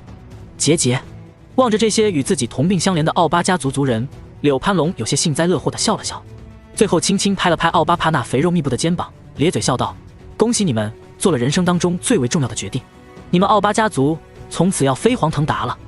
飞黄腾达吗？听着柳潘龙的笑声，奥巴帕和奥巴家族的众多高层脸上纷纷露出一抹苦笑。虽说无论是亚飞还是柳潘龙都直言，能够成为萧家的附庸并非是什么耻辱的事情，而是得到了一个辉煌的前途。不过成了别人的奴才，甚至连生死都被别人掌控，终究是一件令人感到有些苦涩的事情。昔日乌坦城曾经与萧家并为霸主的2大家族，一个被如同丧家之犬一般的赶走，另一个则是主动前来俯首称臣，真让许多萧家族人都感到十分骄傲。萧家竟然就这样兵不血刃地解决了2大家族，从此成为这乌坦城的最大家族，没有之一。当然在骄傲的同时，他们却是不会忘记这种突如其来的优势以及这种骄傲到底是谁带来的。不过身处这件事情核心的少年对此却是毫不在意，虽然始终将这小小的乌坦城当作自己的家乡，可萧炎的心中却是可以装下浩瀚宇宙，因此对于乌坦城的这些小打小闹，他自然是不会太过在意的。2个月后，萧家后山，是玉手之上带着一道劲气，少女光洁如玉的白皙小腿用力一蹬，身形如同一只灵活的燕子一般，快速朝着那站在对面的少年攻击过去。瞧得少女那一副认真的模样，少年嘴角轻扬，脚步诡异的一侧，擦着那股劲气闪过之后，嘴角笑容骤然变坏，双手伸出，却是忽然拦住了那纤细的腰肢，掌间用一道柔和力道将少女身上的惯性卸去。萧炎嘿嘿一笑，便是将那俏脸羞红的少女抱在怀里。不错不错，最近的进步很快啊，这么快就已经达到斗之气8段了。望着怀中泪的胸口微微起伏的少女，萧炎伸手将她光洁额头上的汗水擦拭干净，然后才在少女娇羞的目光当中将她放了下来。萧炎哥哥真坏，每次跟我比试都是有些不老实。被萧炎放下来之后，薰儿小脸绯红，不知道是累的还是羞的，总之便是如同一颗红苹果一般，煞是可爱。嘿嘿，对于薰儿的吐槽，萧炎不置可否的笑了笑，没有反驳，只是揉着她的脑袋轻声笑道：之前我给你配置的那些灵液用完了吗？听到萧炎的问话，薰儿这才轻轻点头，原本故作凶恶的小脸瞬间变得柔和起来，嘴角带着甜甜的清雅笑容。快用完了，有了萧炎哥哥的灵液，我的进步速度的确是变得很快了呢。那就好，你可要在迦南学院来这里之前争取突破1星斗者，到时候我们再一起进入迦南学院。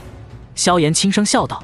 前世的他是率先前往的塔格尔大沙漠寻找的青莲地心火，但那是因为他的确是十分的弱小，需要靠着药老的指点一步一步的历练。可是这一世拥有了无比丰富经验的他，并不需要再如同前世那般的积累，他所要做的便是不停地收集异火，加快修炼速度便是。因此比起那干燥无聊的塔格尔大沙漠，混乱而富饶的黑角域或许更加适合萧炎实力的快速提升。除了这些之外，萧炎的心中还隐隐有着一个有些不正经的想法，那就是这一次他想要依靠自己的实力堂堂正正地征服那个尚在蛇人族高高在上的女王陛下，而不是在借着陨落星炎趁人之危。除此之外，他也想看看云云在遇到自己之后又会发生怎样的故事。想起自己前世在成为斗王之前似乎没少得到这2个女人的帮助，萧炎嘴角的笑容不知道何时多出了几分淡淡的邪恶。这一世我可不想再吃软饭了，我会真真正正的用我自己的实力将你们2个连人带心的复活。望着萧炎那嘴角流露的淡淡邪笑，薰儿轻轻皱了皱黛眉，最后还是小手轻轻掐了萧炎一下。萧炎哥哥，你脑子里是不是又在想什么坏东西？嘴角都快咧到耳后根了。被薰儿这么一掐，萧炎这才从幻想当中走出，一双漆黑眸子望着皱着小脸的薰儿，眼底难得的闪过一丝被捉奸的感觉。薰儿，如果我将来因为某些不得已的原因跟别的女人有了一些特殊的交集，你会恨我吗？盯着那双水灵的眸子，萧炎忽然冷不丁地问道。跟别的女人？听到萧炎的话之后，薰儿先是微微一愣，旋即娇俏的小脸便是变得有些苍白了起来。别的女人？你是说亚妃那个狐狸精吧？萧玉姐说的果然不错，你们男人全是大猪蹄子，萧炎哥哥也是。听到萧炎的话语，薰儿难得的激动到眼泪都流出了2滴，如玉的小脸两侧如同挂着珍珠一般，虽然还未发育成一个大美人，却已经是我见犹怜。薰儿你别生气，我就跟你开个玩笑。见到小妮子这副模样，饶是萧炎那历经风霜的心都是忍不住一颤，连忙将她揽在怀里安慰着。我说的可不仅仅是亚妃这个狐狸精啊。心头苦涩一叹，萧炎这才发现，原来真正的想要将这几人都纳入一个后宫，可远远比大战魂天帝甚至是天邪神要难得多。毕竟他想要的可不只是人，而是他们的心。爱一个女人不只是要爱她的身子，更是要维护她的人格。倘若人都变了，那剩下的不过是一副美丽的皮囊罢了。虽然男人都有好色的通病，但萧炎这等人物身边又何曾缺少过美人？之所以这么喜欢他们，还不是因为与他们有着共同的美好回忆，且双方都是互相欣赏着对方的人品与性情。实力可以得到很多东西，但缘分却是超脱其上。一路费尽口舌的将薰儿哄着回到自己的房间，便是被小妮子直接关上了门。哼，不理你了。听着少女的委屈的当中依旧带着几分呜咽的声音，萧炎不由得轻叹一口气，站在门口半晌之后，才略带一丝愧疚的离开。算算时间，今天是去亚妃那里交货的时候了吧？走出薰儿的院子之后，萧炎轻轻摇了摇头，想起亚妃那妖娆诱人的模样，这才放下了心头的几分郁闷。不过饶是他也没有发现，在他离开后不久，那房门便是再度打开，露出一张面带忧伤的精致小脸。虽然这比打死魂天帝还要困难，但是这一世我一定要做到。抛却心中的杂念，萧炎便是朝着柳潘龙的院子走去。不过一进门，他便是听到了药老的咆哮：“你是猪吗？这么简单的道理都听不懂？”穿过那层药老布置的灵魂隔膜，萧炎便是目瞪口呆地看着面前双眼都隐隐跳动着森白火焰的药老。在他的面前，柳潘龙脸色苦涩，表情无措的宛如一个小学生一般。似是察觉到萧炎的到来，药老深吸一口气，这才恢复了平静的表情，目光看了萧炎一眼，又看了一眼那柳潘龙，眼中的嫌弃几乎不带掩饰。真笨啊，讲得这么细都听不懂，难怪这么大年纪还只是一个3品炼药师。望着药老这副无奈的样子，萧炎忽然耸了耸肩，有些悻悻地摇了摇头。前世的他只是觉得自己修炼天赋不错，悟性当然更好一点，可是直到后面到了那大千世界，甚至突破主宰前往大千世界之外的世界游历之后，他才明白自己原来还真的是个天才。修炼的天赋是有极限的，可悟性的天赋却是没有极限。像他前世学习炼药术，虽然也偶尔会被药老训斥，可次数却是并不算多，甚至早在斗师时期就创造出了佛怒火莲这种逆天斗技。而像柳潘龙这般将药老气的破口大骂，萧炎也是头一次见到，这就是悟性的差距。修炼之初，或许修炼天赋好的人更加占据优势，修炼速度会十分迅速，可是到了修炼后期，却是悟性反倒是越发的重要。修为、灵魂、肉身，那都是可以靠着丹药、功法、天才地宝去提升的，可是悟性却是几乎无法提升，也就是菩提古树这样一方位面都难得一见的绝世灵根，或许才有着这样的机缘。从斗圣开始，悟性将真正的超过其他的各种天赋，成为修行道路的核心，尤其是在天至尊乃至主宰之后，悟性更是参悟天地规则，修行更进一步的关键。就像面前的柳潘龙，便是悟性实在是太差，同样的炼药道理，药老只需解释一遍，萧炎便是可以轻松听懂，甚至可以举一反三。而柳潘龙即便是要老教上3遍，这家伙却是依旧是一头雾水，这便是悟性之间的差距。也正是因此，萧炎才觉得6品炼药师恐怕就是这柳潘龙的极限了。即便是有着药老和自己的指点，他想要成为一名7品炼药师都是十分的困难。努力就有收获，对于一个人而言已经是很幸运的事情了。萧炎也是在活了漫长岁月，看到无数生灵垂死挣扎都难以突破瓶颈之后，才明白自己是何等的幸运。老师，您不必如此生气，这家伙的悟性就是这样的，您是改变不了的，别气坏了灵魂。萧炎安抚了一下药老，然后才在柳攀龙感激的目光当中点了点头。主子，这个月的丹药都炼制完毕了，我已经全部放在那戒当中了。柳攀龙面带感激，乖乖地将一枚那戒递到萧炎的手中。虽说每一次药老的指点都会令他的炼药术迅速提升，可那种被骂得狗血喷头的感觉倒是的确不好受。握了握手中的那戒，萧炎轻轻点了点头。你们继续。萧炎挥了挥手，走出柳攀龙的小院。不久之后，药老的叹息声却是再度在这小院当中响起。哎，你怎么这么笨啊？手里把玩着那枚那戒，萧炎悠闲地走在大街上，斜阳普照，在略带金黄的大街上将他的影子拉得修长。或许是不断苦修，借助各种灵药激发身体潜力的缘故，萧炎的身高比起前世要早发育了1年左右。这个年纪的少年，往往短短半年的时间里，就会以一个常人难以发觉的速度，闪电一般长高1头。而萧炎在这短短2-3个月的时间里，也是在不经意间已经长高了半头。当然，增长如此迅速的，可不仅仅只是他的身高，他的修为在这2个月的时间里也是飞速进步，如今已经是正儿八经的7星斗者，甚至距离8星也不算如何遥远了。上个月，亚飞便是已经将过剩的丹药销售到了帝都和其他大型城市，不知道如此一来效果究竟如何。悠闲地哼着小调，在几名米特尔拍卖行护卫恭敬的神色下，萧炎走到了亚飞的办公室一旁，却是看到2名侍卫的脸色有些不对劲。不等萧炎询问，便是已经有着细微的争吵声音从这办公室当中传来。虽然这大门的隔音效果很好，传来的声音极为细微，但是以萧炎那可怕的灵魂感知，已经是将里面的声音听得十分清晰。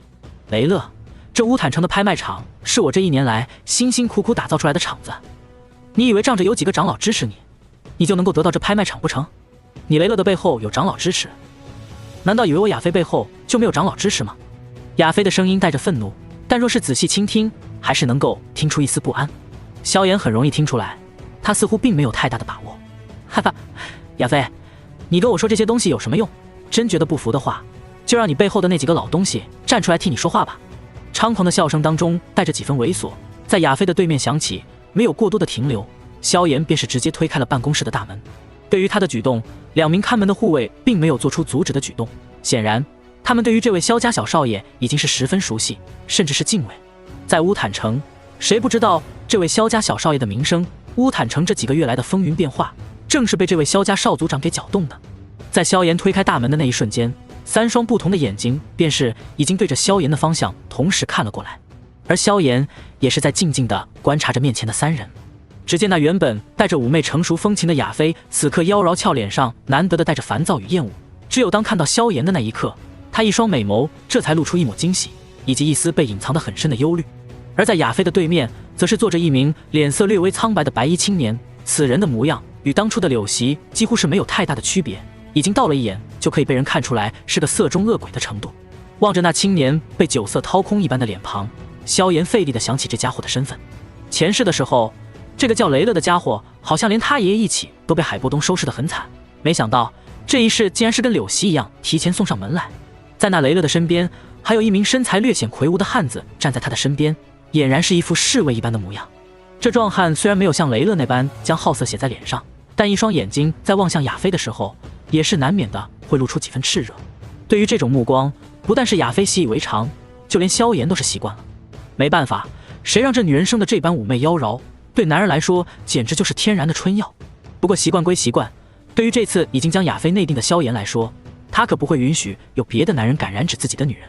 目光从那壮汉身上停留片刻，在得知对方的实力大概是斗师层次之后，萧炎这才将目光转向了亚飞，声音温和地笑着问道：怎么了？怎么了？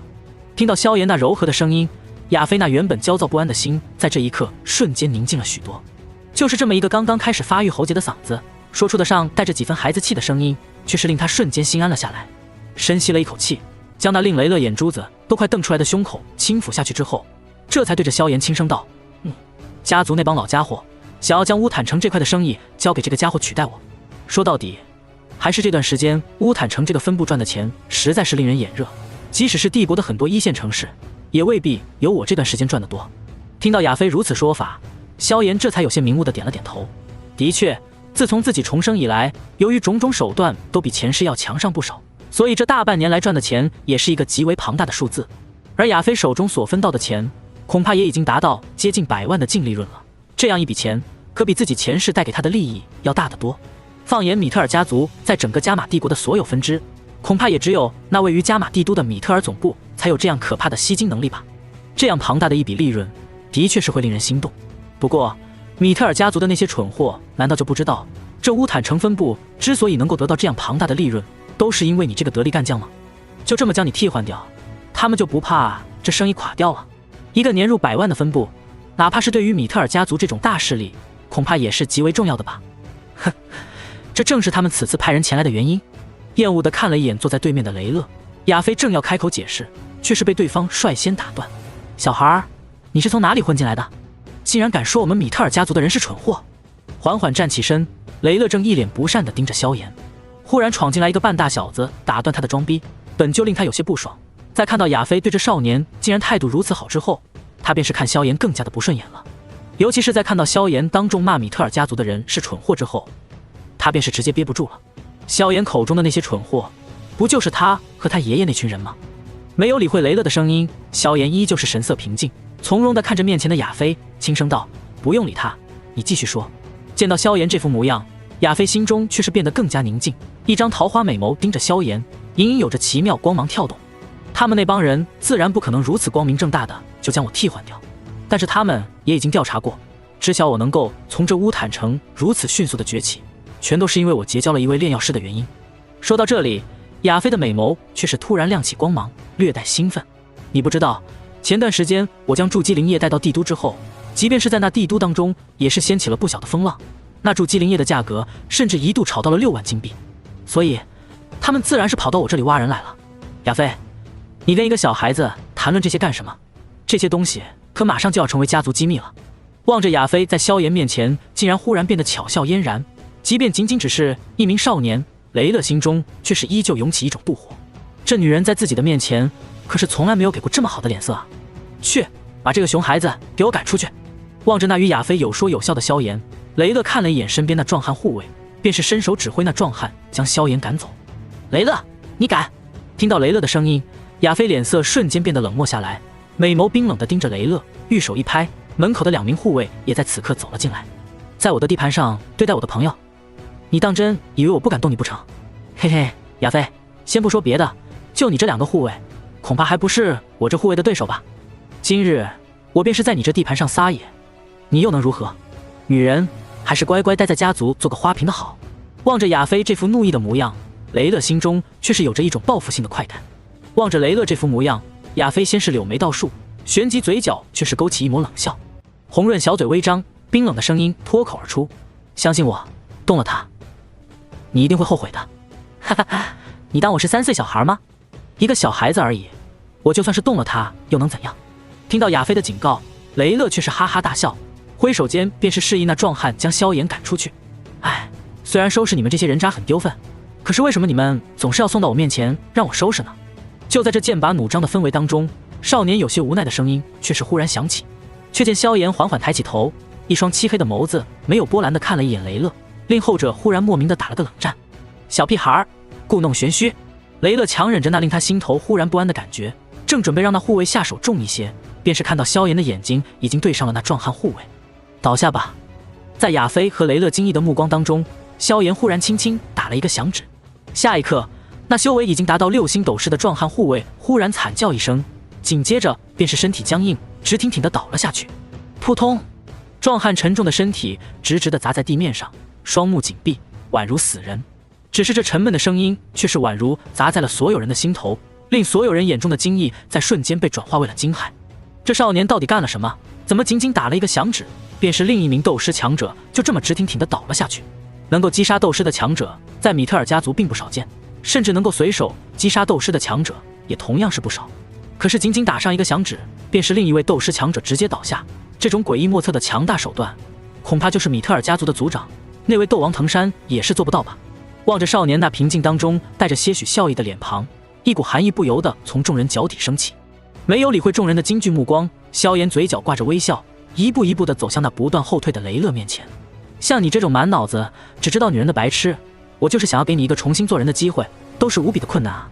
一边说着，萧炎已经是伸手抓住对方的领子。我跟你拼了！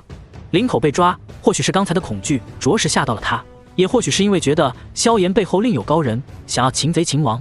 雷勒脸上露出一抹惊恐的狰狞之色，浑身斗气骤然爆发，七星斗者的实力毕露无遗。然而未等他施展手段，一只修长的手掌便是已经迎面而来，力道之大，直接是令他浑身斗气都直接打得涣散了起来。啪！清脆的耳光声在宽敞的办公室当中回荡着，两边的护卫都是略微懵逼地看着这一幕，而坐在萧炎身后的亚飞更是忍不住轻轻张开红润的小嘴。坐在原地被萧炎给扇了一巴掌的雷勒，此刻也是同样一阵懵逼。不过在懵逼过后，内心的羞耻与暴怒便是令他面色通红，甚至遮住了萧炎的巴掌印。小杂种，我要杀了你！雷勒口中发出一阵暴怒的咆哮，那被震散的斗气再度凝聚，在这种疯狂的暴怒之下，他甚至想要直接催动斗技对萧炎痛下杀手。然而不等他的斗气再度凝聚，那修长的手掌便是在雷勒无力的眼神当中再度朝着他的另一个脸庞扇了过去。啪！雷勒浑身的斗气再度被震散，任由他想要怎么反抗都是毫无还手之力。混蛋，我要杀了你！啪！得罪本少爷，你不会有好下场的。啪！清脆的耳光不断的响彻大厅当中，雷勒眼中的暴怒渐渐变成了恐惧，到了后面他眼中已经露出了哀求的意味。此刻他已经是被萧炎扇的大脑轰鸣，意识都是有些不清晰了起来，一张本来还算英俊的脸庞已经肿成了猪头，那接踵不断的巴掌带着剧痛依旧从脸上传来。啪！伴随着一口鲜血以及几颗碎牙从雷勒的口中喷出，萧炎这才满意的收起手掌，随意从亚飞办公桌上拿起一块丝巾擦了擦那被打成猪头的雷勒，嘴角带着一丝舒爽的笑意。虽说重生这种事情对于他这种绝世强者而言并没有什么吸引力，不过重生之后，这种能够轻易碾压前世那些令人恶心的臭狗屎的感觉，的确是令人感到很爽。我要瞎了你！被萧炎随手丢开之后，经过片刻的恢复，那雷勒才缓缓清醒了意识。在意识清醒之后，脸上的剧痛和内心的暴怒便是瞬间吞噬了他本就不多的理智。借着斗气，这次没有被萧炎震散，雷勒发出一声含糊的怒吼，浑身斗气爆发，最后汇聚成在掌心，隐隐有着一种低沉的雷鸣在他的掌心轰鸣。紧接着他便是带着那汇聚在掌心的爆炸性力量，朝着萧炎狠狠地砸了过来。小心！见到雷勒这般疯狂，亚飞忍不住惊呼一声。那雷勒可是一名七星斗者，加上爷爷是家族高层，身上也是有着一套玄阶斗技。虽然知道萧炎身后恐怕有着神秘强者暗中保护，但是看到雷勒这副模样，亚飞依旧有些担忧的惊呼一声。眼睛瞥了一眼亚飞妩媚脸颊上的担忧之色，萧炎嘴角泛起一抹笑容，脑袋甚至没有全部扭回来，一只已经初步带着铁石一般坚硬的拳头便是毫无花俏的一拳轰出，狠狠地砸在了雷勒的手掌之上。低沉的闷响伴随着骨裂的声音响起，下一刻雷勒便是在亚飞更加错愕的目光当中发出一声凄厉的惨叫，然后便是如同炮弹一般狠狠砸在身后的墙壁之上。那可怕的力道甚至令他的身体镶嵌进墙壁些许，最后直接昏迷过去，然后缓缓地滑落下来，半死不活地倒在地上。望着这一幕，亚飞情不自禁地用玉手轻轻捂着张大的红润小嘴，脸上的震撼之色久久不曾消失。方才萧炎一个响指便是另一名斗师强者昏迷，虽然令他感到有些诡异，但想起萧炎背后那强大的师门之后，却也觉得有理可循。可是将雷勒如同小鸡一般随手揉捏，最后再一拳将施展了斗技的雷勒直接轰飞成重伤，却是萧炎货真价实的一拳打出来的。要知道雷勒可是货真价实的七星斗者啊，而且还是在施展了玄阶斗技的情况下，依旧是被萧炎一拳打晕了过去。你该不会是成为斗师了吧？目瞪口呆地看着萧炎，亚飞忍不住失声道。想起脑海当中这个不切实际的荒诞想法，他的心跳都是在不断的加速。算算年纪，萧炎才刚过13岁不久吧，若是这个年纪就成了斗师，简直是闻所未闻。斗师估计还得再过段时间。见到亚飞这副模样，萧炎轻轻笑着摇了摇头，目光落在那目瞪口呆的两个护卫身上，微微一摆手，那两人便是极为自觉地退了出去，甚至将门都给关好。如果说过去的他们是因为敬畏萧炎的身份的话，那么现在萧炎的实力同样需要他们敬畏。等到两名护卫离开之后，亚飞终于是缓缓吐出一口气，让内心的惊骇缓缓散去一些之后，美眸这才紧紧地盯着萧炎。你真是个小怪物。自从认识你之后，我对于原本那些惊世骇俗的事情都变得有些麻木了。听到亚飞的话语，萧炎不置可否地笑了笑，这才看到后者俏脸盯着那昏死过去的雷乐，不由得轻声叹了口气。不过，你把这个家伙给打成重伤，可就是真正的得罪了他的爷爷。那老家伙可是一位货真价实的斗灵强者，这样的话，今后的麻烦可能就有些大了。听到亚飞的话语，萧炎脸上却是没有任何的担忧之色。一个小小的斗灵能翻起多大的波浪？你们家族的那些老家伙，之所以派这个废物过来，不就是想要跟我背后的炼药师们建立新的商业联系，然后再把你架空出去吗？放心吧，只要我还活着，这种事情就永远不会发生。至于米特尔家族高层的事情，萧炎看了一眼亚飞，却是忽然神秘一笑，轻声道：“你可以送信给你们米特尔家族的藤山族长，告诉他海波东还活着。”海波东还活着？亚飞微微一怔，有些不太明白这6个字的含义。呵呵，只要你将这6个字告诉藤山，相信我，今后米特尔家族这些鸡毛蒜皮的小事绝对不会再打扰到你，藤山绝对会靠着你这边的。见到亚飞这副疑惑的模样，萧炎忍不住摇头笑道：“族长会绝对的站在我这边。”听到萧炎的话，亚飞依旧是有些忍不住恍惚了一下。米特尔藤山，那可是米特尔家族的族长，真正的斗王强者，可就是因为这么6个字，他就会如此坚定地站在自己这边吗？萧炎到底有怎样的魔力，仅仅一句话就能让一位斗王强者站队？就在他恍惚的片刻当中，却是发现那少年已经不知不觉地揽住了他水蛇一般的腰肢。亚飞姐，我给你解决了这么多麻烦，难道就没点奖励吗？身体微微一颤，望着那不知不觉已经跟自己一样高的少年，眼中露出的一抹炽热。亚飞一张妩媚动人的脸颊上忽然升起一抹醉人的红晕，面前这个小家伙似乎正在以自己猝不及防的速度长大。迎面传来少年那淡淡的温热呼吸，令亚飞脸色变得更加红润了一些，一双美眸轻轻瞥了一眼萧炎，却是生不出任何的怒意。每次遇到你，都要被你这小家伙调戏一番。望着少年那炽热却没有过度贪婪，依旧清亮的双眼，亚飞强行压下心头的悸动，深吸一口气，直到萧炎胸膛被一处柔软顶到之后，才吐出这口长气。说吧，你这小色狼想要什么样的奖励？太过分的我可给不了你。哼，我萧炎可不是这些下半身支配的家伙，不过我也不是什么纯粹的正人君子。望着亚飞那面若桃花的美艳模样，萧炎却是远比亚飞从容。只见他轻轻拍了拍自己的脸庞，然后便是不等亚飞反应，主动凑到了对方面前。你这家伙！见到萧炎如此大胆，亚飞美眸略带一丝羞恼，但是想到对方这些日子来给自己帮了这么多忙，尤其是想起那双清亮的眸子之后，鬼使神差的伸出那宛如玫瑰般娇艳欲滴的红唇，在萧炎脸上轻轻啄了一下。喂，你没吃饭啊？本以为就此解脱了，却是听到萧炎那不满的嘀咕声。你个小坏蛋，小年纪不学好，那些老色鬼的手段倒是一套又一套的。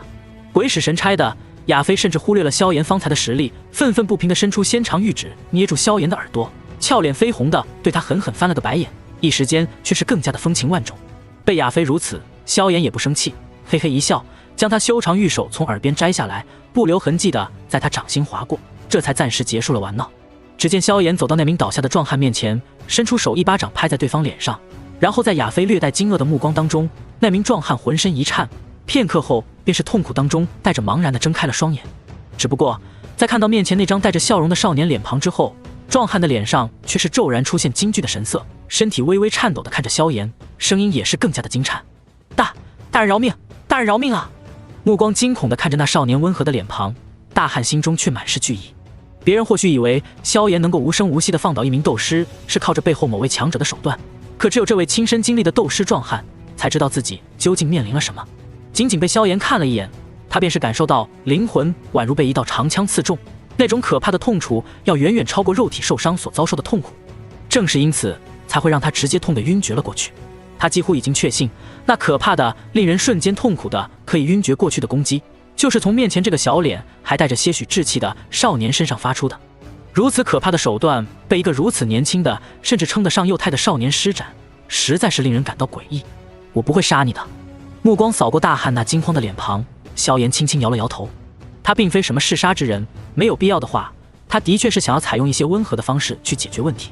当然，这一切的前提都是建立在对方不要对自己产生威胁，也不要让自己太过厌恶的前提下，否则萧炎也并非什么良善之人。前世能够从一介微末走到斗气大陆乃至大千世界的巅峰，所靠的自然不是什么慈悲胸怀。那是在一次次战斗、一次次杀戮当中建立起的铁血威名。把你的主子带走，顺便告诉米特尔家族的那些蠢货，如果他们想要跟一群高阶炼药师结仇的话，就大胆的派人来乌坦城便是。还有，乌坦城这边的生意，我只认亚非，如果换了人，那便是没有合作的必要了。萧炎的第二句话虽然平淡轻松，可却是另一旁的亚非和那斗师壮汉身体不同程度的僵硬了一下。您就是那位乌坦城的萧家天才？萧炎望着那少年清秀的稚嫩脸庞，这大汉却是终于明白雷勒到底得罪了什么人物。自从今年以来，乌坦城萧炎的名声早已越过了乌坦城，在加玛帝国不断的传播，最终传到了那加玛帝都当中。11岁成为斗者，本就令萧炎的名声传到了很多大家族的耳中，让很多人都惊叹和期待加玛帝国再度出现一位斗皇强者。可是12岁成为炼药师，却是直接震撼了整个加玛帝国。毕竟即便是以加玛帝国那颇为悠久的历史，也依旧是难以在那历史长河当中找到一个12岁的炼药师。这般天赋已经是远远的超过了丹王古河。除此之外，前段时间筑基灵业在帝都同样是掀起了不小的波澜。毕竟在这加玛帝国当中，能够促进斗之气阶段修炼的丹药实在是太过罕见了。而这背后却是同样有着萧炎的身影，甚至很多人都在隐隐猜测，这萧炎的背后是否站着一位比古河还要强大的炼药师。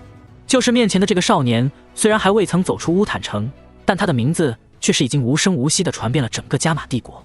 是，大人，您的话我一定带到。比起众人耳中的萧炎，这斗师壮汉却是亲眼见过真正的萧炎，而且更是被对方那可怕的手段感到骇然，心中对于萧炎的敬畏已经上升到了一个极为可怕的程度。一边说着，他便是已经慌乱地抓起一旁昏死过去的雷勒，极为狼狈地推开大门，然后朝着外面窜去。望着那壮汉离去的背影以及他手中的雷勒，萧炎眼中却是有着一丝冷漠闪过。像雷勒这种家伙，恐怕并不比柳溪干净多少。如果不是现在不想暴露太多底牌，又不想给亚非招来太多的麻烦，这家伙今天怕是就要成为一团灰烬了。不过现在不搞掉他，不代表萧炎就会放过他，毕竟这种人颇为令萧炎感到厌恶。等将来把海波东搞回来之后，这雷勒便是用不着萧炎出手了。正欲跟亚非告别一下，萧炎一回头，却是看到后者一双美眸正紧紧地盯着自己，似乎有着什么特殊的光芒闪烁着。看什么？没见过本少爷这么帅的男人吗？心思一转，萧炎嘴角带着几分不羁的坏笑，却是看到亚非竟然抿着红唇，笑着点了点头。我发现你今天的确很帅。脸上再度升起一抹淡淡红晕，亚非却是大大方方地承认了。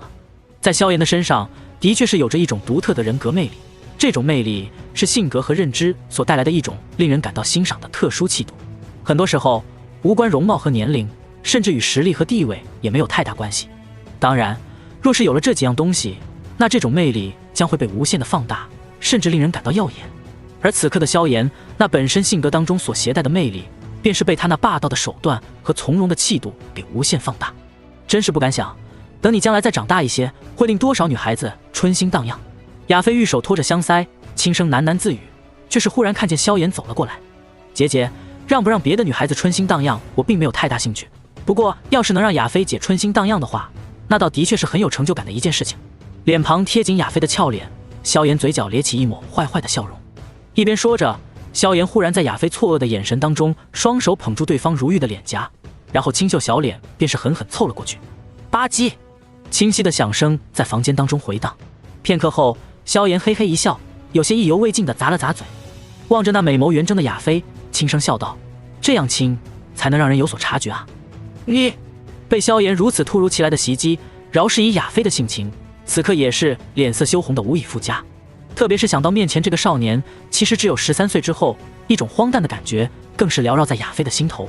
不过等他反应过来的时候，萧炎却是已经走到了门口，回头递给亚非一个暧昧的眼神，少年便是在有一些猖狂的笑容当中推开大门走了出去。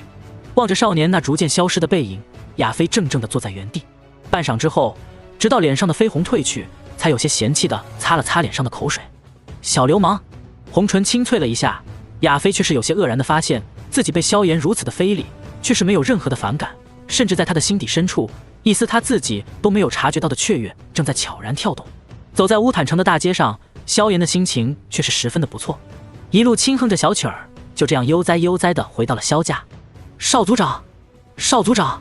一路走过沿途的族人见到萧炎都是恭敬的行礼，就连昔日对萧炎有些不服的萧宁，见到萧炎之后也是十分的恭敬。如今的他已经是彻底的明白自己与萧炎之间的差距到底有多大，那种天壤之别足以令人绝望。至于萧玉在被萧炎收拾一次，又拿到了聚气散的好处一次之后，如今见到萧炎也是眼神有些躲闪。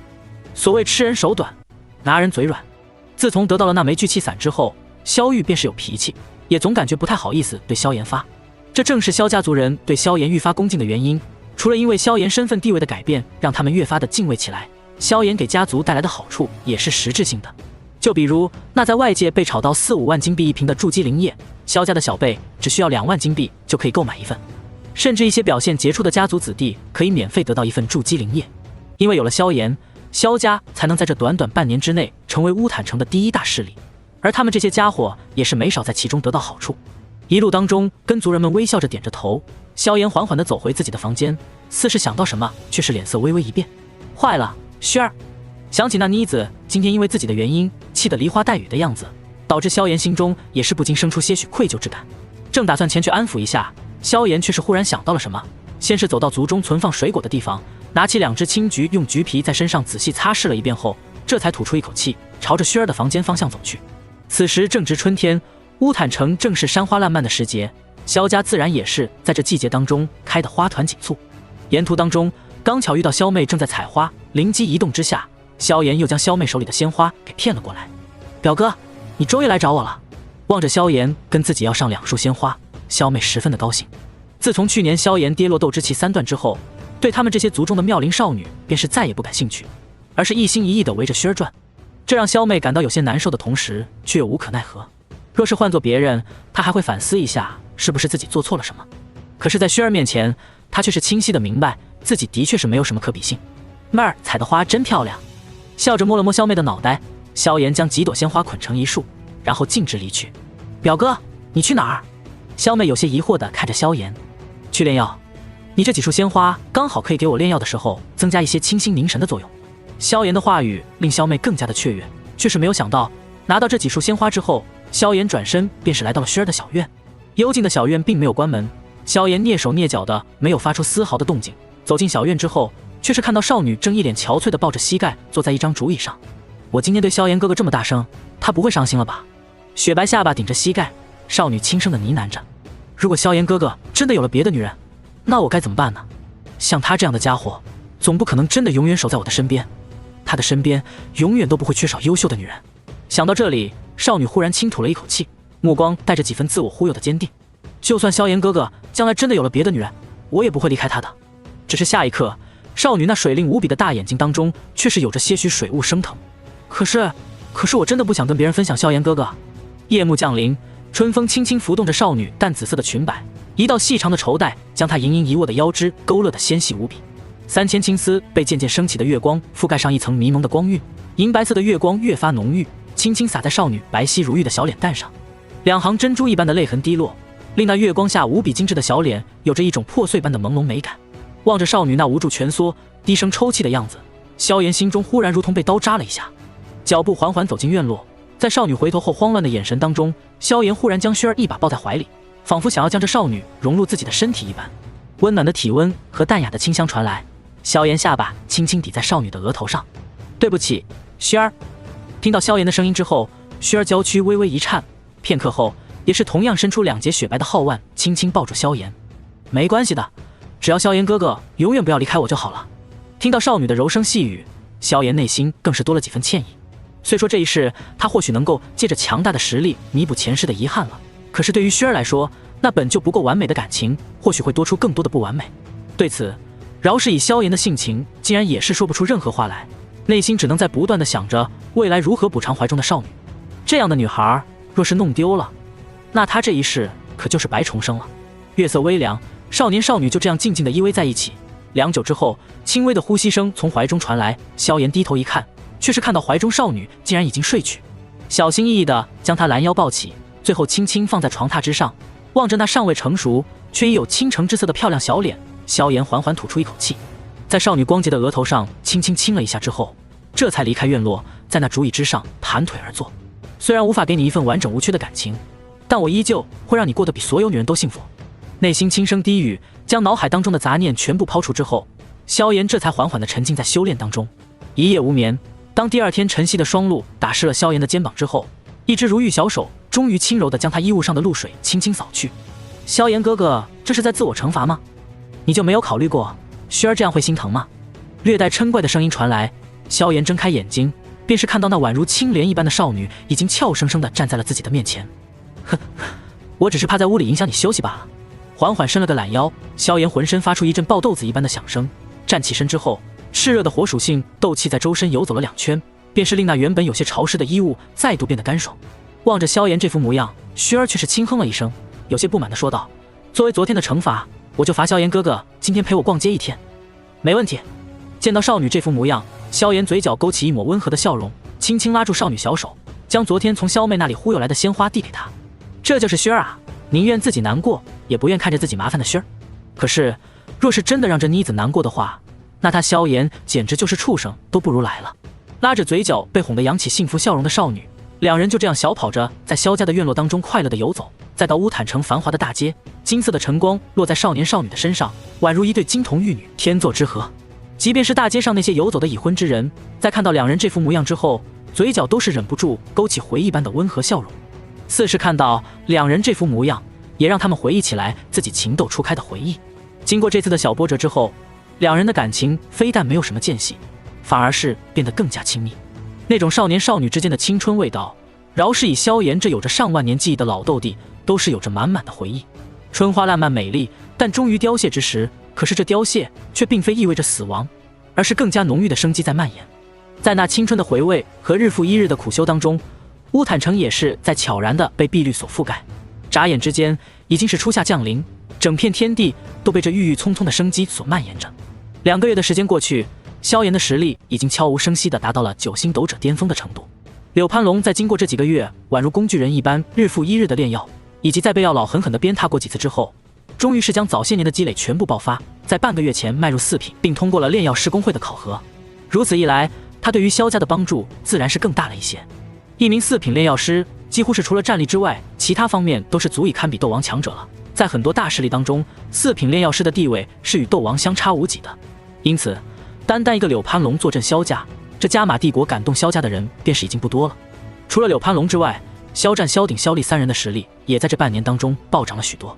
有着萧炎提供的地阶功法，加上大量丹药的辅助，萧战的实力已经达到了9星大斗师的程度。萧鼎、萧厉也是几乎以2个月1星的恐怖速度进步着。在萧炎的帮助之下，薰儿的斗之气也是达到了斗之气9段。当然，真正令萧炎感到有些惊喜的，还是药老的灵魂力量在3天前终于恢复到了斗宗的层次。没有萧炎的斗气喂养，也没有什么天才地宝的服用，就是这么纯粹的修炼，萧炎所赠予的3大秘术，药老的灵魂力量依旧恢复得飞快。而当药老的实力恢复到了这一层次之后，萧炎终于有了初步迈出乌坦城的打算。那魔兽山脉当中所存在的半圣古墓，的确是很诱人的一样东西。除此之外，对于靠着火焰走到这方世界极致的萧炎而言，也是时候该给自己找到一样真正的异火了。而恰巧，那魔兽山脉当中刚好藏着一道前世自己未曾发现的异火万兽灵火。只有得到一种异火之后，他才能够真正的算是恢复了那么一丝丝的实力。而当前的这种状态，其实无疑是与筑基一般，只是在培养基础。现在这个状态的萧炎，虽然有着无比强大的技艺和手段，可那弱小的实力便是注定了随便来个魂殿护法都能轻松抹杀他。当然，若是借助了药老的灵魂力量，斗尊之下却是并没有多少人能够对萧炎造成威胁。这一点也是萧炎如今敢去闯一闯那半圣古墓的原因。当然，除了这一点之外，令萧炎真正对于魔兽山脉有着期待与向往的，却是那魔兽山脉脚下的某个小镇。在那小镇当中，同样有着一个令人怜惜的白衣女孩在等他去寻找。上一世，他同样欠那个女孩一个归宿。什么？你说你要去魔兽山脉？萧家大厅当中听到萧炎的话，萧战猛然从凳子上站起身来，眉头微微皱起。魔兽山脉对你来说实在是太过危险了一些，你的实力毕竟终究还是斗者，就算是再好的天赋，也总是需要历练一番的。对于萧战的担忧，萧炎脸上却是依旧挂着淡淡笑意。更何况有老师暗中保护我，父亲还担心什么？听到这句话之后，萧战这才微微松了一口气。原来是你老师给你安排的魔力，那想来这位老先生一定有着自己的道理。虽然从来没有见过萧炎口中的那位神秘老师，不过在见识过那冰山一角之后，萧战却是对萧炎的那位老师的实力感到深信不疑。毕竟能够随手丢出来3套地阶中级的功法加斗技，而且还是如此的搭配，这般底蕴，仅仅只是想想就让人感到恐怖。就算是加玛帝国最为强大的势力云岚宗，整个宗门恐怕都未必能够拿出一套这样的功法斗技吧。可是萧炎那位神秘的老师却是随手丢出了3份。再者，便是已经跻身4品的柳潘龙，面对萧炎之时却是那般的恭敬，足以看出萧炎的老师是何等的可怕。听到是这样的强者要去磨砺萧炎，萧战自然是没有任何意见。跟萧战和2位哥哥简单的告了个别，萧炎又来到了柳潘龙的院子当中。主子，见到萧炎走进院落，柳潘龙神色瞬间变得恭敬了许多。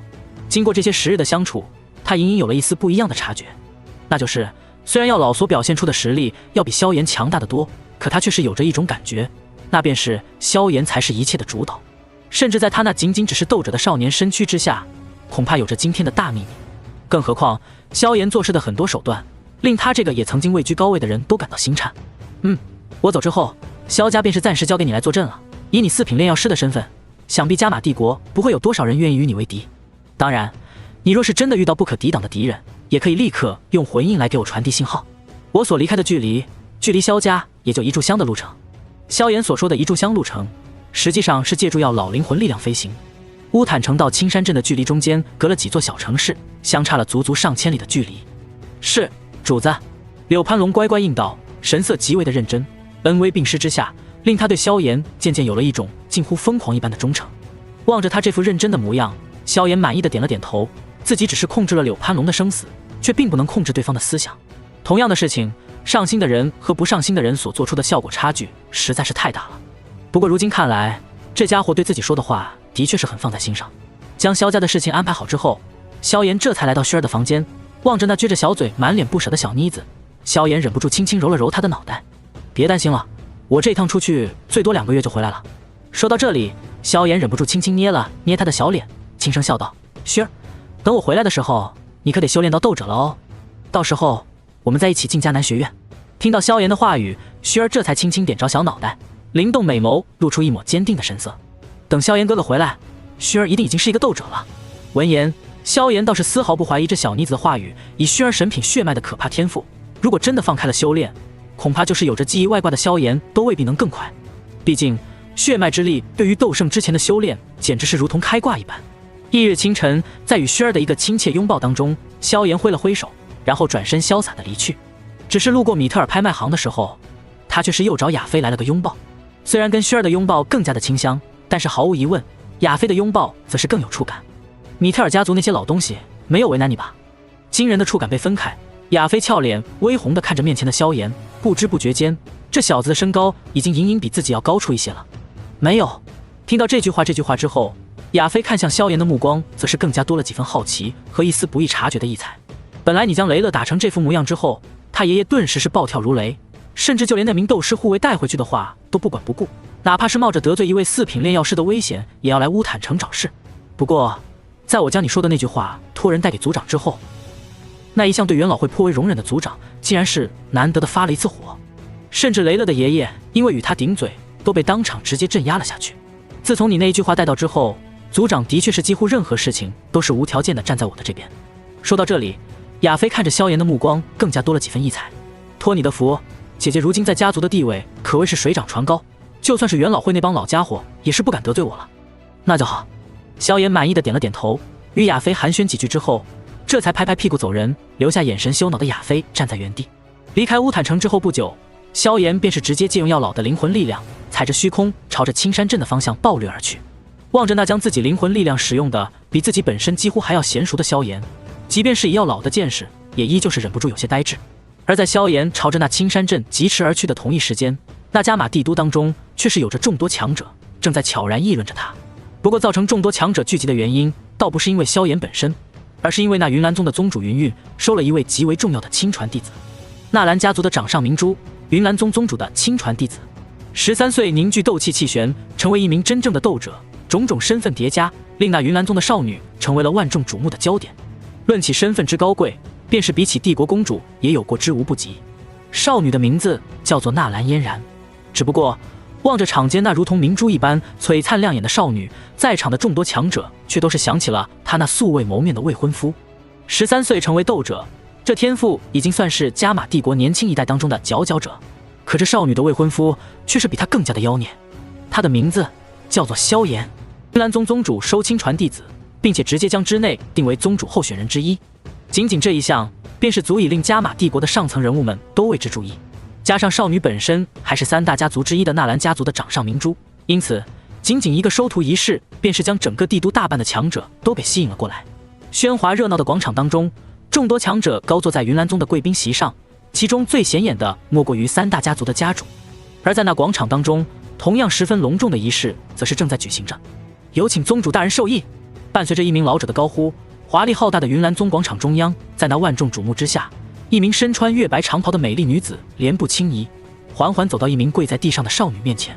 白衣女子有着一张堪称倾国倾城的美丽脸庞，3000青丝漆黑如墨，被一道精致的凤冠盘踞在起来。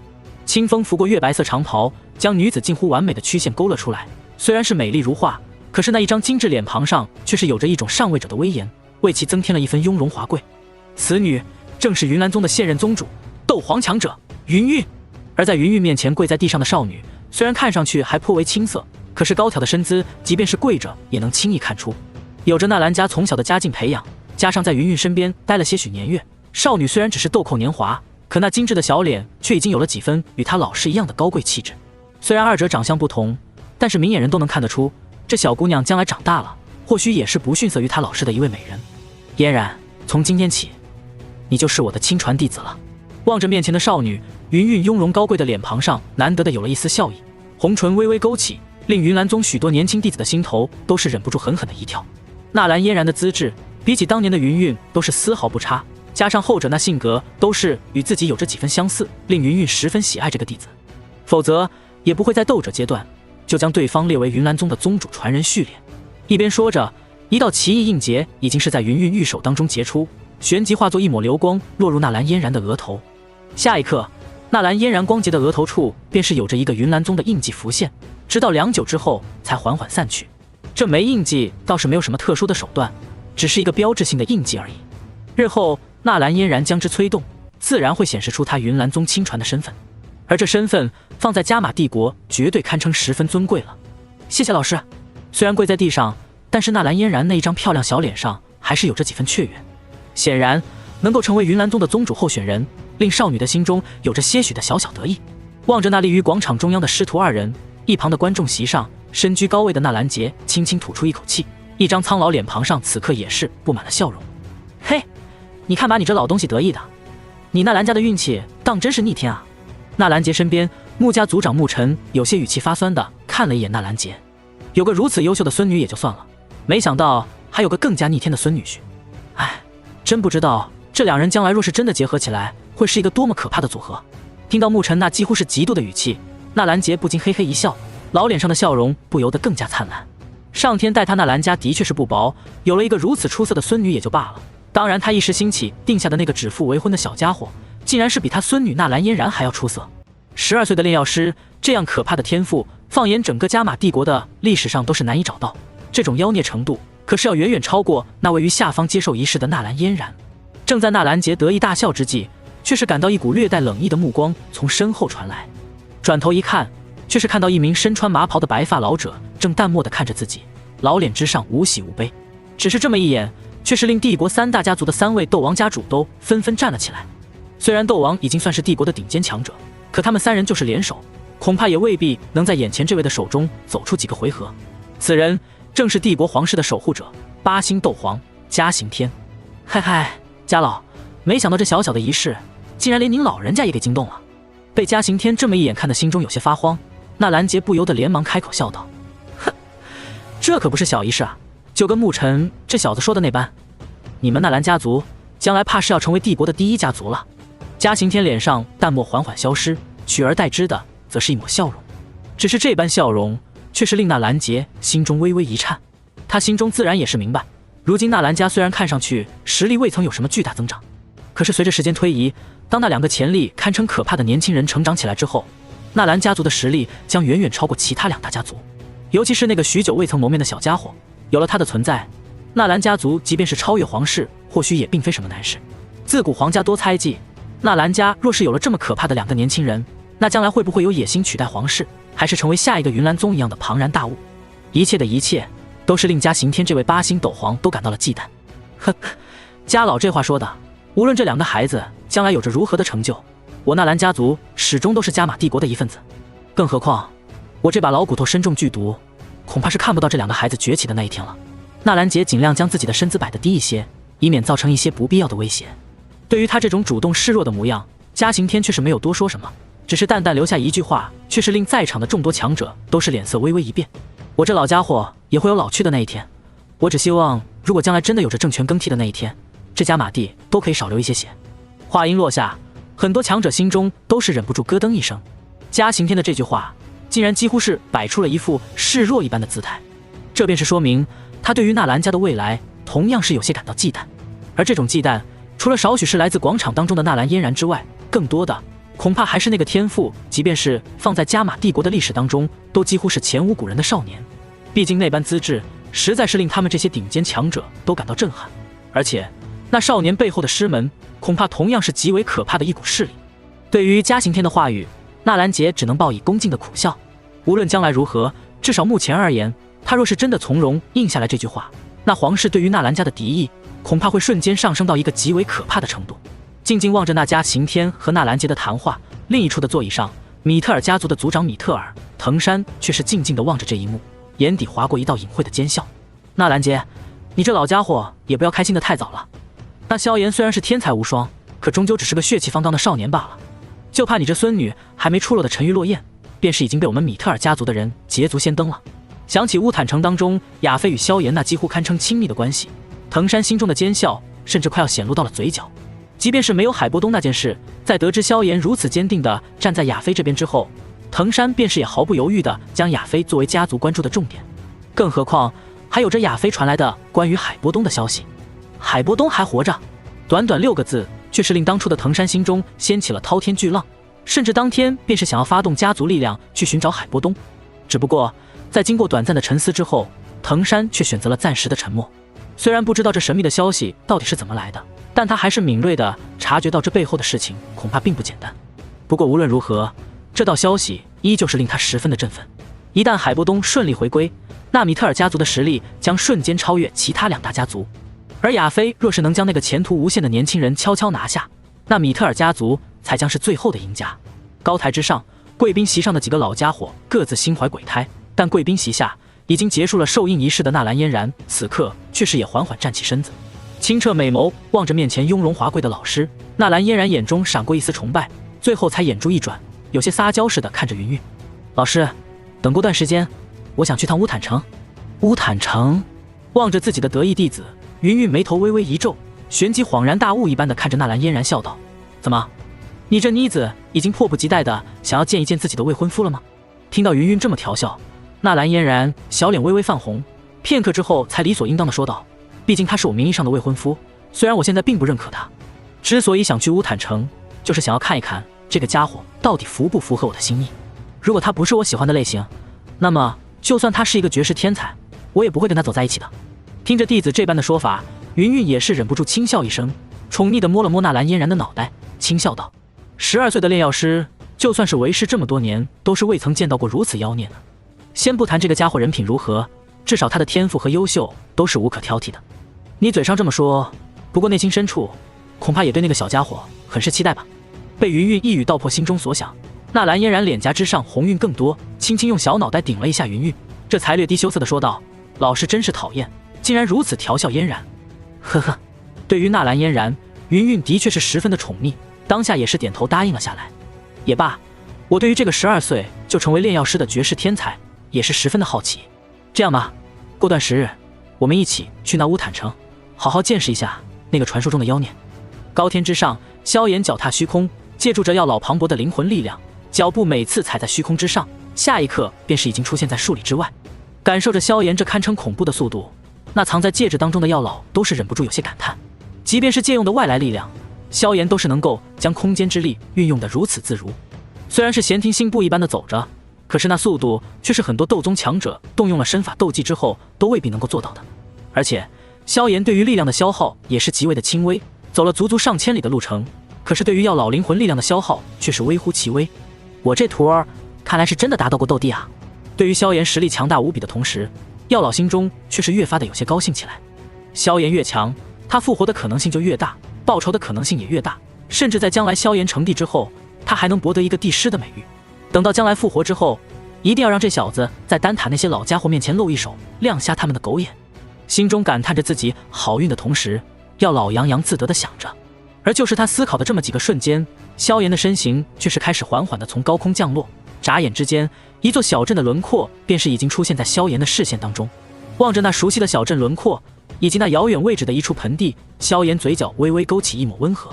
前世他就是在这里遇到的那个命途多舛的女孩，想起那一袭白衣孤单单的身影，他的心中都是忍不住泛起一抹怜惜。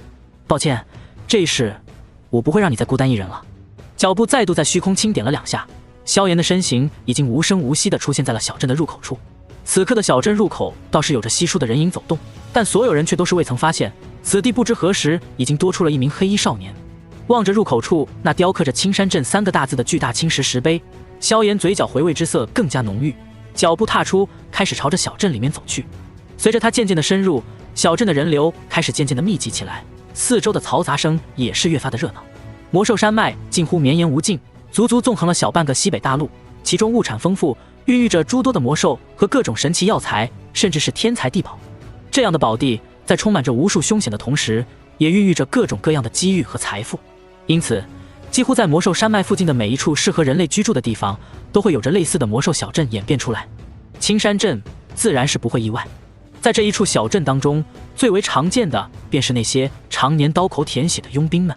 这些常年游走在生死边缘的家伙们，最喜欢的就是大口吃肉，大碗喝酒，肆无忌惮地讨论着小镇中哪里的女人最有味道，哪里的酒最烈，哪里的魔兽最凶狠。对于耳边这些佣兵的嘈杂声，萧炎非但没有感到烦躁，反而感觉十分的惬意。前世的时候，他便是从这里真正的朝着强者之路迈开脚步，走在青石铺就的街道上，感受着小镇古朴的岁月痕迹。穿过几道小巷之后，萧炎最终来到了一处药铺面前，却见这青山镇当中最大的药铺之上，赫然便是写着3个熟悉无比的大字“万药斋”。在看到这3个大字之后，饶是以萧炎的心境，都是忍不住泛起一抹波澜，心中多了一丝迫不及待。只见他略快几步地走到了万药斋的门口，望着那心不在焉的伙计，嘴角挂着几分温和的笑容。伙计，请问小医仙在这里吗？话音落下的那一刻，便是令周围在这里买药的几个佣兵纷纷回头，面露不善地看了萧炎一眼，发现对方只是个脸庞青涩的少年之后，这才再度回过头去。想必是在他们的眼中，这个年纪的孩子应该并没有什么威胁。当然，这些佣兵是这么想的，那卖药的伙计自然也是如此，轻轻撇了撇嘴，不在这里，怎么着？看他这副模样，显然是没把面前这个半大的少年当回事儿。不在这里，请问他去哪儿了？被这家伙噎了一下子，萧炎微微有些无语。不过他现在心情还不错，还是耐着性子问了一句：“采药去了吧？怎么着？”算了，我现在这副小孩模样，这家伙的确是容易目中无人，我也犯不上跟他斤斤计较。眉头微微挑了挑，萧炎深吸一口气，平复下心底升起的一缕怒火，再度问道：“能不能告诉我，他什么时候回来？”不知道。怎么着？那伙计见萧炎一副稚嫩模样，加上又不买东西，心中再度多出了些许的不耐烦。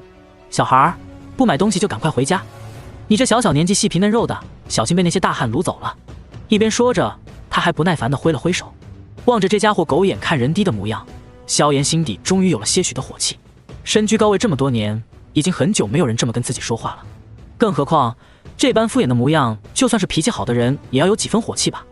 只见他右手飞快闪出，以一个所有人都没看清的速度，一巴掌打在了那伙计的脸上。怎么着？本地赏你一个大嘴巴子，让你明白明白。力度刚刚好，猛逼不伤脑，令那伙计没受重伤的同时，又在原地转了2圈才停下。被打得短暂的猛逼了片刻，那伙计一双眼睛才缓缓变得有些通红了起来。被一个少年一巴掌打成这样，他今天的脸可就丢大了。当下他浑身斗气暴涌而出，竟然也是一位斗者。小子，爷爷今天就要打断你的狗腿！药店伙计怒吼一声，抄起一根短棍来就要攻击萧炎。对于这一幕，旁边的佣兵们却是没有任何的怜悯表情，反而个个双手抱拳，一副看热闹的模样。就在这千钧一发之际，一道带着几分轻柔的声音却是悄然响起：“秦草，先住手！”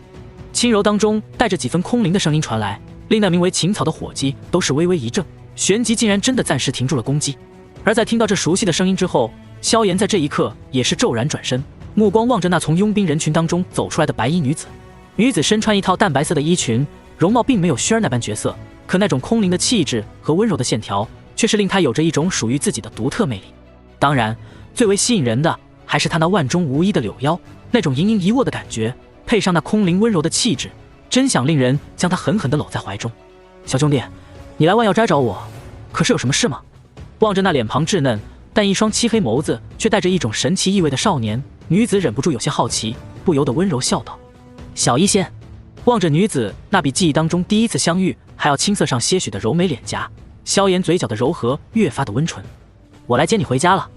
话音落下，原本还算热闹的万药斋门口忽然变得十分寂静，鸦雀无声。这个少年到底在说什么？他是认真的吗？他想死吗？经过短暂的寂静之后，在场的许多佣兵脸色都是微微阴沉，个个的眼睛都是微微眯起，眼中带着不善。在这青山镇当中，没有哪个佣兵不对人群中央的那个白衣女孩有着好感，因此在看到萧炎这般轻佻的话语之后，他们便是瞬间想要将这个黑衣少年暴打一顿。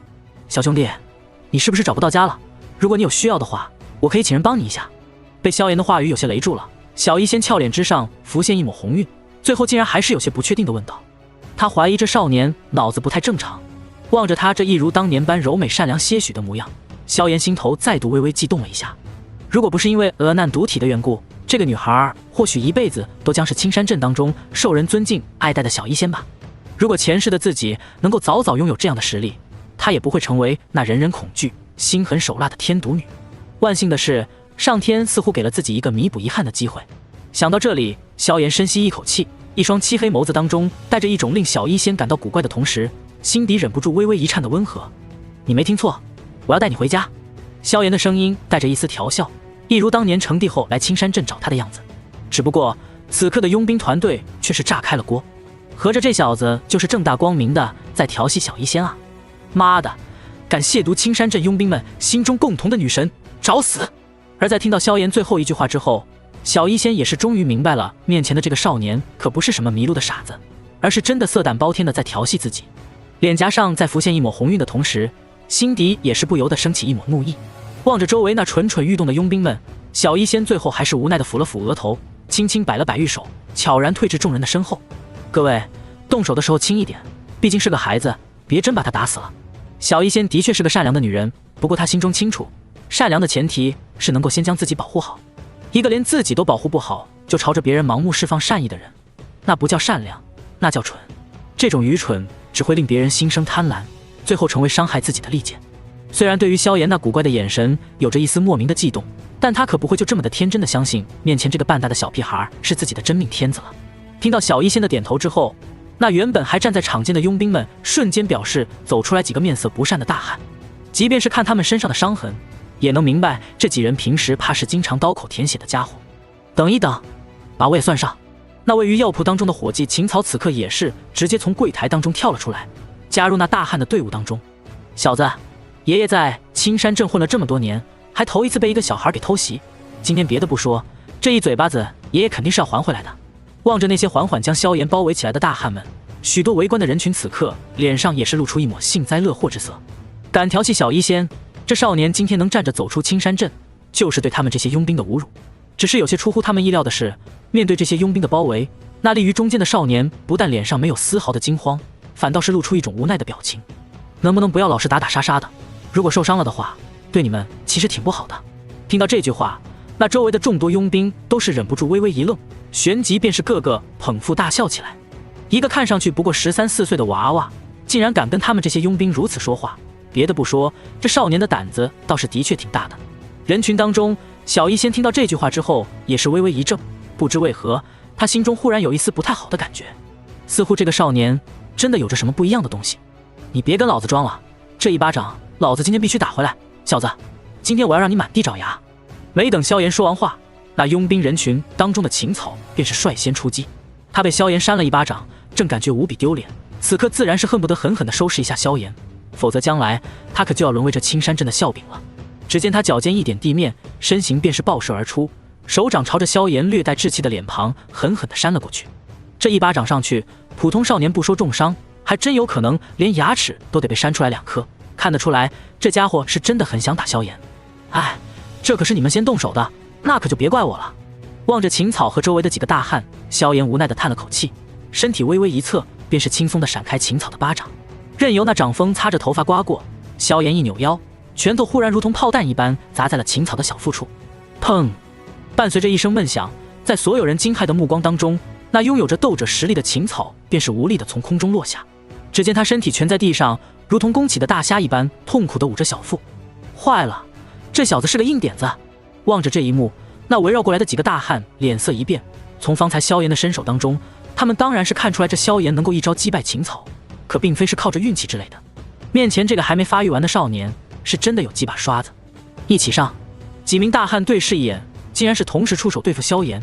显然，他们也是很担心自己会像秦草那般被那诡异的一拳打在地上。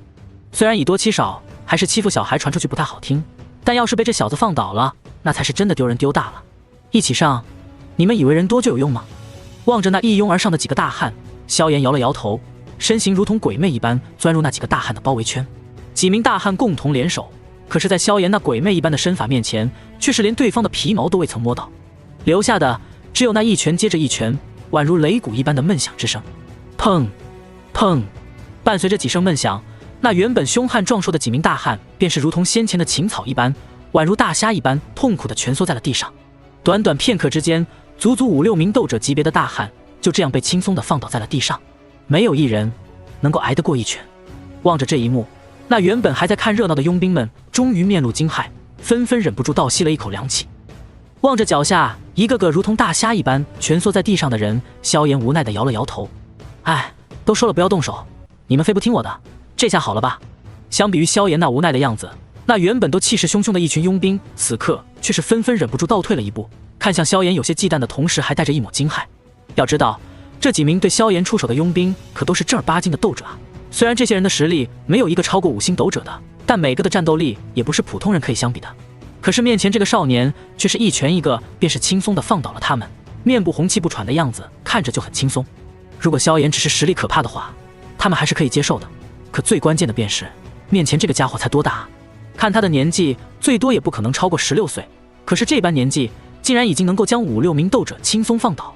如果他所展现的是他的真实年龄的话，那这天赋简直是太吓人了一些吧。无视地上的佣兵，萧炎脚步一动，朝着那躲在人群身后的小医仙慢慢走去。望着萧炎慢慢走来，那些佣兵纷纷对视一眼，却是不由得再度后退一步。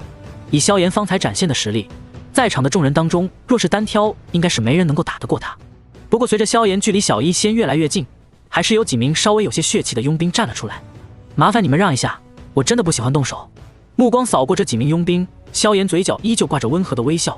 但是当他的漆黑双眸与这些佣兵对视一眼之后，这些佣兵竟然都是诡异的腿脚微软，最后鬼使神差的带着一丝惧意的退后了2步。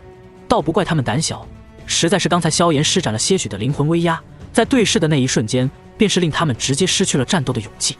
虽然如今的灵魂力量也只能堪比4品炼药师，但是以萧炎那可怕的意志，就算是斗皇强者与他对视都要畏战先怯，更何况一群斗者。不过就在萧炎离着小医仙越来越近的时候，一阵凶狠的破风声却是从萧炎背后响起，那劲气撕裂空气声音顿时令一些佣兵微微色变。以他们多年战斗的经验，可以粗略判断出，这一下子要是挨上，恐怕就是9星斗者没有防备的情况下都要受伤吧。只是对于这道偷袭的人影，萧炎却是依旧面不改色，脚步一侧，躲开了那一道带着巨力的铁棍，然后右肘往后一倒，便是顶在了那偷袭者的胸口位置。伴随着一声沉闷的响声，萧炎站在原地纹丝不动，而那道人影却是直接倒飞出去了足足几米的距离，最后喷出一口鲜血，倒在地上，再也爬不起来。少团长，少团长！人群中的2名带着狼头徽章的佣兵见状，连忙跑了过去，小心翼翼地搀扶着那个吐血青年。而这一幕，则是令在场所有人更加的忌惮萧炎。方才偷袭萧炎的目力，那可是正儿八经的5星斗者啊！可是那少年竟然连头都没有回，就直接将那家伙放倒了。以萧炎的灵魂力量，从那家伙走出的那一刻，便是已经认出了藏在人群当中的目力。虽然没有回头，但他心中却是再度发出一声无语的叹息。本来这一世都不打算跟你们这些货色计较了，谁知道你们总是喜欢一个一个的送。没有回头理会那倒在地上眼神怨毒的目力，萧炎几经波折之后，终于走到了小医仙的面前。你要干什么？亲眼见到萧炎如此轻松地放倒这么多斗者，即便是小医仙都是吓得脸色微微发白。看到萧炎走过来之后，脚步不由得倒退了2步，一双美眸有些害怕地盯着萧炎。我能对你干什么？萧炎莞尔一笑，伸出手想要替后者捋一捋额前的青丝，却是被小医仙再度倒退1步躲了过去。望着后者这副有些害怕的模样，萧炎嘴角露出一抹苦笑，忽然想起对方并不是前世那个小医仙，最后无奈地摇了摇头。抱歉，是我有些心急了，不过万幸的是，我还是找到了你。听着萧炎这如同神经病一般的自言自语，小医仙俏脸之上露出一抹古怪，只是美眸与那双漆黑眸子对视之后，内心不知如何，总感觉面前的家伙对自己似乎并没有恶意。那个，有没有可能你是找错人了？沉吟片刻之后，小医仙有些弱弱地开口问道。望着后者这副怯生生的样子，萧炎轻轻吐出一口气，最后声音柔和地说道：有些事情我现在是没有办法跟你说清楚的，等我们相处的时间长了，你自然就会明白了。相处的时间长了？听到这句话，不仅是小医仙，就连一旁的一些佣兵都是忍不住有些目瞪口呆。对于旁人的目光，萧炎倒是不怎么在乎，只是一双眸子依旧盯着小医仙，望着后者那再度变得警惕的模样，最后无奈地笑了笑。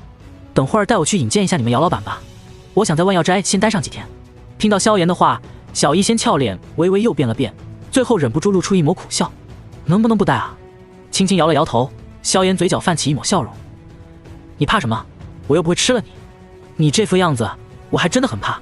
小医仙轻声吐槽，却发现萧炎无动于衷，心中思虑片刻之后，最后还是无奈地说道：姚老板要是不愿意，我可没办法了。话虽如此，但他心中清楚，萧炎恐怕真的要留在这里了。以萧炎表现出的实力，恐怕就算万药斋势力不弱，也很难拒绝他的这个要求。只是不知道为什么，虽然萧炎的种种行为都是霸道强横，如同土匪一般，可是每当与那双温和的眸子对视，他内心都是难以升起厌恶的情绪。甚至与之对视久了，他甚至怀疑自己以前是不是真的跟萧炎认识。浅谈一番之后，见到萧炎的确是没有表现出什么歹意，小医仙微微放下心来，然后莲步轻移，走到那几名躺在地上的佣兵面前。抱歉，让你们替我白挨了一顿打。有些歉意的跟那些佣兵说了一句。小医仙正准备从身上的医药包当中取出一些药物递给这些佣兵，却是听到几声破风之声响起。只见下一刻，几个巴掌大小的玉瓶便是平稳地落在了倒在地上的几个佣兵面前。各位，刚才实在是有些失礼了，不过谁让你们先动手呢？萧炎不知道何时出现在了小医仙的身边，无奈地摊了摊手道：每个玉瓶当中都有着3枚1品丹药回春散，就当是我萧炎的一点补偿吧。听到萧炎的话语之后，周围的许多佣兵都是微微一愣，旋即忽然有些后悔，为什么挨打的不是自己了？这少年一出手，竟然是正儿八经的丹药，还是3枚，这么一笔补偿，恐怕顶得上他们好几个月的收入了。一旁的小医仙此刻也是微微抬着俏脸，有些惊愕地看着站在身边笑盈盈的萧炎。你是炼药师？对于小医仙的那一点疑惑，萧炎沉吟片刻之后，最终还是轻轻笑着点了点头。如今的他虽然还是喜欢低调为主，但因为对于实力有了足够的把控，因此也没有刻意隐瞒的必要。更何况面前这个女子又不是旁人，在未来的漫长岁月当中，他们或许会一直待在一起。只不过他的答应虽然是那般的平淡，可是却是令小医仙和周围的很多人都忍不住倒吸了一口凉气。炼药师啊，那可是斗气大陆上最为尊贵的职业，一个1品炼药师都能在乌坦城掀起不小的波澜，更何况青山镇这种更小的地方。在这偌大的青山镇，很多人似乎一辈子都未曾见到过炼药师，甚至就连那正儿八经的1品丹药，很多人都是未曾见到过。正是因此，在萧炎丢出那些丹药的时候，他们才十分羡慕地看着倒在地上的那些人。当然，除去萧炎1品炼药师的身份之外，更令他们感到震惊的却是萧炎那青涩的脸庞。这副模样，任凭萧炎的气质再如何成熟，也是能够被人轻易看出他尚未成年。如此年纪，竟然已经是一位炼药师了，这也太过离谱了一些吧。小嘴微微张大，小医仙在经过片刻的失神之后，也是终于缓过神来。走吧，炼药师大人，我去跟姚老板说一声，让他给你安排一间客房。眼神有些羡慕地看了萧炎一眼，小医仙无奈点了点头，安排人将地上躺着的那些家伙扶起来之后，才带着萧炎朝着那万药斋当中走了进去。望着两人消失的背影，一群佣兵和青山镇的居民纷纷面面相窥，忽然不知道说什么好。混蛋！地上的木力忽然再度喷出一口鲜血，对于十分垂涎小医仙的木力而言，萧炎的出现令他的心头越发的不安起来。这种感觉是过去其他人从来未曾带给过他的危机感。敢在青山镇惹本少爷，你死定了！心中正怨毒地想着，木力忽然听到远处的一名佣兵忽然大叫了起来。他刚刚说他叫萧炎，那少年的名字叫做萧炎。听到这佣兵的大叫声，那附近的几名佣兵先是微微一愣，旋即眉头微微皱起。过了片刻之后，其中一名佣兵忽然骤然抬头，声音都是微微有些颤抖了起来。加玛帝国最近那位传得沸沸扬扬的绝世天才，似乎就是叫做萧炎。难道他就是那位帝国历史上最年轻的炼药师不成？听着几人不可置信的交谈，周围的佣兵纷纷对视一眼，都是露出了骇然之色。而那原本被2名狼头佣兵团的团员搀扶起来的穆里，在此刻也是骤然脸色惨白了起来。所以说，你真的就是那位帝国最近传闻最盛的帝国历史上最为年轻的天才炼药师吗？万药斋身为青山镇最大的药铺，除去前面的面积之外，其后方的住宅面积也是十分宽阔。走在青竹装点的廊道之上，萧炎跟在小医仙的后面，望着后者那堪称极品的柳腰，颇为心旷神怡。轻轻嗅着前者身上那类似于药香的清香味道，萧炎轻轻一笑。如果你愿意这么想的话，我也可以试。听到萧炎近乎答应的语气之后，小医仙也是忍不住微微一僵。他也是走到万药斋之后，才忽然想起，模糊猜测出萧炎的身份。没办法，萧炎最近的风头实在是太盛了，以至于不但在帝国的上层当中盛传，就连民间都是有所耳闻。望着那比自己还要小上几岁的少年，小医仙怔怔地站在原地片刻，最后才无奈地轻笑道：忽然见到传说中的人物，实在是令人有些不太习惯啊。对于从小在青山镇这种小地方长大的小医仙来说，萧炎的确是一个本该在传说中的人物。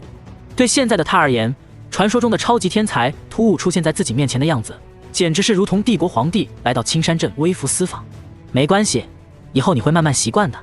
萧炎温和一笑，眼神中那种近乎宠溺的温和令小医仙感觉十分的不适。你不要这个样子啊！俏脸之上露出一抹苦笑，小医仙无奈地摇了摇头。虽然不知道你这花花公子为什么盯上我，不过本姑娘劝你还是死了这条心吧。我可不是那些花痴，不会因为你这天才的名头就被迷得晕头转向。更何况，按照传说中的消息，你好像才13岁吧，小朋友，这个年纪还是好好修炼的好。听到最后一句话，萧炎嘴角都是微微抽搐了几下，自己这年轻的有些过分的身体倒是成了些许的阻碍了，是吗？那你觉得什么样的男子更能适合你？调节了一下内心有些郁闷的情绪之后，萧炎随意笑问道：适合我的男子？小医仙轻轻歪了歪脑袋，最后摇了摇头道：我也不知道，不过我喜欢的男子无需多么优秀，也不需要他有多么大的名声，对我来说，这些东西都是外物罢了。我喜欢的那个男子一定是会让我心甘情愿的生死相随的人。说起这一点，即便是以小医仙的恬淡嘴角，也是忍不住露出一抹期待的笑容。一定是让你生死相随的吗？听到这句话，萧炎都是忍不住有了片刻的恍惚。前世的你所做的事情还谈不上生死相随吗？看来你始终都是这个样子啊，从来未曾改变过。想到这里，萧炎的目光越是越发的柔和，以至于小医仙都是俏脸微微红润了起来。真想不明白，你一个10几岁的少年，怎么会有这种比那些佣兵油子还要油腻的眼神？轻轻吐了吐舌头，小医仙似是觉得萧炎对自己的确是没有什么恶意，说话也是越来越大胆了起来。更何况，你跟咱们加玛帝国最近那个同样传得火热的天才少女，不是说有娃娃亲吗？听说那个少女不但天赋异禀，而且也是生得十分漂亮，而且还是奈兰家族的掌上明珠。难不成我这个青山镇的小村姑还能比得上那什么纳兰家的大小姐更有吸引力吗？说到这里，小医仙脸上甚至都有了些许玩味的笑容。八卦似乎是每个女子都难以逃脱的性质，为什么不能呢？回应她的却是萧炎难得有些严肃的神情。你本就是这世间独一无二的美好，何必用来跟别人比较？被萧炎这肉麻的话给弄得浑身一个机灵，小医仙刚想再开口说上几句话，却是听到萧炎的声音：至于纳兰嫣然那边，我会找个合适的机会，体面的将这件婚事给退掉。萧炎的话令小医仙微微张大了小嘴：不是，哥们你玩真的啊？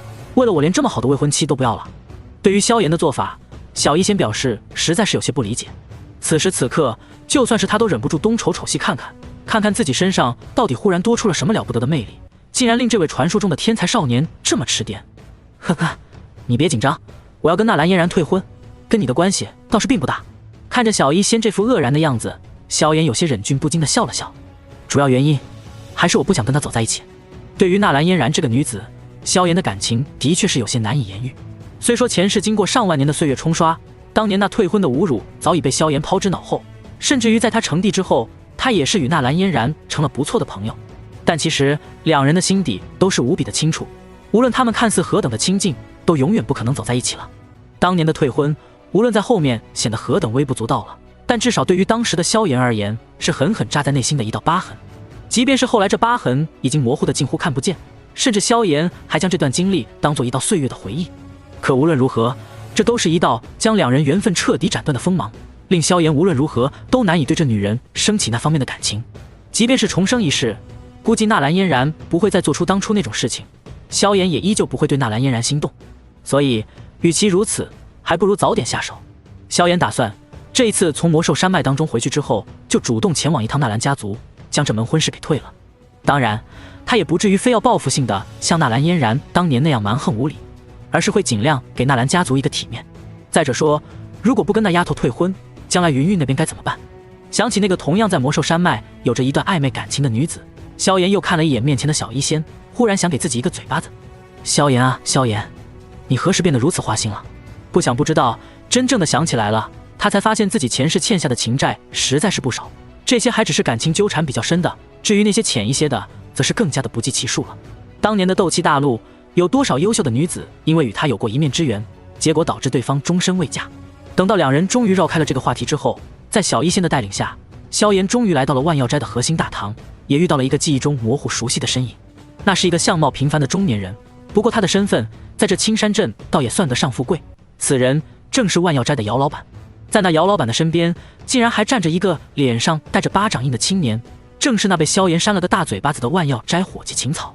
在见到萧炎的第一眼，那姚老板便是已经面露谄媚之色的来到了萧炎的面前，一双眼睛仔细打量了一眼萧炎，然后才笑呵呵地问道：小兄弟，你就是乌坦城的那位天才少年萧炎？目光打量了一下那站在姚老板身后的秦草，萧炎便是明白了自己将姓名说出之后，外面那些佣兵应该也猜出了自己的身份。毕竟这个年纪的炼药师不说是罕见，几乎是不可能出现，整个帝国可能也就他一人而已。呵呵，在下的确名为萧炎。萧炎点了点头，没有承认也没有否认，不过无论如何都是令姚老板脸上的热情笑容都更加的浓郁。呵呵，萧炎兄弟能来我们万药斋借宿，实在是万药斋的荣幸啊。小医仙，你带萧炎兄弟找一间像样的客房，安排他好生住宿。姚老板连忙吩咐一声，看向小医仙的目光多了些许奇异。知道了，姚老板。闻言，小医仙轻轻点头，声音倒是算不上多么恭敬。虽然同样是给万药斋打工的，但他与那秦草的身份地位却是完全不同。首先是他有着一手在整个青山镇都排得上号的好医术，其次便是他那灵动的气质和温柔的手段，令整个青山镇的佣兵都十分拥戴他，因此他在万药斋的地位并不低。等到小医仙带着萧炎离开之后，姚老板这才满意地看了一眼身边的秦草，多亏了这小子通风报信，否则自己万一头脑不灵光得罪了这个萧炎，怕是要倒了大霉了。就算面前这位萧炎不是乌坦城那位，能够在这般年纪拥有这等实力，也堪称是前途无量。而如果他是乌坦城的那一位，想到这里，姚老板的心跳都是在微微加速。看这小子的样子，似乎对小医仙很感兴趣啊。我若是能把小医仙与他撮合在一起，那这可是天大的机缘。姚老板脸上笑容更盛，虽然他对小医仙也有几分念头，不过在这天大的机缘面前，美色对他而言算得上什么？能凭普通斗者的实力干到万药斋的老板，他可不是那些精虫上脑的蠢货。看你小子平常做事呆呆的，没想到这次竟然这么灵光。眼角瞥了一眼一旁的秦草，姚老板满意的从抽屉里掏出一个钱袋子丢给秦草，这500金币赏你了。谢谢老板，谢谢老板。接过那沉甸甸的金币袋子，秦草脸上瞬间露出笑容。青山镇狼头佣兵团，被2个佣兵搀扶着回来的穆丽正面露凄惨的抱着一个面容阴鸷的中年人。爹，你一定要替我报仇啊！那叫萧炎的小子简直是目中无人啊，竟然连我都敢打。他打你还不是你先动的手？你难道没有听其他的佣兵说过，这小子可能就是加玛帝国传说中的那个天才萧炎？还好他注意力都放在小医仙身上了，否则你若是把他得罪狠了，你以为他不敢杀你吗？听到穆丽还想报仇的想法，狼头佣兵团的团长木蛇嘴角微微抽搐。不同于上一世，这一世萧炎的名声可是早就传到青山镇来了。听说他背后的师门随随便便就派出一位4品炼药师去给他的家族助阵，这等势力该是何等的庞大，岂是一个小小的狼头佣兵团能惹得起的？小医仙听到这句话，穆丽瞬间变得更急了。爹，不行啊，小医仙一定得是我的。听到穆丽的声音，木蛇眼皮忽然跳了跳，心头的怒意骤然升起，一个嘴巴子便是抽了过去。不知死活的东西，这个时候竟然还想着女人。或许是因为怒意，木蛇这次并没有太过收力，一个大嘴巴子令木力原地转了好几圈，这才扑通一声茫然地坐在地上。先不说那萧炎的潜力何等可怕，就是他背后的师门，是咱们一个小小的狼头佣兵团能惹得起的吗？木蛇看向自己儿子的目光充满着失望。比起实力的强大，一个人的心智有时候才能决定这人能不能走得更加的长远。你实力强，总会遇到实力比你更强的人，只有懂得审时度势，才能活得更久。而木力今天的表现却是令他非常的失望。你好好反思一下吧，如果你非要找死，就算你死在那萧炎的手中，我也不会替你报仇的。狼头佣兵团也不能有一个这么没头脑的头领。低声冷哼一声之后，木蛇一甩袖子，便是已经大步离去。望着木蛇离去的身影，木力呆呆地坐在原地，眼神忽明忽暗。明天还要去采药吗？夜色微凉，萧炎悠哉地坐在万药斋的院落当中，难得的没有修炼，目光落在那素手轻轻研磨着捣药除小医仙身上，嘴角依旧是带着柔和笑意。银色月光如同一层轻纱，轻轻笼罩在小医仙的身上，将她纤细的身影勾勒得更加动人。而她那副认真的文静模样，则是令人难以生出亵渎之心，反倒是有着一种独特的柔美。如果说薰儿是淡雅的青莲，亚菲是惹人注目的红玫瑰，那小医仙就是一朵纯真的白山茶，令人心生宁静。当然要去采药了，不采药我靠什么吃饭？目光依旧静静地盯着药罐当中的药材粉末，小医仙嘴角露出一抹发自内心的笑容。他却是从来没有说过什么你养我啊之类的话语，也许在他的观念当中，那种依靠别人供养的爱情本来就是畸形的。看得出来，你的确很喜欢采药。萧炎呵呵一笑，前世的时候他就一直很喜欢收藏一些稀奇古怪的药材。是啊，我觉得研究药材的生长环境以及各种药性都是很有意思的事情。小医仙难得给萧炎一个柔美的笑容，然后便是继续安静的捣药，不再理会萧炎。见此情况，萧炎也没有多说什么，就这么安静地看着他捣药。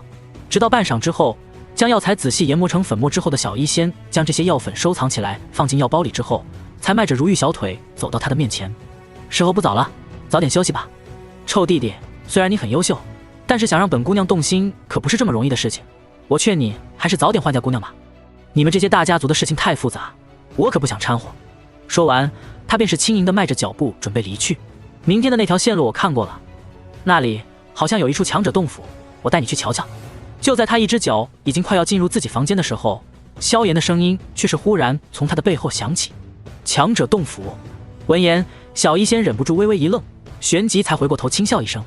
虽然你是传说中的超级天才，不过强者洞府哪是这么容易发现的，骗女孩子的方法有很多，你这招是不是有点太普通了？说着说着，小医仙在看到萧炎那依旧没有回应的含笑双眸之后，声音却是越来越弱了。真的有强者洞府？不知为何，他总感觉萧炎好像并不会骗他，也算不上什么强者吧，估计里面也就几套玄阶功法斗技，还有一些中高级的药材之类的。萧炎轻轻摊了摊手，轻声笑道：玄阶功法斗技，中高级药材。小医仙美眸微微一瞪，能拥有这种级别东西的人物，还算不上是强者吗？对于现在的萧炎来说，这种人物的确算不上强者，毕竟就算斗帝强者，在他眼中也是普普通通。不过这洞府对于当年的萧炎来说，的确是非同寻常的大机缘。在他的心中，还是记得当年与小医仙一起山洞探险的那种期待与激动。如今少年虽然已经不是当初的那个少年，但所幸少女依旧是当初那个少女。有这么好的东西，你为什么要分给我？没有立刻答应，小医仙反倒是狐疑地看了一眼萧炎，沉声道：如果你觉得我拿上一点东西就要以身相许的话，那我还是不去了吧。虽然你说的那些东西的确很珍贵，但我不会就这样把自己卖掉的。说什么卖不卖的？闻言，萧炎有些哭笑不得地摇了摇头，最后无语地说道：本少爷要是想强买强卖，用不着这么麻烦，掳走你这个弱女子岂不是分分钟的事情？我只是觉得这种探险寻宝的事情，最好有个家人作伴才更有意思。你要是不愿意去，那就算了。说到最后，萧炎甚至都摆了摆手，准备回去睡觉了。哎，我去还不行吗？有些气弱的声音在背后传来，却见小医仙俏脸微红，无奈地盯着萧炎。虽然明知道是面前这个家伙在故意寻找接近自己的机会，但是强者洞府的诱惑依旧是令小医仙无法拒绝。说到底，她也不过是个未满20的女孩子，同时常年身处佣兵团体的她，对于探险寻宝同样有着年轻人的好奇与渴望。当然，排除这一切原因之后，令小医仙根本没有丝毫犹豫的原因，还是因为她的心底对于萧炎确实是提不起反感的心思。那就好，早点休息吧。萧炎摆了摆手，便是回到自己的房间。不过在即将闭门的那一刻，他却是忽然回头，对着有些愣神的小医仙微微一笑：“晚安。”望着那终于消失在视线当中的萧炎，小医仙轻轻叹了口气，也是轻声自语道：“晚安。”当晚，小医仙难得的有些失眠，纤细娇躯翻来覆去，可心中却总是莫名其妙的想起那个少年的身影。一定是这个家伙今天表现得太惊世骇俗了，我估计很多比较敏感的人今天晚上都会因为这个家伙睡不着觉。坐起身子，点燃了一根安神香之后，小医仙这才自我安慰中多了几分困意，迷迷糊糊的睡去之后，便是进入了那光露流离的梦境当中。朦胧当中，他却是觉得梦中多了几分暖意。恍惚之间，一双带着柔和的漆黑双眸却是忽然出现在他的面前。怎么又是你？望着那双柔和的眸子，他心底微颤之余，竟然是感到了有些莫名的委屈和酸楚。猛然睁开眼睛，些许刺眼的阳光令他不由得眯起美眸，有些失神的坐起身子。片刻之后，小医仙嘴中缓缓吐出一口气，真是个阴魂不散的家伙。无奈的摇了摇头，小医仙整理好衣物，便是走出了万药斋。只是一走出万药斋，便是已经看到那阴魂不散的青年此刻早已等候在佣兵的队伍当中。却见那金色的阳光之下，黑衣少年随意的倚在一棵大树之上，嘴里吊着一根狗尾草，望着自己笑容灿烂。又是这个家伙！望着那立于阳光下笑容灿烂的少年，小医仙心头微微一跳，最后无奈的摇了摇头，细步走到佣兵队伍当中，见到人物几乎齐全了。半晌之后，那30多人的佣兵队伍终于开始朝着魔兽山脉的深处进发。队伍启动之后，萧炎便是自顾自地站在小医仙的身边，双手抱在脑后，任由那温暖的阳光照在身上。你这副潇洒的样子，真不知道你是来魔兽山脉度假的，还是来历练的。看着萧炎这副大摇大摆的模样，小医仙忍不住轻轻叹了口气。能够在这危机四伏的魔兽山脉当中如此嚣张，别的不说，至少这心态挺令人羡慕的。悠闲是因为我有足够的把握，此地的魔兽威胁不了你我的安全。随意的将嘴里吊着的草根吐掉，萧炎呵呵笑道。两人这颇为亲近的模样，被周围的很多佣兵看在眼里，但却是个个都没有发出任何的意见。斗气大陆就是这么一个强者为尊的世界，在这佣兵队伍当中，更是赤裸裸的讲究谁的拳头大。虽然一些佣兵心底有些不服，但是萧炎的名声以及他昨天展现出的实力，已经是令这些佣兵根本就不敢开口对萧炎说什么狠话。谁都知道，面前这个少年可远远不是自己能够得罪得起的。甚至在那佣兵队伍当中，有几名年纪稍大的佣兵看向两人的目光，甚至带着些许的暧昧。他们都是看着小医仙从小长大的，心中对这个女孩倒是没有太多杂念，而是当作妹妹甚至是侄女一般的看待。如今见到有一个如此优秀的少年对小医仙表现出这般近乎明显的示意，他们的心中却是暗自为小医仙感到高兴。比起穆莉来，面前的这个萧炎可是比前者优秀了太多，甚至于穆莉似乎根本就没有资格跟萧炎放在一起比较。两人无论天赋背景，甚至是性情，都远远不是一个层次。无论从哪方面看，能够遇到萧炎对小医仙来说好像都是一件很好的事情。喂，你们少团长呢？这个赖皮蛇怎么没有跟过来？一边嗅着小医仙身上传来的淡淡清香，萧炎看了一眼身边两个狼头佣兵团的人，不由得问道。按照记忆里穆莉的尿性，这穆莉不是应该再跑过来让自己踩上两脚吗？啊，我们少团长正在养伤，团长不让他过来了。听到萧炎管自家少团长叫赖皮蛇，那两名佣兵嘴角微微抽搐，但见识过萧炎手段的他们也不敢多说什么。哦，看样子木蛇那家伙还是有些脑子的。听到两名佣兵的回话，萧炎轻轻点了点头。这一世在听说了自己的名头之后，那木蛇倒是难得的低调了起来。看样子这家伙能成为一个佣兵团的团长，脑子倒是也不傻。重生一次，萧炎也是懒得再理会这些个小鱼小虾，若是对方不主动招惹自己，他也懒得多造几条杀孽。队伍继续缓缓的行进，在这路途当中，终究还是遇到了2次魔兽的袭击。第一轮的袭击还算好些，只是2只一阶魔兽并未造成多大损失，但是第2轮袭击却是令很多人脸色微变，因为那第2次的袭击当中，竟然窜出来一群青木狼，足足10来头一阶魔兽，令很多佣兵脸色都是变得凝重起来。无疑，这些狼群对于他们这些佣兵队伍已经产生了不小的威胁。不过幸运的是，今天的佣兵队当中多出了个萧炎，随手掏出巨大的玄重尺，将2头最强的青木狼拍成一滩肉饼之后，萧炎便是在众人敬畏的目光当中回到了队伍当中，还顺手将一头想要偷袭小医仙的青木狼一拳砸在地上。那可怕的劲气直接将青木狼的脑袋都给砸得变形，以至于萧炎竟然是徒手将那青木狼的魔核给掏了出来。望着萧炎这般有些血腥暴力的手段，小医仙倒是没有太多的不适。现在的他虽然修为不是很高，但是常年待在佣兵队当中，终究是见惯了这种东西，甚至还主动递出一道白色丝巾给萧炎擦了擦手。不过对于萧炎的实力，他却又是高看了一分。有了萧炎的加入，这青木狼群的袭击不但没有闹出人命，反倒是留下了几枚魔核。不过无论如何，在经历了这一场大战之后，终究还是有人受了些轻伤。诸位，快要到采药区了，我们就在这里休息一下吧。走到一处与记忆当中多了几分重合的地方之后，萧炎忽然开口笑道：好啊，我觉得萧炎小兄弟的提议很不错啊。听到萧炎的话，人群当中很多人都是纷纷点头附和。一来是他们走了这么久，的确是有些疲累了；二来则是萧炎展现的实力已经令他在这队伍当中拥有了足够的话语权。不过就在众人坐下来休息片刻之后，便是诡异的发现萧炎和小医仙不知道何时竟然突兀的消失不见了。他俩干什么去了？有一名佣兵好奇地问道。笨蛋，一男一女这么年轻，能去干什么去了？人家年轻人谈情说爱，你管这么多干什么？旁边一名老佣兵笑着骂道。不愧是文明加玛帝国的天才啊，这才1天的时间就把小医仙泡到手了。许多人都是嘿嘿一笑，倒是有几个年轻佣兵脸色变得十分不自在。显然他们的心底对于小医仙也是有着几分仰慕的。而在众人的八卦当中，那对年轻男女却是已经走到了一处悬崖边。你说的宝藏就在这个地方。美眸带着几分紧张与好奇的四处张望，小医仙在萧炎的指引下，终于是发现了悬崖之下那模糊的山洞轮廓。就是这里了。萧炎点了点头，眼中多了几分怀念，随手扯过一根藤条，在确定这藤条足够结实之后，这才对着小医仙笑道：走吧，我带你过去。一边说着便是已经张开了怀抱。我自己有绳子，不用你帮忙。瞧着萧炎这动作，小医仙俏脸微红，摇头拒绝萧炎，从怀中掏出一根绳子。看样子他对于今天的探险似乎也是很感兴趣，竟然已经提前准备好了。好吧，你单独行动吧，不过先提醒一声，谁也保不准这悬崖下会不会有毒蛇、蝎子、老鼠啊。耸了耸肩，萧炎若无其事地笑道。听到萧炎的话语，小医仙俏脸微变。你手脚敢乱来，我定要把你给毒死。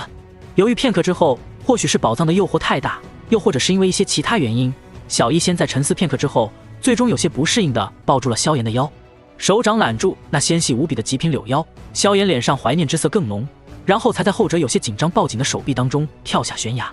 耳边传来的剧烈风声将衣服吹得紧紧贴在皮肤表面。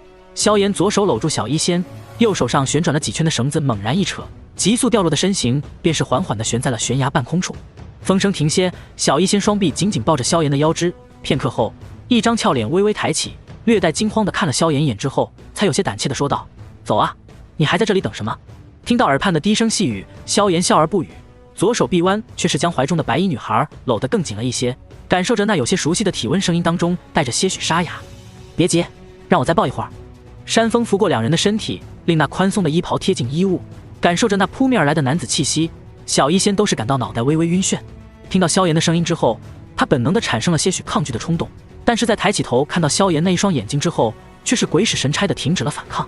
那双眼睛当中蕴含的意味实在是太过复杂了，温和、怀念、有意，还是那一丝丝的歉意。不知为何，被这双眸子盯着的瞬间，小医仙忽然莫名其妙地感觉鼻头微微发酸，一如昨夜梦中的那般，夹杂着些许的委屈。我们两个以前是不是认识？莫名其妙的，小医仙忽然开口问道。当然认识。闻言，萧炎不由得灿烂一笑，嘴角依旧噙着一抹温柔。我说我们前世就是最好的朋友，你信不信？我才不信。小医仙轻哼一声，却是鬼使神差的脑袋轻轻蹭在了萧炎的肩膀上。放在平常，他一定会觉得这家伙是在放屁，可是这次他却总有一种如同在梦中发生过的恍惚与迷茫。还有，真的只是朋友吗？想到这里，他鼻尖酸意却是莫名其妙的多了几分。呵呵。对于小医仙的轻哼，萧炎没有过多解释，感受着怀中人儿那前世未敢一直拥有的体温，萧炎深吸了一口那淡淡的体香。不过这一次，我们不要做朋友了。耳畔传来的轻声呢喃令小医仙身体一颤，不知为何，一滴眼泪终于是连他自己都控制不住的从眼角滑落。难道这个世界上真的有前世今生这种东西吗？宁静的内心宛如闯入了一头情绪的野兽，小医仙忽然感觉心中如同一团乱麻一般乱糟糟的。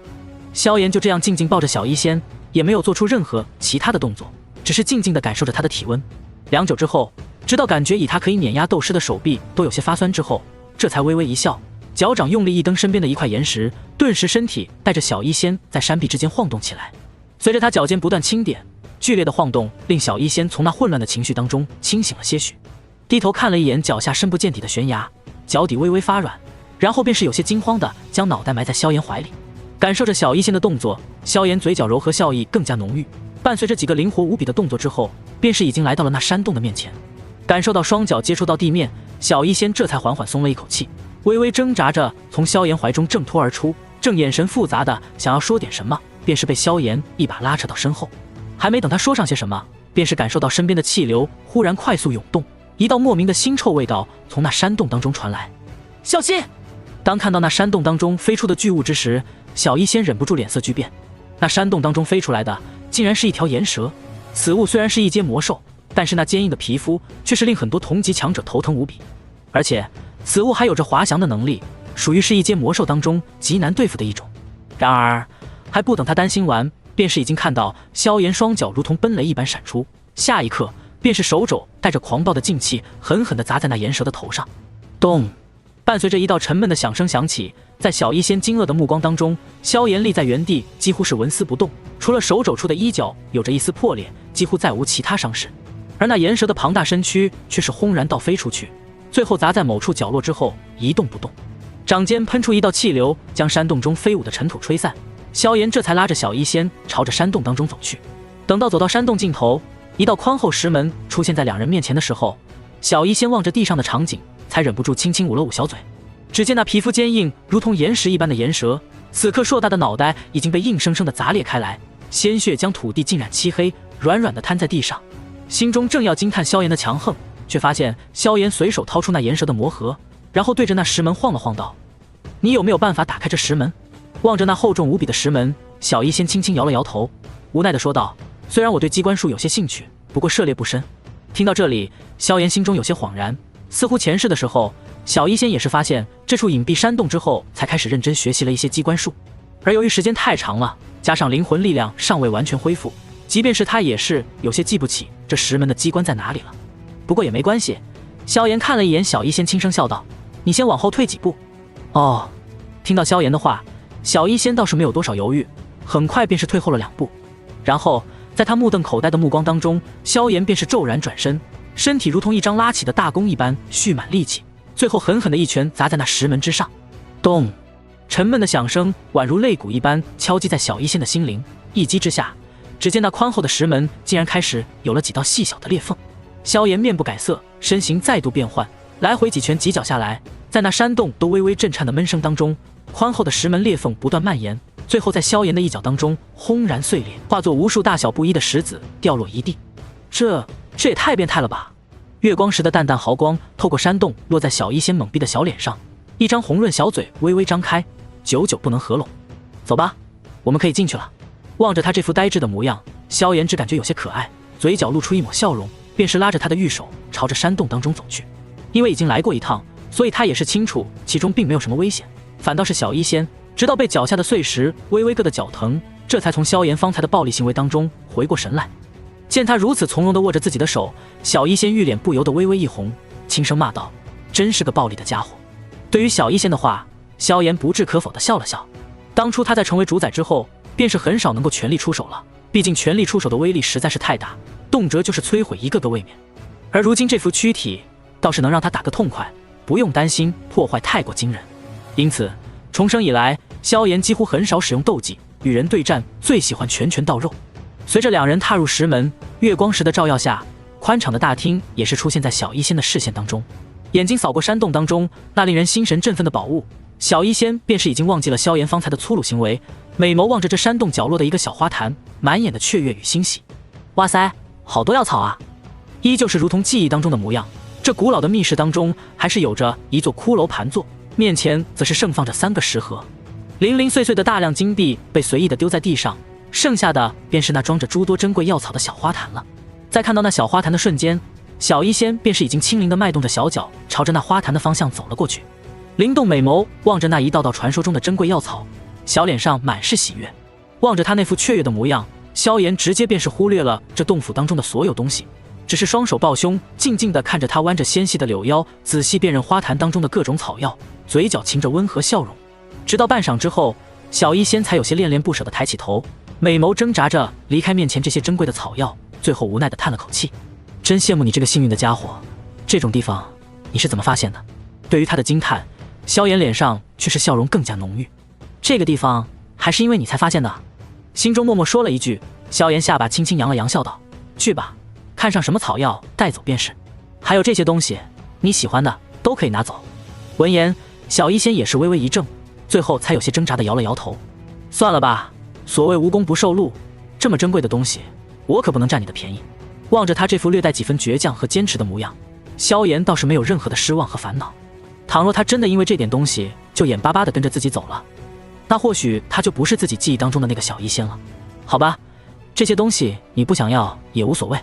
轻轻摇了摇头，萧炎忽然拉住他如雪的手腕，快步几步走到干枯的骨架面前，如同前世那般行了个礼之后，萧炎便是在小医仙目瞪口呆的目光当中，将那枯骨的挂着钥匙的一截手臂给拽了下来。随着手臂被拽下来，一道隐秘的卷轴被萧炎从中掏出，然后从容地塞入到那戒当中。看着萧炎这副行云流水的模样，小医仙张了张嘴，忽然不知道该说什么好了。不过很快，随着钥匙被拿下，他的视线便是随着萧炎打开的第一个食盒而被吸引了过去。只见那第一个食盒当中，一卷泛着七彩色泽的卷轴正静静地躺在其中，美眸盯着那卷轴一旁的4个大字。小医仙瞳孔微缩，眼底露出一抹惊喜与挣扎之色。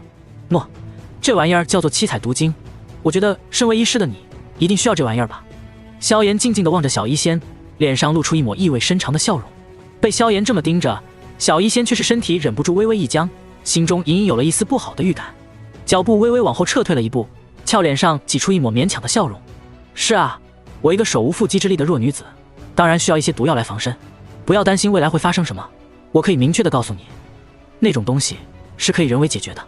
萧炎将七彩卷轴塞到小医仙的怀里，轻轻揉了揉他的脑袋，虽然没有多说什么，后者却是如同听懂了一般，身体一颤，美眸紧紧地盯着萧炎。良久之后，小医仙才轻轻呼出一口气，美眸微微闭上，修长睫毛微微颤抖地说道：“你似乎知道了什么？”“是的，就是你想的那样。不过我说过，你不用担心，我有着很好的方法将这件事情合理的解决。”萧炎嘴角柔和，望着那张柔美脸蛋上的紧张模样，心底忽然升起一抹心疼，伸手一揽，不由得再度将他拥入怀中。被萧炎再度拥入怀中，小医仙忍不住身体微微一僵，最后还是无力地瘫软了下来。虽然没有明确表达出一些什么东西，但是就在这么仅仅1天的时间当中，他却是明确地感觉到心底的某处防线似乎就被对方悄无声息地击破了。面前这个比自己还要小上许多的少年，仿佛就像是上天真正派来的天命之子，每一步似乎都走在命运的离弦上。虽然萧炎什么都没有说明白，但是他总是默契地知道萧炎到底在说什么，这让他不得不觉得世间似乎真的有着因果缘分这种东西，否则一个刚刚认识不到2天的少年，为何总是能悄无声息地触动着他心底的柔软？我身上那种怪病真的能够治好吗？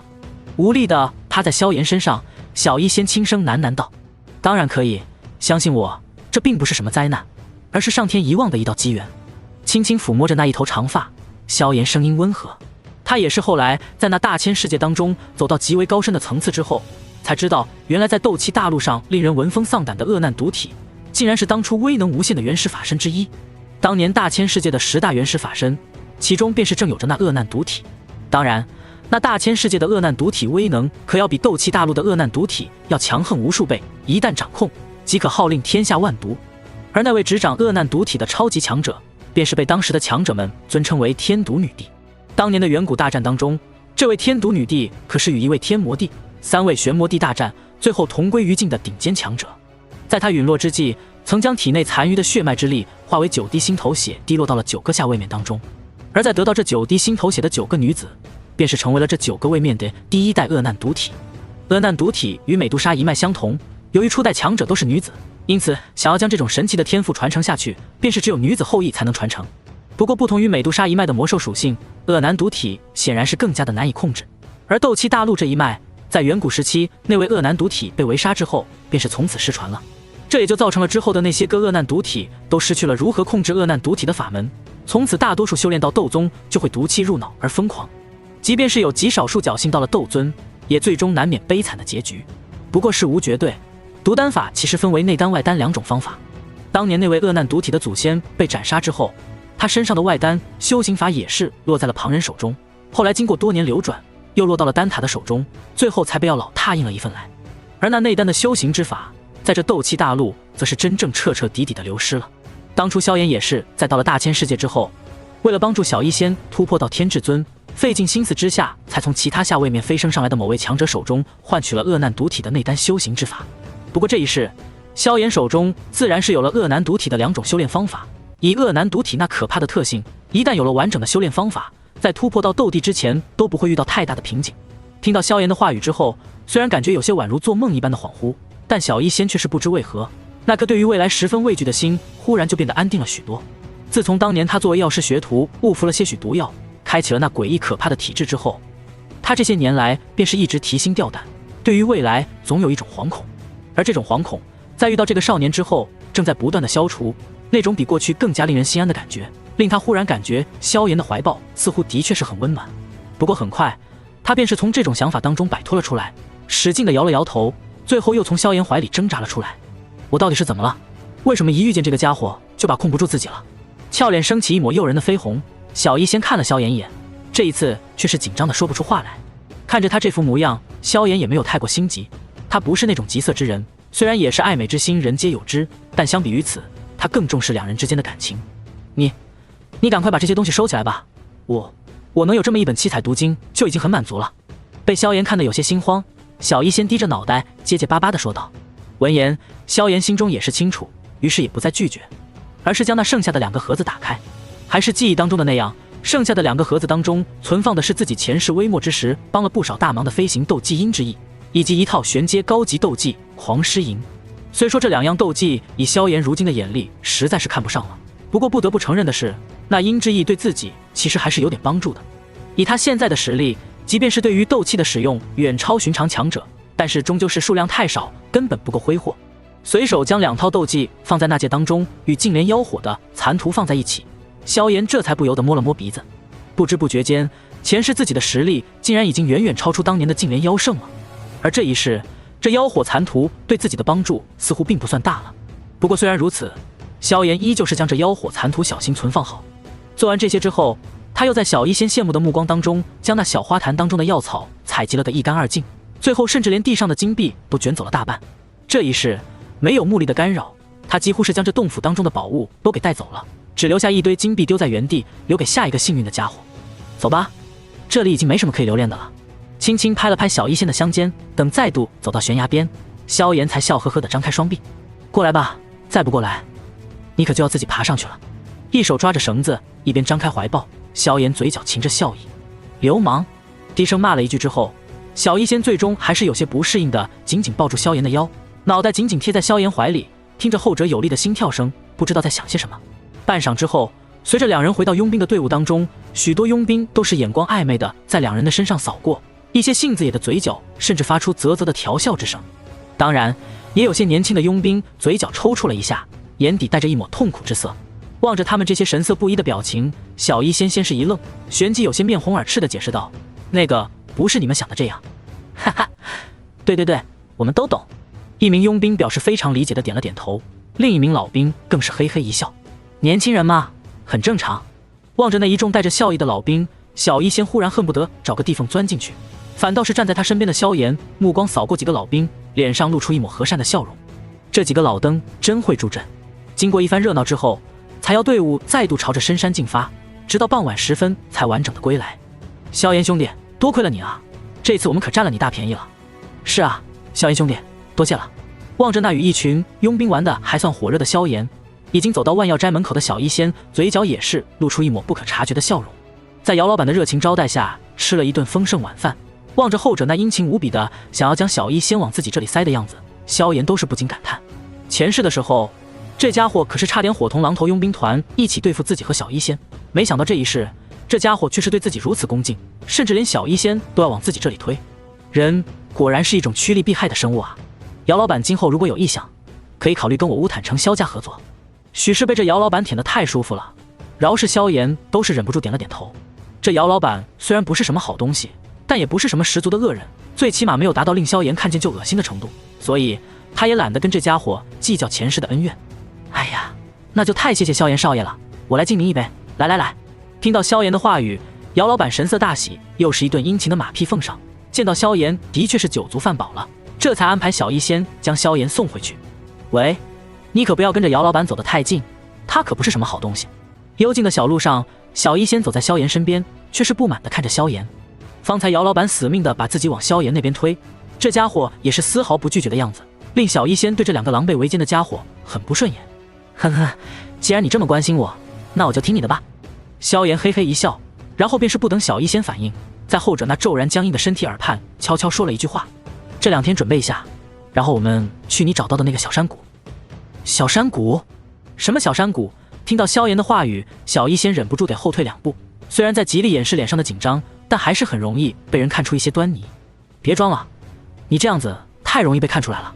望着他这副紧张的模样，萧炎只感觉有些好笑，轻轻拍了拍他的香肩，笑道：到时候一块把你的小兰也给叫上，这可是促进他进化的一个好机会，可别怪我没提醒你。说完，他轻轻揉了揉小医仙的脑袋，然后便是笑呵呵地回到了自己的房间。等到萧炎离去之后，小医仙的身体依旧是僵硬了半天，这才有些失神地看着萧炎，忍不住轻轻叹了口气。他竟然还知道小兰，他怎么什么都知道啊？可是他说这是小兰进化的机会，还有那小山谷。脑海中胡思乱想了半天，小医仙忽然想起白天山洞当中的对话，最后终于是轻轻摇了摇头。算了，他要是想害我，真是有太多种办法了。纤细身影在月光之下回到了自己的房间当中，小医仙简单收拾一下之后，便是静静地躺在自己的床榻之上，任由清冷的月光洒在自己的脸庞上。难道这个世界上还真的有什么前世今生这种奇怪的说法吗？无奈地摇了摇头，想起白天与萧炎的几次身体接触，小医仙俏脸之上便是再度露出一抹绯红。不过这家伙的怀抱的确挺有安全感的，嘴角勾起一抹弧度，想起白天那温暖的怀抱，小医仙也想不明白自己对这家伙为什么总是生不起警惕性，甚至于在悬崖和洞府当中，总有一种莫名的情感在2人拥抱的时候产生，这种感觉令他有些莫名的心酸，以至于落下眼泪来。还有，我身上那种怪病，他真的能够治好吗？脑海中胡思乱想着，小医仙就这样沉沉的睡去。接下来的几天，除了中间出去采药一次之后，小医仙和萧炎倒是一直待在这万药斋当中。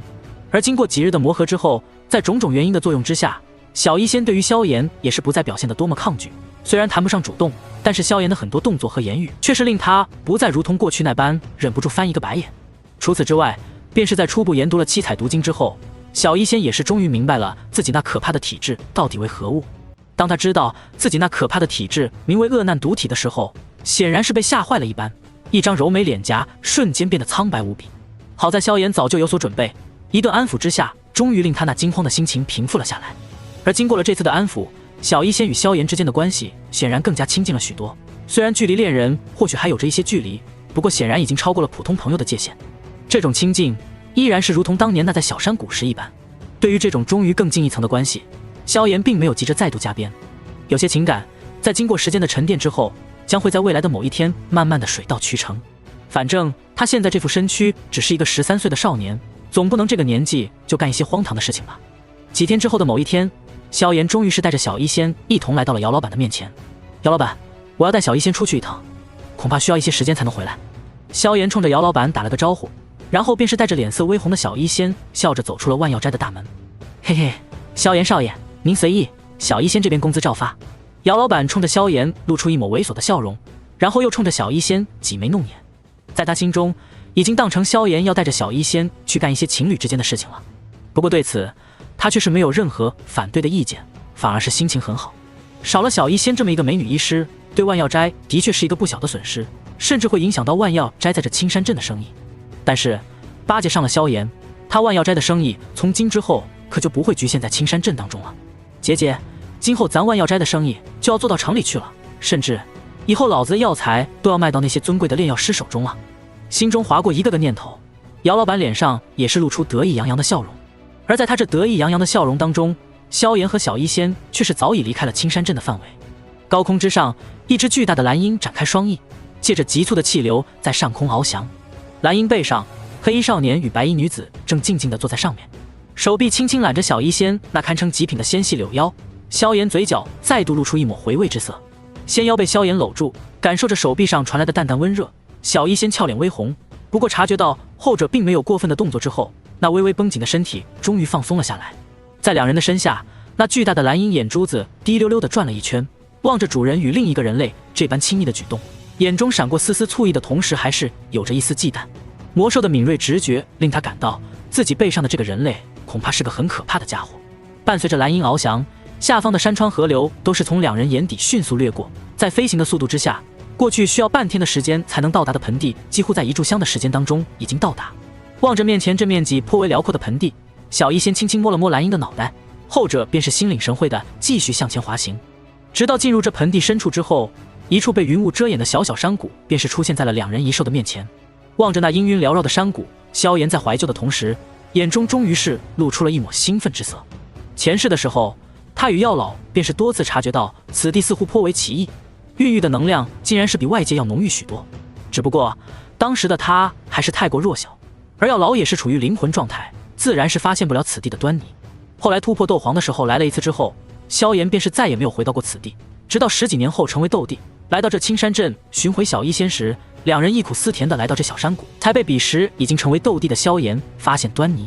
原来在这小山谷的地底深处，曾经有着一位半圣级别的强者在此地悄然作画。前世的时候，萧炎早就已经成帝，一位半圣强者的传承造化自然是不会令他感到兴趣，甚至就连小医仙也早已成为斗圣，因此两人便是未曾触动这处古墓。直到数十年后，这古墓的空间结界松动，倒是引起了不少强者争夺，甚至最后有人得到这传承苦修多年后成为了斗尊强者。不过这一世，这家伙的幸运恐怕是要被某位不愿意透露姓名的斗帝提前透支了。毕竟对于如今连斗师都不是的萧炎而言，这道古墓当中的东西倒是真的有着不小的帮助。蓝鹰穿破浓雾，最后缓缓降落到这小山谷的一道平坦之处，而在那平坦之处的中央位置，一道朴素的草棚正静静地伫立在那里。灵活地从蓝鹰身上跳下，缓缓地走到那熟悉的草棚面前，萧炎嘴角泛起一抹笑容，转头望着那静静盯着自己的小医仙道：今后几天我们就要暂时生活在这里了。听到萧炎的话，小医仙脸庞再度红润了许多，最后轻轻白了萧炎一眼，轻哼道：谁要跟你生活在一起？不过虽然这般说着，他却是主动走进了草棚当中，玉手灵巧地打扫一番，便是将旁边的一个侧屋给打扫干净。诺，这就是你今后休息的地方了，我警告你，千万别对我图谋不轨啊，否则我就毒死你。望着他这副娇俏模样，萧炎嘴角笑容却是更盛，忍不住走向前，轻轻刮了刮他的俏鼻。毒死我？你舍得吗？对于他的话，小医仙只是轻哼一声，然后这才哼着小曲儿回到自己的房间。接下来的几天时间里，萧炎白天几乎是一直在忙碌当中，以至于小医仙都几乎看不到他的身影。不过每到傍晚时分，他都会准时的出现在小医仙的面前，然后笑嘻嘻的将后者做完的饭大快朵颐。对于萧炎这种行为，小医仙除了翻翻白眼，确实也没有别的办法来表示自己的不满。相反，在看到对方吃自己做的饭吃得这么香之后，眼底还多出了一分柔和。古老的山谷隐匿在云雾之间，因为此地的封闭和隐匿，以至于这山谷当中并没有多余的魔兽和人类。不过就在这山谷的某处山峰之上，一名少年的身影却是悄然浮现。只见他手中捧着一枚带血的魔核，手中苍白火焰燃烧起来，便是在迅速地将那魔核给焚烧成了一团液体。指尖轻点，将一些奇异的金属蝉再进这一枚魔核当中之后，森白火焰再度燃烧，最后将这些金属融化之后与这枚魔核融合在一起。片刻之后，那一道魔核融化形成的液体在与那些金属彻底融合之后，便是被萧炎控制着塑造成了一种独特的菱形晶体。只见萧炎手掌一翻，5枚颜色不一的菱形晶体便是浮现在他的五指指间，轻轻悬浮。虽然颜色不一，但每道晶体当中都是蕴含着十分庞大的能量，而且这其中的金属在被萧炎用特殊手法炼制之后，已经隐隐在这晶体当中构成一道道特殊的符文。5枚晶体当中的符文相互影响，隐隐有着一种屏蔽天机的神奇效果浮现。望着指尖漂浮的5枚颜色不一的晶体，萧炎嘴角也是露出一抹笑容。这是一套他当年从驼舍古地洞府当中得到的一卷奇异阵法，名为五行遮天阵，曾经为远古大族用来屏蔽天机的神奇大阵。真正的五行遮天阵乃是由5枚金木水火土5种属性的9阶魔兽的魔核构成，组合起来之后，甚至可以屏蔽斗帝强者的感应。当然，5枚9阶魔兽的魔核还要有金木水火土5种属性，这种手笔就算是远古时期那些斗帝家族都没那么容易凑齐。因此一套真正的五行遮天阵在远古时期绝对是被帝族都当成镇族之宝的东西。不过眼下的萧炎自然是不需要，也没那个条件制造这么强大的阵盘。这几日以来，他总共是猎杀了5头4阶魔兽，再利用这5头魔兽的魔核炼制成的阵基。虽然效果或许连斗尊强者的感应都屏蔽不了，不过这方圆万里之内似乎也没有什么斗尊这一层次的强者。至于斗宗，只要不是距离这山谷太近，也根本感应不到这阵法的遮掩。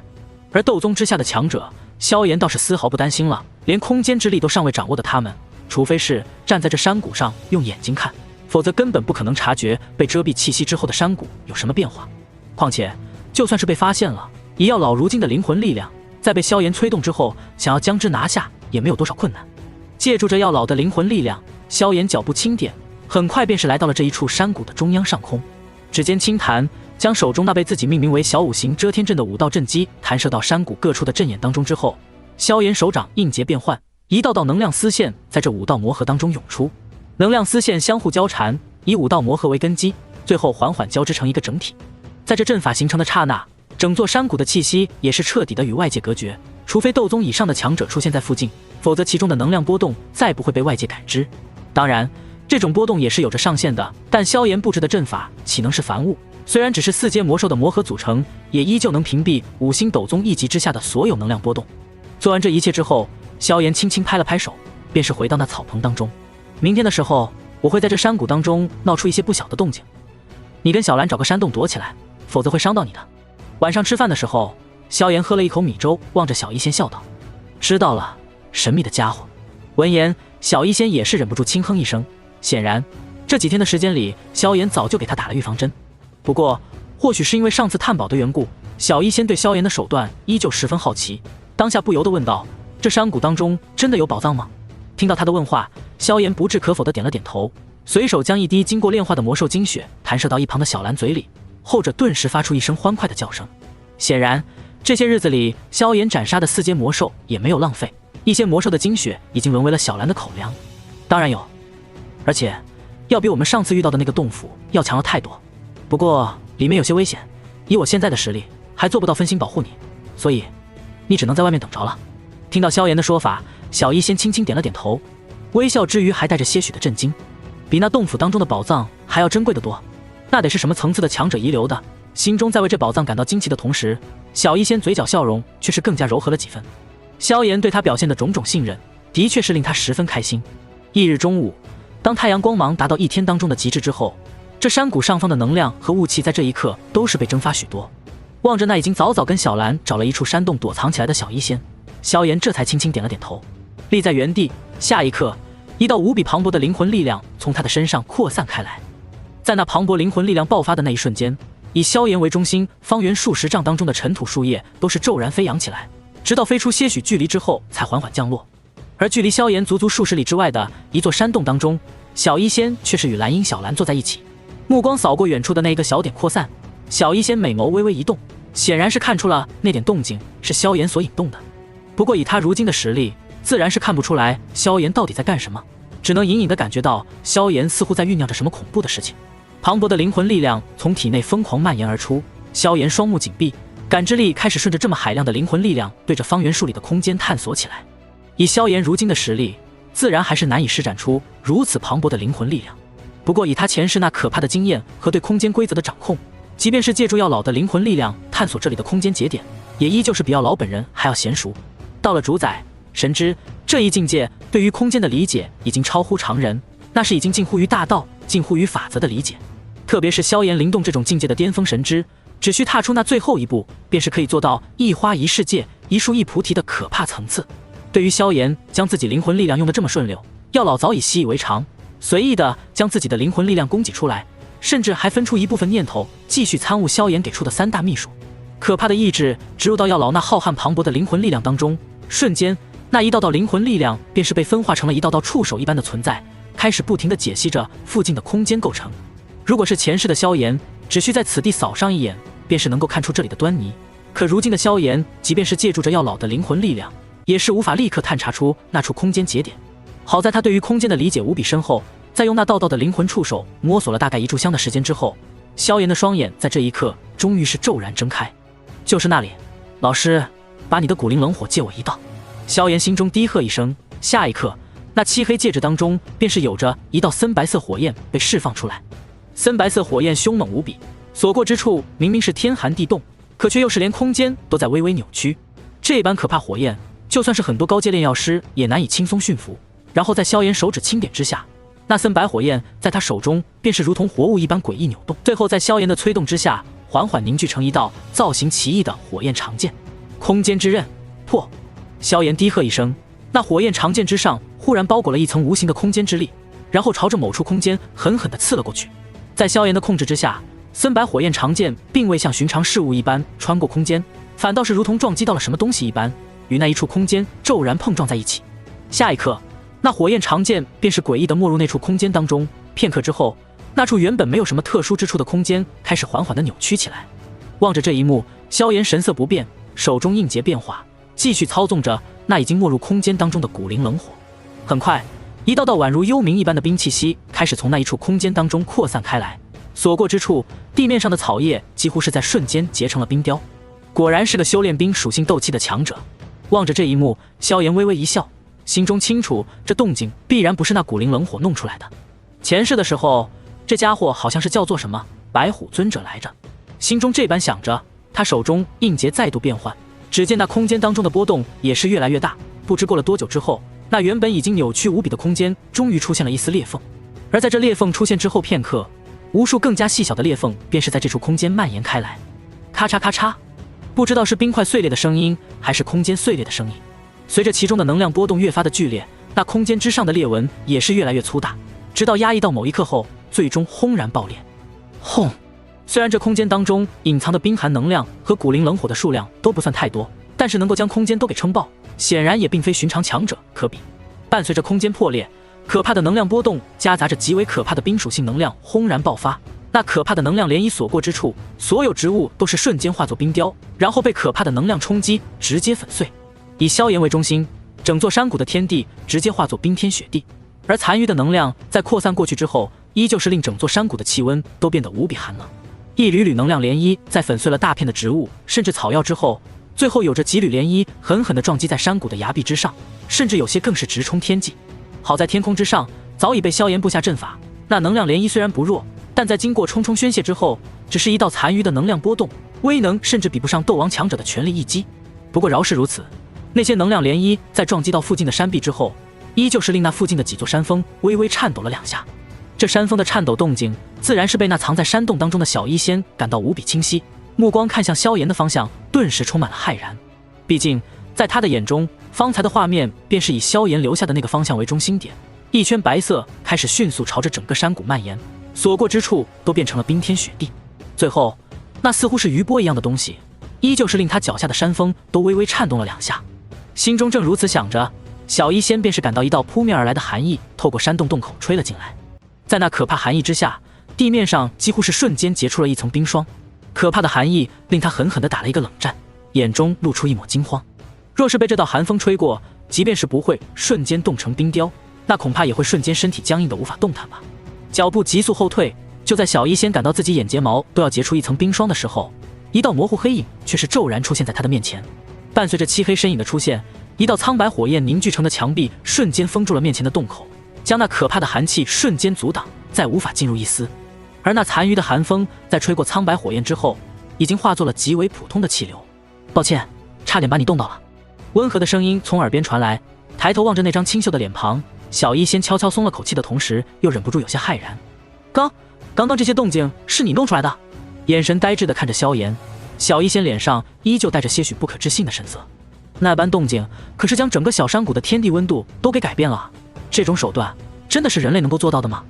这山谷当中除了你我两人，还能有谁？望着他这副呆呆的模样，萧炎有些忍俊不禁地笑了笑，随手握住他的玉手，一道斗气顺着进入小医仙体内，瞬间令后者身上升起一抹暖流，身上的寒意瞬间被驱除。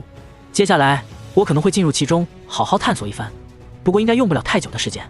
望着脸色逐渐红润的小医仙，萧炎屈指一弹，一枚玉瓶便是浮现在手中。虽然不是很久，但估计也得有1-2天的时间。这山谷的冰寒能量虽然会快速消散，不过在卸去这冰属性能量之后，恐怕也难以再找到什么食物了。轻轻挠了挠头，萧炎将手中的玉瓶递给小医仙。这瓶子当中有着3枚保暖丹，你要是感觉到饿了冷了，就服用一颗。所谓保暖丹，顾名思义，便是能让人暂时温饱的一种一品丹药。服用下去之后，便是会有着一种饱腹感，而且浑身会升起一道护体暖流，即便是在冬天，也可以做到1天时间不冷不饿。当然，这种丹药虽然可以当饭吃，但若是吃多了，也会令身体产生一些混乱不调的情况。不过短期之内服用几天也不会造成太大影响。这种丹药之所以出现较少的原因，主要是因为太贵了，一枚只能管饱1天，可价格却是顶得上普通家庭几年的收入了，普通人哪能受得了？只有斗师、大斗师这2个尴尬的等级才会经常被用上2颗，因为他们虽然对于保暖的需求大大降低，但还没能到那种不吃不喝的境界。做完这些，萧炎轻轻揉了揉小医仙的脑袋，便是再度消失在原地。随着萧炎消失，那火焰墙壁也是逐渐消散，虽然没有了那充满冰属性能量的狂风呼啸，但整片山谷在大夏天却是变得天寒地冻，依旧是令人感到无比的诡异。感受到那偶尔吹入山风的冷风，小医仙忍不住轻轻打了个寒战。此刻的他只是穿了一层单薄的白裙，修为尚低的他自然无法抵御这种寒冷，轻喝出一道寒气，连忙服用了一枚温饱丹，感受着体内升起的暖流，渐渐将那寒意驱散。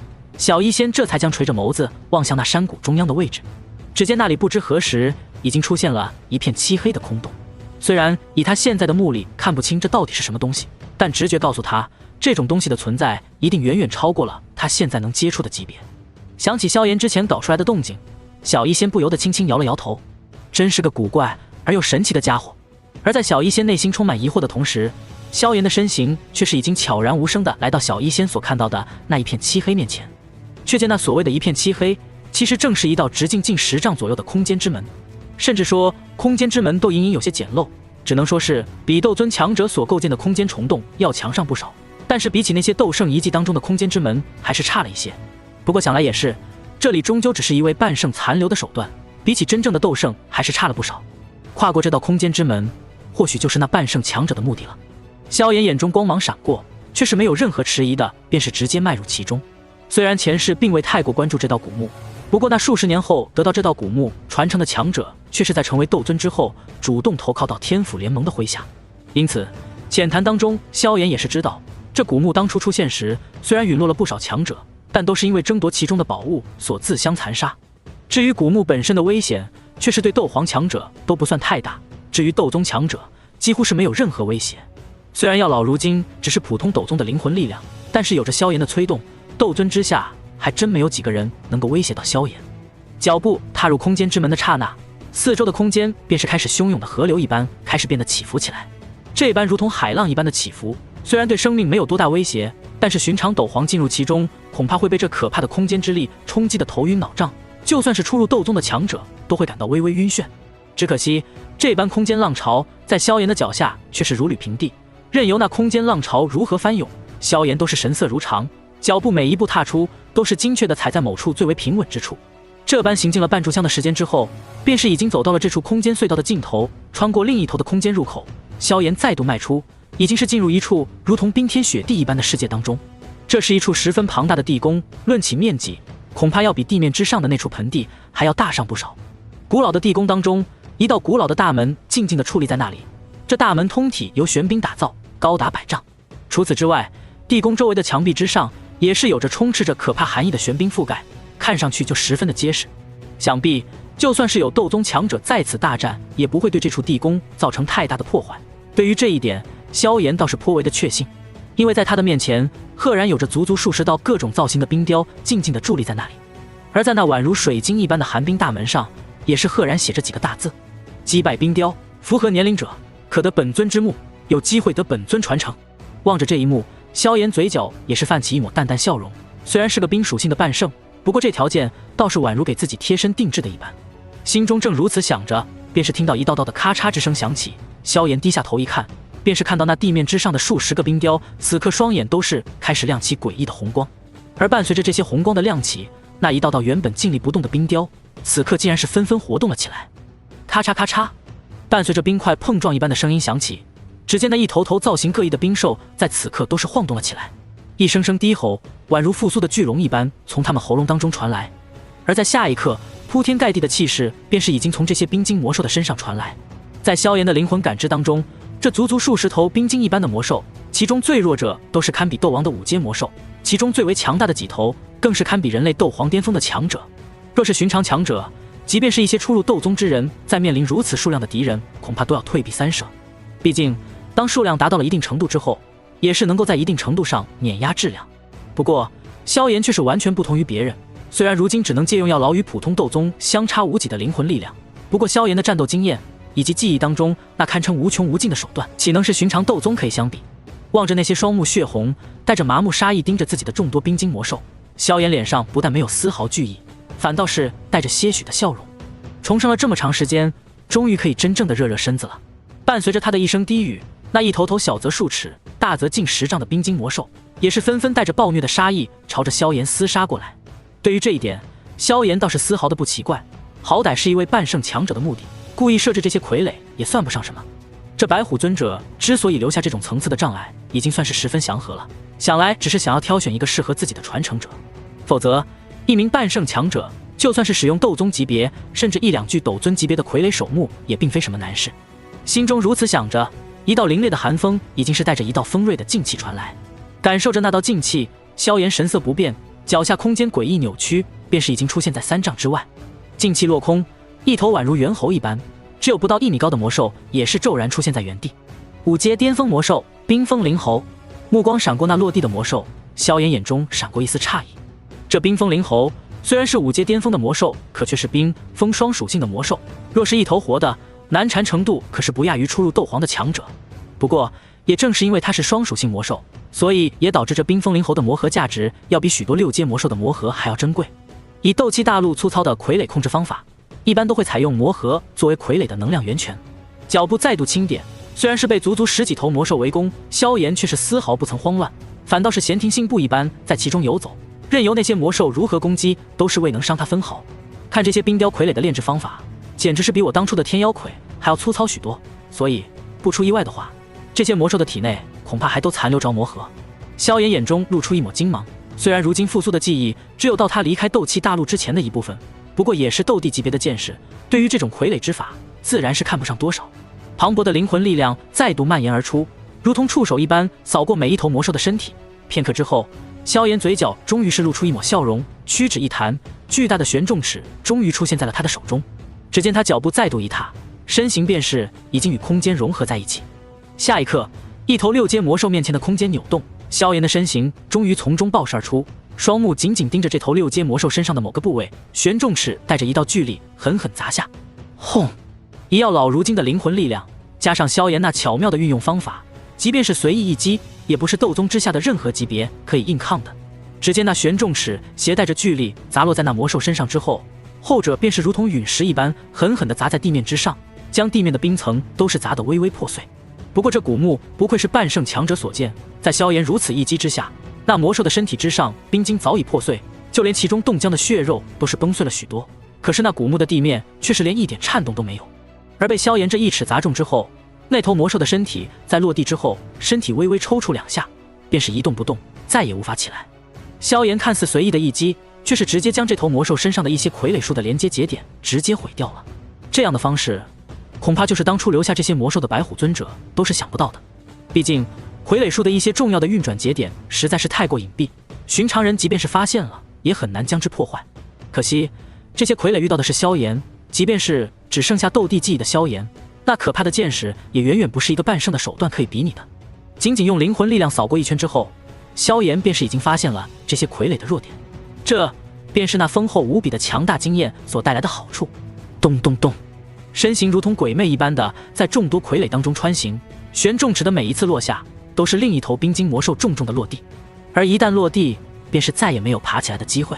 短短半炷香的时间，这原本充斥着阵阵低吼的古墓大厅当中，便是再度陷入到了死一般的寂静。卧槽，我可真是长见识了！黑色那界当中，目睹全程的药老都是忍不住爆了一句粗口。萧炎的战斗经验完全碾压了他所见过的任何强者，甚至隐隐超越了他的想象力。药老扪心自问，就算是他本人操纵自己的灵魂力量，想要解决这么多的冰晶魔兽，恐怕都要费力无比。即便是能够解决这些家伙，恐怕灵魂力量也已经挥霍个七七八八了。而这还是在有古灵冷火帮助的情况下。可是萧炎在解决了如此众多的冰晶魔兽之后，所消耗的灵魂力量却并不算多。这样的一幕，令他这位昔日斗气大陆的大人物都是忍不住有些懵逼。呵呵呵，老师，你以后也是能够做到的。轻轻拍了拍手指上的黑色戒指，感受到药老那有些震撼的情绪，萧炎也是忍不住嘿嘿一笑。上辈子在成为斗王之前，始终都是药老给他带来种种震惊，这辈子倒是反过来了。这种奇异的感觉，饶是萧炎也是感觉十分有意思。再度借了一道古灵冷火，随手一抹，便是化作一把火刀。萧炎缓缓走到一头冰晶魔兽面前，用力一捅，古灵冷火携带着炽热的可怕温度，便是瞬间将这魔兽的腹部撕裂。望着那正被迅速烧成焦黑的魔兽血肉，萧炎用力一划，便是看到一枚雪白晶莹的魔核正静静地躺在那头冰晶魔兽的腹中。果然如此，这些魔兽体内果然是有着魔核。萧炎嘴角露出一抹欣喜之色，放在前世，他或许不会在意这些魔核，可以他如今的境地，这足足几十枚5、6阶的魔核，可是一笔不菲的收入。手掌轻轻抚摸着雪白魔核，望着那暗淡了些许的魔核，萧炎不由得轻轻摇了摇头。这些冰晶魔兽留在这古墓当中的时间，恐怕已经有数百年了。即便是经过特殊手法加固过，但随着时间的流逝，这些魔核当中的精华终究是流失了不少，比起那些新鲜的魔核，品质自然是差了不少。不过即便是如此，那也是5品6品的魔兽魔核，对于现在的萧炎而言，价值可是不菲。更何况这些魔兽体内的魔核似乎还都是统一的冰属性魔核，比起寻常魔核还要罕见一些，更有着几头魔兽，甚至是双属性的魔兽。他们的魔核就算是已经流失了些许能量，那价值也是十分了得。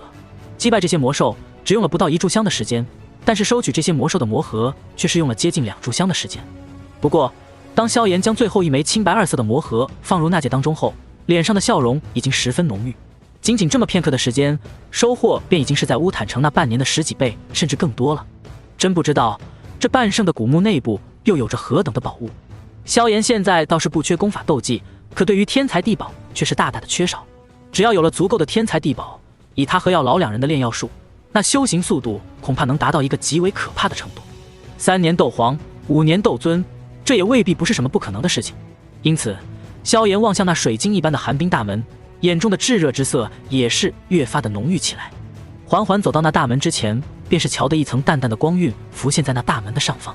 缓缓将当年有些模糊的交谈记忆起些许之后，萧炎也是不再犹豫，手掌缓缓伸出，最后轻轻地落在了那寒冰大门之上。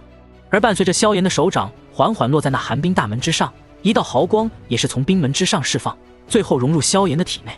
片刻之后，一道低沉的声音便是从萧炎的脑海当中响起：年龄低于30岁，可入本尊之墓，得一机缘造化。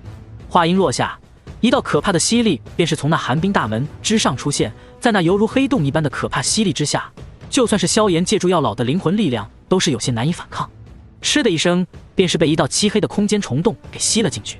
半圣终究还是半圣啊，即便是我有着那般丰富的经验和手段，可是在这天壤之别的力量差距面前，终究还是毫无反抗之力。古老的空间当中，伴随着一声轻叹，萧炎的身形便是如同某样物品一般被狠狠地吐了出来。而在落入这古墓的刹那，可怕的寒意便是迎面而来，落在地上的那一刻，便是有着淡淡的冰层朝着萧炎的双脚蔓延开来。身体操纵着古灵冷火，在身上覆盖了薄薄的一层，抵抗了这比外界可怕的了10倍的寒气之后，萧炎才缓缓地将目光望向这古墓真正的内部。而当看到这古墓内部的那一刻，饶是以萧炎的见识，此刻都是忍不住露出一抹惊喜之色。只见这古墓内部的面积似乎只有100丈之余，但是面前的诸多宝物却是令现在的萧炎都是忍不住心头微动。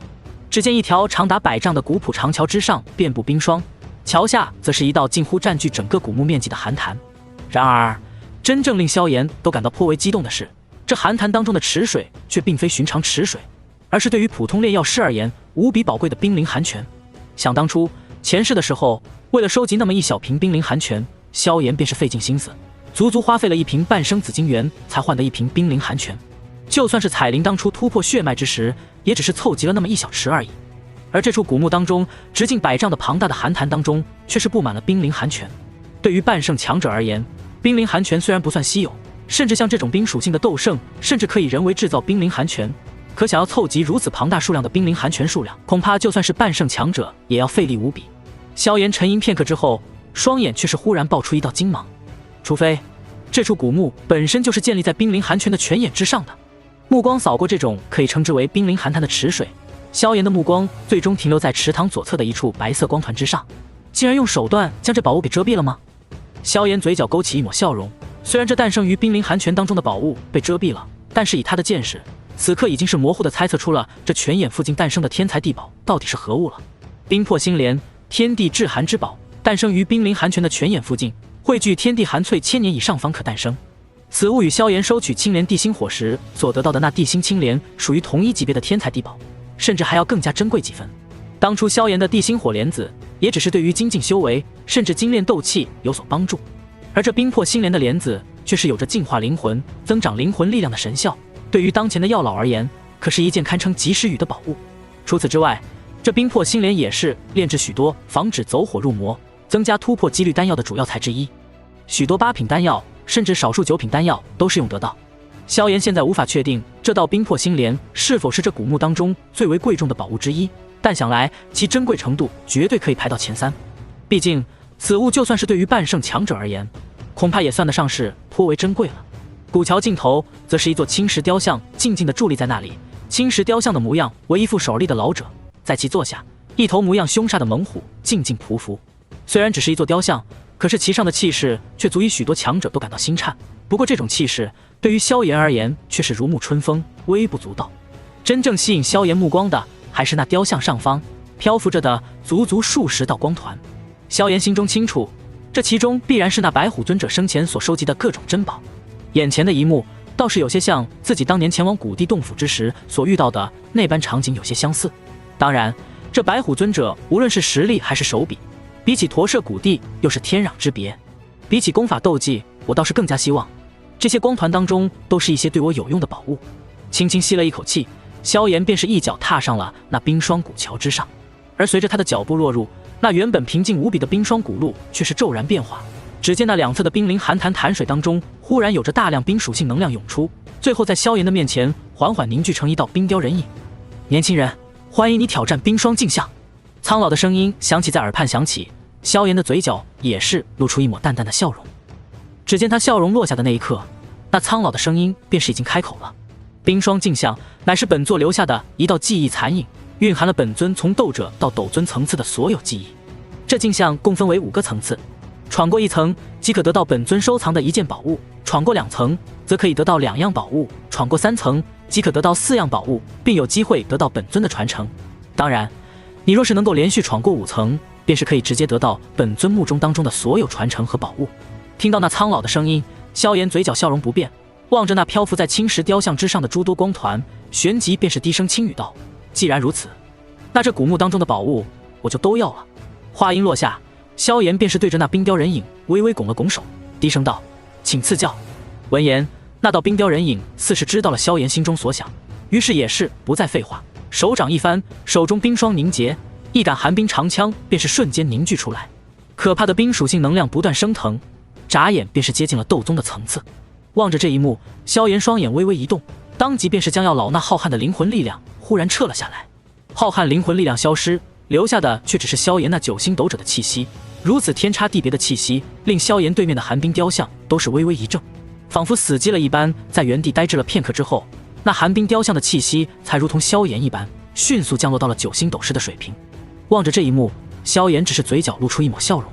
这白虎尊者可是一位十分幸运的半圣强者，从萧族尚且存在的时代便已经是斗宗强者，成为斗尊之后又活了近1000年的岁月，可以说是寿终正寝的死去了。不过这种强者虽然死去的无比安详，但也有一个十分不好的地方，那便是他的灵魂也是自然而然的到了天地大限的时候，而不是如同药老那般是肉身中途陨落。因此在肉身死去的同时，他们的灵魂也是消散于天地之间了，甚至可以说正是因为灵魂也到了尽头，才会导致肉身一同陨落。毕竟没有了灵魂，肉身自然是无用之物了。也就是说，这白虎尊者是真真正正的死去了，没有了任何复活的可能。因此这记忆体便是他生前费尽心思所制造出的一道战斗残影罢了。虽然也可以发挥大部分他当年的战斗力，可终究是不如真正的强者一般心思活跃。这也就导致了这道冰雕终究是有些机械化，毕竟这其中所灌注的也只是一道记忆体，而不是灵魂体。所以在萧炎撤去灵魂之力的那一刻，那寒冰镜像也是非常的茫然，用了片刻的时间才能反应过来。等他反应过来的那一瞬间，萧炎已经是一只脚踏出，脚掌在地面上狠狠踏出的那一瞬，拳头便是带着可怕的劲气狠狠砸在了那冰雕的胸口之处。那可以与斗师强者肉搏的可怕肉身，在一拳砸在这冰雕之上后，伴随着一道低沉的声音，便是直接将这强度不过9星斗者的冰雕一拳给砸成了道道碎块。第1层通过，可得宝物1道，前进20丈。苍老的声音响起，却见萧炎脚下的碎冰开始迅速分散，然后在他前方的20丈之外迅速凝聚。闻言，萧炎神色不变，身形再度向前缓缓走去。当他的身形距离那冰人还有1丈距离时，那冰雕终于是率先出动，寒冰长枪带着可怕劲气朝着萧炎胸口狠狠地刺了过去。虽然实力依旧是9星斗者的层次，但是萧炎却是敏锐地感觉到后者变得灵活了许多，一招一式之间竟然多了几分杀伐之气。看样子第一层简直就是没有什么战斗经验的普通傀儡一般，恐怕只要有些战斗经验的强者就能轻松通过。萧炎心头划过这个念头，这白虎尊者应当属于那种脾气较好的斗尊强者了，基本上只要能进入这道古墓的年轻人，多少都能得到一道机缘。而这第2层的冰人虽然同样是9星斗者的战力，可是战斗起来却是敏捷杀伐，甚至能够使用一些斗技，寻常强者若是没有一个身经百战的经验，恐怕已经很难将之击败。只可惜他的对手是萧炎。只见萧炎脚步往后一撤，单手格挡住那冰人手中的寒冰长枪，拳头便是再度带着可怕力道砸在那冰人身上。然而想象当中的崩裂并没有出现，只见那冰人先是浑身出现了一条条的裂缝，然后晶莹的冰属性能量涌动，便是迅速地修复了他身上的裂缝，竟然连防御都强了一些。萧炎双眼微微一眯，脚腕再度一转，可怕力量便是再度爆发。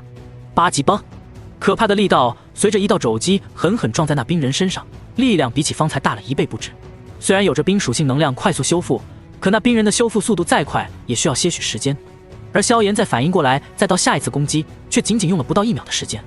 砰！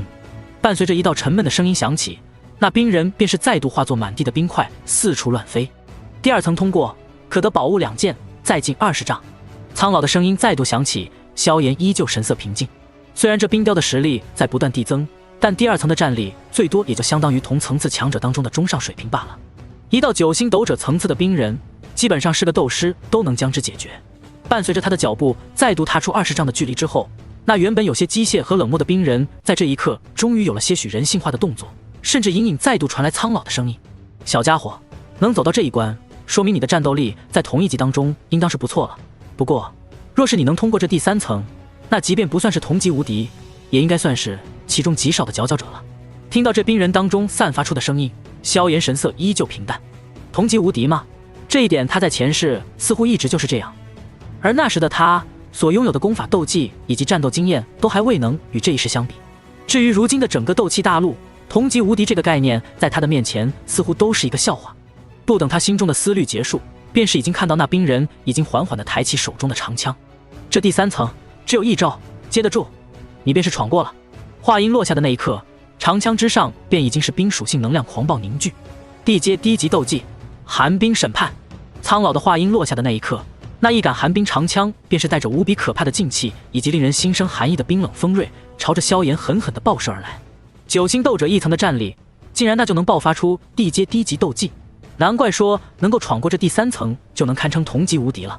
望着那爆射而来的寒冰长枪，萧炎也是不由自主地点了点头。寻常9星斗者哪有地阶低级斗技在身，就算是有，也未必能够练成。这种力量根本就不是寻常斗者能够掌握的，就算是斗师强者也很难驾驭这种可怕的力量。萧炎自认自己当年也算是天才了，饶是如此，也是经过诸多苦难之后才能以9星斗者的实力初步施展燕分式浪尺。这若是斗王斗皇在此地，那这闯关的难度恐怕会直接暴涨到地阶高级斗技的程度吧。怪不得闯过这第3层便是已经初步获得得到传承的资格了。毕竟能够闯过第3层的确已经算是同级当中几乎无敌的存在了。这种人物若是得了这道传承，将来成长起来成为斗宗斗尊的希望的确是很大。若是放在前世，萧炎在遇到这第3层之后，恐怕就算是能够闯过去也会十分费力，想要闯过第4层，恐怕只有依靠小型火莲才有希望。不过这一世，萧炎却是并非过去的萧炎了。半圣强者的战斗技艺的确是可怕，可是比起斗帝强者，比起那比斗的还要强了无数的主宰，又能算得上什么呢？淡淡的低笑一声，萧炎心神一动，一丝丝森白火焰便是从他体内袅袅升起。这并非是要老的古灵冷火，而是他本身炼化的那一缕本源火种，经过斗气催化之后诞生的紫火。虽然只是一缕紫火，但是在萧炎的手中所催发出的威能，或许并不会比真正的古灵冷火弱上太多。身为火中帝王，萧炎的火焰之道独不寰宇，即便是一道子火，在其手中爆发的威能也不可小觑。丝丝火焰在萧炎掌心凝聚，最后化作一枚巴掌大小的森白长矛。长矛在萧炎的掌心悬浮，内部隐隐有着点点毫光闪动，迷你的样子看上去不但没有什么杀伤力，甚至还颇为可爱。然而，只有真正的强者才能隐约地看出这长矛之上火焰隐隐升腾，甚至令周围的空间都微微扭曲。以我现在的实力，似乎也凝聚不出更大的长矛了。摇了摇头，萧炎望着那迎面来的寒冰长枪，嘴角带着淡淡的笑容。炎神之矛，去！话音落下，那巴掌大小的火焰长矛便是带着可怕的高温，朝着那寒冰长枪爆射而去。是！伴随着两道攻击的接触，一道水汽蒸发的声音响起。下一刻，那巴掌大小的炎神之矛在穿过那寒冰长枪之后，便是令那寒冰长枪几乎是在瞬间化作液体，然后再被那火焰之上的可怕高温给蒸发。等到那攻击来到萧炎面前的时候，就连那水雾都已经再度化作冰霜，只剩下一道风霜迎面来。而那炎神之矛在穿过了寒冰长枪之后，除了略不可察的暗淡了1分之外，便是再没有任何损伤，而是直接穿过了那冰人的身体。伴随着一道闷响，那冰人的胸口先是出现一个拳头大小的空洞，紧接着便是森白火焰蔓延，在片刻之间，整道冰人都是化作了一道水雾升腾起来。第3层通过，可得宝物4件，获得传承者资格。苍老的声音当中多了些许的人性，萧炎也是不奇怪，毕竟是到了半圣级别的强者了，记忆体当中残留些许情感也可以做到的。不过比起真正的灵魂体，自然还是要差上一些。小家伙，如果你能够通过第4层、第5层，那这整座墓地的东西都是你的。伴随着苍老声音落下，萧炎20丈之外再度出现一道人影，只不过这道人影却是多了些许的情绪波动。比起这多出来的情绪波动，真正令萧炎感到有所诧异的，还是那冰人身上的气息竟然达到了斗师的层次。不过无论是斗师还是大斗师，在萧炎的面前区别其实并不是很大，毕竟他现在所催动的是属于超过这个阶段本质的力量。以古灵冷火那可怕的温度，在没有达到斗灵之前，无论什么等级基本上都没有多少反抗之力。斗者和大斗师之间的区别，恐怕最多就是后者能够多出一个惨叫的机会吧。就算是真正的斗灵强者，也得做好重重防御，不断的输出斗气，才能将那一道炎神之矛当中的异火给消耗干净。否则一旦被偷袭，那顷刻之间反应过来的斗气想必也没有太大的防御能力。毕竟这炎神之矛可是萧炎迈入主宰之前所创的绝招，虽然轮不上顶尖绝世神通，但媲美寻常的绝世神通也不难。对于自己所创的神通，即便如今灵魂力量承载有限，萧炎也是能够记得一二。随着萧炎的走近，那原本立在原地的冰人终于再度抬起手中的寒冰长枪，可怕的冰属性能量在枪间疯狂汇聚。依旧是那招地阶低级斗技寒冰审判，但是威能却是暴涨了数倍不止。毕竟斗师和斗者之间的差距的确是很大。然而面对这可怕的一击，萧炎却是依旧面不改色，掌间的森白火焰再度汇聚，最后再度化作一道巴掌大小的火焰长矛，然后再度爆射过去。两道攻击再度交错，火焰长矛的颜色比上一次更加暗淡了一丝，但是最终还是没有区别的再度洞穿了那道冰人的身体。在这种本质的差距面前，数量似乎并没有太大的优势。第4层通过，苍老声音再度响起，却是在那最后的雕像下方化作一道冰人。这次的冰人比起第4层的灵性则是更加多了几分，望向萧炎的目光似乎都是多了几分波动。小家伙，没想到这传承竟然只吸引了你一个人过来，不过你竟然能够连闯4层，实在是令老夫有些诧异。最为关键的是，你竟然只是一个斗者。说到最后，那冰人已经是完全与活人一样，看样子那记忆体当中的最后一点灵性都被完全激发了出来。虽然以现在的条件，我已经完全可以将这古墓当中的传承都交给你了，不过我还是希望你能够闯过这最后一层。如果我能够找到一个这样的传承者，那老夫也是死而无憾了。伴随着那白虎尊者记忆体的声音，2星斗师的气息也是从那冰人之上爆发出来。你放心大胆的接下这一招，我这墓穴里的布置是不会让你这个优秀的传承者死去的。话音落下，那寒冰长枪的威能便是再度暴涨1倍，朝着萧炎狠狠地扎了过来。望着那再度爆射而来的寒冰长枪，萧炎神色依旧不变，手掌再度一翻，便又是一道巴掌大小的森白火焰长矛凝聚出来。不过在凝聚出这一道炎神之矛之后，他的脸色也终于是变得苍白了一些。虽然对于火焰的掌控已经达到了极致，哪怕是以小小斗者的实力操纵火焰的手段不逊色于现在的药老，可对于斗气和灵魂力量的消耗终究是实实在在的。如果不是因为有着庞大的灵魂力量辅助，仅凭萧炎体内那一点斗气，能够催动一次炎神之矛就已经是十分不错的了。饶是有着那堪比4品炼药师的灵魂力量支持，可在催动了3次炎神之矛之后，萧炎体内的斗气依旧是近乎枯竭，这还是他的斗气雄浑精纯程度要超同层次斗者的情况下。高阶斗技神通固然强大，但消耗同样是颇为可怕。伴随着最后一道炎神之矛爆射而出，刺骨的寒意已经迎面来，令萧炎手脚都是泛起微微僵硬的感觉。此地的温度实在是太低了，若不是他斗气远比常人精纯，而且又有着一缕古灵冷火护体，恐怕用不了多久就能被这古墓当中的寒气冻成一座冰雕。毕竟当初那白虎尊者在布置这一道古墓之时，恐怕也不会想到竟然会有斗者这么弱的层次前来闯荡。以此地的寒冷程度，寻常斗者恐怕待不了半个时辰就得冻成冰雕。一边调动最后一小股斗气抵御寒气，同时炼化那2枚回气丹，萧炎的目光却是依旧平静地看着那战场。只见那一道巴掌大小的火焰长矛依旧是如同先前那般轻松，仅仅一招便是瞬间将那寒冰长枪连同那冰人一同融化成了漫天雾气。第5层通过。对于寻常强者而言，哪怕是那些顶尖天才，想要通过这第4层甚至第5层都是十分困难。甚至就算是前世的萧炎，面对这难度的试炼，到了最后恐怕也只有依靠佛怒火莲才有希望通过这第5层的试炼。能够达到这一层次，其实已经堪称是同界无敌了。毕竟这第5层面对的可是一个比自己高了至少2星修为的半圣记忆。可惜的是，如今的萧炎却是一个带着主宰记忆的重生者。半圣强者虽然很强，但是在主宰面前，甚至只是在斗帝面前，也依旧不过是蝼蚁一般的存在。因此对于如此轻松地通过这白虎尊者口中难如登天的试炼，萧炎脸上却是没有丝毫的骄傲可言，只是略有些许期待地看着那天空当中飞舞的数十道光团。第5层通过。伴随着带着些许惊喜的苍老声音响起，一道虚幻的苍老身影也是终于出现在了萧炎的面前。此人的模样正与他身后雕像的老者模样相同，而此刻这一道苍老虚影看向萧炎的目光也是略带着几分惊喜与诧异。真是想不到，老夫在此地留下的诸多宝物竟然会被一个小小的斗者所得，而你一个小小的斗者竟然有着如此逆天手段，通过本尊设下的5层寒冰镜像。对于这道残影所表现出的些许情绪，萧炎脸上倒是没有丝毫的诧异。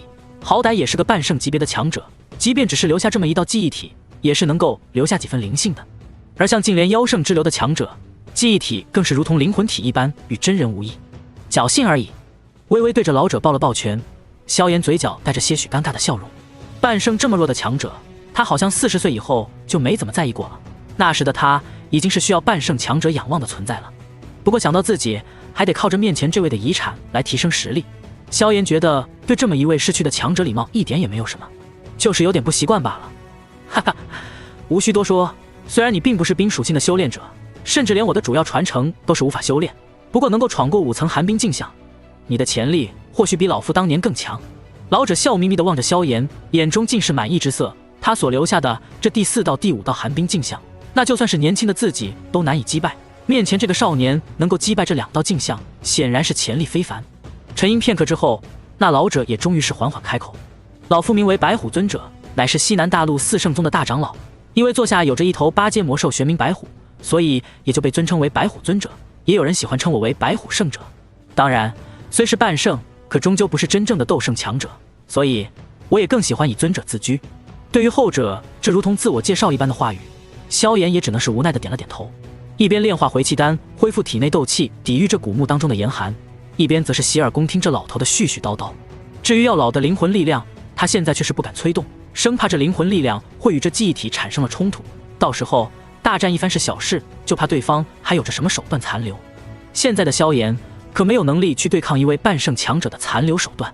在萧炎面前足足絮叨了大概5分钟之后，那白虎尊者最后的神色才郑重了些许。老夫身为4圣宗大长老，一生过半积蓄都是留在了宗门当中，唯有一些自己得来的宝物被我存放到了这墓地当中。本以为是要一件件的赠与那些后来的机缘者，没想到你竟然独自闯入，而且还能一路闯过第5层。好运的小家伙，看样子我的收获的宝物都要给你了。话音落下，便是看到那白虎尊者袖袍一挥，那数十道光团之上的光晕在此刻便是都纷纷消散，露出其中的道道宝物。而萧炎的目光也是在此刻颇为灼热地看向了那天空之上的种种宝物，卷轴、丹药、魔盒以及各种天材地宝弥漫其上。以萧炎的眼力，自然是可以看出其中每一样物品都是颇为不凡。只见那白虎尊者手掌一挥，那诸多宝物当中便是有着2道流光随之而来，最后稳稳地落在其手中。老夫出身自4圣宗，修行的乃是宗门传承的地阶高级功法白虎幽冥诀，但在辞去大长老之位游离大陆的过程中，却是遇到了我座下的那头玄冥白虎。因此，我在后面不多的岁月当中，在白虎幽冥诀的基础上，又创造出了更加适合冰属性斗气修炼者修行的白虎玄冥诀。此功法同样是地阶高级。这枚卷轴当中便是记载着老夫的白虎玄冥诀，同时还有着我自创的地阶斗技与之配套。可以说，此物是本尊一生当中的心血结晶。话音落下，那白虎尊者便是将这一卷轴弹射到了萧炎的手中。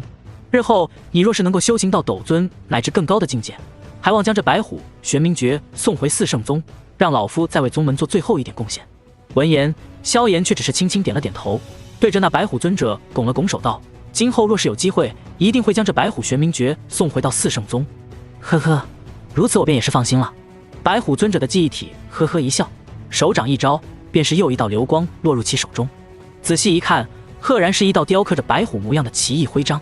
这徽章通体由一种古怪金属铸就，虽然只是一枚徽章，但若是看得久了，却是能够感觉到那徽章当中似乎有着一头杀伐凶猛的白虎盘踞其中。当年我的寿元虽然已经到了大限，可我座下那头玄冥白虎却是没有，因此我便是将它放归到了魔兽山脉，任其在其中称王称霸了。不过你如今已经成了本尊的传承者，自然是能够再度召唤那玄冥白虎出山。老夫陨落之前曾与之有约，令其为我之传承者护道10年。你若是持此徽章前去，他应当是会买账的。呵呵，恐怕有点困难。萧炎脸上没有什么动静，心中却是暗自嘀咕了2声。当年他成帝之后回归加玛帝国，几乎是整个西北大陆有头有脸的强者都来觐见了一下，这其中可没有一头实力达到8阶的玄冥白虎。不过倒是有着2头7阶的玄冥白虎前来投靠。按照萧炎的记忆，恐怕在这白虎尊者陨落之后的数百年光景当中，那头玄冥白虎也已经到了寿元大限，又或者是发生了什么情况。不过虽然那头8阶的玄冥白虎已经不在，但是那2头7阶白虎萧炎却是需要好好接触一下。如今的魔兽山脉似乎便是以他们兄妹为尊，而那万兽灵火似乎也正是在这2人的手中。心中正如此想着，便是看到那白虎尊者手掌再度一挥，便是那冰凌寒潭之上的冰魄星莲随风摇曳。当年老夫之所以在此地建立墓地，便是因为在此地发现了一处冰凌寒泉。真正的论起来，恐怕只有此物才能算是最为珍贵的宝物。当然，那诞生在冰凌寒泉当中的冰魄星莲同样是无比珍贵之物，就算是老夫巅峰时期遇到这种宝物，也要十分重视。闻言，萧炎也是忍不住轻轻点了点头。冰凌寒泉在成为斗圣之前，的确是极为罕见的天地灵眼了。许多以冰属性斗气修炼为主的宗门，若是有着一道冰凌寒泉，那崛起速度将会快上数倍不止。这种福地，就算是对于半圣强者也颇为罕见。若是能够侥幸发现一处冰凌寒泉，那便是等于得到了一处近乎源源不断的宝藏。这一点，从那冰凌寒泉当中已经孕育出的冰魄星莲便是可以看出。这3样物品便是老夫这墓中最为珍贵之物了。当然，其他物品也并非凡物。不过，以你现在的实力，最好任何一样都不要让人看到，否则恐怕便是会从幸运转化为厄运了。听到白虎尊者的话语，萧炎也是略带同感的点了点头。的确，正常情况下，一名半圣强者所遗留的宝物，哪怕只是一些边边角角，恐怕都能令斗皇斗宗感到疯狂。对于一名斗者而言，哪怕是这古墓当中最差的一样宝物传出去，都是一场可怕的杀身之祸。甚至就连这白虎尊者都是没有想到过，自己的传承竟然会被一名斗者所得到。不过他同样想不到的是，面前这个看似年轻甚至年幼的斗者，却是一位远远比他更加强大的强者重生。哼，有着如此众多的宝物，只要你不太张扬，或许多年之后，斗气大陆之上便是能够再度多出一位斗尊强者了。白虎尊者笑容依旧，但是身形却已经越发的虚幻。能够找到一个比老夫年轻时还要优秀的年轻人，的确是一件令人值得高兴的事情了。话音落下，他的身影便是越发的虚幻，最后萧炎的注视之下，彻底的消散在天地之间。望着这一幕，萧炎也是忍不住微微一怔，最后还是不由得抱拳对着那高大的老者雕像拜了一拜。虽然境界实际上比这家伙要高了不知道多少，但这重生以来真正意义上的第一道修炼资源，还是来自于这位老者。因此，在得到后者如此丰厚的馈赠之后，萧炎自然是要对其抱拳一拜。寻常强者在死后，大多会将毕生传承留在宗门或是家族当中，如这老者一般将一些重要物件留在其他地方的，倒是颇为的罕见。或许这老家伙未曾回到宗门，是有什么不得已的苦衷，或是其他原因吧。脑海中闪过些许的猜测，萧炎轻轻摇了摇头。无论是什么原因，至少这白虎尊者的传承当中并没有什么险境。这一点是他成帝多年之后在飞升大千世界之前就有所察觉的事情。也正是因此，他才会优先选择这白虎尊者的传承。否则以他前世对斗气大陆的了如指掌，这西北大陆附近究竟有多少机缘，他都是知道的一清二楚。可那些机缘之下所隐藏的凶险，却使他即便是仗着药老的灵魂力量，也没有绝对安全的把握。四圣宗吗？脑海当中闪过一缕念头，萧炎对这个宗门倒是也丝毫的不陌生。这四圣宗可是足足远古时期4位斗圣强者联合组建的一个强大宗门，前世也是在他成帝之后才见过几次。那四圣宗的实力足以位居西南大陆首位，就算是放在现如今的中州，也是只有丹塔和魂殿才能将之压下。此刻那白虎尊者的身影已经彻底散去，也就意味着这位强者已经彻底的消散在了斗气大陆。不过这老家伙似乎并没有将自己的尸体藏在这里。念头闪过之后，萧炎不由得轻轻摇了摇头，都得了人家这么多的好处了，就不要再打人家尸体的主意了吧。不过有一说一，半圣强者的躯体真的很适合药老。将心底的杂念彻底刨除之后，萧炎的目光这才重新望向那雕像周围漂浮着的各种宝物。深吸一口气，药老的灵魂力量终于再度缠绕在萧炎周身之上，手掌对着那诸多宝物微微一招，一道恐怖的吸力便是从萧炎掌心出现，最后将那诸多宝物尽数吸收在面前。而望着那悬浮在面前的诸多宝物，萧炎的嘴角也是终于露出一抹满意的笑容。地阶低级斗技寒冰审判，地阶中级斗技白虎开山爪，地阶低级斗技幽冥虎啸，地阶高级斗技暴风玄冰沙，地阶中级功法白虎从风诀。冰冷的足以令寻常斗者撑不过半个小时的古墓当中，萧炎体表覆盖着一层淡淡的森白火焰，手掌一个接着一个的翻过那一道道卷轴，最后面无表情的塞进药老的古岩界当中。功法斗技他现在最不缺的就是这玩意儿，别管是地阶还是天阶，等萧炎实力再恢复2个层次，估计就算是神通都能拿得出来。不过除了那白虎尊者宗门传承所用的一些功法斗技，其他的倒是可以今后收买人心或是交易所用。毕竟萧炎虽然满脑子都是高阶功法斗技，却不能暴露这个秘密，因此这些卷轴倒也不是毫无用处。大大小小10多道卷轴，清一色的都是地阶的功法斗技，而这些功法斗技便是足足占据了所有宝物的1/3。对于寻常传承来说，的确是功法斗技更为重要一些，就连那白虎尊者恐怕也是这么想的，故而并没有将太多的身外之物留在这里。只不过他恐怕是远远想不到，比起这些珍贵的功法斗技，萧炎现在缺的就是那些身外之物。还好，虽然东西少了点，但毕竟是半圣强者的收藏，没有档次太低的东西。将功法斗技收起之后，在看到后面的东西之时，萧炎嘴角终于是多出了几分笑意。只见那虚空当中，足足6枚形状颜色各异的魔核正静静地漂浮在虚空之中，其中5枚还略带些棱角，颜色也更加的驳杂一些，而那中间的1枚却已经是十分的圆润，色泽也是更加的醇厚。1枚8阶魔兽的魔核，5枚7阶魔兽的魔核，将那6枚魔核吸入掌心当中，萧炎的脸上也是露出了些许的满意之色。半圣强者的手笔果然还是可以的，虽然一名半圣强者一般都不可能只有1枚8阶魔兽的魔核收藏，但一般也不会太多。毕竟到了这种层次的魔兽，基本上已经与人类无异，甚至这些魔兽本身也有着属于自己的势力，并不是说实力够强就能随意杀戮的。他们的背后或许也有着更加恐怖的存在撑腰。仔细辨认了一下这些魔核大致都属于哪些魔兽之后，萧炎这才再度将这些魔核都收入古岩界当中。好歹也算是有些层次的宝物了，总不能再放到他那从米特尔家族搞来的低级纳戒当中，有时间也该搞1枚高级纳戒了。轻轻摇了摇头，萧炎再度一挥手，近10道玉瓶便是出现在了自己的面前。6品高级丹药黄级丹，6品高级丹药破宗丹。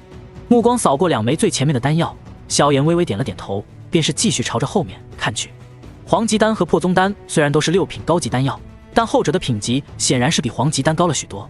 以破宗丹的炼制难度和那可怕的效果，虽然品级是6品，但是其价值绝对不会逊色于寻常的7品丹药。而这2枚丹药已经是那白虎尊者留下的品级最差的2枚丹药了。如果不是有着他半圣的手段保护，恐怕就算是有着上等玉瓶封存，这2枚丹药也早就在岁月的侵蚀下干瘪了。显然在那白虎尊者的预计当中，那获得他传承的天才怎么也得有个斗王斗皇的实力。还好这家伙将斗者的战斗技艺也留在那病人当中了，否则我这个特殊情况还不知道怎么考核。萧炎苦笑一声，自己现在的实力的确是太弱了一些，甚至这白虎尊者留下的诸多丹药，他想吃都吃不了。7品低级丹药顺气丹，7品中级丹药反命丹， 7品中级丹药素心丹，7品高级丹药玄蒲筑基丹。目光扫过剩下的几道丹药，大多数应该都是那白虎尊者留给传承者保命所用。唯有看到那玄蒲筑基丹的时候，萧炎眼神微微一动。这玩意儿对现在的他倒是还有着些许作用，毕竟现在的他似乎还能勉强称之为孩子。记忆翻滚，萧炎忽然有些模糊地记得，当年他与古河比试，好像对方就是炼制的这种丹药。当时的他似乎还颇为瞧不上这玄蒲筑基丹，并且给女儿潇潇炼制了一枚8品异史丹。没想到重生一次，自己竟然需要服用这玩意儿了。哎，条件有限啊。无奈地叹了口气，萧炎轻轻摇了摇头。以他现在的条件，无论是他还是药老，似乎都暂时没有炼制8品丹药的能耐。而且以两人现在的寒碜模样，似乎也很难凑齐一副8品丹药的药材。目光继续落在后面，萧炎原本苦笑的脸庞却是骤然僵硬，望着那位于倒数第3位的玉萍脸上的苦笑消散，转而化作了一抹惊喜。7品巅峰丹药养魂丹。养魂丹对于灵魂的修复，就如同那反命丹对于肉身的修复一般，只要灵魂没有受到一些致命创伤，就可以快速修复损伤者的灵魂力量。当然，其药效也是跟丹药当中可以提供修复灵魂的能量数量有所关系。像药老这种已经迈入天境巅峰时期，仅仅靠着灵魂力量就能与寻常斗尊打得死去活来的可怕灵魂，一枚养魂丹服用下去，肯定是无法完全恢复过来。但是饶是如此，只要服用了这枚养魂丹，想必药老的灵魂力量恢复到高阶斗宗这一层次是没有什么问题的。若是药老的灵魂力量能够恢复到这一层次，再加上萧炎的手段，斗尊之下，萧炎真不觉得有几个人能威胁到自己。甚至就算是遇到一些1、2星的斗尊，萧炎也敢和对方周旋一番。真是天助我也啊！有了这养魂丹，只要不是那些魂殿尊老杀过来，这西北大陆能威胁到我的人便是真的不多了。嘴角带着些许喜色，萧炎目光再度扫过，便是看到最后一道玉屏上写着的3个大字后，也是忍不住的瞳孔微缩。天尊丹，霸气的3个字眼，似乎是令这丹药极为的不凡。而事实上，这丹药的价值也的确是堪称8品丹药当中排得上号的一种。原因无他，便是因为这种丹药可以令6星以上的斗尊强者再度直接提升1星的修为。要知道，到了斗尊这一层次，想要再提升1星修为已经是无比的困难，尤其是最后的几星，能够修炼到这一层次，基本上都可以算得上是天才人物。可到了后面，每提升1星，怕是10年、20年，甚至更久，也是难以做到。这也就是为什么很多人到死也难以成为半圣的原因。越到后面，每增加1星修为都是困难无比。即使是当年的魂殿，对于那些修为超过5星的斗尊强者，都会赐予一个天尊的称号。因此，这天尊丹的确是名副其实的配得上他的称号。这一枚天尊丹对于斗尊强者的诱惑，绝对是比黄级丹对于斗皇强者的诱惑还要可怕许多。可以说，这一枚丹药恐怕足以令整个西北大陆都陷入腥风血雨当中。换做当初的炎帝，的确是可以不把这枚丹药放在眼里，但是对于如今重生的萧炎而言，至少现在这天尊丹的价值的确是称得上是宝贵。缓缓将那天尊丹收起之后，萧炎目光才看向了那最后一个无名玉瓶。之前的玉瓶皆是存放丹药所用，其上也是都有着文字标注，而最后这道玉瓶却是没有任何文字。而且这道玉瓶的体积比起之前的几枚玉瓶都是大了许多，借着药老的灵魂力量扫描过去，萧炎隐隐能够感觉到其中似乎是存放着某种液体。液体当中的能量，即使是隔着玉瓶都能隐隐感受到其中的狂暴。如果我猜测的不错的话，这玉瓶当中存放的应当是某种魔兽的精血吧。目光简单打量一下，都是能够感觉到这玉瓶的质量应当是比其他玉瓶更加坚固。没有过多的犹豫，萧炎心念一动，便是将那玉瓶之上带着封印的瓶盖给打开。伴随着这瓶盖的开启，一道磅礴的能量也是瞬间从中喷射而出。那可怕的能量波动，即使萧炎有着药老的灵魂力量保护身体，也是感觉到了不小的压力。灵魂力量顺着瓶口蔓延进去，很快便是感受到其中那狂暴至极的能量波动。果然，这玉瓶当中存放的果然是魔兽精血，而且按照这精血当中蕴含的狂暴能量来看，其等级应该是属于8阶魔兽当中都十分强大的一种。感受着那魔兽精血当中的能量，萧炎脸上却是露出一抹喜色。比起之前的几样丹药以及魔核，这魔兽精血对于现在的他反倒是更加的实用。这一瓶8阶魔兽的精血，足够他炼制多种当前情况下所需要的各种丹药了。比如那准备给父亲和2位哥哥炼制的血神丹，便是需要至少7阶巅峰魔兽的精血。而若是有了8阶魔兽的精血，那炼制出的血神丹能够再度激活萧族血脉的可能性自然是更大了一些。毕竟萧族的血脉已经枯竭了太久，想要再度激活，自然是需要极为庞大的能量。再度将这一众玉瓶收起之后，萧炎这才看向最后的几样宝物。这几样宝物赫然便是真正的天才地宝，虽然不能像丹药那样直接吞服，但是对于药老和萧炎2位炼药宗师而言，有些时候这些天才地宝的作用也许比丹药的使用更加灵活。炼药师可是能够根据自己的需要炼制相应的丹药的。千年龙血枝，万年柳木心，天青茯苓。目光落在这足足7道宝物之上，萧炎脸上的笑容更盛。这些材料可都是清一色的8阶丹药的原料，甚至少数可以用来当做9品丹药的辅料。加上那一瓶8阶魔兽精血和那尚存在于冰灵寒泉当中的冰魄星莲，那便是足足9种高阶丹药的原材料。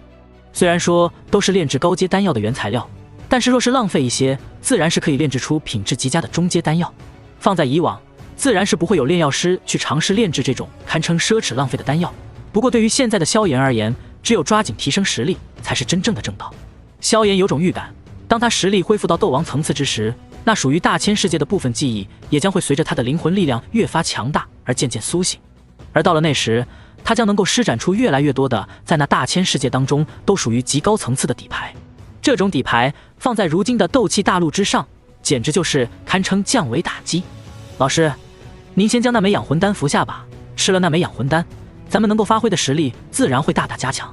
将所有宝物都收入纳戒之后，萧炎手中一边将几枚玉瓶炼化成一道玉尺，一边对着戒指当中的药老叮嘱道：“姐姐，这都不用你吩咐，你刚才丢进来的那一瞬间，老头子我就已经将之服下了。”药老的声音当中带着几分懒洋洋的得意，或许是因为吞服了养魂丹之后，那恢复灵魂力量的感觉太过美妙，以至于他的声音当中都是多了一份慵懒。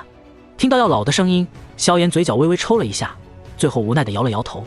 他发现自从自己重生之后，或许是不用再像前世那般装出一副严师的表率，药老在这一世的表现多出了几分无赖模样，而且还多了几分躺平一般的慵懒。你可别睡着了，我现在还随时有可能需要使用你的灵魂力量。萧炎忍不住叮嘱了一声，回应他的却是药老有气无力的声音。知道了，无奈地摇了摇头。萧炎脚步轻点，继续催动着灵魂力量朝着那冰冷寒潭当中飞去。这冰魄星莲的珍贵可是还要在其他几样天才地宝之上，只是当他飞起的那一瞬间，便是感觉到周身围绕的灵魂力量都是多了几分散漫，以至于萧炎用起来都感觉有些凝滞。你这老家伙，心底无奈地吐槽了一句。萧炎正欲开口，旋即似是想起了什么一般，最后无奈地轻叹一声，嘴角露出一抹温和的笑容。算了，上辈子也给我操了够多的心了，这辈子还是让我带你起飞吧，你就暂时在这古岩界当中躺平吧。心中这般想着，萧炎便是已经一个猛子跳进了冰灵寒潭当中。如果说外界的寒气只是能够短时间内冻死斗者的话，那这完全由冰灵寒泉所构成的寒潭当中，那可怕的寒气便是几乎能够在瞬间冻死一名斗师乃至大斗师。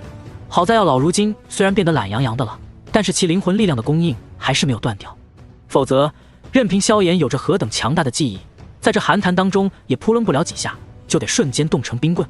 虽然灵魂力量有些凝滞，但终归还是能用的。片刻之后，萧炎终于是从那脸盆大小的冰魄星莲之下钻了出来，手掌一翻，将那用玉尺割下的冰魄星莲放入古岩界当中之后，萧炎又取出几个够大的玉瓶，将这冰灵寒泉狠狠地装了几瓶之后，这才缓缓上岸，轻轻垫了垫古岩界当中懒洋洋的药老和那堪称盆满钵满的诸多宝物之后，萧炎的嘴角终于是咧出一抹白牙。这一次当真是重生以来的第一次大丰收了。